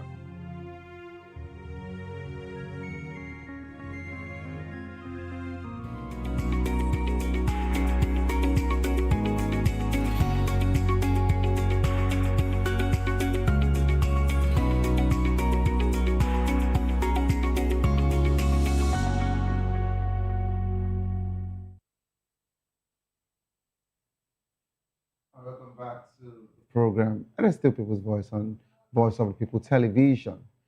The Nigerian Labour Congress, NLC, has actually staged a nationwide protest today to draw attention to the rising insecurity and worsening economic condition in the country.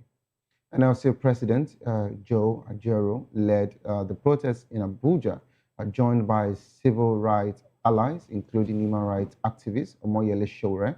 The protesters accused the federal government of failing to protect Nigerians, citing recent abduction and kidnappings. They demanded urgent action to curb violent crimes, resolve labor grievances, and address the rising cost of living. Of course, the key demand, government intervention to protect citizens and address violent crimes, of course, and to resolve, to find, of course, a lasting solution to the agreement between the federal government and, the union. And NLC is actually saying that insecurity's impact on the workers', productivity and livelihood, is becoming so serious, and we want peace, and we want a nation where we can actually have peace and rest of mind. This is why they're actually protesting today. So this is not about, trying to incite or create anarchy in the country, no. But it is spelled out, and this is the reason why they are protesting. Let that particular be cleared. We're now being joined by Mr. Elvis Elimihele, a journalist, political and public affairs analyst, member of the Guide of Public Affairs Analysts of Nigeria. You're welcome on board, sir. Yeah, good afternoon, Savior. How's your day? The day has been there.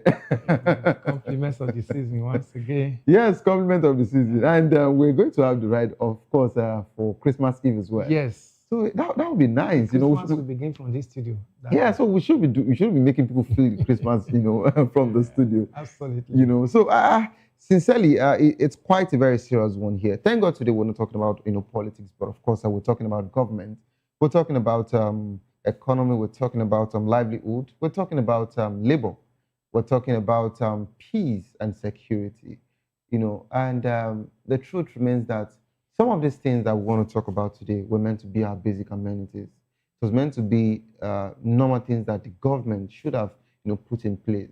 In other climes, the same government we have here travel to those particular countries, and they feel the peace that we are craving for here, the peace that we are writing as prayer requests to have here.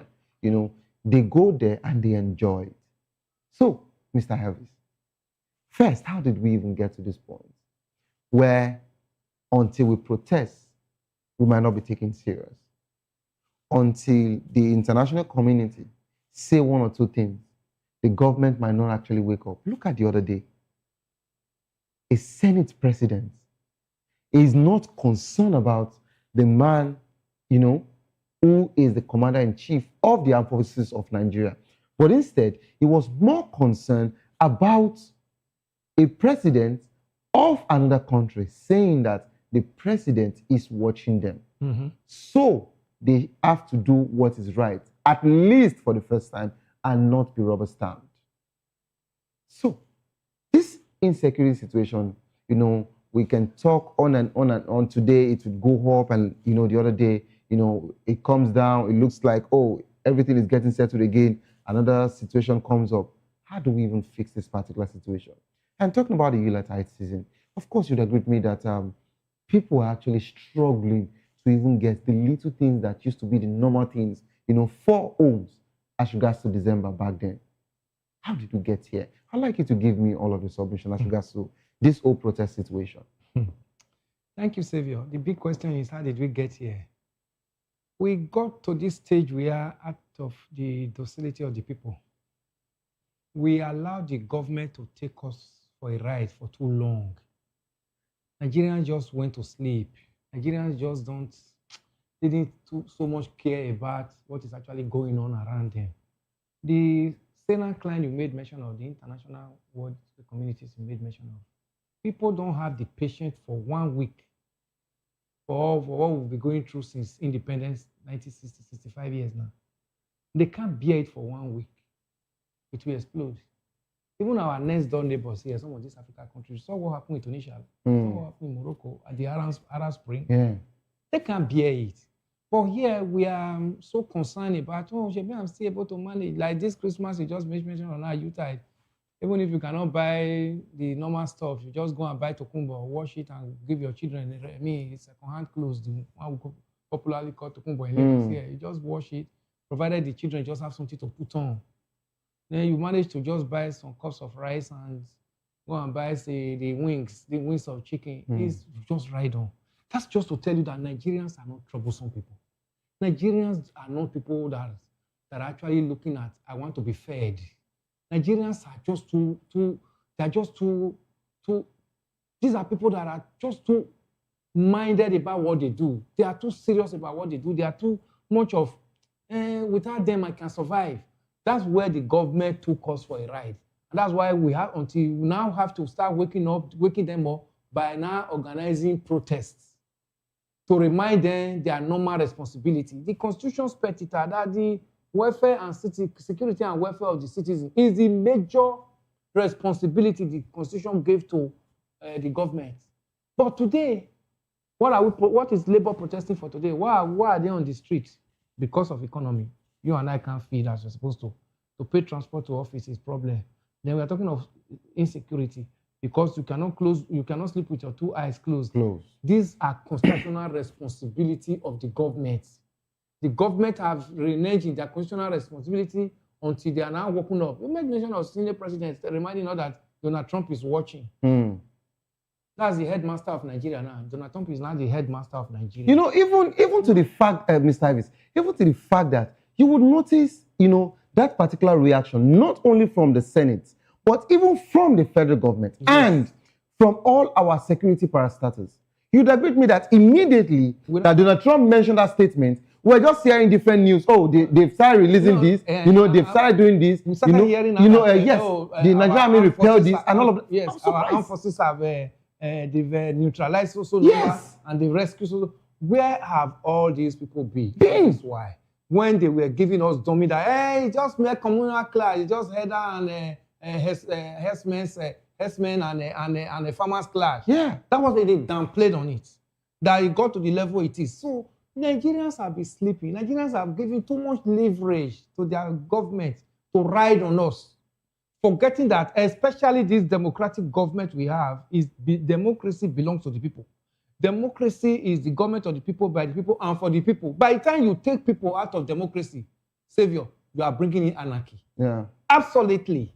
So if we are not pretending about it, if we say we are practicing democracy, the people that own democracy must be fully involved. Okay, Mr. Ivis, let me give you a plot twist as regards to your submission. Yes.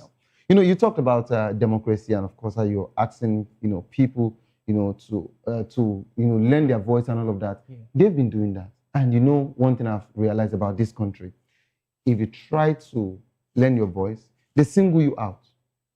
And sometimes use that person as a scapegoat to instill fear in the heart of others, not to ever protest or even, lend their voices anymore. And now, if you decide as a group of people to protest, no matter how peaceful it wants to be, they look for a way to hijack that protest from you, to actually make it violent, and they now say you actually incited anarchy and you're causing anarchy in the country. And you know what a particular one actually means. There are so many people that were locked, because of protests. Showore that is out today again, he was also arrested. Do you understand? They didn't now arrest them. They didn't arrest them because, they felt they came out for a peaceful protest. But along the line, they said they chanted a war song.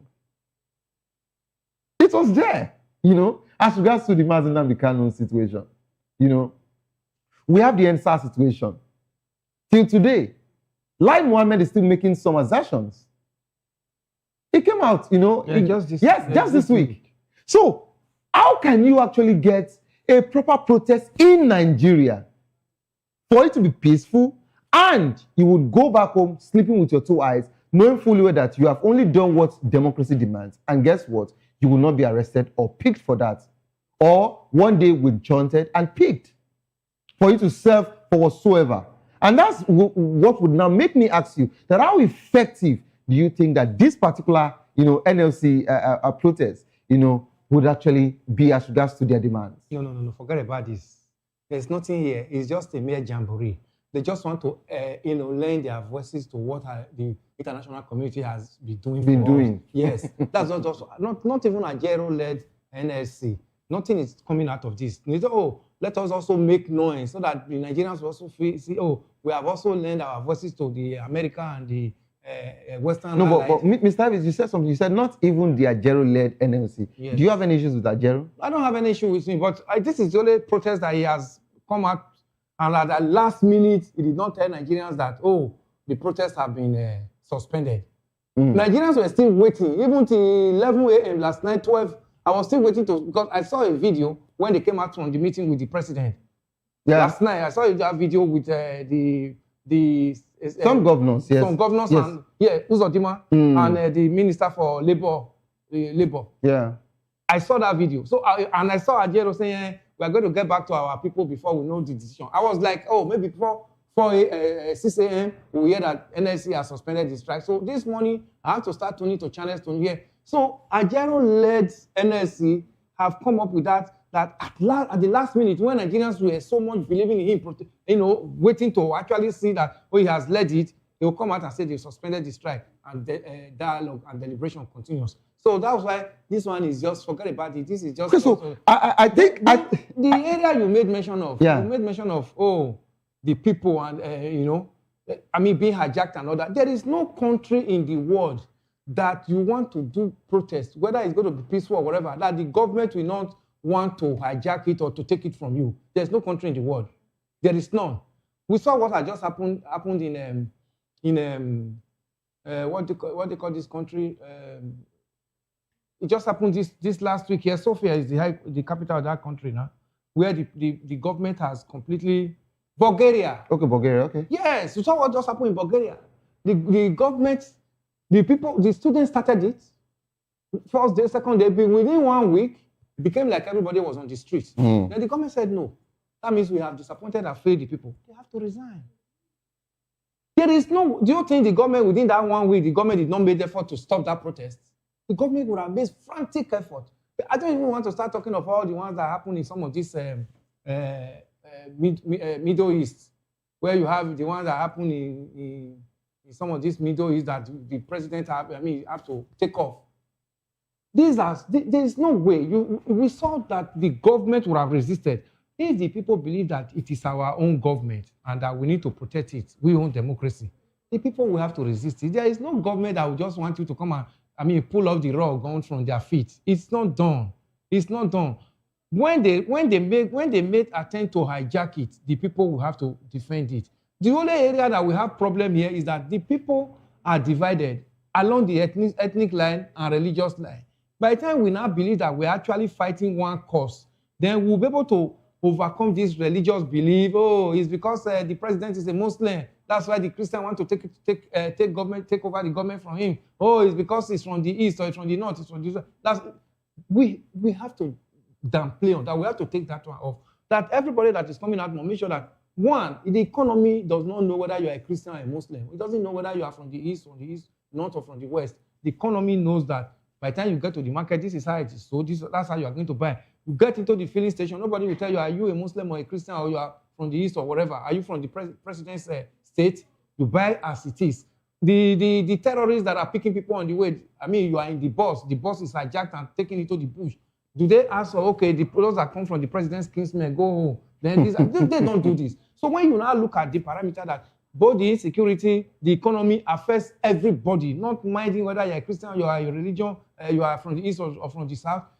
That's to know that we have one cause. We have to recognize that. Because this dummy that the politicians sold to us that they are using to divide us, we have not suffered enough. That's why we still dance to their tune. By the time we actually know that we are suffering, now that the international communities are waking us, they are now reminding us that this is not how it's supposed to be. We have to now let politicians know that they've deceived us with all this religion, tribalism, and ethnicity. They don't play that in the house. When they were sharing 100 and something million vehicles for them that day, did you hear anything? we don't hear the constituency allowance that they collect. Do you hear when they receive it?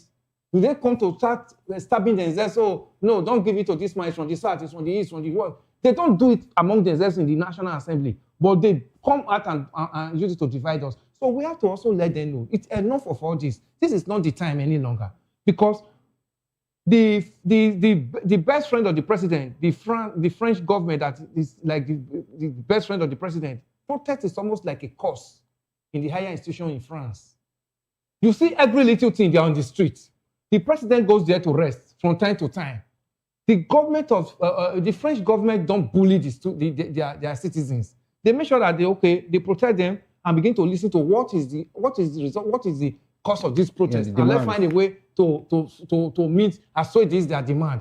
But that's where the president goes to rest. That's where we hear that the president is on a working leave. That's a country that don't joke with protests. But here, if we want to protest, they will release peaceful protest. They will release the policemen. But I was surprised today the Nigerian police were actually peaceful. No, they just have to, because the same person you made mention of, Sowore, you know, I was angry with him last time when Sowore now began to be the one that was leading protests for retired police officers when their gratuities and their pension emolument was not paid. I said, why is Sowore wasting his time? These are the same people, because they are still in service, they are still wearing their khaki black and black. They are thinking that they will not end that service after 35 years. 35 years, savior. It's just at a fingerprint. Of course. But before you know, 35 years has already caught up with you. And now, when they are retired, they now began to feel what we have been feeling, that we went on the street, and because they were still in power, they have the access to the gun, they were bullying us. Why were they crying that day that their severance package were not released, their retirement benefit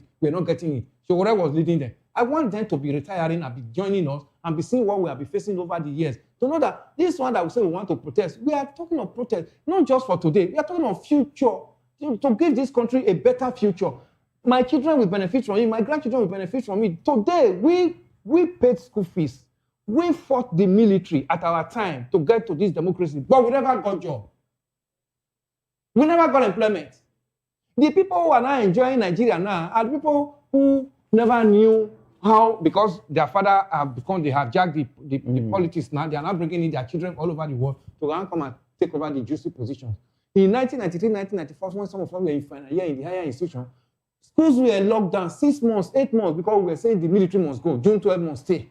But when we managed to get into this democracy today, the people who said they ran away from Nigeria or whatever, they were running just because of the military was pursuing. The money of them were running out of just to save their head. They now came back and said we are the face of the democracy. Democracy in Nigeria. They are not the face of democracy. The people who actually fought for this democracy, go and ask for student leaders. I can mention names of student leaders when we were in school. When we were saying, no, democracy must stay, and June 12 must stay. But this is where we are today. Before we knew, Abacha came into government. When Abacha came in 1994, Abacha came in, before we knew the Commonwealth of Nations suspended Nigeria. There was nobody that was doing business with this nation. We were just like an island of our own. Yeah. So there was no employment. Every part of Nigeria was like the civil service, there was no embargo on employment. The companies were folding up and they were leaving, because Nigeria was just like an island of itself.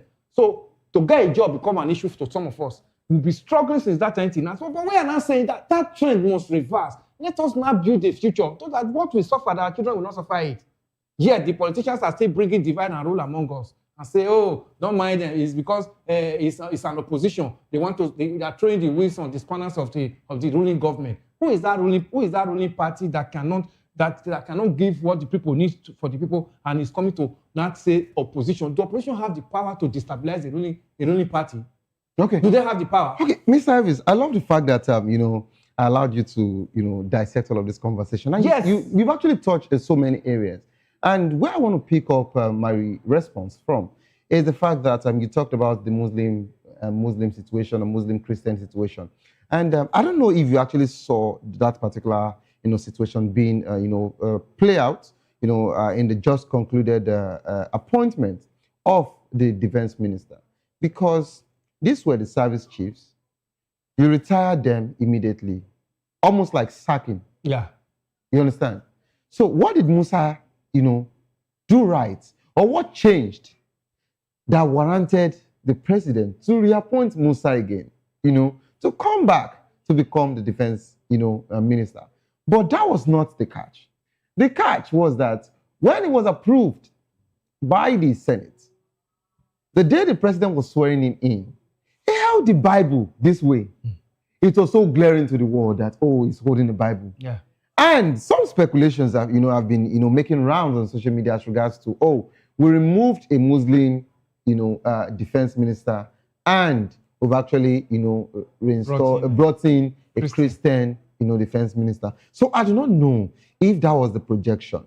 But of course, maybe when you're replying me, you would actually, touch that area as well. But let's come to the protest situation. I love the fact that, of course, I can still remember about different, protests as far back as 4 decades ago, if not more than that. But we saw how, those our heroes, fought. The Ganifa Emis of this Yes. one. The Beko Kuti. And it got to your time. 2 people fought. Yeah. Before we came, were students, we were fighting along with the Ganifa Emis, the Falanans. So we've actually seen all of this situation over time that, oh, being a student union, except you are not a patriotic citizen of this nation, you must actually, be part of that particular movement. But we've been having a series of protests. And how does this particular current protest, compared to previous labor, protests in Nigeria? And not only that, for every other protest that has been done, is it like the real protest days are gone? Is it like we're not getting protests right anymore in Nigeria? Because back then, when there is protest, and the nation knows that there is protest. But now, it is somewhat looking like the protest now has been either watered down, or maybe the leaders, are in bed with the government. And that's the reason why they go into closed-door meetings. First, I'm not a supporter of any closed-door meetings. If you want to have a conversation, have that conversation openly. Don't even do any closed-door meeting. There's no need. Because I feel closed-door meeting is actually an agreement of MOU, verbally. Or let me even use the word ISPO, Irrevocable Standard Payment Order. That's how I see it. And that's the reason why you have a limit to what you can say as a leader to the government you are protesting to, because you are always having a closed-door meeting. Don't forget that the same Ajero, and maybe that's the reason why you're having issues with him. The same Ajero, had some protests, some years ago, and not only that, it was Mahandud in Imo State. And the next thing, we saw his name as part of, the people, joining the president to Dubai. You saw that particular one. The same person who faced the government is now actually on the next flight, joining the presidency to Dubai as at the time. So, just like you said, we were expecting an official message and all of that, this morning, but what he actually did was totally different. Mr. Harvis, what actually changed? And what is going on with the protests and demands in, the present time now, and of course, back then? Yeah, protest now, Savior, is when you organize it, is for you to look into political future. They are not more organizing it for Nigerians. They just want to organize it to make name, so that whenever they come out for a public office, people will not begin to, because some Nigerians are still gullible. Oh, is he not the one that will be leading protests ever since? It's just like what Oshomole was doing when he said he was Labour chairman, when he was Labour president. That was what gave birth to him becoming the governor of Edo State. And when he became governor of Edo State, what did he really do?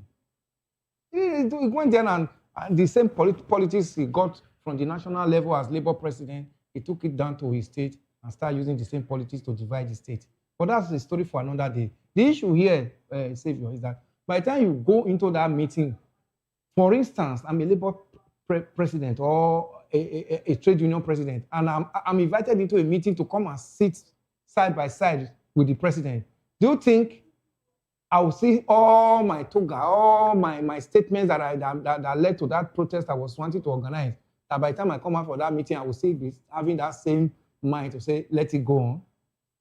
When protest was really protest in this nation, the government will be looking for where is the venue that these people are going to gather. They will deploy armed forces men around most of the major venues because they don't. Sometimes they will be in Ojuelegba, protest will commence in Yaba. Sometimes in Ikeja under bridge, all over Nigeria at the same time. But today, before you know what is happening, they are brought into the meeting. By the time they are leaving that meeting, then the drum beat will change, and we want to hear from our body. Then when they started to want to hear from our body, things have started changing.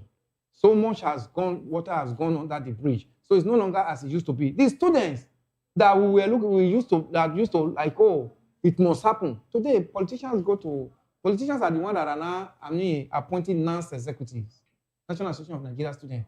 They are not being appointed by politicians. So students are now being appointed as aides to politicians. So most of the students you see now, they just see it as an opportunity. Don't know that this opportunity you are talking about, it only affects you.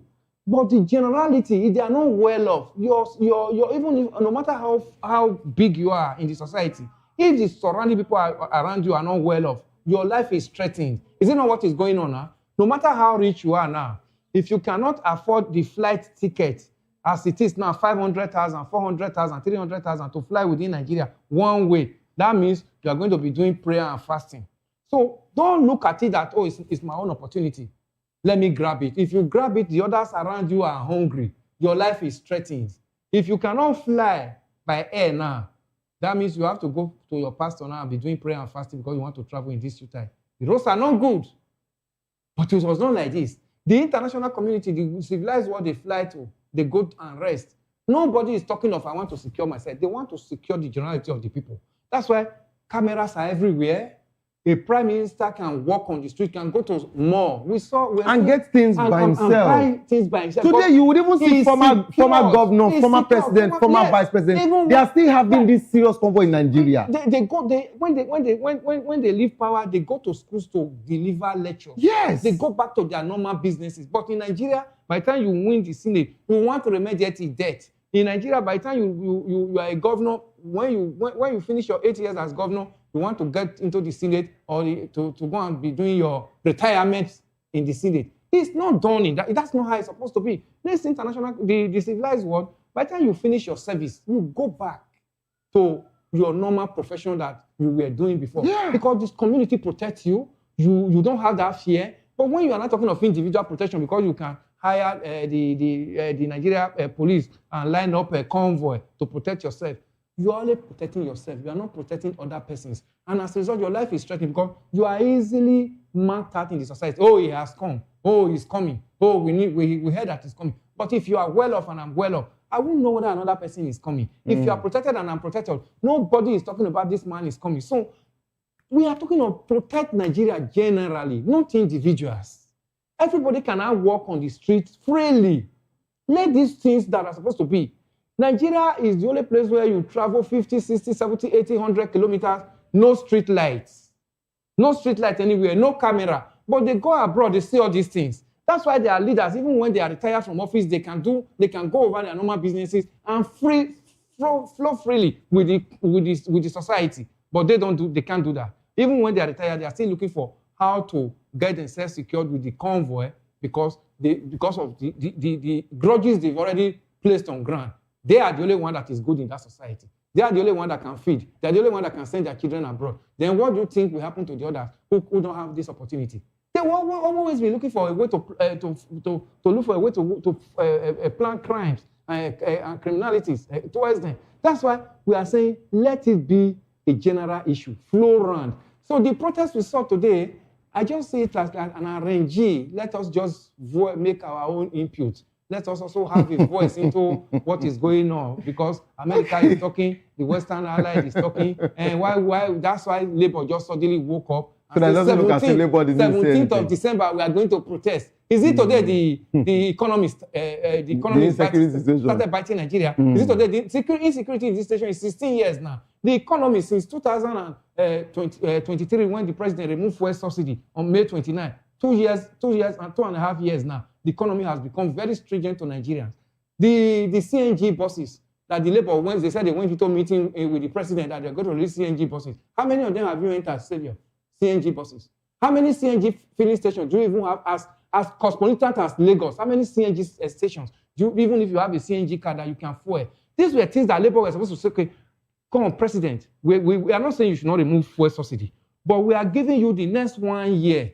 Manage the subsidy. Get all these things on ground. Get us buses, open CNG stations. Let Nigeria begin to have stations where they can convert their cars to CNG, then before you remove it. But if right there with them, as Nigeria will say, koro, you removed it. The next thing we hear that they were giving promises that we are going to do when it's already biting Nigeria. It's a responsible government to first of all think of how do I cushion this, the effect of this before I remove it. That's how they do. That's what they call action plan over a period of time. You have to look at the short term. You have to look at the medium term. And you have to look at the long term. The short term, okay, let us just first of all in the next 6 months begin to roll out this. Even before implementation, okay, we have what we call proof of concept.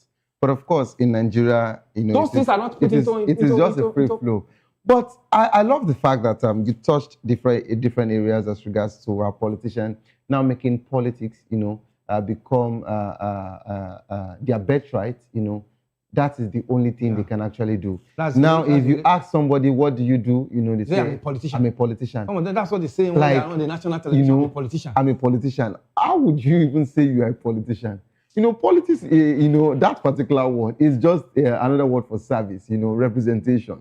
You're meant to go serve your people, So if you are appointed, if you are voted in, you're meant to go serve your people. Knowing fully well that you are actually a practitioner of this, area or field, or you're actually a professional from this particular field. So we want you to bring your expertise into the government, in this particular area, in the public service. So that is one of the reasons why we actually vote people. Not because you just say, oh, you are a politician and that's why we're voting, And that's the reason why sometimes we prefer to, allow some technocrats, to come into government. Either, they are actually financial experts, lawyers and, what have you, economists, so that they can actually help us, Savior, I saw a photograph that former governor of Lagos State, Raji Fashola. Yeah, I saw the video. He has gone back to Supreme Court. And was going to defend the client. Yes. People were like, after being a governor, after being a minister. And I love Do you know what these people are talking about? This is his profession. Yes. This man read this and he has passion for it. I read a book that when Bill Clinton left the White House, he began to deliver lectures. He even made more money. How much more to Obama? Even Obama the same thing. They've gone back to who they are. So, Fashola wearing with the wig became news. This is not his How did we get to a point where as soon as you are done, from the ward level councillor, you move to become a local government chairman. From there, you are eyeing House of Assembly. From House of Assembly, you want to go to reps. Or finally, you are appointed as a commissioner. Later, you go to you go to Senate. From Senate, next thing you want to become a governor, or they make you a deputy governor. And later you say you want to become a governor. If you finally become a governor, you want to become a senator, and all of that. Like you can see the back and forth. Nobody wants to go down. That's the reason why some of your leaders today, some of your politicians, from the Senate till today, they never contested in primaries in 2023. But they are there. But they are there. Yes. How they did it, we don't know. How INEC agreed to it. The person that did it for them has been rewarded with a national honor and now ambassador.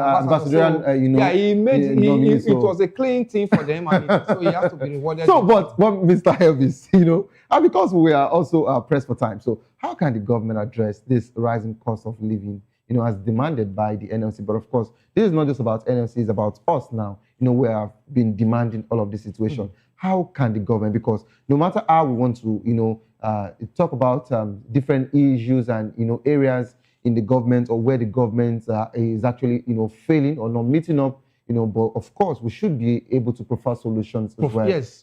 So how can the Preferring government, solution. yes, how can the government, address this rising cost of living? And not only that, what measures do you think the government, should take to protect citizens from this insecurity? Preferring solution to this cost of living, Savior, is easy. A country that cannot feed itself, is not a country, which means the cost of living in that country will definitely be high. As populated as India, 1.something billion, China, they feed themselves. What do we need to do? When we were growing up, we used to hear of farm settlements in the states where you have acres and hectares of land. People farm in this land yearly, bring out produce. Unfortunately, today, those farm settlements have now been abandoned. They have even been taken over now by bandits.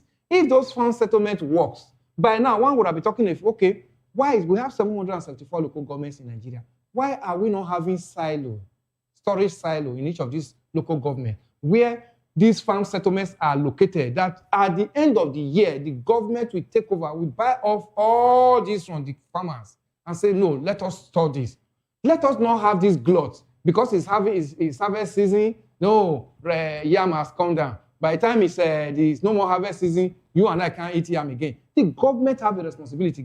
Put in farm settlement, put silos in all the local government, take over, buy this farm produce from farmers at the point of harvest and store it up. Then you begin to release it. We release it for people at all times so that you can cushion the price and the price can be stabilized throughout the year before the next harvest season again. Government must do that. Then again, the security we made mention of. Well, we are hoping that America will come and help us now. Is it not what we're hoping of? We are waiting that the international community because if we leave it for Nigeria government alone, we cannot get it. Because what is happening in Nigeria, Savior, let me tell you, the truth is that when a thief steals your property and is assisting you to look for that property, you will never find it. That's the problem with Nigeria's insecurity. The who is so in this nation for it, so they are pretending that they are fighting it. If you leave it with them, it will never end. And as a result, you and I cannot go to farm, we cannot go over our normal businesses, we cannot travel freely on the road because of what the government knows so much about, but refuse to answer it. So it's just a cook-up thing. The who is so in this nation know the genesis of this insecurity, they know the financier, they know what they are benefiting because it has become business, and so they are pretending that they are assisting Nigerians to fight this insecurity. It's a bastard lie. If a general who promised Nigeria in 2015, President Muhammadu Buhari is a general, he fought Matisina, he's going to end this insecurity within 6 months. Stayed for 8 years, became worse. We had only Boko Haram in 2015 when Jonathan was leaving office, when Buhari came in. It was Buhari's regime that brought this banditry. That where we are today. That Zamfara State and all that. Zamfara State and those were not part of the insecurity. We're only talking of Adamawa, Yobe, and Borno before Buhari came into power. But when Buhari came in, we now see that the whole northwest are now being frustrated by banditry. Buhari brought it. Buhari's administration brought it. He could not fight it then. Do you think it's just ordinary? They know the cause. It's just that the person who stole your property is assisting you to look for that property. You will never find it. Okay. Mr. Elvis has actually, dropped a very serious one there, and I think it is safe to say, a reversed one as regards to that particular submission is that if you try to wake someone who is pretending to sleep up, the person can never wake up. Exactly. And you cannot wake the person, and is, craving and, of course, still praying that the international community would actually come to our aid. And I remember that it was the same insecurity that drove me off from Kaduna, the southern Kaduna, where I lived, with my properties, so of course we know what. God, you survived. Yes, so we understand what this particular one actually means. Of course, this is how far we can actually go on the show this wonderful evening. It's really, painful sometimes when we're pressed for time like this, but we have so many conversations, to actually dissect. And but please don't forget that the views and opinion expressed by our analysts are solely there and do not reflect that of VOP Media. If you love the world of sports, I'd like you to stay put to enjoy Locker Room. Of course, and my colleagues will be coming up next to give you, wonderful and juicy information as regards to the world of sports. Don't give up because it is not over. Tough time doesn't last, but tough will do last. Whatsoever you face will soon be over, and you will definitely smile again. My name remains Savior Udo. Have a good evening. Rest.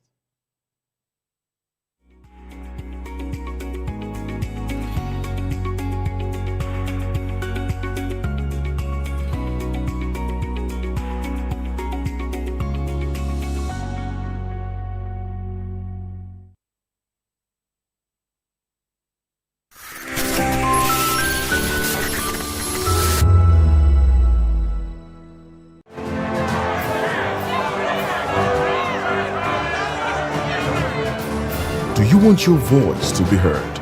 Do you know that you matter in the scheme of things?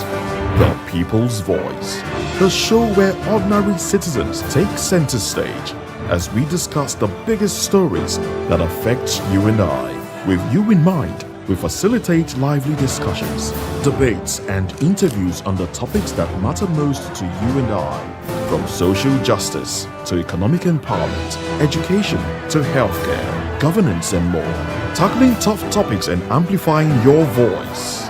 Join the conversation and make your voice count. The People's Voice. Make your voice count. 2564 is coming up on Burning 9, right? The 2564 Atlantic Tower. What happens in the hush behind hangar doors? Who signs the papers that gamble with lives? Which truths were grounded before they even ever had wings? If you've ever buckled a seatbelt at 30,000 feet, if you've ever stared out of that tiny window and wondered who's really in control of the skies, it isn't just flight, it's power, it's politics, it's pressure sealed in steel. We're peeling back the clouds from runway risks to sky-high secrets. We're diving deep where most dare not to look. Aviation Scope, every Sunday at 7 p.m. only on Voice of the People TV. We don't just report, we reveal. We don't just ask, we uncover. Because when it comes to the skies, ignorance is turbulence. Aviation Scope, the sky isn't the limit, it's just the beginning. Good evening, Africa. My name is Mama Kore, actor, model, producer, and I'm giving a big shout out to VOP TV, man. Keep watching. Don't change the dial. Thank you and God bless you. My name is AY, and of course, I represent the voice of the people, and that's why I'm on VOP. AY say so. Hi everyone, it's your girl Miriam Tima from the Real Housewives of Lagos and the Real Housewives Ultimate Girls Trip Africa. Shout out to VOP, the voice of the people. You already know. Stay tuned, keep watching. And don't forget, VOP is the best. All right, hello, all right. It's about that shagging the man fine back with Melanie Poppy Blast Skin Boy. This is VOP TV. If you're not watching VOP, I don't know what you're watching. Maybe you're watching your weight. Hello, beautiful people. This is Wale Ojo, and you're watching VOP, Voice of the People. Hi, guys. You already know who it is. This is New Energy. Flyers, whatever, live it. Keep watching VOP TV. Thank you. Hi, people. Ginny Albano here. Guys, please keep watching Voice of the People. In a world where truth is the ultimate power and opinions scream the loudest, it's time to wade through the noise. Hunger no get tribe! Hunger no get religion! And scan the human interest and trending topics that matter. Stay tuned to The Issues, your plug to the stories making the buzz, from politics to science and technology, social justice, and more. Let's tackle the tough questions and expose the truth. The Issues, on Voice of the People Television, Mondays to Fridays, 8 to 9 p.m.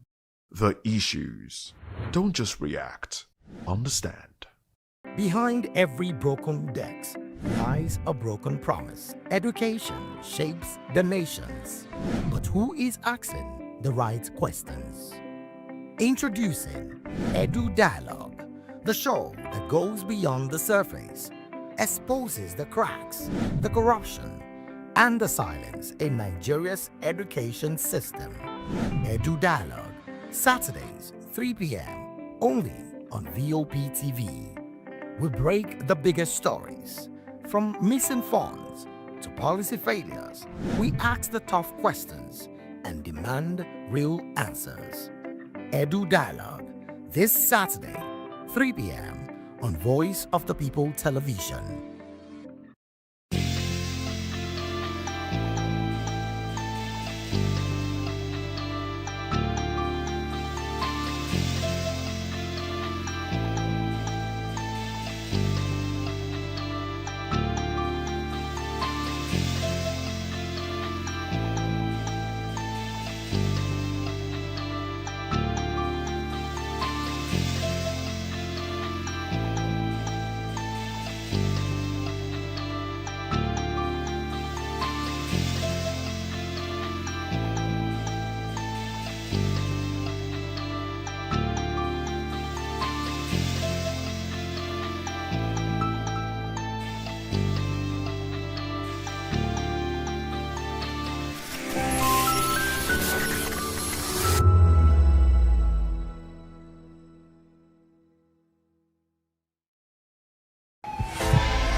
This is Health Check, your weekly guide to better living, smarter choices, and trusted answers. From everyday wellness to urgent health issues, we've got you covered. Health Check, only on Voice of the People television, where your health has a voice.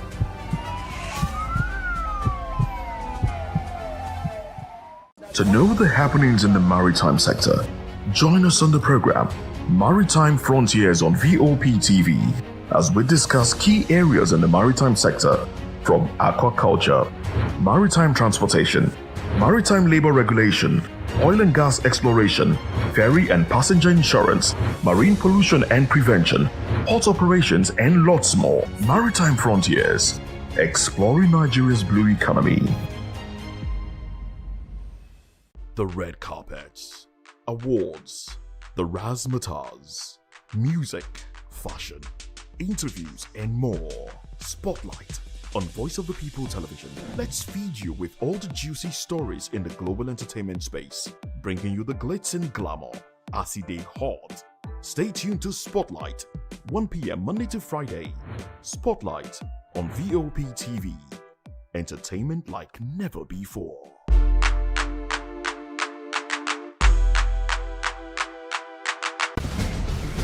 Join us as we drive into the world of politics through insightful interviews with prominent political figures, both serving and former governors, ministers, senators, legislators, party chieftains, activists, and analysts. Get first-hand information into the decision-making processes that affect our daily lives. Highly engaging one-hour program that brings political discourse into focus. I am Chukwuma Okoro.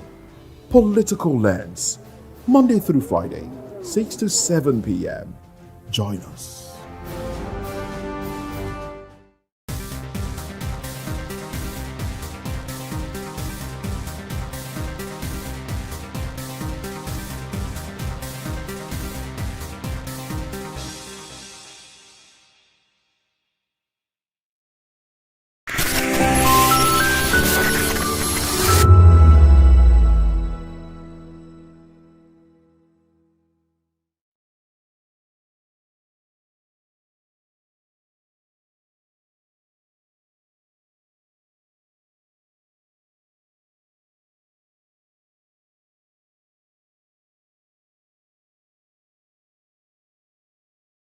Voice of the people. You can hear me now. My name is Patrick Doyle, and I wish that you continue to echo the voices of the people. Big up VOP TV. My name is Ibifa Dokobo. Please keep watching VOP TV.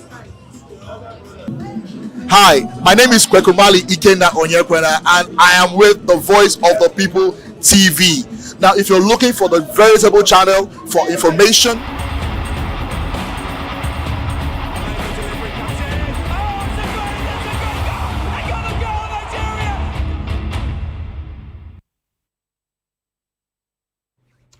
All right, it's great to have you guys join us on this auspicious edition of the Locker Room with Voice of the People television.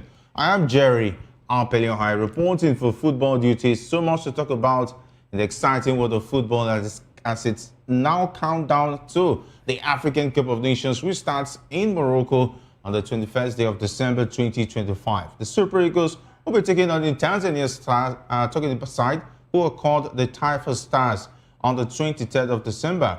And yesterday, the Eagles took on the Pharaohs of Egypt. It ended in a loss, 2-1. It ended in favor of the Egyptian side, and a lot of reactions have begun to trickle in as far as the performance of the Super Eagles is concerned. I'm not alone in the studio. I have Ikechukwu joining us once again, and of course, Mayo will be joining us virtually as we take a review of the action and of course what happened yesterday night out there when the Pharaohs of Egypt took on the Super Eagles of Nigeria. Ikechukwu, so much to talk about inside the world of football. The excitement of the African Cup of Nations has already started.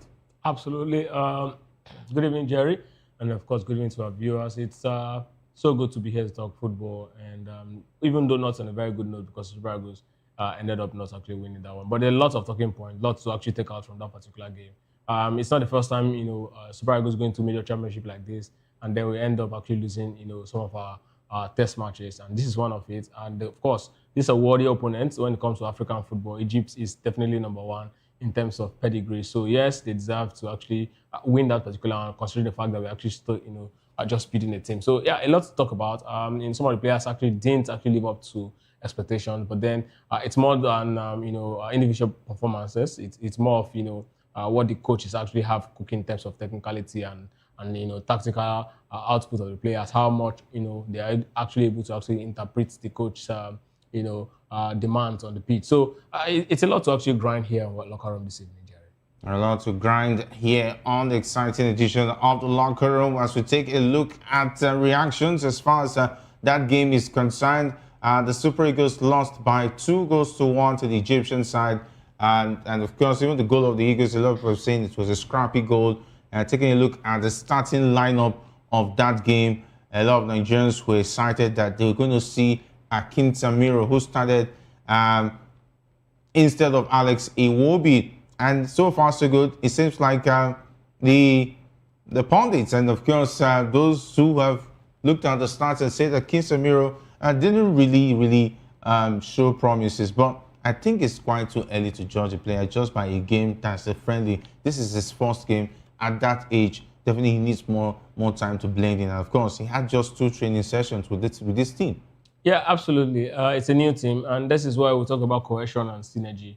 If there's no synergy in a team, of course, a trick cannot make a forest. No matter how good a player you are, you definitely need, your other players around you to actually be up and doing.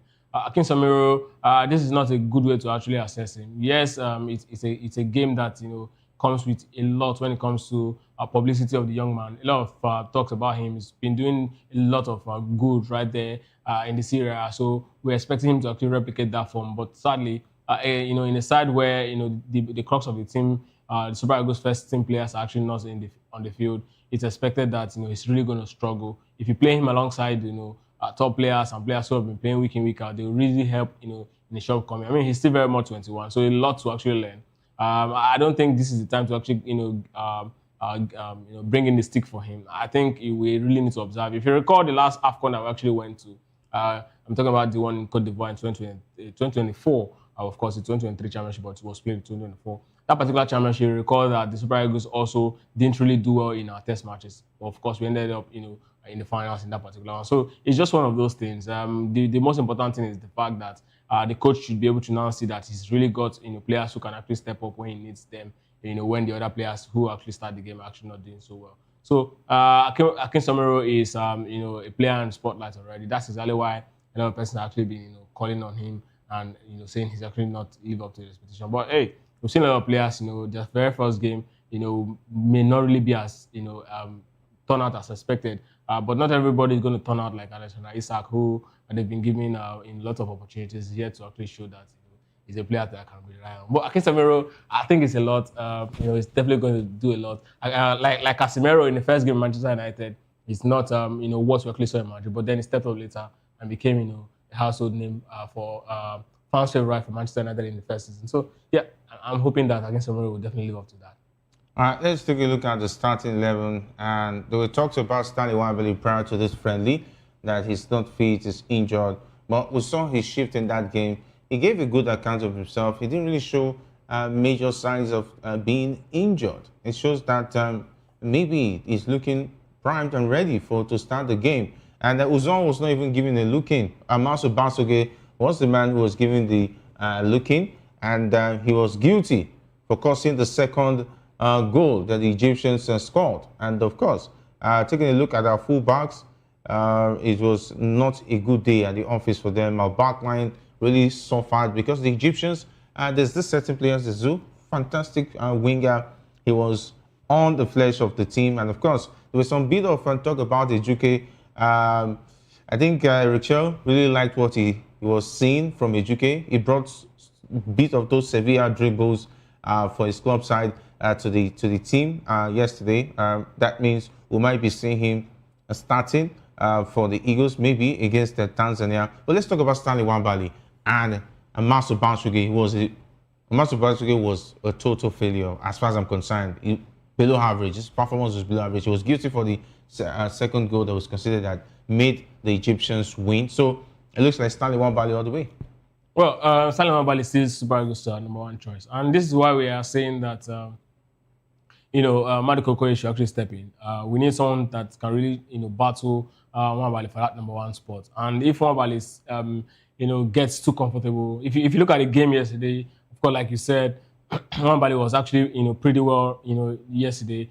It shows that he understands the pressure on him. Like Super Eagles and of course Nigerians calling for someone to actually replace him. He really wants to actually give his best to show that yes, he's still very much the undisputable number one. But then in the absence of top players that can actually really battle that jersey with him, he's definitely going to become complacent, and we'll continue to see the sort of behavior that made us start calling for him to actually be replaced. And then for Amas Obasoge, I think it comes with the stage. Stage fright comes to players who actually have not played at that level before. And this is a pre-match against a very top team, the most decorated African country in terms of AFCON, and of course going to that sort of championship, it says a lot about playing against that sort of team, and of course very few days to the Nations Cup. So the jitters and all of the fact that this is my very first AFCON, I don't even know what it feels like to be here. The pressure and the tension of being Super Eagles goalkeeper is all there. So yes, it's not an excuse for him to actually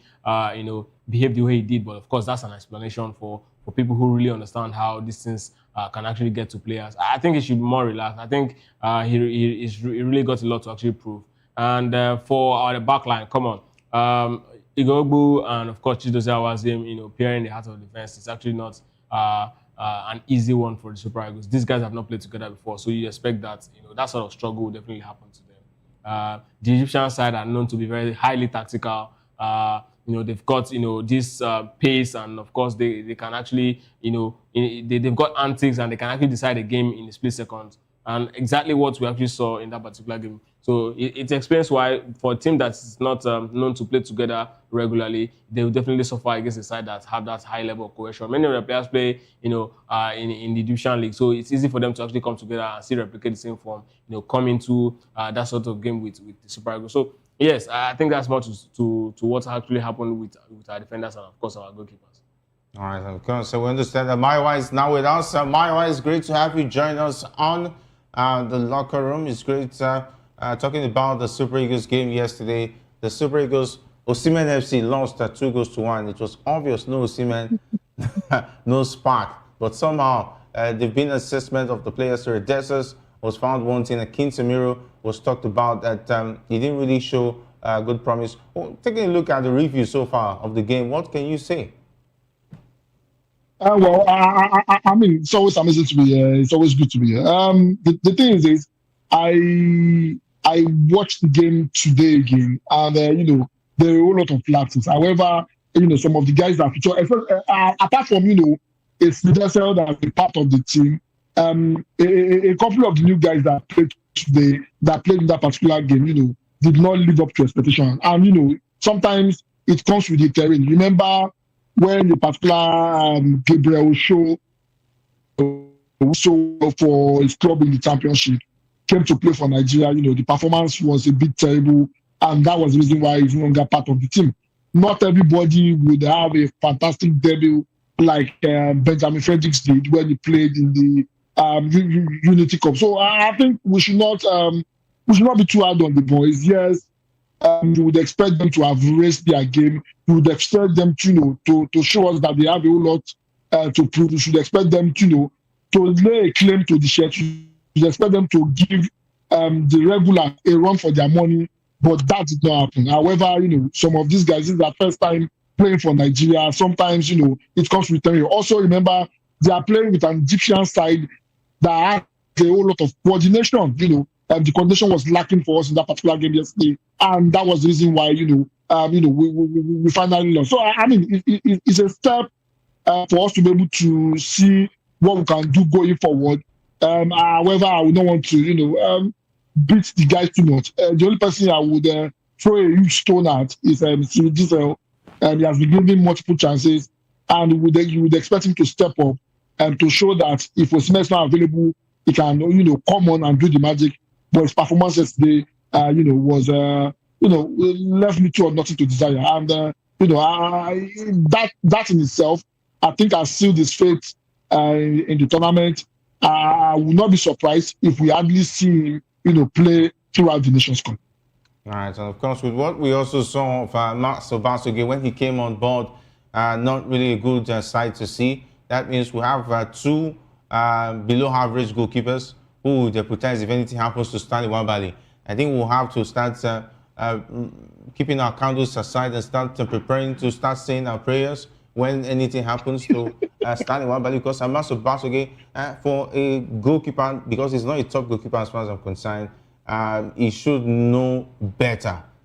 That mistake was definitely unacceptable for a Super Eagles goalkeeper. Well, Jerry, the truth is that goalkeepers make mistakes, and even the best of goalkeepers also make mistakes. I mean, we've seen top goalkeepers at the highest level. You remember Korea Japan 2002, Oliver Kahn spilled the ball, Rivaldo shot, and of course Ronaldo and Lima pounced on it. It happens all of the time. This is not what we're not used to. Yes, it is Max Obasuge this time, because he's yet to actually give us good days, good memories. That's exactly why it's easy for Nigerians to actually start calling for his head.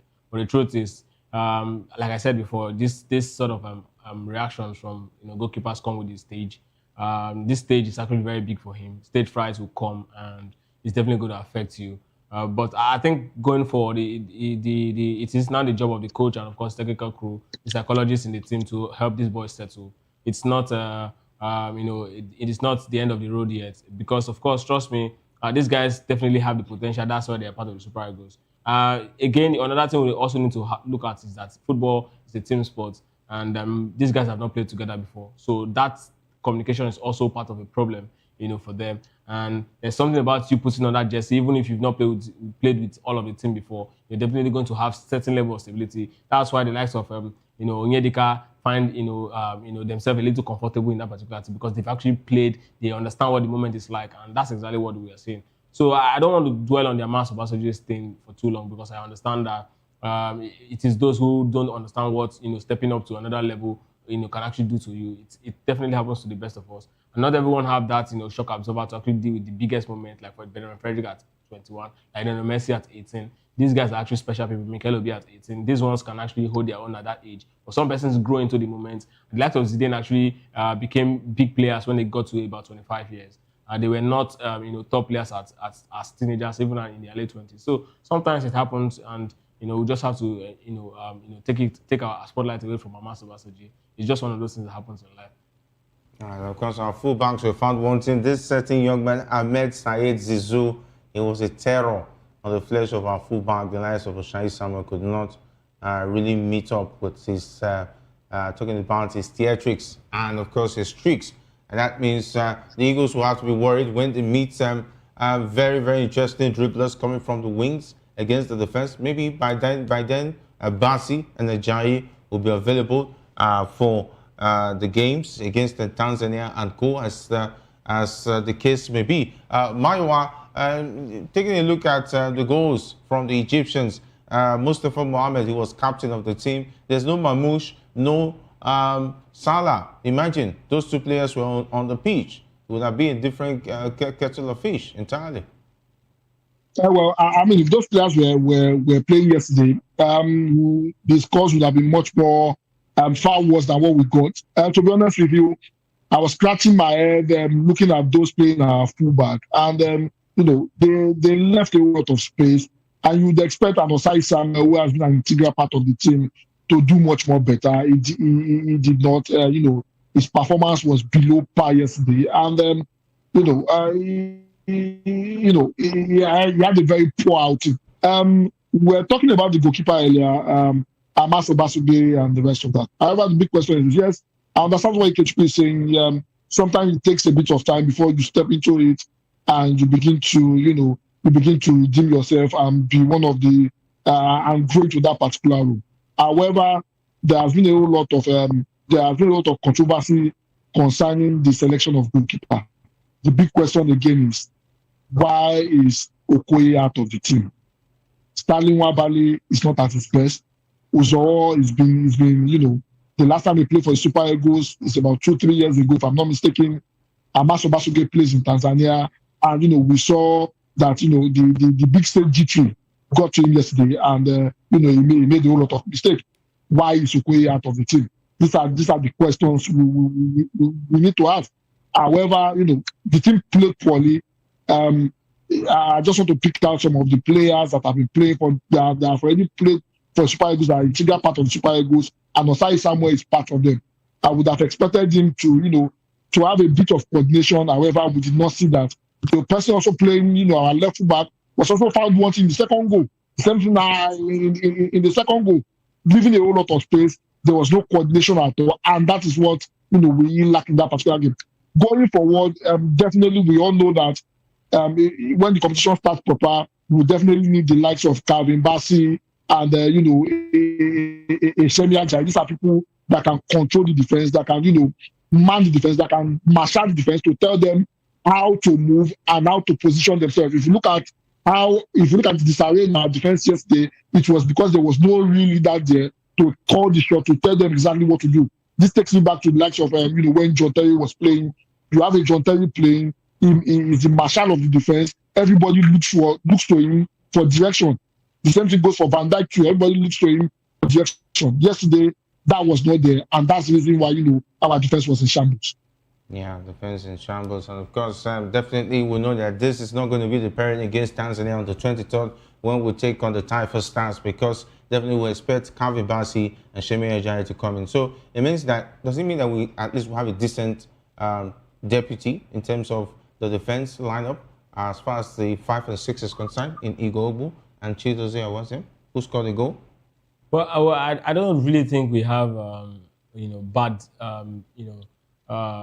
pair of defenders that would deputize for these guys. But the problem right now is what I saw in that particular game is that Osai Samuel and Zaidu Sanusi will likely be our first choice fullback, and this is where it really, really worries me, because now we've seen how they are supposed to be the senior players in that particular defense, and they were not comfortable in that particular game. Now, if something happens to these guys, and then we have to actually play our back four in this particular championship with these 4 guys, is this how they are going to be turning up? I mean, we've seen teams where the leader of the defense line is actually someone playing from the fullback position. Not necessarily all the time they play in the heart of defense. For example, the Brazil of Cafu, the Cafu days Brazil. I mean, Cafu is a right back, right? And of course, he's leading the lines for the Brazilian defense line at the time. But it's so sad that Bright Osai Samuel and Bright Osai Samuel and Zaidu Sanusi, who are actually players who have really played a lot for the Super Eagles, are unable to actually compose themselves very well, take charge of that game and help the likes of Igbo, who is really yet to be a mainstay in Super Eagles to really settle. And that's where my major concern comes in. But it's not about the quality of player that they have. Sometimes you don't even have you don't need to have the talent as a player to be a top player. All you need is that leadership and composure to actually hold your own, and that's what they actually lacked yesterday against a side that is also known to be one of the very fastest side when it comes to football in Africa.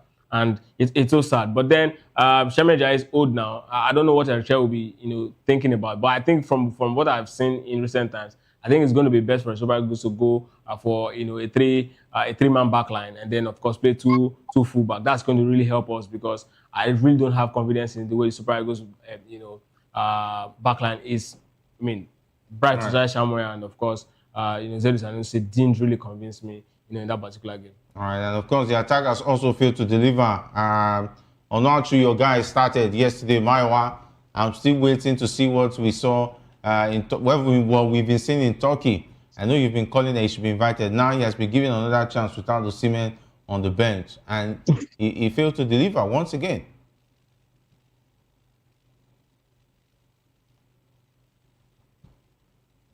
Well, can you hear me? Yes. Yeah. So the thing is this. Yeah. So the thing is this. In as much as there's a whole lot of people expect a whole lot from Onachu, and Onachu, sometimes. They call him the Victor Boniface, that he's a lion in his club. When he gets to Nigeria, he becomes a cat under the ring. However, you will not fault him too much yesterday. Those that were supposed to marshal our midfield yesterday, did not do so well, especially Anaki Somero, was found wanting in the midfield. The performance was below par. And even before that game, we clearly established it here that the only time you get an effective, Paul Onachu is when he gets the supply properly. The supply was limited yesterday. And all thanks to the fact that, we didn't really have a whole lot of joy in terms of creating anything from the midfield. And the moment, there's no creativity in the midfield, it affects the overall performance of, a Paul Onachu. And the worst part is, if Paul Onachu does not get supply, he doesn't come back, to do link-up play. His link-up play is very poor, and I will not blame him for that. Every player have their own specialty, and we all know that his own specialty is to get the goals when the supply comes. So I think I want to cut him a slack because the supply was not there yesterday, and that's the reason why he didn't get the goals. Probably maybe when the competition starts proper and the major guys that hold the midfield get to play, maybe we'll get to see the best of him. But I mean, I don't want to judge him based on the below performance, the team put out yesterday. All right, definitely wait to see. And does it mean that when Osimhen comes back and Samuel Chukwueze comes back, we might see a different team? And when the big players like Basi, Shemi, Ajayi comes back, then we can see them. We can see a big team. But does that take away the purpose of this friendly? Because when the other players who were expected to show up, it seems like they didn't show up. Desas only had 3 touches in 45 minutes in that game for a striker. King Samiro played in an unlikely position behind the striker. He was supposed to play in the box-to-box midfield role. That's one of the things I always say about Eric Chell, playing players out of the position of their strength. It somehow limits a player and make a mess of what that player really has to offer. So the idea of friendly games is actually for the manager to actually test new tactics. Yeah. Right. So I'm not going to fault him for actually playing against somebody out of position, because sometimes you actually be looking at the way this particular team you're up against will be playing. You definitely have a North African in your group in Tunisia, so you want to actually see how there's a lot of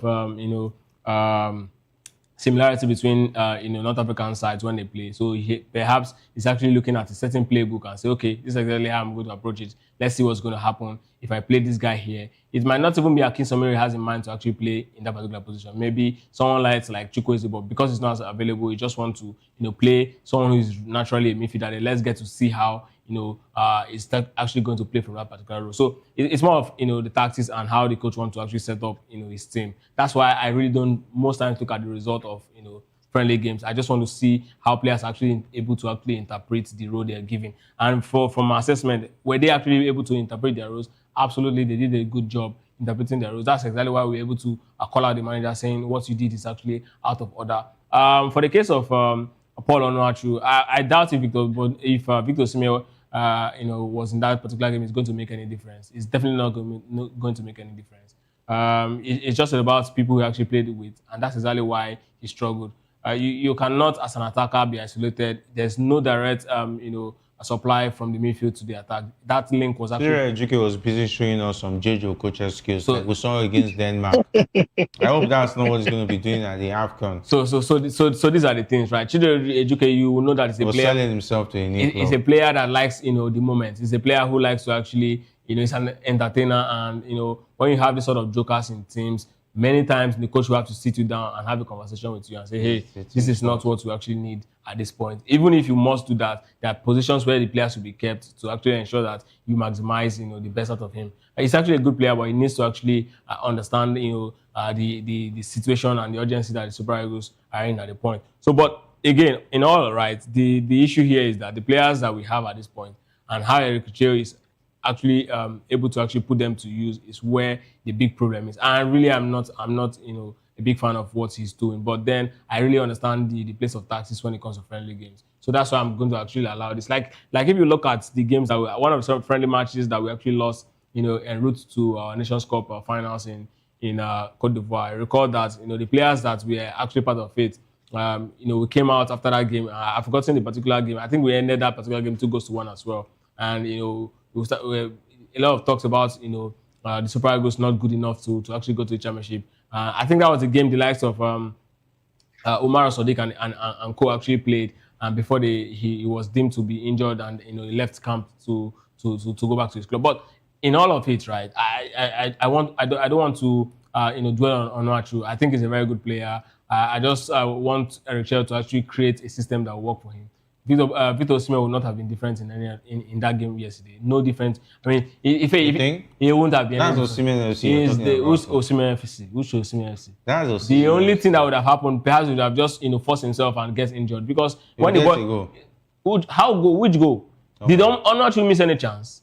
These are the questions. How many touches is Onuachu? That's the point. Onuachu will be waiting for these players like Chidera Ojuke, who is busy. Everybody's marketing themselves to the coach, because that's what happened yesterday. Every player was so excited. They want to show themselves to the coach job of attacker, on why they should bench the first team players. Jerry, the basics. The job of an attacker, basic, is to actually wait for the ball. That's the job of an attacker. You don't have no business. So that means the coach failed in his responsibility in passing the message to the players to do their job. Absolutely, that's where the conversation is. So if you're looking at an attacker, you have to question the attacker for missing chances. That's where you start calling this attacker is actually not good. But when the attacker gets isolated, it's not his problem. It's not his fault. It's not his fault. That's what I'm saying. If Onuachu miss a lot of chances, we can have a conversation about him not being a good striker for the Super Eagles. I will agree, right? But when the service is not an average striker, that's it. You call him average. If you call him average, you call him below average. But you cannot judge him, for not getting a goal when the chance is not there. That's my point. Yakubu Aigbeni, for example, is a striker that got a lot of service in his days as Super Eagles. So you can really assess him. He was well fed. He was well fed. Of course, you can really assess Yakubu Aigbeni. You can assess Obafemi Martins. But this current crop of Super Eagles strikers, Cyril Desas, Paul Onuachu, all of these guys. Look at the goals Victor Osimhen scored for the Super Eagles. You know that most of these goals are not even actually struggling. So that's not how you actually. Not everybody can actually play. See, not all strikers can play that way. Yeah. Not all players. It's really difficult. If you look at Erling Haaland, if you look at Julian Alvarez, they are different kind of players. Julian Alvarez is that player that can drop so deep in the midfield to actually join the attack. But I bet you, that's why Isak is struggling. Jerry, I can bet you, no, Isak is not even a good player. I can bet you, Jerry. Come on. No striker. That's the beef is real. I don't understand, but you can't take his personal. Jerry, no team in Europe today.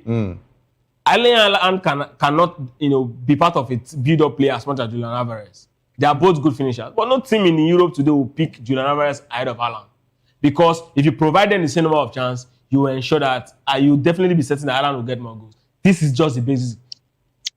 All right. Meanwhile, there's also the conversation about the captainship of the Eagles, and former Super Eagles striker and legend of the team, talking about Odion Ighalo, has said that Eric Chell should think about giving Victor Osimhen the captain armband ahead of Wilfred Ndidi, who is now the chosen man after Trust Ekong retired. And of course, in the hierarchy, there's Trust Ekong, there's Moses Simon, and of course Alex Iwobi before he gets to Victor Osimhen. But Ighalo says no, it has to be Victor Osimhen because he carries the team. What do you think about that? I don't think so. I don't think he has the calmness to be a captain. Little things get to him, little things trigger him, and you will not want, to add the responsibility of a captain to it. As a captain, sometimes you are responsible for calming your team down. You are responsible for dictating how your team behave. I don't think Osimhen has that quality. He's not the calmest under pressure, and that will probably work against him. When the captain band, gives you added responsibility, I don't think Osimhen has that calmness or quality yet. I think the captain armband is well suited to a Wilfred Ndidi. He's very calm. You hardly see him get into unnecessary fights, start trouble. He has a way of even talking to the players. Since I know Osimhen has a way of also trying to motivate players and the rest of that. But if you look at the two characters, I think the person that displays, the leadership quality the most is, Wilfred Ndidi, and not Osimhen. Osimhen still has this childlike behavior that shows his face once in a while.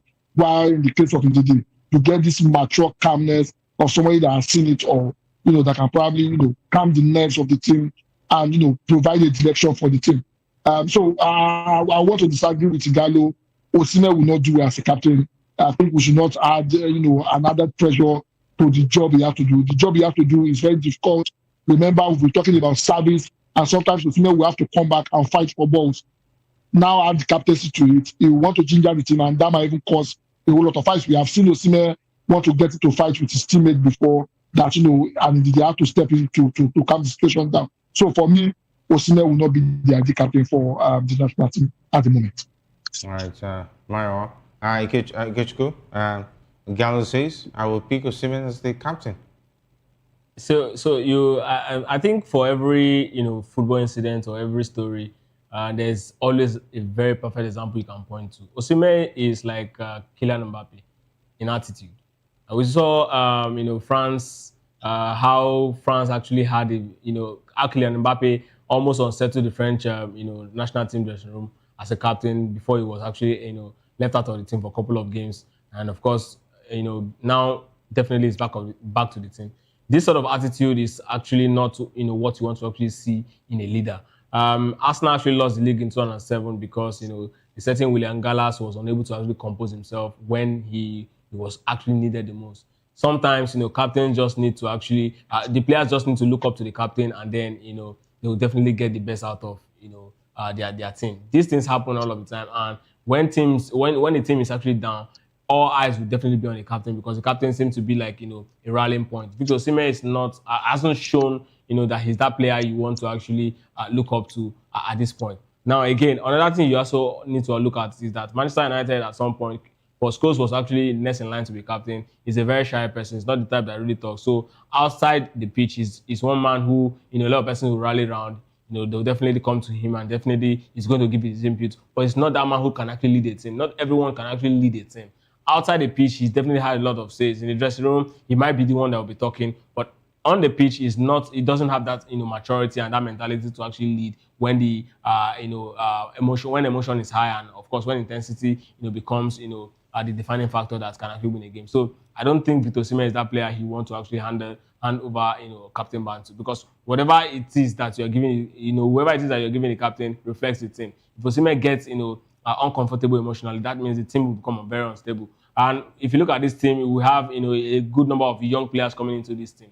Now, young players actually need someone who is very mature, who is very composed to actually help them settle in. Osimhen does not look like that person when the atmosphere is very tense. And at this point, I think Igalo should actually just take his mind off the Super Eagles hierarchy. Let it just be as it is. If Osimhen plays to a point where he gets to his time, when he's shown more maturity, then we can start having a conversation about him being the next captain of the Super Eagles. All right, of course, because it has been dubbed Osimhen FC, why not make Osimhen FC? I don't know why you guys are calling. Why not make Osimhen FC the captain? Osimhen was in the last Nations Cup. He scored one goal. Ademola Lookman scored 3 goals. Why didn't then it was not Osimhen FC. Okay, then it was Ademola. It was Super Eagles FC. So it was Ademola Lookman FC. It was Super Eagles. Ademola Lookman scored 3 goals. Super Eagles FC. Ademola Lookman, non-penalty goals. No, I think Trustekon was also instrumental. That's what I'm saying. 2 penalties. Yeah. Ademola Lookman scored 3 non-penalty goals. Yeah. So it was Ademola Lookman. Everybody was contributing. Okay, but now they have to wait for Osimhen to score to win games. So that's why it's called Osimhen FC. So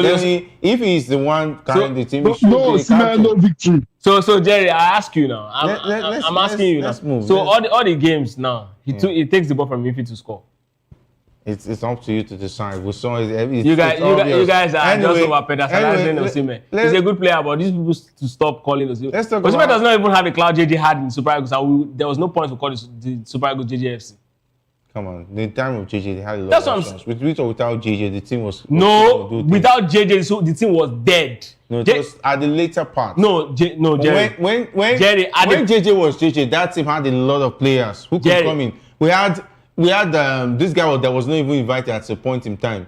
I'm trying to remember his name. Obodo. Wilson Oruma. Oruma was not even looked in. Jerry. We had Christian Obodo, bundle of skills. No, Jerry. Our midfield was rich. No, wait, Jerry. Okocha the truth is, at the time when Okocha was hot in Bolton. Jerry. I think we can agree to that. As at Bolton, JJ was even almost going. As a Bolton, JJ was almost going. Yeah, but his first 2 seasons, he was awesome. Jerry. That's the time. At the Nations Cup in 2004. 2004, 2006, we had Whistle Ruma, we still had Obodo, who were still on fire. Jerry, let's be very honest. It was at the tail end. I think it was it at 2006 that was World Cup qualifiers. That's when Okocha was becoming very, very important. No, Jerry, wait now. That we needed him. We all saw JJ now. At the peak of JJ Okocha. Yeah. We're talking about between 1996 and 2000. That's the peak of JJ. Yeah. Or 2002. That's the peak of JJ. If you take JJ out of the Super Eagles team, that team is dead. There's no replacement. Maya, true of us. In 2002. Yes. Was it not 2002 when to Well, that's true. Yes. That's true. Yes. Korea, Japan. That's true. Yes. No, in 2002 That's they had true. Whistle Ruma. Whistle Ruma was also at the Mali 2002 Nations Cup. Calm down. We also had Whistle Ruma and Obodo too at that time. No, Obodo wasn't. Whistle Ruma was still not in hot. 2002 team. But Oruma was still hot. Jerry. Stop. Jerry, stop this thing. 98. Jerry, between 96 and 2002, take JJ out of Super Eagles team, that team is dead. No, not dead. Come on, it's not dead. Anyway, Mara, let's not get into that. Let's talk about one a legend himself. I don't know why he waited for Trustekong to show him the way. Maybe he didn't know how to do it. He had to wait for Trustekong to show him. We're talking about no other man than Ahmed Musa. He has officially retired from the Super Eagles after 15 years. That's a lot of time. He has given so much to the Super Eagles. He has won the AFCON, won the silver, won the bronze, and he's the highest scoring Nigerian in the World Cup. He scored against Argentina 2 goals, the only Nigerian who's done that. This man has done so much for the national team, and of course, what a way to bow out, talking about Ahmed Musa Maiwa. Finally, he has said that he's done with the Super Eagles. Well, I mean, he has not played officially for Super Eagles in a very long time. Yes, he's been part of the team. He was at the last Nations Cup as an observer, and we already knew it was time for him to call his time for in the Super Eagles. I mean, he had there's no opportunity for him to play. But he has served the Super Eagles well. He's one of the long-serving Super Eagles players who did their job where it's supposed to be done. No controversy around him, level-headed, and he did so well for the national team. I think congratulations to him. It's not easy playing for the Super Eagles for over 15 years. We all know exactly we all know the kind of NFF we have. Trustekong is supposed to be playing, but was forced out.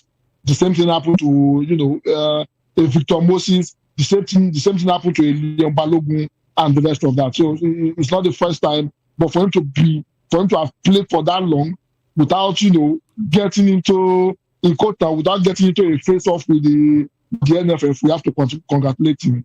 He served us so well, and he's good as retiring. I mean, he's just at the right time.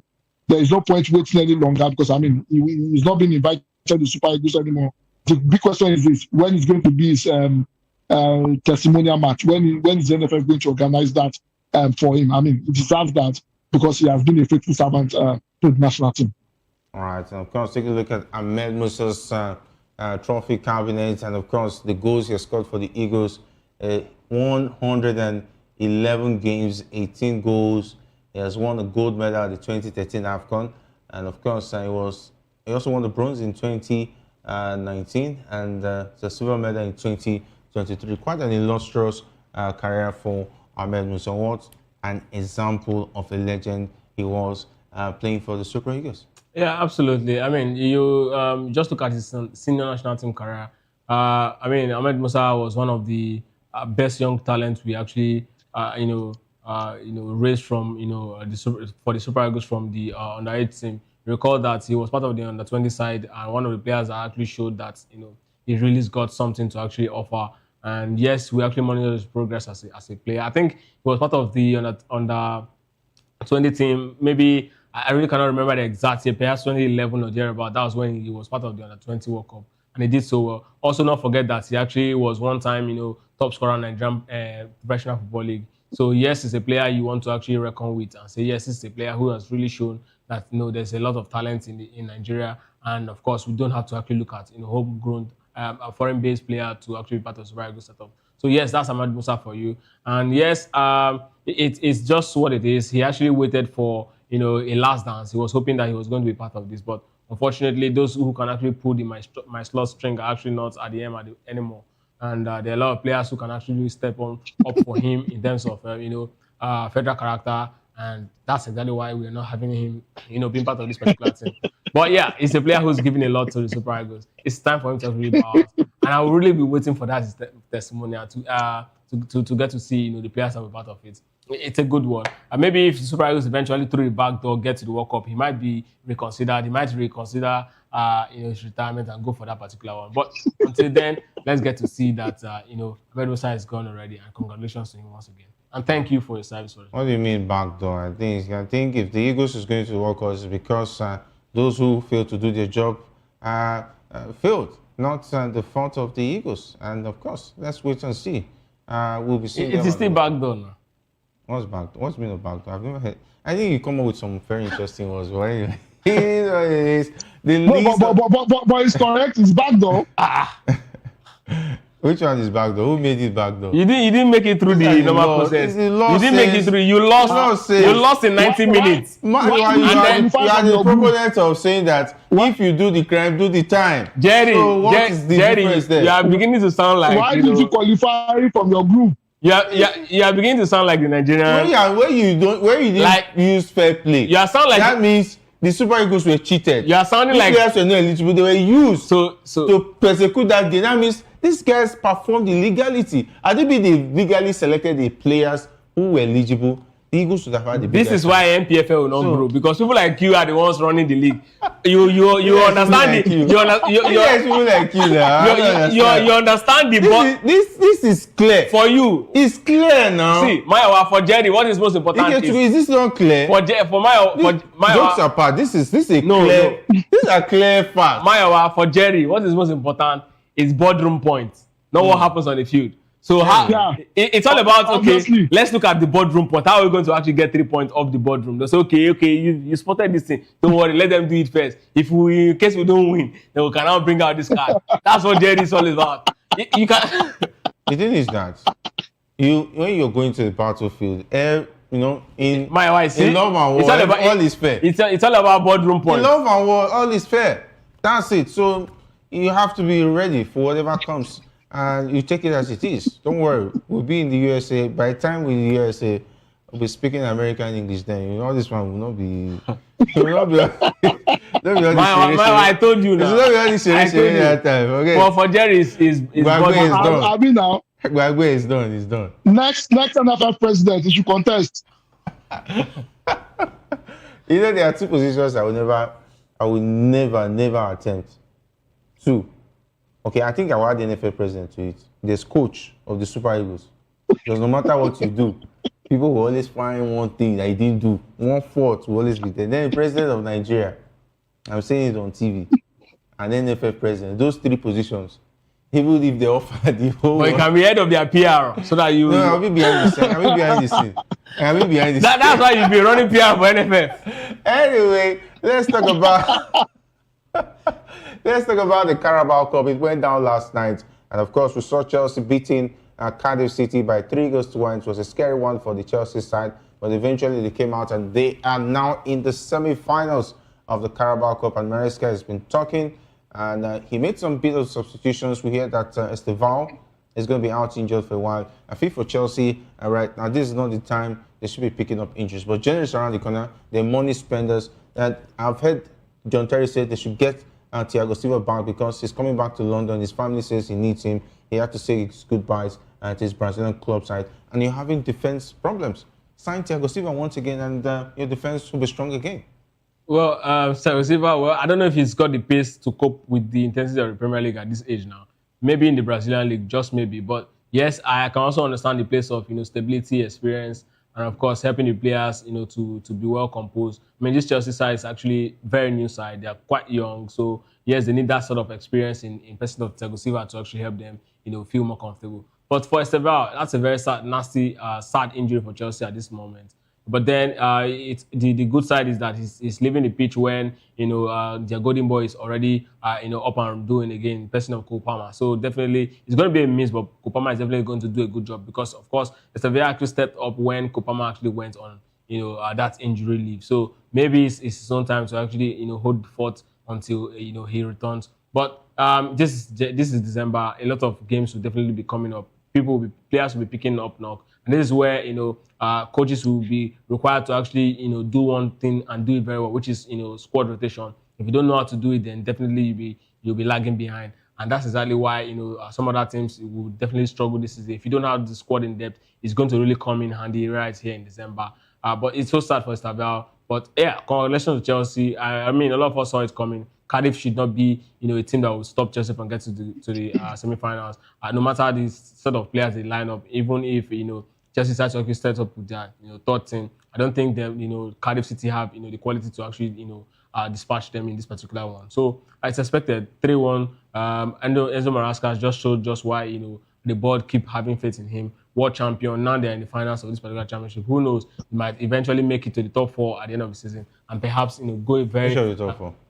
Top 4 of the Premier League, of the Premier League. And I mean, I don't think there's any other team apart from Manchester City and Arsenal that really shown, they're really ready. Aston Villa is there. Well, Aston Villa, I don't think they've got the squad in depth. Yes, they might be doing so well now, but if you look at Aston Villa, when we get to the thick of it between January and February, injuries start setting up. I don't think they will be able to actually cope with this particular. Except the only thing that will keep them all through the finishing line if they stay fresh and without injury. But outside that, I don't think they have what it takes to actually go, all through the season. But Chelsea's got it. They've got players that will really step up, and that's the difference between the both sides.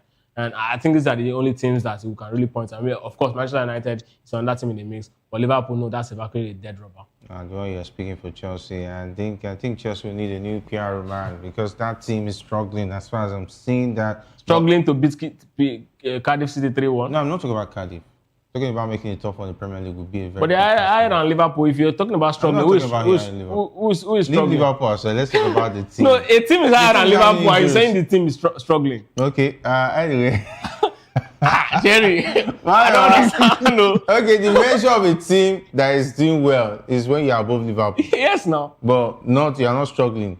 Okay, if not struggling. If you're above Liverpool, even though you're struggling, you are still okay. You are better now. Oh. Okay, is Liverpool struggling? Is Liverpool struggling? That's the yardstick now. We are discussing the defending champion. I think I don't know football. We are discussing the defending champion. I don't know football analysis. I think I'm confused now. But anyway, I think I will stick to what I know and leave the politician to do his own bickering. But let's wrap it up with the FIFA The Best Awards. Ousmane Dembele picked it up last night, and definitely everybody says well deserved. Your parting shot on that.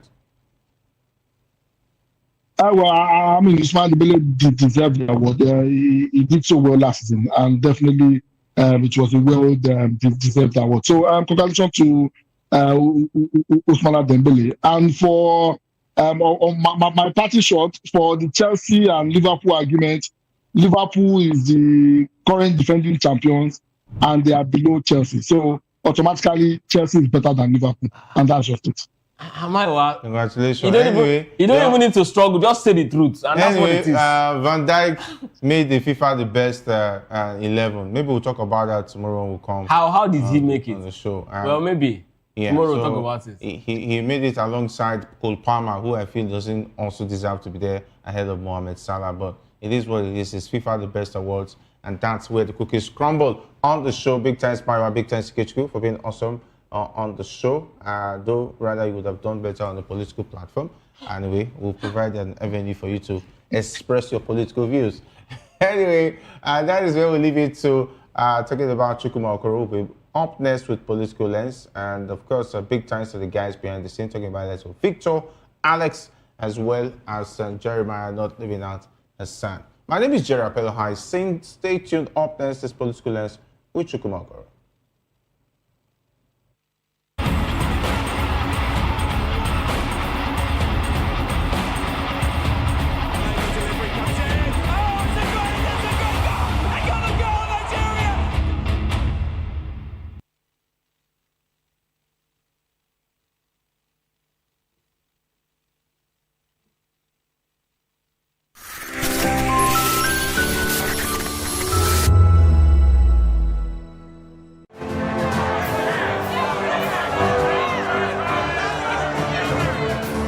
Do you want your voice to be heard?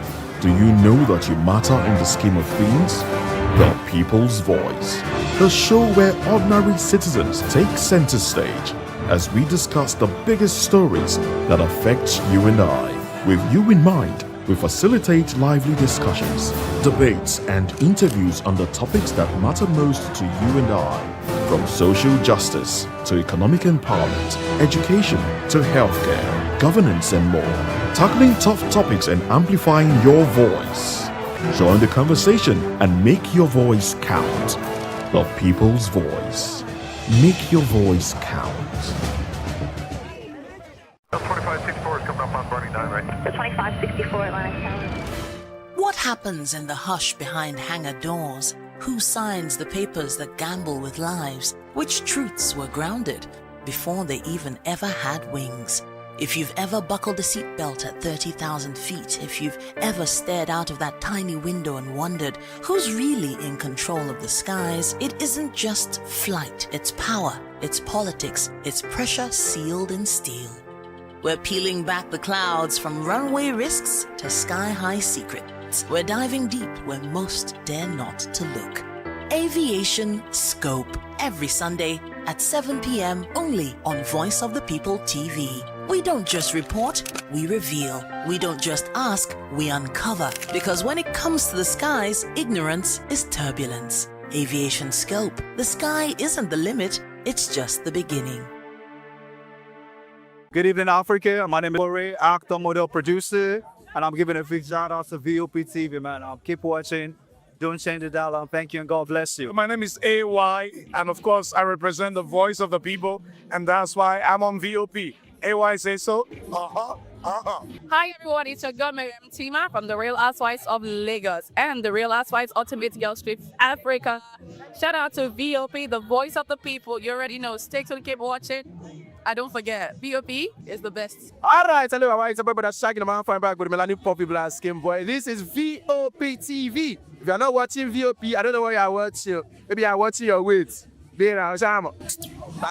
Hello, beautiful people. This is Wale Ojo, and you're watching VOP, Voice of the People. Hi, guys. You already know who it is. This is New Energy. Flyers, whatever, live it. Keep watching VOP TV. Thank you. Hi, people. Ginny Albano here. Guys, please keep watching Voice of the People. In a world where truth is the ultimate power and opinions scream the loudest, it's time to wade through the noise. Hunger no get tribe. Hunger no get religion. And scan the human interest and trending topics that matter. Stay tuned to The Issues, your plug to the stories making the buzz, from politics to science and technology, social justice, and more. Let's tackle the tough questions and expose the truth. The Issues, on Voice of the People Television, Mondays to Fridays, 8 to 9 p.m. The Issues. Don't just react, understand. Behind every broken desk lies a broken promise. Education shapes the nations. But who is asking the right questions?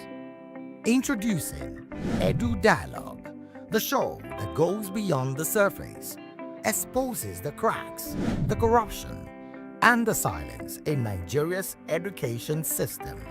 Edu Dialogue, Saturdays, 3 p.m., only on VOP TV. We break the biggest stories, from missing funds to policy failures. We ask the tough questions and demand real answers. Edu Dialogue, this Saturday, 3 p.m. on Voice of the People Television.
This is Health Check, your weekly guide to better living, smarter choices, and trusted answers. From everyday wellness to urgent health issues, we've got you covered. Health Check, only on Voice of the People television, where your health has a voice.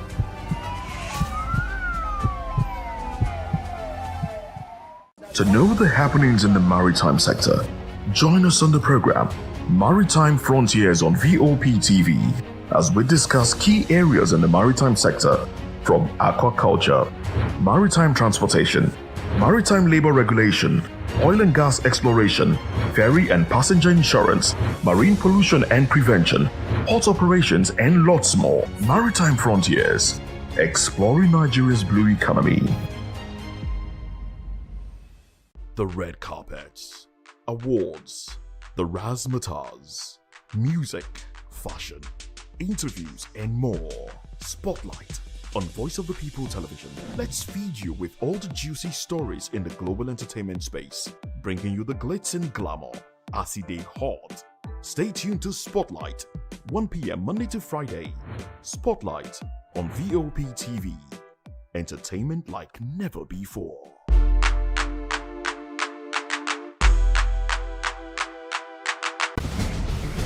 Join us as we drive into the world of politics through insightful interviews with prominent political figures, both serving and former governors, ministers, senators, legislators, party chieftains, activists, and analysts. Get first-hand information into the decision-making processes that affect our daily lives. Highly engaging one-hour program that brings political discourse into focus.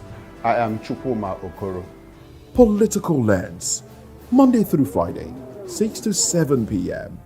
Join us. Are you ready for the extraordinary? Something big is happening on your screen. Introducing VOP TV. Now streaming on SLTV channel 264. From breaking news to captivating conversations, news analysis, giving you all sides to the story. We break in-depth discussions on the issues that matter, from politics to sports, entertainment, and lifestyle. VOP TV on SLTV channel 264. Join us as we redefine what television means to you. Voice of the People Television, VOP TV. Now you have more than a voice.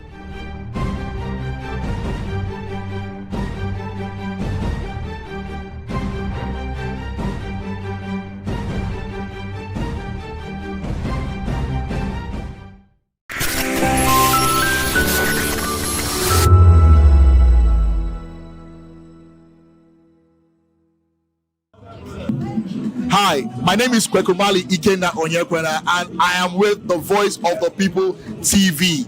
Now, if you're looking for the veritable channel for information, politics, robust discussions, you don't need to go far. VOP has you. VOP will always have you.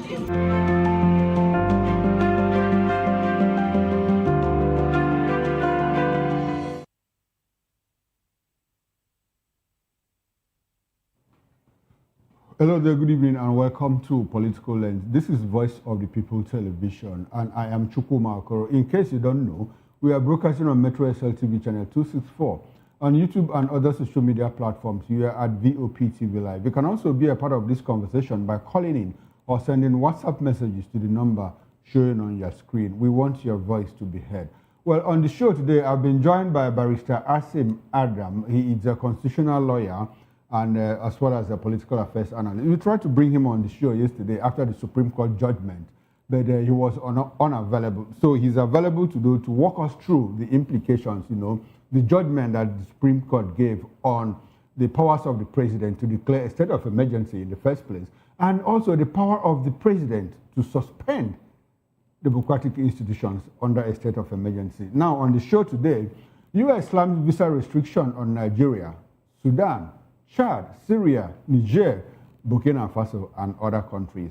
And will also exercise the president's power to suspend governors and legislature under emergency rule. And when we move away from that, NLC protest over insecurity rocks Abuja. despite last-minute efforts to avert it.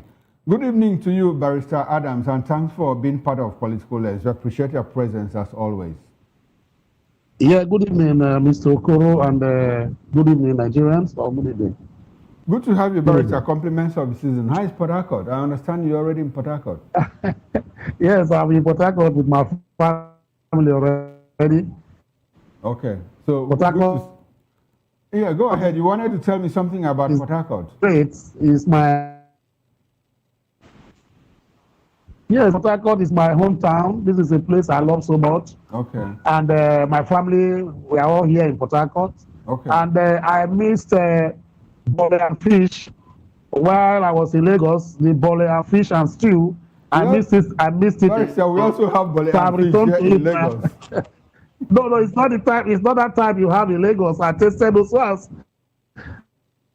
It's all right. Good to have. Port It's Harcourt good bole that and you fish are, enjoy very, sumptuous, delicious. Okay, very delicious. It's good that you're enjoying your holidays in Port Harcourt. Yes. And we'll talk about Port Harcourt in a bit. But let's get into one of our measures right away. The United States has imposed a partial travel ban on Nigerians, suspending entry for immigrants and holders of B1, B2, B1/B2, F, M, and J visas. Now, these are travel visas, business visas, storage visas, student visas, and all of that. The Trump administration cited security concerns, difficulties in vetting applicants, and high visa overstay rates as reasons for the decision, which takes effect, by the way, on 1st of January 2026, in about a week, 2 weeks or so, and applies mainly to those outside the United States without valid visas.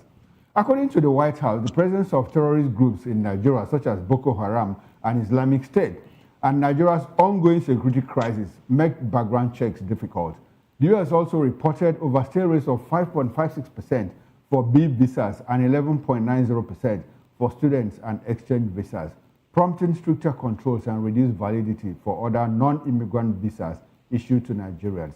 Well, the proclamation also placed special restrictions on 14 other countries. I've already listed some of them, and in total travel ban on Burkina Faso, Chad, Niger, Syria, and Sudan. However, exemptions were granted to lawful permanent residents, diplomats, athletes for major events, and certain special immigrants, while security and diplomatic talks between Nigeria and the U.S. continue.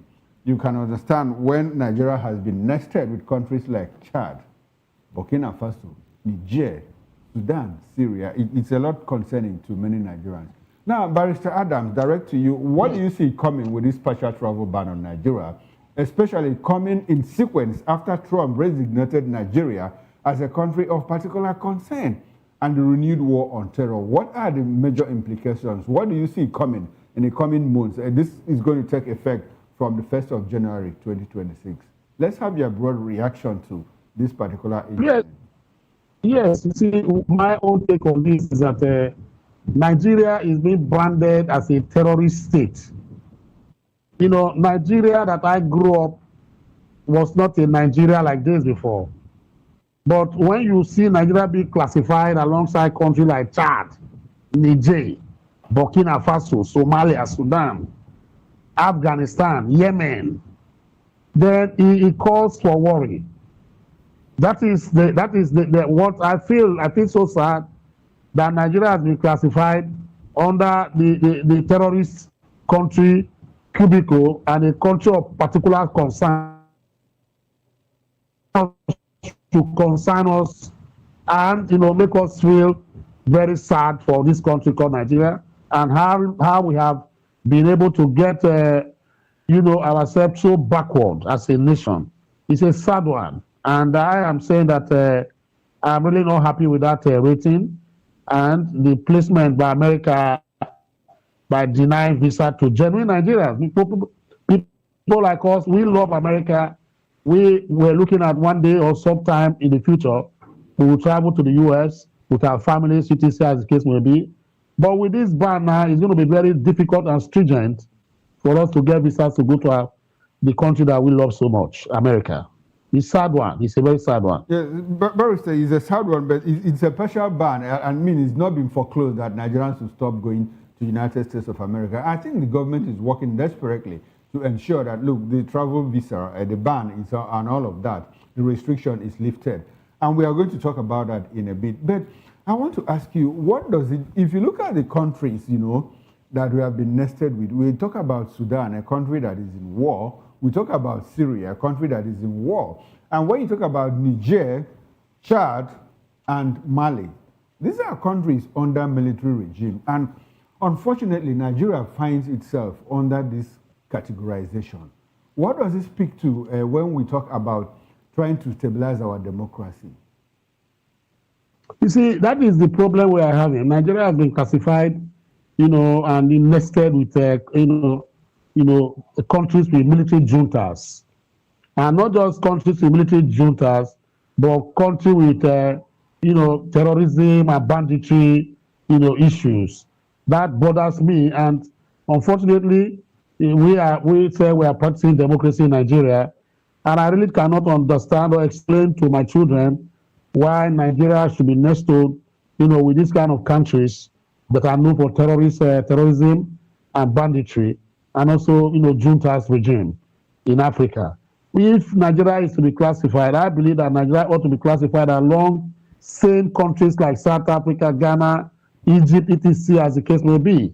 But when you take us and you club up, countries that are known for, terrorism, countries that are known for military regimes that do not have respect for democracy, then it's worrisome for those of us who are periscoping, the situation and what is happening in Nigeria today. It's a sad one, very sad one, Mr. Okoro. I must say this. Okay, Barrister, a very sad one, you must say, or you just said. Now, I would like for us to, what exactly will be the impact, of this visa restriction, especially if you want to put it within the context of the ongoing collaboration between United States of America and Nigerian security agencies in terms of sharing intelligence, in terms of providing ammunition and all of that, the ongoing effort.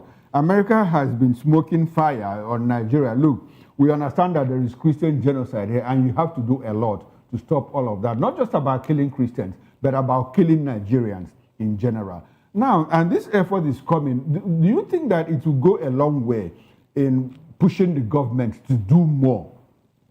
What will be the impact? Because, I mean, the average Nigerian like you and I that probably want to travel to the United States, and we are caught in that web.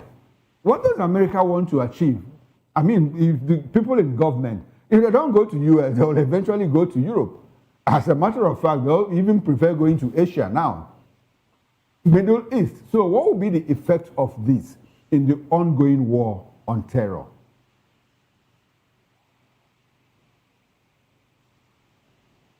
Barrister Adams, can you hear me?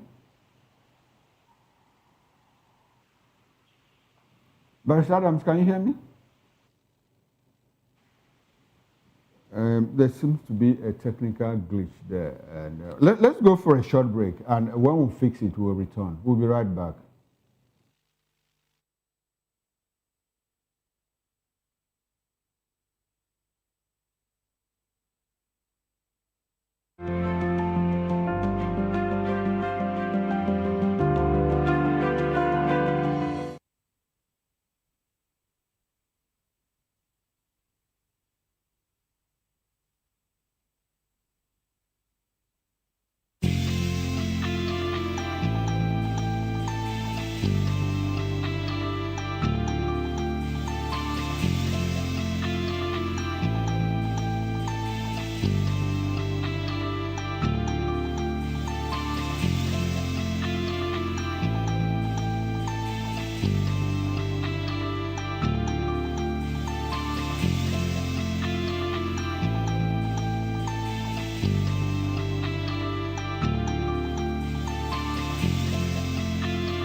This is African News on Voice of the People Television, where we don't just bring you the news, we bring you Africa's heartbeats, the policies that shapes our world, and the economy that determines our future.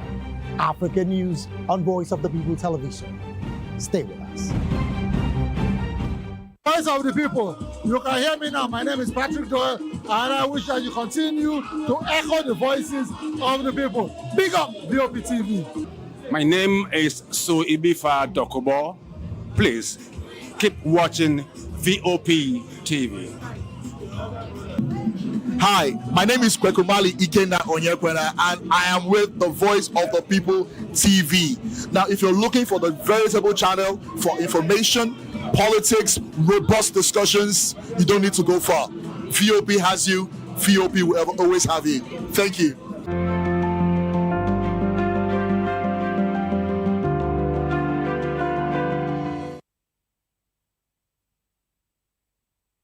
All right, welcome back and thanks for staying with us. And if you are just joining us, this is a Political Lens on Voice of the People television. We have to I have to sincerely apologize for that technical glitch that took our guest away, but he's back now, so let's get back into the show. Now, Barrister Adams, thanks for rejoining us. And my question was, what will be the impact of this restriction, considering the fact that the average Nigerian, like you and I, will be at the receiving end, short end of the stick? The people in government that make these decisions, the political elite, if they don't go to the United States, they can go to Canada, they can go to Europe, Asia. As a matter of fact, a lot of them even prefer going to the Middle East now. I'm talking about Bahrain, Abu Dhabi, Dubai, and all of that. So what does America want to achieve with this restriction? Well, America want to see if they can, because I believe that for every intention of America, they are looking at how to change regime. There's what we call regime change. Can you hear me? Go ahead, sir. I can hear you. Loud and clear. Good. So America, first of all, their interest is that where they have countries of particular concern, they always look forward to make regime change possible in those countries. Now, if you begin to deny Nigerians visa and you put in stringent, conditions for you to meet before being issued a visa, America believes that the Nigerian populace will put pressure on the government and change, and they put pressure and change the government maybe by 2027, so that the government will get to dance to their tune, or government that will be responsive and responsible to their own political interests and national interests, as the case may be. The second one is that for every Nigerian now going around to America or any airport at all over the world, they will be looking at the Nigerian with circumspection, as maybe it's a criminal, it's a terrorist. So the profiling will be more stringent, and there are, a lot of Nigerians face a lot of disgrace and embarrassment in airports in Europe and Americas. That is going to even heighten, such a scourge again, where you find that, at the airports, Nigerians are going to undergo thorough scrutiny to make sure that, they are with the right papers before they can enter America or any other country. So it's going to be an embarrassing ride again for Nigerians, and I believe it's not going to go well for the Nigerian people and those of us, like I said, who intend traveling to the US. You see, we have to do something extra for us to get that particular visa to go there. Okay, Barrister, if you understand Nigerian politics very well, do you think that this track might change anything in 2027? If you look at our fault lines, if you look at our fault lines and all of that, which keeps widening every other day, do you think that this particular track can help Nigeria achieve something? If we reduce the effort of America to prompt Nigerians to hold their leaders to account, how far can we travel? With this kind of track? It's not. I don't think it's going to have any impact, because you see, when you talk to a deaf and blind government, you're going to get nothing out of it. Now, even as it is, in elections, Nigerian elections, the people's will do not count. People's votes do not count. You can see exactly what is happening now.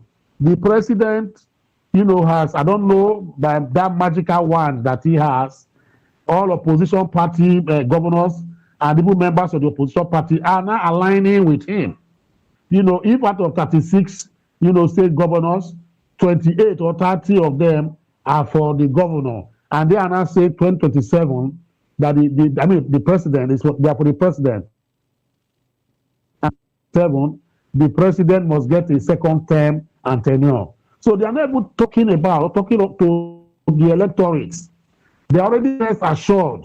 I watched one particular governor from Edo State who said that come 2027, that President Bola Ahmed Tinubu is going to win Edo State. For an election that's about 2 years away, you already know that he's going to win. So which means these particular results that will be turned out will be premeditated. They will be orchestrated and choreographed, as the case may be. So the people's will do not even count, as the case may be. So I don't even see if America say, okay, Tinubu should not even travel to their country, or maybe they will arrest Tinubu. He can still win from prison, the way the governors manipulate things in Nigeria here now. I don't know the magic one he has, but honestly, it's going to be very difficult for the people's will to prevail, with or without America, come 2027 in Okoro. Okay. All right. Barrister, you said that the governor of Edo State, Mondo Pueblo, said that Tinubu is going to win in 2027. He was very specific. He said he was going to mobilize 2.5 million votes for the APC, that is Tinubu, in 2027. He also said that if Tinubu doesn't win, that he'll resign his position. Now, that's He'll resign, yes. He'll resign. That's an aside. In the course of this intervention, you said that votes don't count. And it's a little strange, when Nigerians think that votes don't count. Some people also do believe that votes count. Votes counted in 2023. If votes didn't count, there is no way Peter Obi will have won Asiwaju Bola Ahmed Tinubu in Lagos in 2023. So if you have that in mind, do you still think that votes don't count in Nigeria? Votes don't count. You see, why votes don't count in Nigeria is this.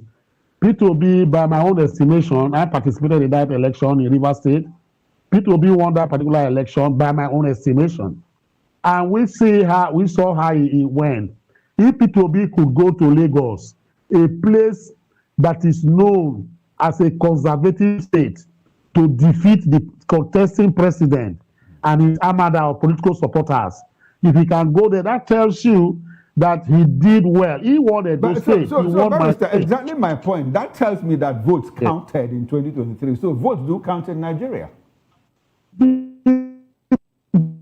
the votes had been allowed to count, or if our votes were allowed to count, P2B would have been declared the votes. I keep using this word, that particular votes that they were allocated to him. They were allocated to him to show a semblance of a free and fair election. So now say, okay, let's give him 3 million votes, while the president will now have 7 million votes or 4 million votes, with a difference that will not tip the table in favor of the president. Otherwise, that election, because to be a credible, free and fair election, and where people's vote counted, P2B would have been our president today, as case may be. I am not saying this because I have water in my mouth. No.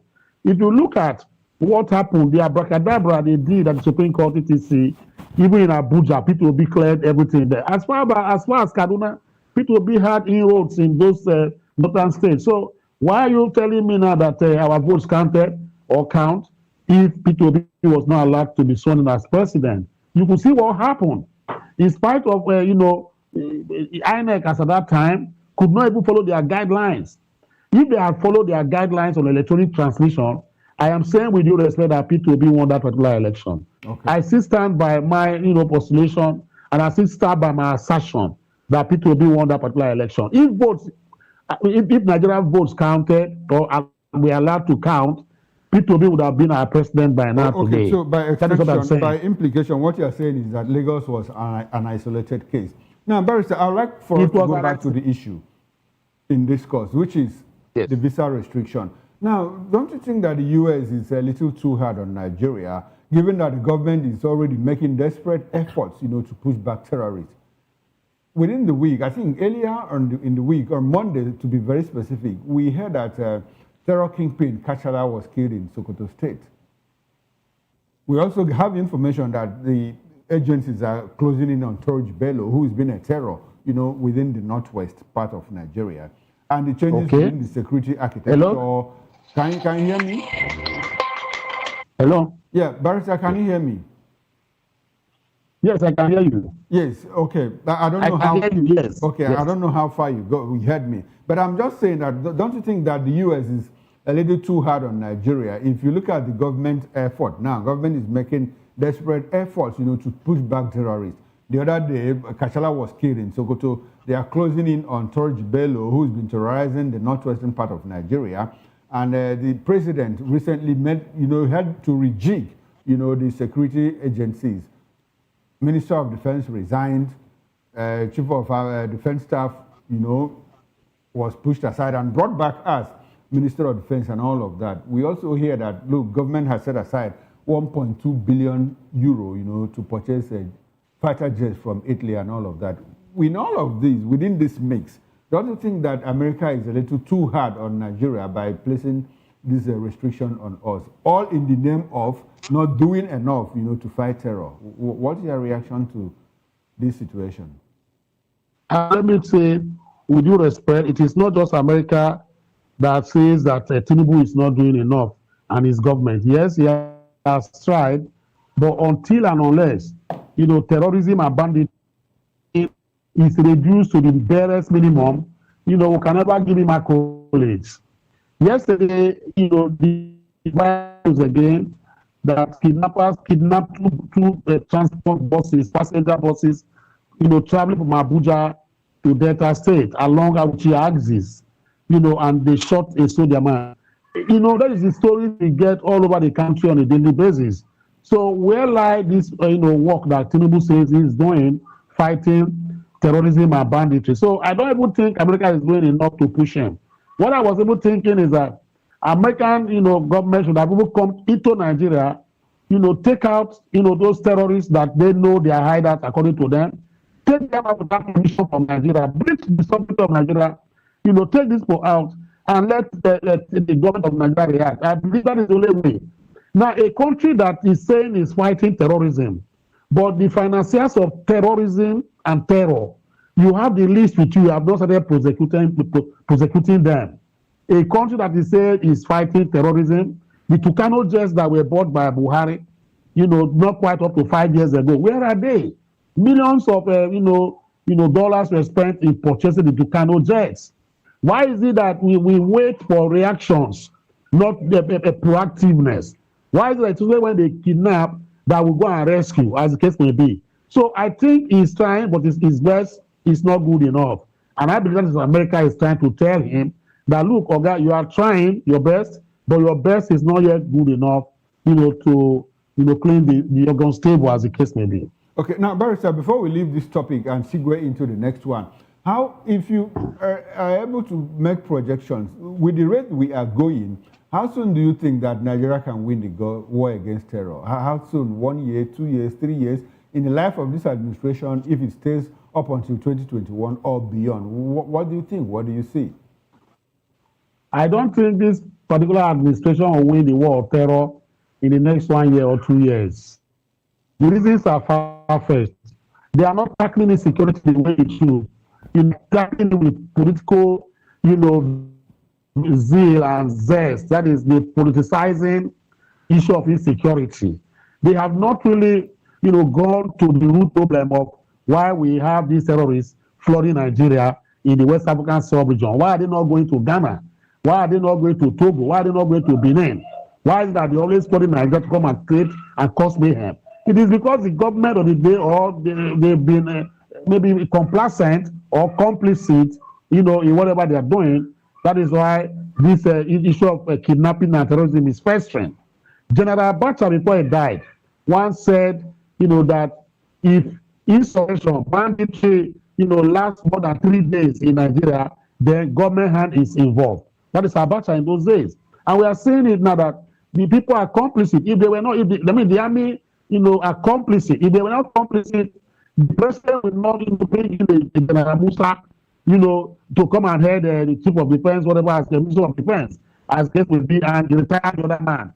And brought in a man that was retired, as the case may be. So there is, collusion, between the armed forces and terrorists. That is why you see the war is very difficult to be war. Spending so much money on it, and you don't get any result. I do not think that in my own estimation, in the next 3, 4, 5 years, if you give Tinubu and his administration, the right to fight terrorism, they cannot win it. Because until and unless the root causes and the complicit nature of our armed forces are checked and those executed, then they can begin to win. The question I've asked, which terrorist has been sentenced or convicted in the regular court in Nigeria? Which of the terrorists those arrested? We heard that 1 or 2 of them have been arrested. Are they prosecuting them? Terrorism Act has made it death penalty, for anybody that is found guilty of terrorism. Why are they not prosecuting them? The financiers have not. So this is the government that is not serious in tackling effective terrorism and public child case maybe. Okay, Barrister, but for your information, we about a month ago, a few days to the sentencing of Nnamdi Kanu, we also saw a terror kingpin, who was jailed for 20 years. Are you not aware of that?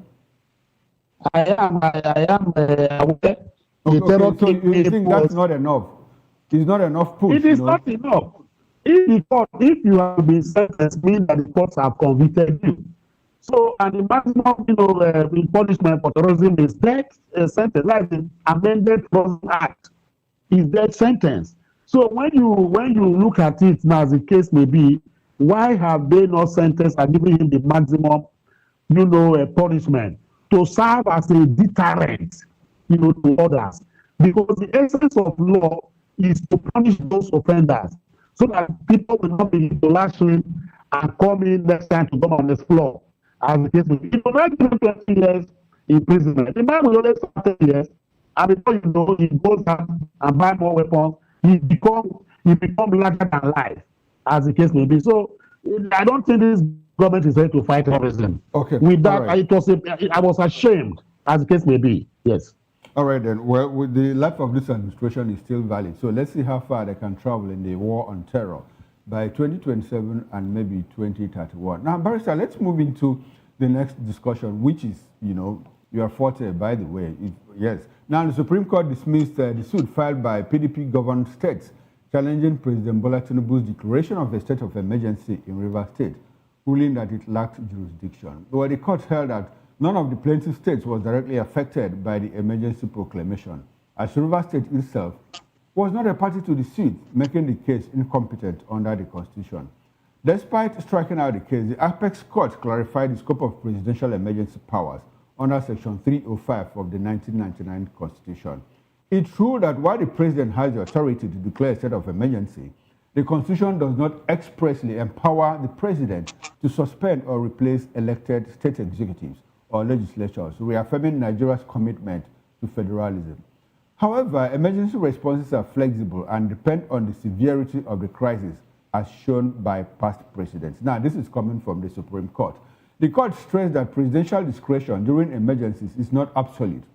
Any suspension of elected officials must be temporary, proportionate, and aimed at restoring constitutional order, with strict legislative approval by 2/3 majority of the National Assembly and subject to judicial review to prevent abuse. Now, Barrister, yesterday there was bedlam yesterday.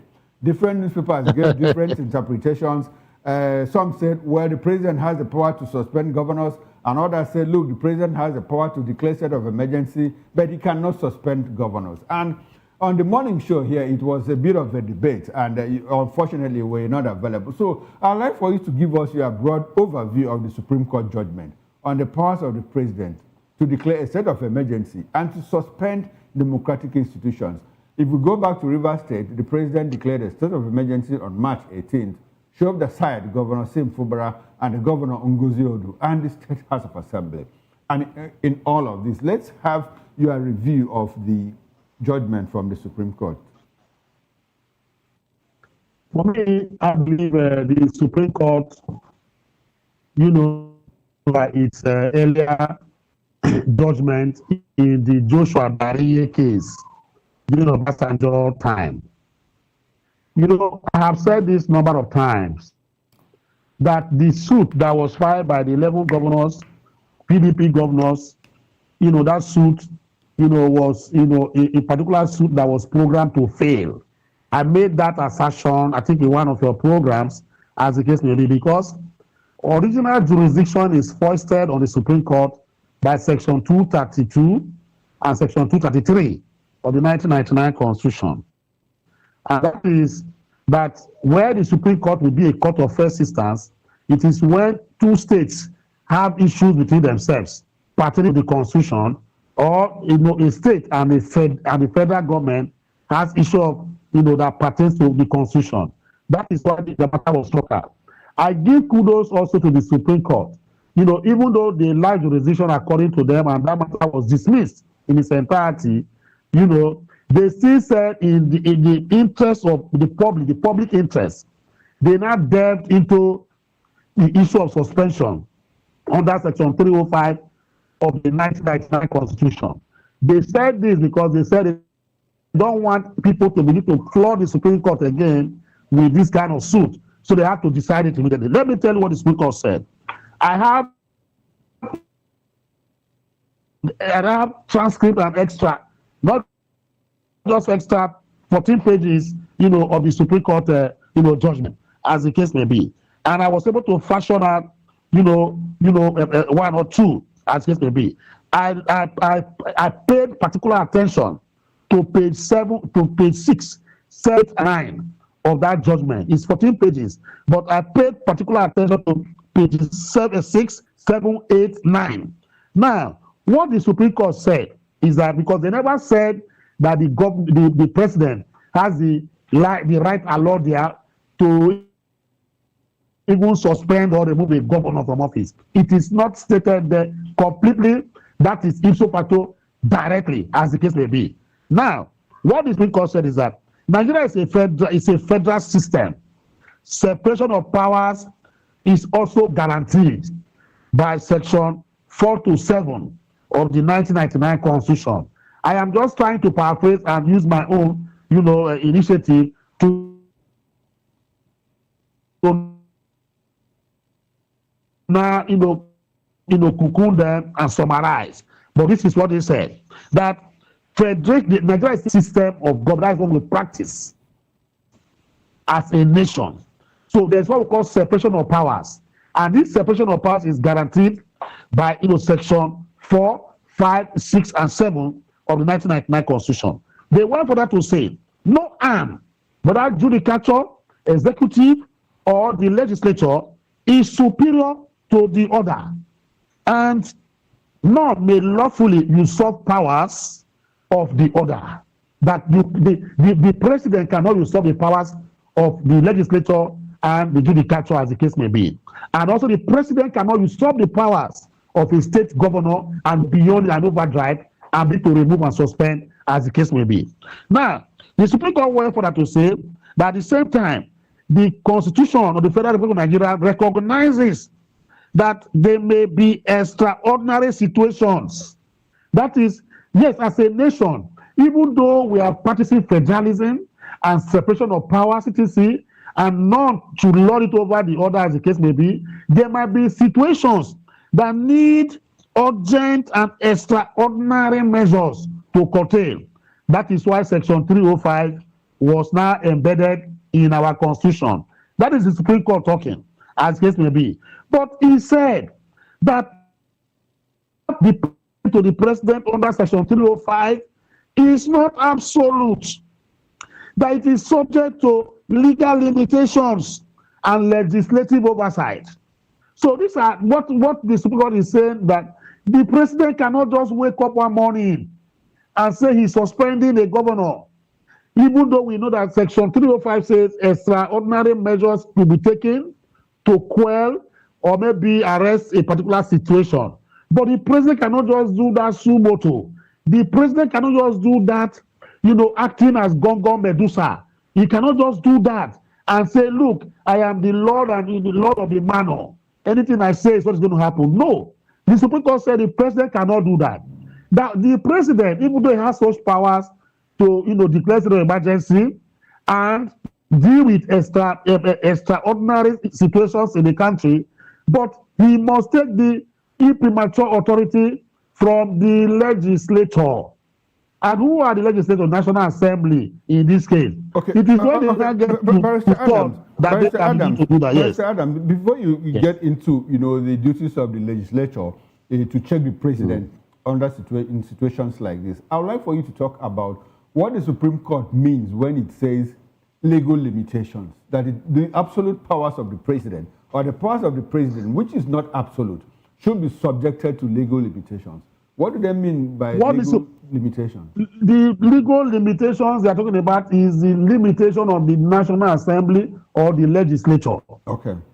And that is the people that can checkmate the president. Okay. They can do an oversight. So if the president, maybe we have a president that is a dictator and autocratic, and he wants to suspend governors the way and manner he likes, what the Supreme Court is saying is that if you want to do that, you can begin to do that in your kitchen cabinet. But the National Assembly must do what?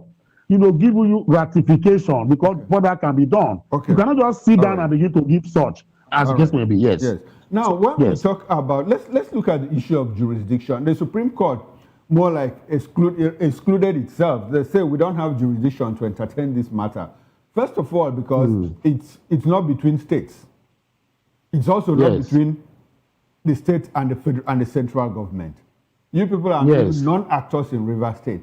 But the Supreme Court said something that is strange, and Nigerians are interrogating it. They also said that, look, that it wasn't a case between the government of the federation and that of another state. They said it was between the president and River State. Could it have been between the president and River State, or the government of the federation and River State?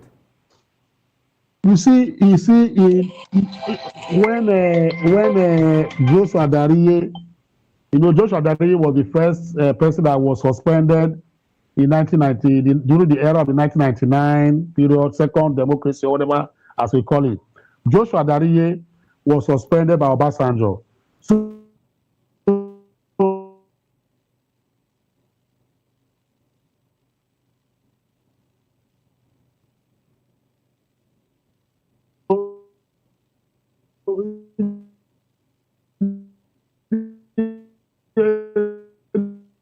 the people went to court, the House of Assembly, they were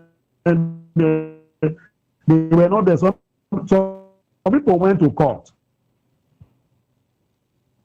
affected, or members of the House of Assembly that were affected. The question I raised that time when these 11 governors were going, I said the same thing. It does not have that intrinsic right, under Section 46 sub 1 of the 1999 Constitution that says the breached. He has the right to go to court, as the case may be. I was of the opinion that they should include, Sikubara and the 27 lawmakers or 30 lawmakers from the River State House of Assembly in the suit. But I don't know why they did that. Maybe the governors, I don't know, they were exorbitant, or maybe the lawyers wanted to deceive them and collect money from them, knowing full well that the matter will not go anywhere. I don't know. They didn't learn from the Joshua Dariye case, because Supreme Court already set a precedent, and that precedent is what they reiterated, that they lack jurisdiction. And jurisdiction is at local standard. That you don't have a local standard, even though we know that your party, PDP, is the party that brought Kubara to power. But it's something about the executive powers that are talking about now. So Kubara and the members of the House of Assembly of the state should have been joined in that particular suit. They were not joined. Maybe because the political dichotomy they had at that time, they felt it was not necessary to begin to hobnob with them and get a better, view of these matters as the case may be. But so it was a fatal one. Okay, yes. It was a fatal one. Now, when we talk about public interest, cases of public interest within our jurisprudence, shouldn't this one have been treated as one of them? And what is the place of public interest in our justice system? At what point does it become actionable? At what point does it become justiciable? Looking at public interest, I mean, somebody is impacted, and there's a case somewhere, and I feel that, look, this case is going to impact me in one way or the other. At what point does it become public interest? At what point within our jurisprudence should it become actionable, or is it actionable and justiciable? Can you help us? That is what I was thinking, that the Supreme Court should have helped us to, decide. In the sense that I am looking forward to reading the dissenting judgment of the only judge, Ogbunya, the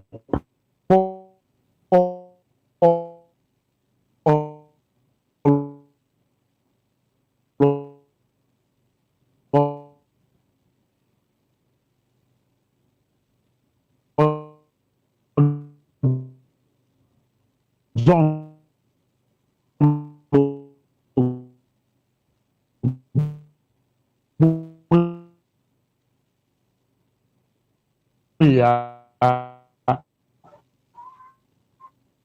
who gave a dissenting opinion. Again. That will make an interesting part of where my own conversation would have started. Okay. I really wanted to know because he was against the majority decision, and he must have given his reasons why he felt that they would have listened, to the 11 governors as case may be. I believe, in my own opinion, that the moment they get to issue of national issue and policy, they immediately decide matters of this nature. For instance, what the Supreme Court, I was even thinking they would have done is that why can't the National Assembly amend our laws to include that the Supreme Court can sue to, bring issues of this nature to themselves, like it's done in America, to say this particular issue has torn the country apart. Do we wait till the country born before we begin to look at it?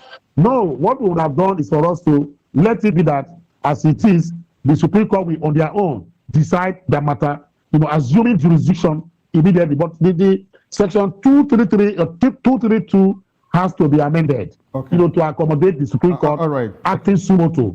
They did that.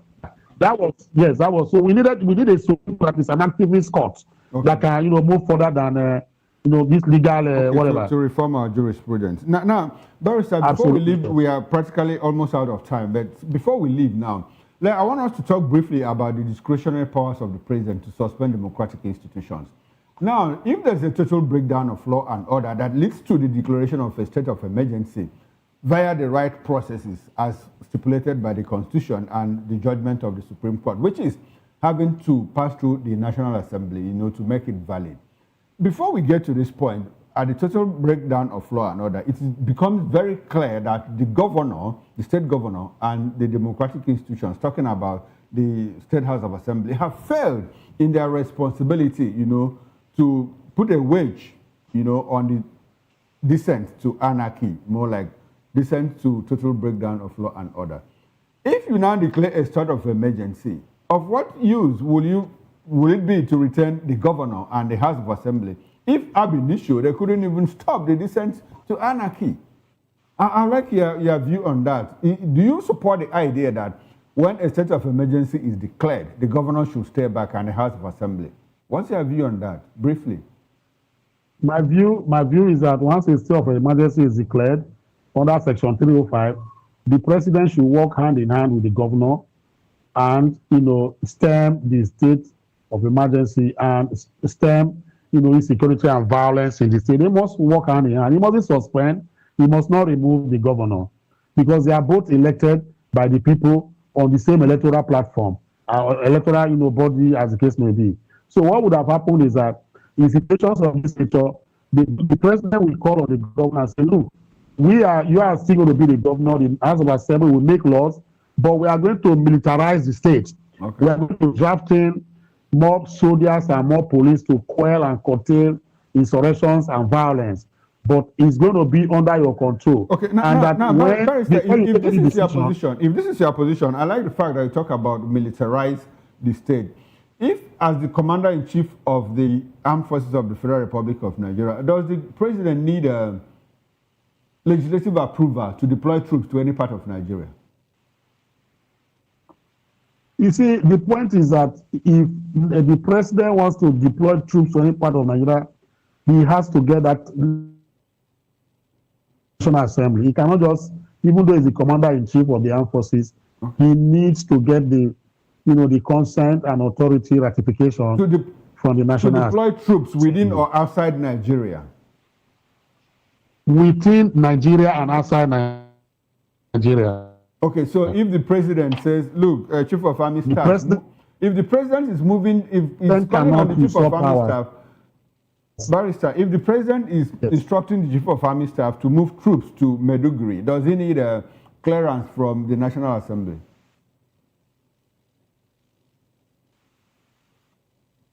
Barrister, did you get that?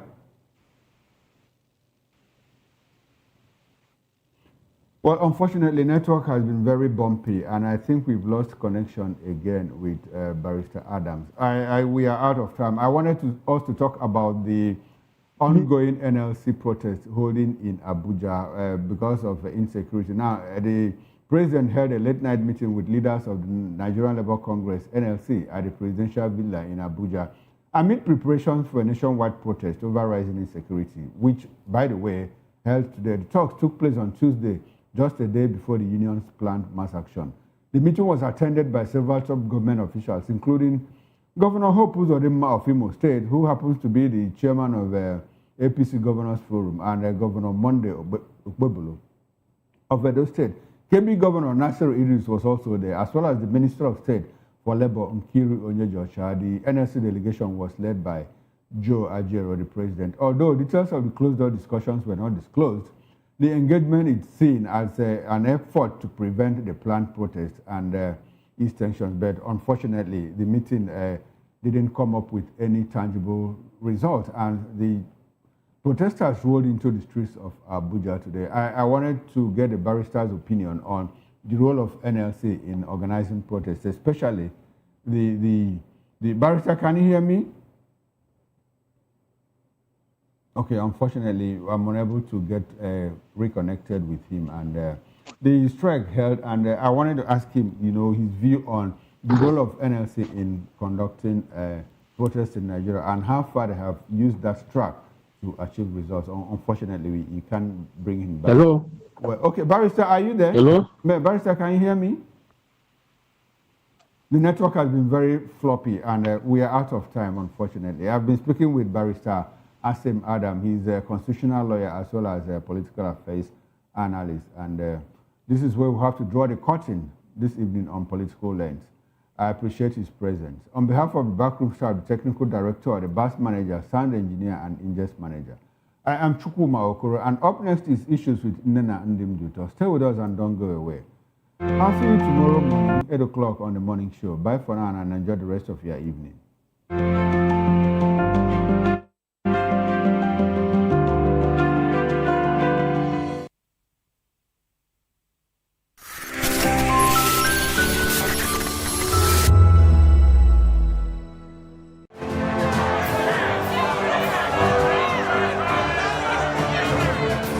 Do you want your voice to be heard? Do you know that you matter in the scheme of things?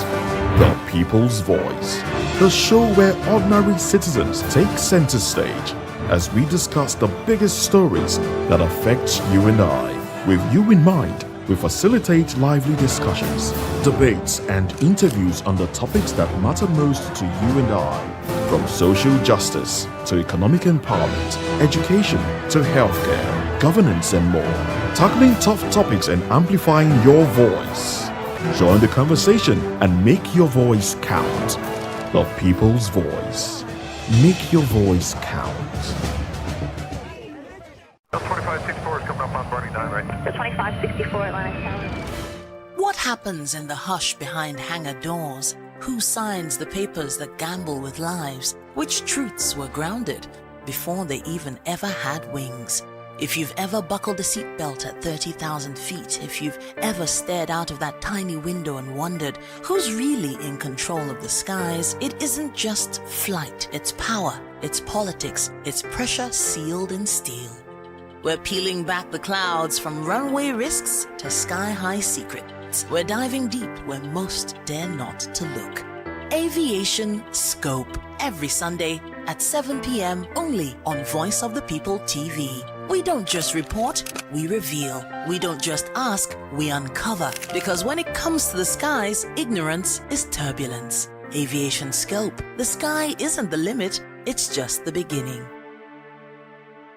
Good evening, Africa. My name is Bamakore, actor, model, producer, and I'm giving a big shout out to VOP TV, man. Keep watching. Don't change the dial. Thank you and God bless you. My name is AY, and of course, I represent the voice of the people, and that's why I'm on VOP. AY say so. Hi everyone, it's your girl Miriam Tima from the Real Housewives of Lagos and the Real Housewives Ultimate Girls Trip Africa. Shout out to VOP, the voice of the people. You already know. Stay tuned, keep watching. And don't forget, VOP is the best. Alright, hello, how are you? It's about shagging the man fine back with Melanie Poppy Black Skin Boy. This is VOP TV. If you're not watching VOP, I don't know what you're watching. Maybe you're watching your weight. Hello, beautiful people. This is Wale Ojo, and you're watching VOP, Voice of the People. Hi, guys. You already know who it is. This is New Energy. Flyers whatever, live it. Keep watching VOP TV. Thank you. Hi people, Ginny Albano here. Guys, please keep watching Voice of the People. In a world where truth is the ultimate power and opinions scream the loudest, it's time to wade through the noise. Hunger no get tribe. Hunger no get religion. And scan the human interest and trending topics that matter. Stay tuned to The Issues, your plug to the stories making the buzz, from politics to science and technology, social justice, and more. Let's tackle the tough questions and expose the truth. The Issues on Voice of the People Television, Mondays to Fridays, 8 to 9 p.m. The Issues. Don't just react. Understand. Behind every broken desk lies a broken promise. Education shapes the nations. But who is asking the right questions? Introducing Edu Dialogue, the show that goes beyond the surface, exposes the cracks, the corruption, and the silence in Nigeria's education system. Edu Dialogue, Saturdays, 3 p.m., only on VOP TV. We break the biggest stories, from missing funds to policy failures. We ask the tough questions and demand real answers. Edu Dialogue, this Saturday, 3 p.m. on Voice of the People Television.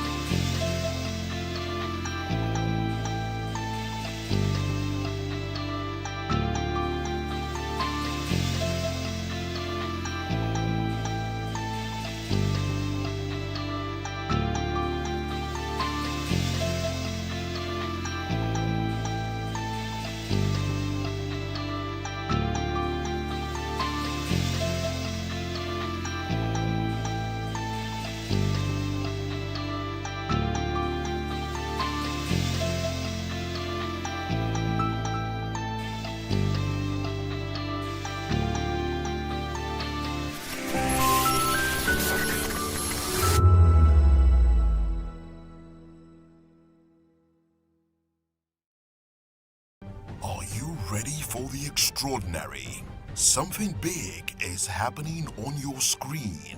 Introducing VOP TV. Now streaming on SLTV channel 264. From breaking news to captivating conversations, news analysis, giving you all sides to the story. We break in-depth discussions on the issues that matter, from politics to sports, entertainment, and lifestyle. VOP TV on SLTV channel 264. Join us as we redefine what television means to you. Voice of the People Television, VOP TV. Now you have more than a voice.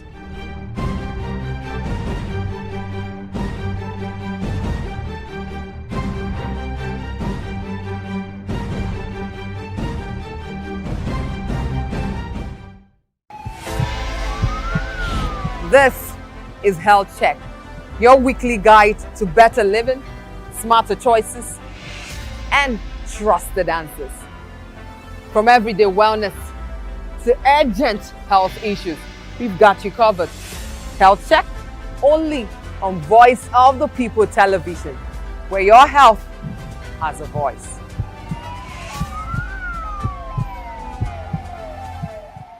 To know the happenings in the maritime sector, join us on the program Maritime Frontiers on VOP TV, as we discuss key areas in the maritime sector, from aquaculture, maritime transportation, maritime labor regulation, oil and gas exploration, ferry and passenger insurance, marine pollution and prevention, port operations, and lots more. Maritime Frontiers, exploring Nigeria's blue economy. The red carpets, awards, the razzmatazz, music, fashion, interviews, and more. Spotlight on Voice of the People Television. Let's feed you with all the juicy stories in the global entertainment space, bringing you the glitz and glamour as it is hot. Stay tuned to Spotlight, 1 p.m. Monday to Friday. Spotlight on VOP TV. Entertainment like never before.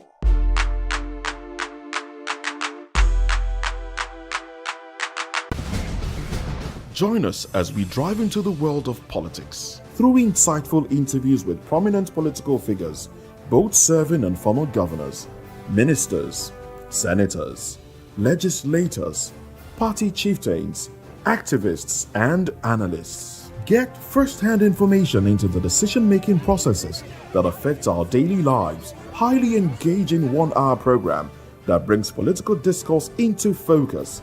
I am Chukwuma Okoro. Political Lens, Monday through Friday, 6 to 7 p.m. Join us. In a world where power shifts with every headlines, news breaks and events happens, we bring you unbiased and explicit information on politics, economy, and state of the nation. We break down the chaos. Facts, not fluff. Truth, not a spin. We discuss not just politics, but a glimpse into the future. Voice of the People Television. Now you have more than a voice. My name is Tao Familoni, and here's to VOP TV. Keep watching, stay tuned, do not touch that dial. Arararara, my name is Made Kuti, and you're watching VOP TV. Keep watching. Welcome, my name is Zika Davis. Distinguished ladies and gentlemen, boys, viewers, everybody, boys and girls. This is VOP TV. Do you know what that means? Voice of the People TV. You don't have a voice, don't come here. You better make sure your voice is heard. Are you ready for the extraordinary? Something big is happening on your screen. Introducing VOP TV. Now streaming on SLTV channel 264. From breaking news to captivating conversations, news analysis, giving you all sides to the story. We break in-depth discussions on the issues that matter, from politics to sports, entertainment, and lifestyle. VOP TV on SLTV channel 264. Join us as we redefine what television means to you. Voice of the People Television, VOP TV. Now you have more than a voice.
This is African News on Voice of the People Television, where we don't just bring you the news, we bring you Africa's heartbeats, the policies that shapes our world, and the economy that determines our future.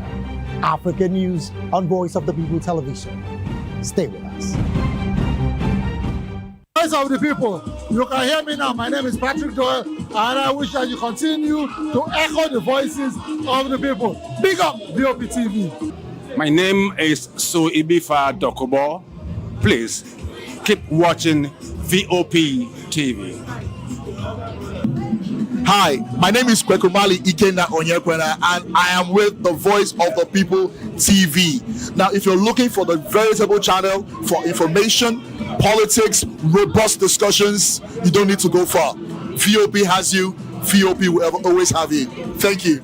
Hi, my name is Patrick Diabwa, aka Ibani Chuka, Amayanabo the Eagle King, and you are watching VOP TV. Stay with us. Uye Osarite is my name. I am a friend of the microphone. I talk and get paid, and I look forward to being in your studios. Voice of the People TV.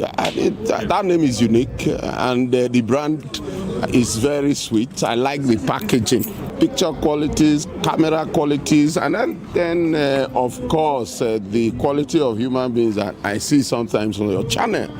I'll be like, well, this TV station will go places. Voice of the People TV. Oh yes, you are on to Voice of the People TV. Live here in Benin City, the cradle of black civilization. What are you waiting for? Tune in, bro.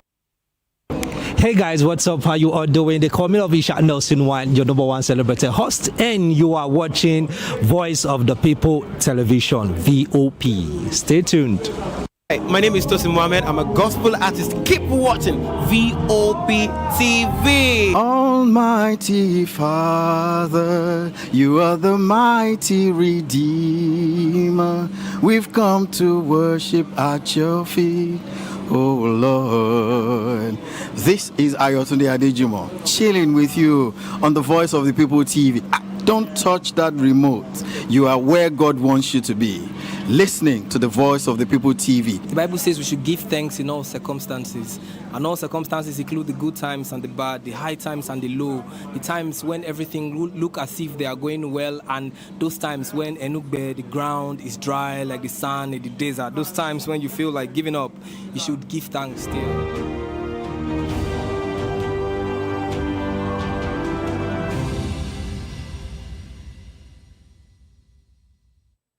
Hello Nigeria, it's another exciting episode of the Issues and Voice of the People television, and we bring you the most important and pressing issues shaping our nation today. I am your host, Nenna Ndomdioto.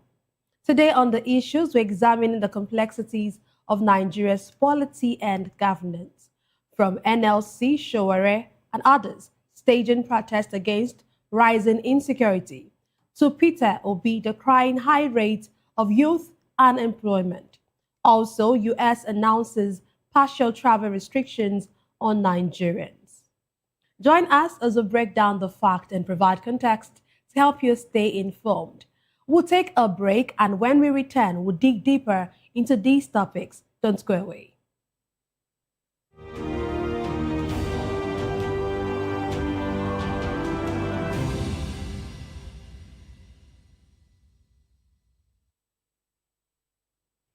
Glad to have you back. Let's dive straight into today's discussion. We'll begin the show this evening with a report that Farouk Ahmed of the NMDPRA and Benga Komolafe of the NUPRC have both resigned from office. No reason was given for their resignations, but this is following some allegations made by Aliko Dangote. Both officials were appointed in 2021 by former President Buhari to lead the two regulatory agencies created by the Petroleum Industry Act. President Bola Ahmed Tinubu has asked the Senate to approve the nominations of two new chief executives for the Nigerian Midstream and Downstream Petroleum Regulatory Authority and the Nigerian Upstream Petroleum Regulatory Commission. He has requested expedited confirmation of Orishe Meyiwa Amaniro Eyeson as CEO of NUPRC, and Seidu Aliyu Muhammad as CEO of NMDPRA. Moving on, the Nigeria Labour Congress has staged a protest in Abuja and other locations over the growing insecurity across Nigeria. The protest was led by the president of the NLC, Joe Ajaero, alongside activists and former presidential candidates Omoyele Sowore and members of various civil society groups. Protesters marched through major streets carrying placards and chanting slogans demanding an end to killings, kidnappings and attacks by armed groups across the country. They accused the government of failing to protect lives and property, insisting that insecurity has reached intolerable levels. The NLC president said the protest is aimed at awakening the government to its responsibilities of tackling crushing economic hardships, insecurity, banditry, and other abnormalities in the country. Speaking during the protest, other leaders said Nigerian workers are among the worst affected by the security crisis as violence continues to disrupt livelihoods, displace communities, and worsen poverty. The protesters further called on the federal government to take decisive and transparent action to restore safety nationwide. Today, I'm delighted to be joined by two distinguished guests. Here in the studio, we have Dr. Peter Anosike. He is a philosopher, development economist, and best-selling author. He's also an erudite commentator on economy, finance, politics, and power. He's also the author of the most talked about book titled Abuse of Power: How Democracy Turned into Tyranny of the Few. Thank you for joining us this evening. Thank you for having me. Yes, sir. Joining us virtually, we have Lekia Christian. He is a public affairs analyst and a social justice crusader. He's also the president, Niger Delta Coalition Against Violence. Thank you for joining us, Lekia.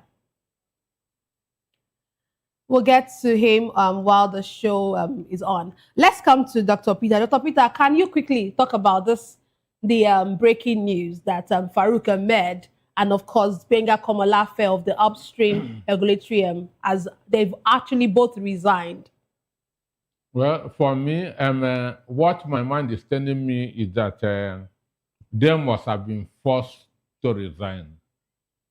They must have been forced to resign because the bout or the contest was between Dangote and Farouk. Benga and Komolafe that wasn't strong. That's in the picture, and for him to also be affected means that the Tinubu must have forced them to resign, and that's why he immediately put in a replacement. Because if they had resigned willingly, there's no way Tinubu would have done what he did in less than 24 hours. So he forced them to resign. But this is actually what is supposed to be. When you are accused of anything, you step aside to clear your name. I'm now wondering why the Minister of State for Defense is still in office upon all the allegations against him. Because there's no difference between what Dangote said and what the governor of Zamfara said, and an aide to Matawone also said. Even Matawone own is even more dangerous because it borders on security, on life of the people in the country. Understand? So they must have been forced to resign, and we are replaced immediately. So it means that somebody now, for any action to be taken, it depends on who is accusing who. Understand? Because assuming it's maybe civil society organization, Tinubu would not have forced them to resign. But because it is Dangote, understand? That should be the reason why this action is taken. because Farouk said that he cannot be intimidated, and that what the Dangote accusing him is false. Understand? So for him to now put in his resignation means that a higher authority has told him to step aside. Okay, do you actually see this going beyond this in the sense that, do you think that action, aside from the resignation, you think ICPC will go further to take more action, or will this just become, a thing that we'll just get to forget after some days or after some weeks? Well, because of where he is coming from, understand? He is one of the privileged Nigerians, understand? They may just say, since he has resigned, so let us forget about him. But already ICPC has said that they are going to investigate. But now he is out of office, understand? So I'm sure that if he's from the southeast, they will have moved in immediately. And sent him to Kuje prison, and then begin to ask him, what did you do? Understand? Begin to ask him, what did you do? Because in Nigeria, they don't investigate. Nigeria police will first of all arrest you. Understand? Now begin to ask you, what did you do? So Tinubu has done what Dangote wants. Understand? And I know it is an investment. Okay, we'll definitely see how this particular story unfolds. Okay, so we have our virtual guest join us. I want him to just chime into the discussion before we move away from it. Good evening, Leki. Thank you for joining us. Sorry, I got your link late. It's fine. Okay, so we just there's the breaking news that Farouk Ahmed, that's the MD of NMDPRA, and of course his colleague in the upstream sector they both resigned. They have both resigned, and of course the president has even tendered some names to the National Assembly. Swiftly tendered some names to the National Assembly. What do you make of this story, of this new report? We are all aware of the level of decay that has been ongoing in the NMPC. Resignation is not enough. People should be made to make account of how they manage the affairs of the NMPC. It's a sensitive sector that borders on the survival of the Nigerian nation. Even when you talk about the issue of corruption, it is oil-centered too. So why their resignation is important to Nigeria. And we quitting the stage is not enough. We know that it is not an ordinary resignation, but we want it in the open, and we want a whole the process to be very transparent.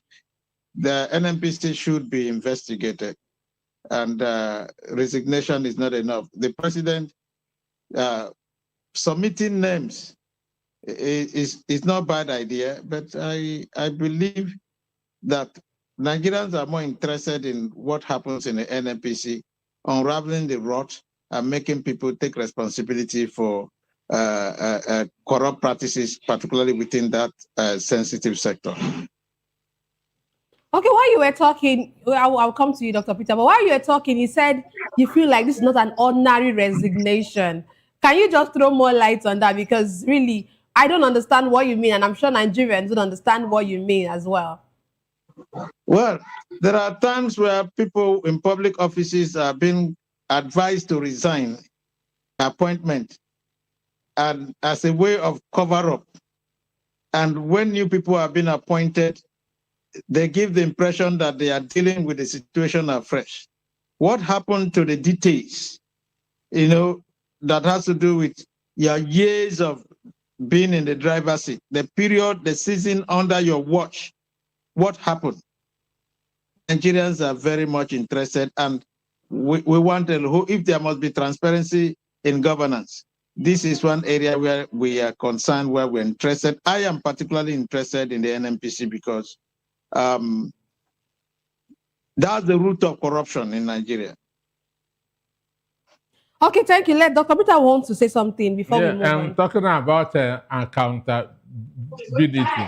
Who is now remembering the former NNPC GMD, Kyrie? Understand? So he has disappeared from the scene. Understand? This guy was Farouk was just appointed in 2021. But the Kyrie was there for more than 10 years. Understand me? So what has happened? Nothing. They are too big to go to Kuje prison. What do you mean they are too big? They are too big to go to Kuje prison. Check everybody that served under Muhammadu Buhari. It is only an Igbo man in the person of Godwin Emefiele that entered the Kuje prison. Any other person? Any other person? So Mene Kyari is too big to go to Kuje prison. Farouk is too big to go to Kuje prison. Hidi Serika of aviation is too big that to go that to Kuje prison. What is the Umba Farouk? The former woman affairs minister is too big to go to Kuje prison. It is only Igbo people that Nigeria prisons are meant for. It is only Igbo people that their properties can be forfeited. Mene Kyari, upon all the trillions that was stolen in NNPC under his watch, is anybody still hearing of him? No. He is in Saudi Arabia. Understand? So that's all this accountability and so on and so forth. He's off the radar. Within the next 1 week, he will change from headline to footnote. Understand? Everything ends. Wow. Well, hopefully we'll see. Since ICPC has said they will nothing is going to happen. And they will investigate. He is from a geographically favored area, and those people are too big to go to prison yard. Wow. It is only Igbos that prison yards are made for. Okay, well, we'll see how this unfolds in the coming days. Of course, we are here and we'll definitely get to report whatever unfolds in this particular instance. Okay, the NLC had their protest today. Let me come to you first, Lekia. They had their protest today and they were protesting insecurity. What do you make of this protest? Would you say it had any impact whatsoever? The NLC has every right, as a matter of fact, to proceed on that protest, because the protest has to do, as also the level of insecurity in Nigeria is also affecting the workers, Nigerian workers, and it's festering. It has lasted for a very long time, and it's not healthy for a country like Nigeria to have, endure this level of insecurity. So we believe that is a good thing. And beyond the NLC, civil society groups equally participated. It's an issue of very serious concern. So it's important that the nation, they don't saddle with the responsibility of managing the nation's security, wake up and do the needful in order to allay these fears. This morally justified. At this time, the intervention is important. Do we need the federal government to do the needful, because they control the security agencies, they control the security institutions, and Nigerians are in dire need of it at this time. There is no other period where we've been so exposed to insecurity like this season. So it's important for the federal government to listen to the NLC and other civil society groups that joined in this protest. We are also happy that in all the states where this event took place today, there were peace. It was carried out under the watch of the allied security agencies like the DSS, like the police, as well as the Nigerian Security and Civil Defense Corps. So it's a serious issue, and I pray that it be given the level of attention it deserves. Okay, you said that the NLC, this protest should be taken seriously, but do you really see the Nigerian government, the federal government, actually taking this seriously? Do you really see this going beyond the protest it is today? Do you really see any impact coming out of this, in the sense that, do you think that the Nigerian government would actually take a step as a result of this protest? As a public safety advocate, I'll tell you that the coming on board of Christopher Musa was a good signal, but the Ministry of Defense is not all that is necessary to handle all of this. Our internal security is important.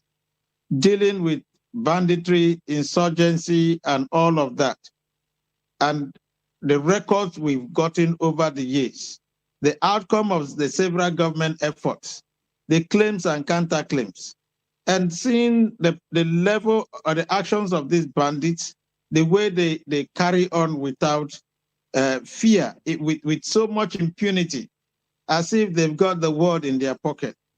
Nobody will be relaxed under that kind of climate. To step up whatever they've got to do. I mentioned Christopher Musa because he is one square peg that has been put in a square hole. But how much encouragement has he gotten from the government? How much support is he getting? I heard of an attack on that there were attempts to attack him some time ago. But what does that portray, and how does that affect the hope of Nigerians in him? So one thing is giving him this responsibility. Another thing is encourage him by equipping him to carry out his job, and the work should be in collaboration with both those saddled with the responsibility of internal security, and above all, our justice administration system. It has to be people's interest driven, and that people should not, selective justice is not good at this time. For a serious issue as banditry, as insecurity, those who are responsible in driving them should be made to face the consequences. We saw what happened when Nigerians intervened in something as serious as a coup d'etat in another country, and how it was brought to the minima. Why can't similar level of intelligence be deployed in dealing with this very critical issue of insecurity? Nobody feels safe anymore. And I don't know how productive we can, under this kind of climate. So it's a matter of urgency, and I want to encourage the government to truly give it the attention it deserves. Okay, thank you. Let me get back to the studios. Dr. Peter, what do you make of this protest? Do you really see it making any real difference? Well, for me, it's just like going on a protest for a one-legged man to be put in a football match. Understand? That's how I can define what happened today. Understand? It just like going on a protest to ensure that a cripple is put into Premiership football. Understand? So, which means nothing will really change. Nothing will really change. It is not about the issue of political will. It is the issue of capacity, which is not there. This government has no capacity. Musa was in charge of Operation Nafia Dole. He had been there. He had been a part of this rot. Understand? He didn't come from America. He didn't come from the United States. He had been in this war against insurgents right from time, and nothing has changed, and nothing is going to change now. Understand? he had been there when all this Operation Theater, whatever, and there, Musa was there. So saying that he's a square, this thing is not true. He's part of the rot. Understand me? He's part of the rot. If he's so wonderful, Tinubu would not have changed him. Understand? If he's so wonderful, Tinubu would not have removed him from the CDS. It's because of lack of performance that he was removed, and because America is showing interest, they have to bring him back because he's a Christian. Understand me? And not that his capacity has improved. Within that 1 month, which training did he go? Which book did he read? So Musa of the CDS is still Musa as the CDS. Understand? And even if there's anything that he wants to do, Bendo Matawende will still be a spoke that's in the wheel. Understand? So the whole system is rotten. Nothing is going to change. NLC, civil society organizations, has done something that has entered the history book. Understand? When insecurity was ravaging on the country, they went on a protest. And so what happened is just for the purpose of history, and not that it's going to change anything today or tomorrow. Okay, beyond this protest, do you think that there's something NLC can actually do, beyond the general outrage, beyond this protest that they've carried out today? Are there demands that they could be making that would help articulate their point? I say this is not about the issue of political will. It's about capacity, which is not there. This government has no capacity to tackle the insecurity. Understand? So even if one of us go to church and pray for 1 year, nothing will change. Understand me? Not because there's no capacity. You cannot tell them, have a change of mindset. Capacity comes before political will.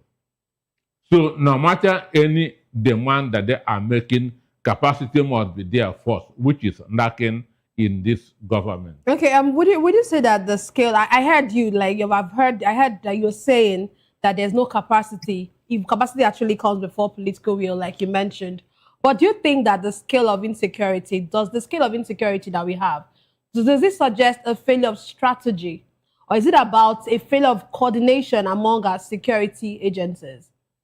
It is corruption, it is sabotage, it is sympathy, it is sentiment, understand me.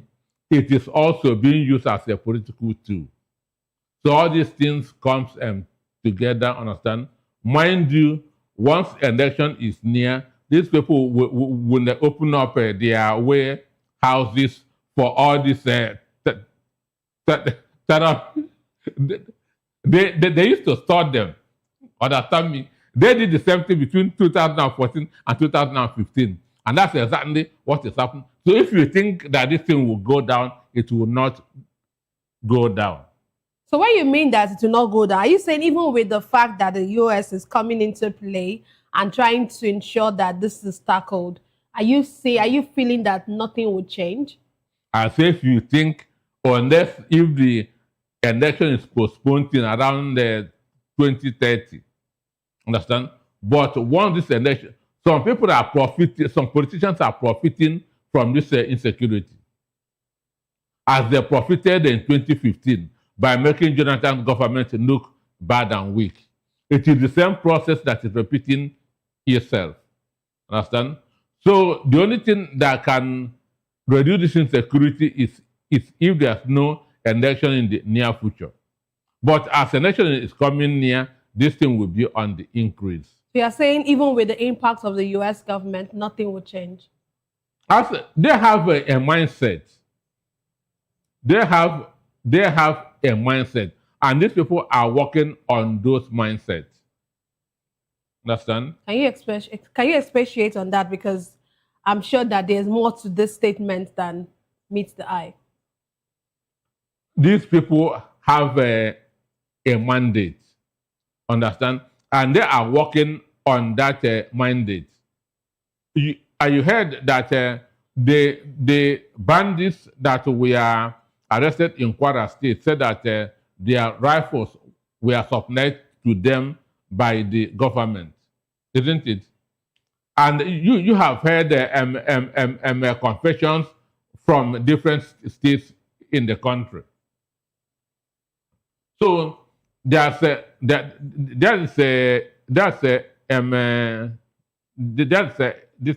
template that they are working on. The same template that was used in 2014-15 is what they are using now.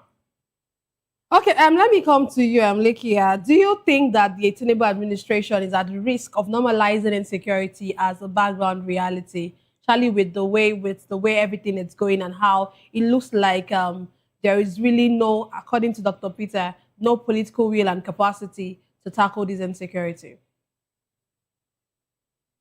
I want to that we must get very clearly here is that security is nothing that should be politicized. Nigeria has the capacity to deal with this problem. But when it comes to intelligence coordination, you must be mindful of the indicators. You don't work with assumptions and mere speculations. If you look at the background of our conflict, you also understand that even the intervention of government can be sabotaged, in as much as I agree that there is possibility of sabotage because the instrument of order counts and plays a significant role until there is an issuance of a clear-cut directive. So, like when Musa came, he said, shoot aside. That was not received, with claps from certain quarters. We also saw a governor commending communities for entering into some sort of dialogue and understanding with. How will a Musa come to work effectively with all the energy within him? We must understand all of this in trying to position our thoughts. Now, when certain bandits, Boko Haram and all of that, claim to have repented, they found themselves into the Nigerian military. Most of them were reintegrated. They work with the Nigerian military. We must question their direction of loyalty. There is a possibility of them sabotaging whatever in the military because they are an offshoot of the same people you are coming to fight. So this is where the confusion lies. But when it comes to Christopher Musa, I must tell you, I know him and I know his capacity. He has got capacity, but he should be allowed. I talked about equipping him and allowing him, encouraging him to do his job. We can fix this problem. Nigerians had excelled in so many international forums when the opportunity comes for them to deploy our own intelligence. And I'm sure that what is going on today is driven by secondary motives. There's a form of conspiracy that I see, sabotaging even the government and not, but a government who is calm must understand its responsibility that you fail when you fail and you succeed when you succeed. So they must deploy their best. So I believe that with what is going on, the Tinubu administration is actually, taking the very right step. But then the president must come out with a clear position by supporting Christopher Musa to do the job. Not just because he's a Christian, but because he's got the capacity. If you say he was part of other operations, yes, he was. But was he in a position to issue the final order? But today, as Minister of Defense, he has that opportunity, having experienced or having been sabotaged before, if at all he has been so sabotaged. He is in the position, my principal, Mr. President, this is the situation. This is what, and I believe that discussion had happened. And prior to his retirement, we also saw some of the suggestions he came up with And these are not issues that can be played outside, even if he has spoken as much as he has spoken, because every time you open your mouth, you are equally alerting and equipping, those you are out to fight. There is a counter-intelligent component of whatever that you see going on. And they have a way of digesting and analyzing whatever position those on the side of government are coming up with. So being in the driver's seat today as the Minister of Defense, if I know and I believe strongly that if he gets the right support from Mr. President, he's going to bring this whole thing to the barest minimum. I know the capacity of this man, and I can boldly say the problem is not going to be him, because he also has the capacity to deal with the issue of internal sabotage within the several military formations. He has a therapy that I believe will work. Okay, your vote of confidence on Christopher Musa is a lot, actually. But you know what? Let's hope that this all of these are what would get to happen in the coming days. Let's move on to the next issue we have tonight. Former Anambra State Governor and Labour Party presidential candidate Peter Obi says Nigeria's youth unemployment crisis is a direct indictment of the country's leadership. Reacting to reports that youth unemployment stands at about 80%. Obi described 80 million. 80 million, I beg, thank you very much for that correction. 80 million. Obi described the figure as a national emergency and a reflection of years of poor governance, weak economic planning, and misplaced priorities. Obi argued that a country with Nigeria's population advantage should be creating opportunities for young people through investment in education, industrialization, technology, and small businesses. Instead, he said, millions of youth are trapped in joblessness, frustration, and despair. The former governor warned the persistent youth unemployment poses a serious threat to national stability, as idle young people are more vulnerable to crime, migration, and radicalization. Obi further urged leaders at all levels to focus on productive governance and policies that grow the economy and create sustainable jobs rather than short-term political interest. Now, let me come to you first. What do you make of this 80 million youth unemployment figure? The figure is huge. What do you make of it? That 80 million youth, that's unemployed youth, simply means insecurity. Understand? What that 80 million youth, that unemployed youth, means is simply insecurity. Because an idle mind is a devil's workshop. And a lot of things are involved in this. Our educational system is involved. Our politicians are also involved, because our politicians don't want busy youths or productive youths. They want idle youths that they can easily use for counter-protest. Understand? So, just as imagine what happened when Arafai Oseni interviewed what's his name, Dave Omahi. Understand? Within 20 minutes, they have already gathered youths that come and stage a protest in Ebonyi State. Understand? So if those youths are abused somewhere, you wouldn't have gathered them. So our politicians encourage this unemployment so that they can be using them for thuggery and for bandit snatching and so on and so forth. So that's one. Then our educational system is totally rubbish. The education, the British education that was bequeathed to us does not prepare students for anything at all. You are graduating from university, you have nothing to do.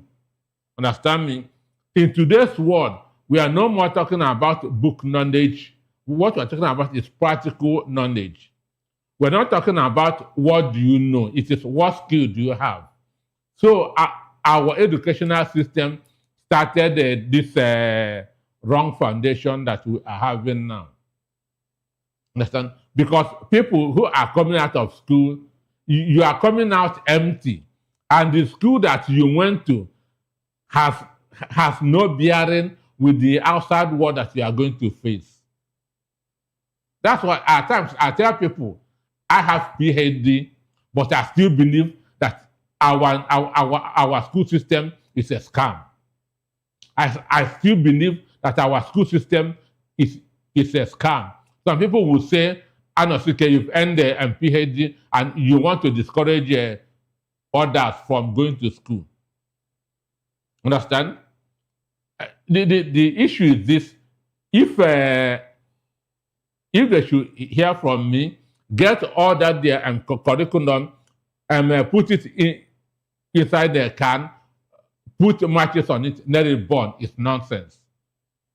Understand? It is nonsense because our school system is very, very wrong. But I feel, let me come in here, Dr. Peter. I feel like when you're saying this, there should sort of be a balance. So that it doesn't look like you are actually, so that it doesn't look like you're saying outrightly that going to school might not be the best option.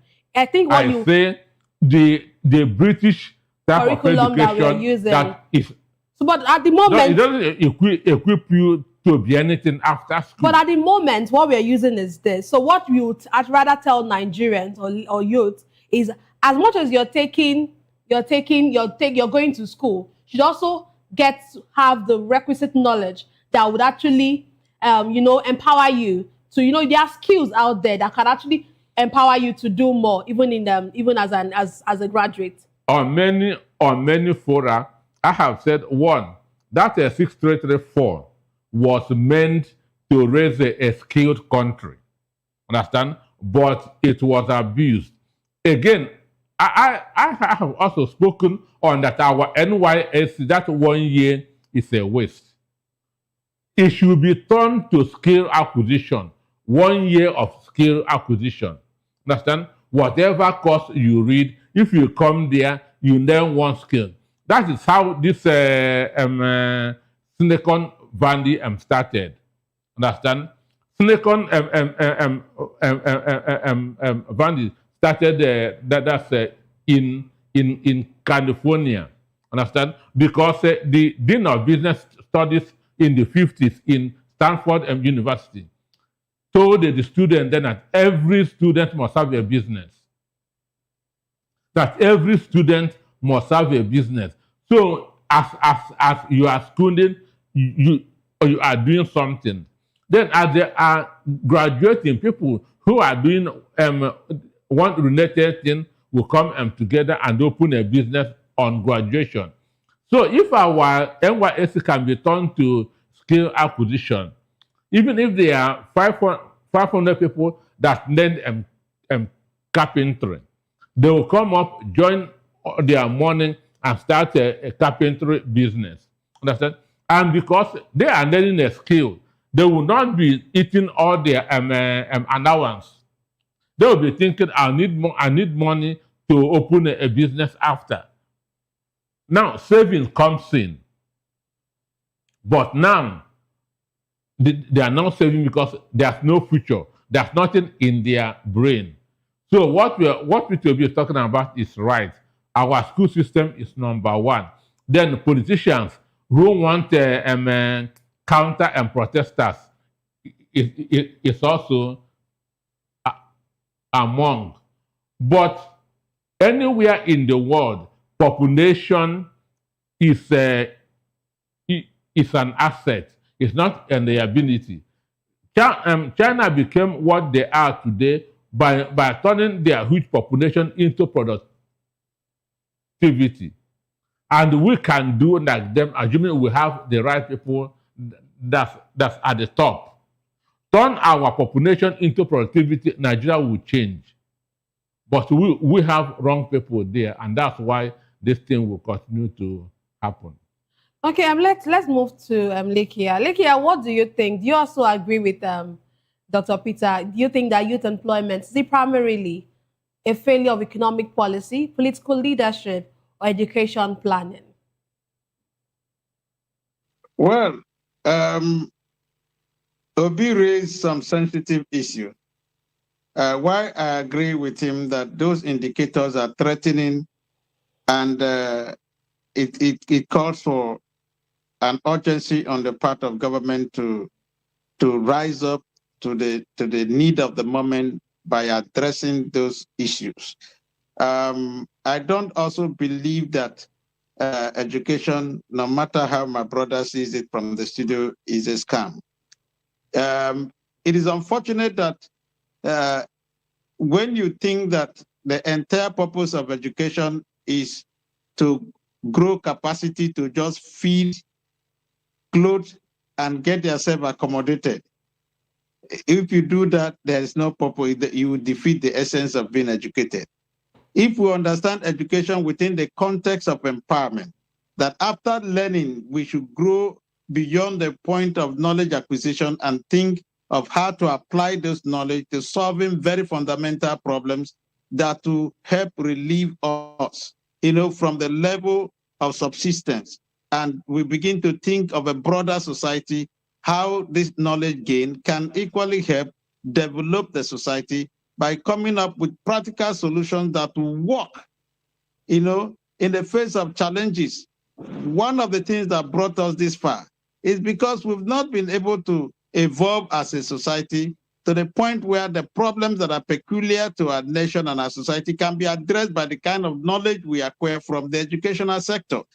So I'm not undermining the place of skills, but it is broader. If you talk about somebody in the creative industry, in the creative arts, like literature, you look at those who are acting, look at those who are into entertainment. These are skills. These are areas. You see the playwright who comes up with very wonderful. He must be relaxed to think and create. I believe that what we need is to step up our creative capacity as a people and develop a curriculum that will be peculiar to us, not just inheriting anything that came from the British who colonized us, because the intent of that colonization was not to liberate us. No. If it were possible to put us all into our graves in order to take absolute control over the resources that they found here, none of us will count. Our lives wouldn't count to them. So, but we have a challenge of evolving a strategy that will be workable in our own circumstance, and we must rise together to face that, to address those challenges. So I believe that as a nation, we have so much on our hands, and the alarm that my brother Peter Obi raised, there are fundamental issues begging for attention. So let us devise an ingenious means of addressing our problem, grow our solution as this problem emerges, and as the problem, another issue I see as a clog in the wheel of because of time, you might have to just because of time, I might just have to cut you there, please. So sorry for that. Thank you very much, yes, for being a part of the show. And that's all we'll have. Thank you, Dr. Peter, as well, for being in the studios and for also sharing intelligently, analyzing intelligently. That's all we'll have for today's episode of The Issues. Explore the challenges facing Nigeria's polity and governance. Thank you for joining us. Don't forget to tune in next time for more in-depth analysis and discussion. Follow us on social media to stay up to date on the latest news and insight. Until next time, stay informed. I am Nenna Ndomdioto. This has been The Issues on Voice of the People television, where the future faces forward. Please don't forget to stay tuned for hashtag with Vivian and Ikechukwu by 8 p.m. Don't go away.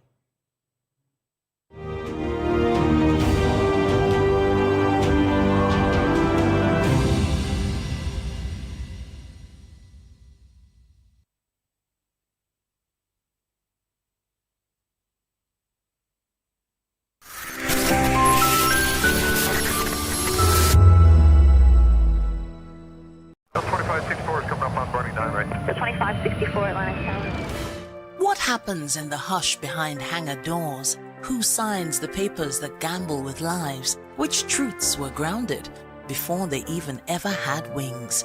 If you've ever buckled a seatbelt at 30,000 feet, if you've ever stared out of that tiny window and wondered who's really in control of the skies, it isn't just flight, it's power, it's politics, it's pressure sealed in steel. We're peeling back the clouds from runway risks to sky-high secrets. We're diving deep where most dare not to look. Aviation Scope, every Sunday at 7 p.m. only on Voice of the People TV. We don't just report, we reveal. We don't just ask, we uncover. Because when it comes to the skies, ignorance is turbulence. Aviation Scope, the sky isn't the limit, it's just the beginning.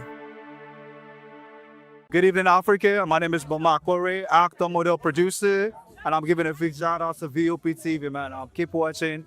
Don't change the dial. Thank you and God bless you. My name is AY, and of course, I represent the voice of the people, and that's why I'm on VOP. AY say so. Hi everyone, it's your girl Miriam Tima from the Real Housewives of Lagos and the Real Housewives Ultimate Girls Trip Africa. Shout out to VOP, the voice of the people. You already know. Stay tuned, keep watching. And don't forget, VOP is the best. All right, hello, all right, it's about that shagging the man fine back with Melanie Poppy Blast Skin Boy. This is VOP TV. If you're not watching VOP, I don't know why you're watching.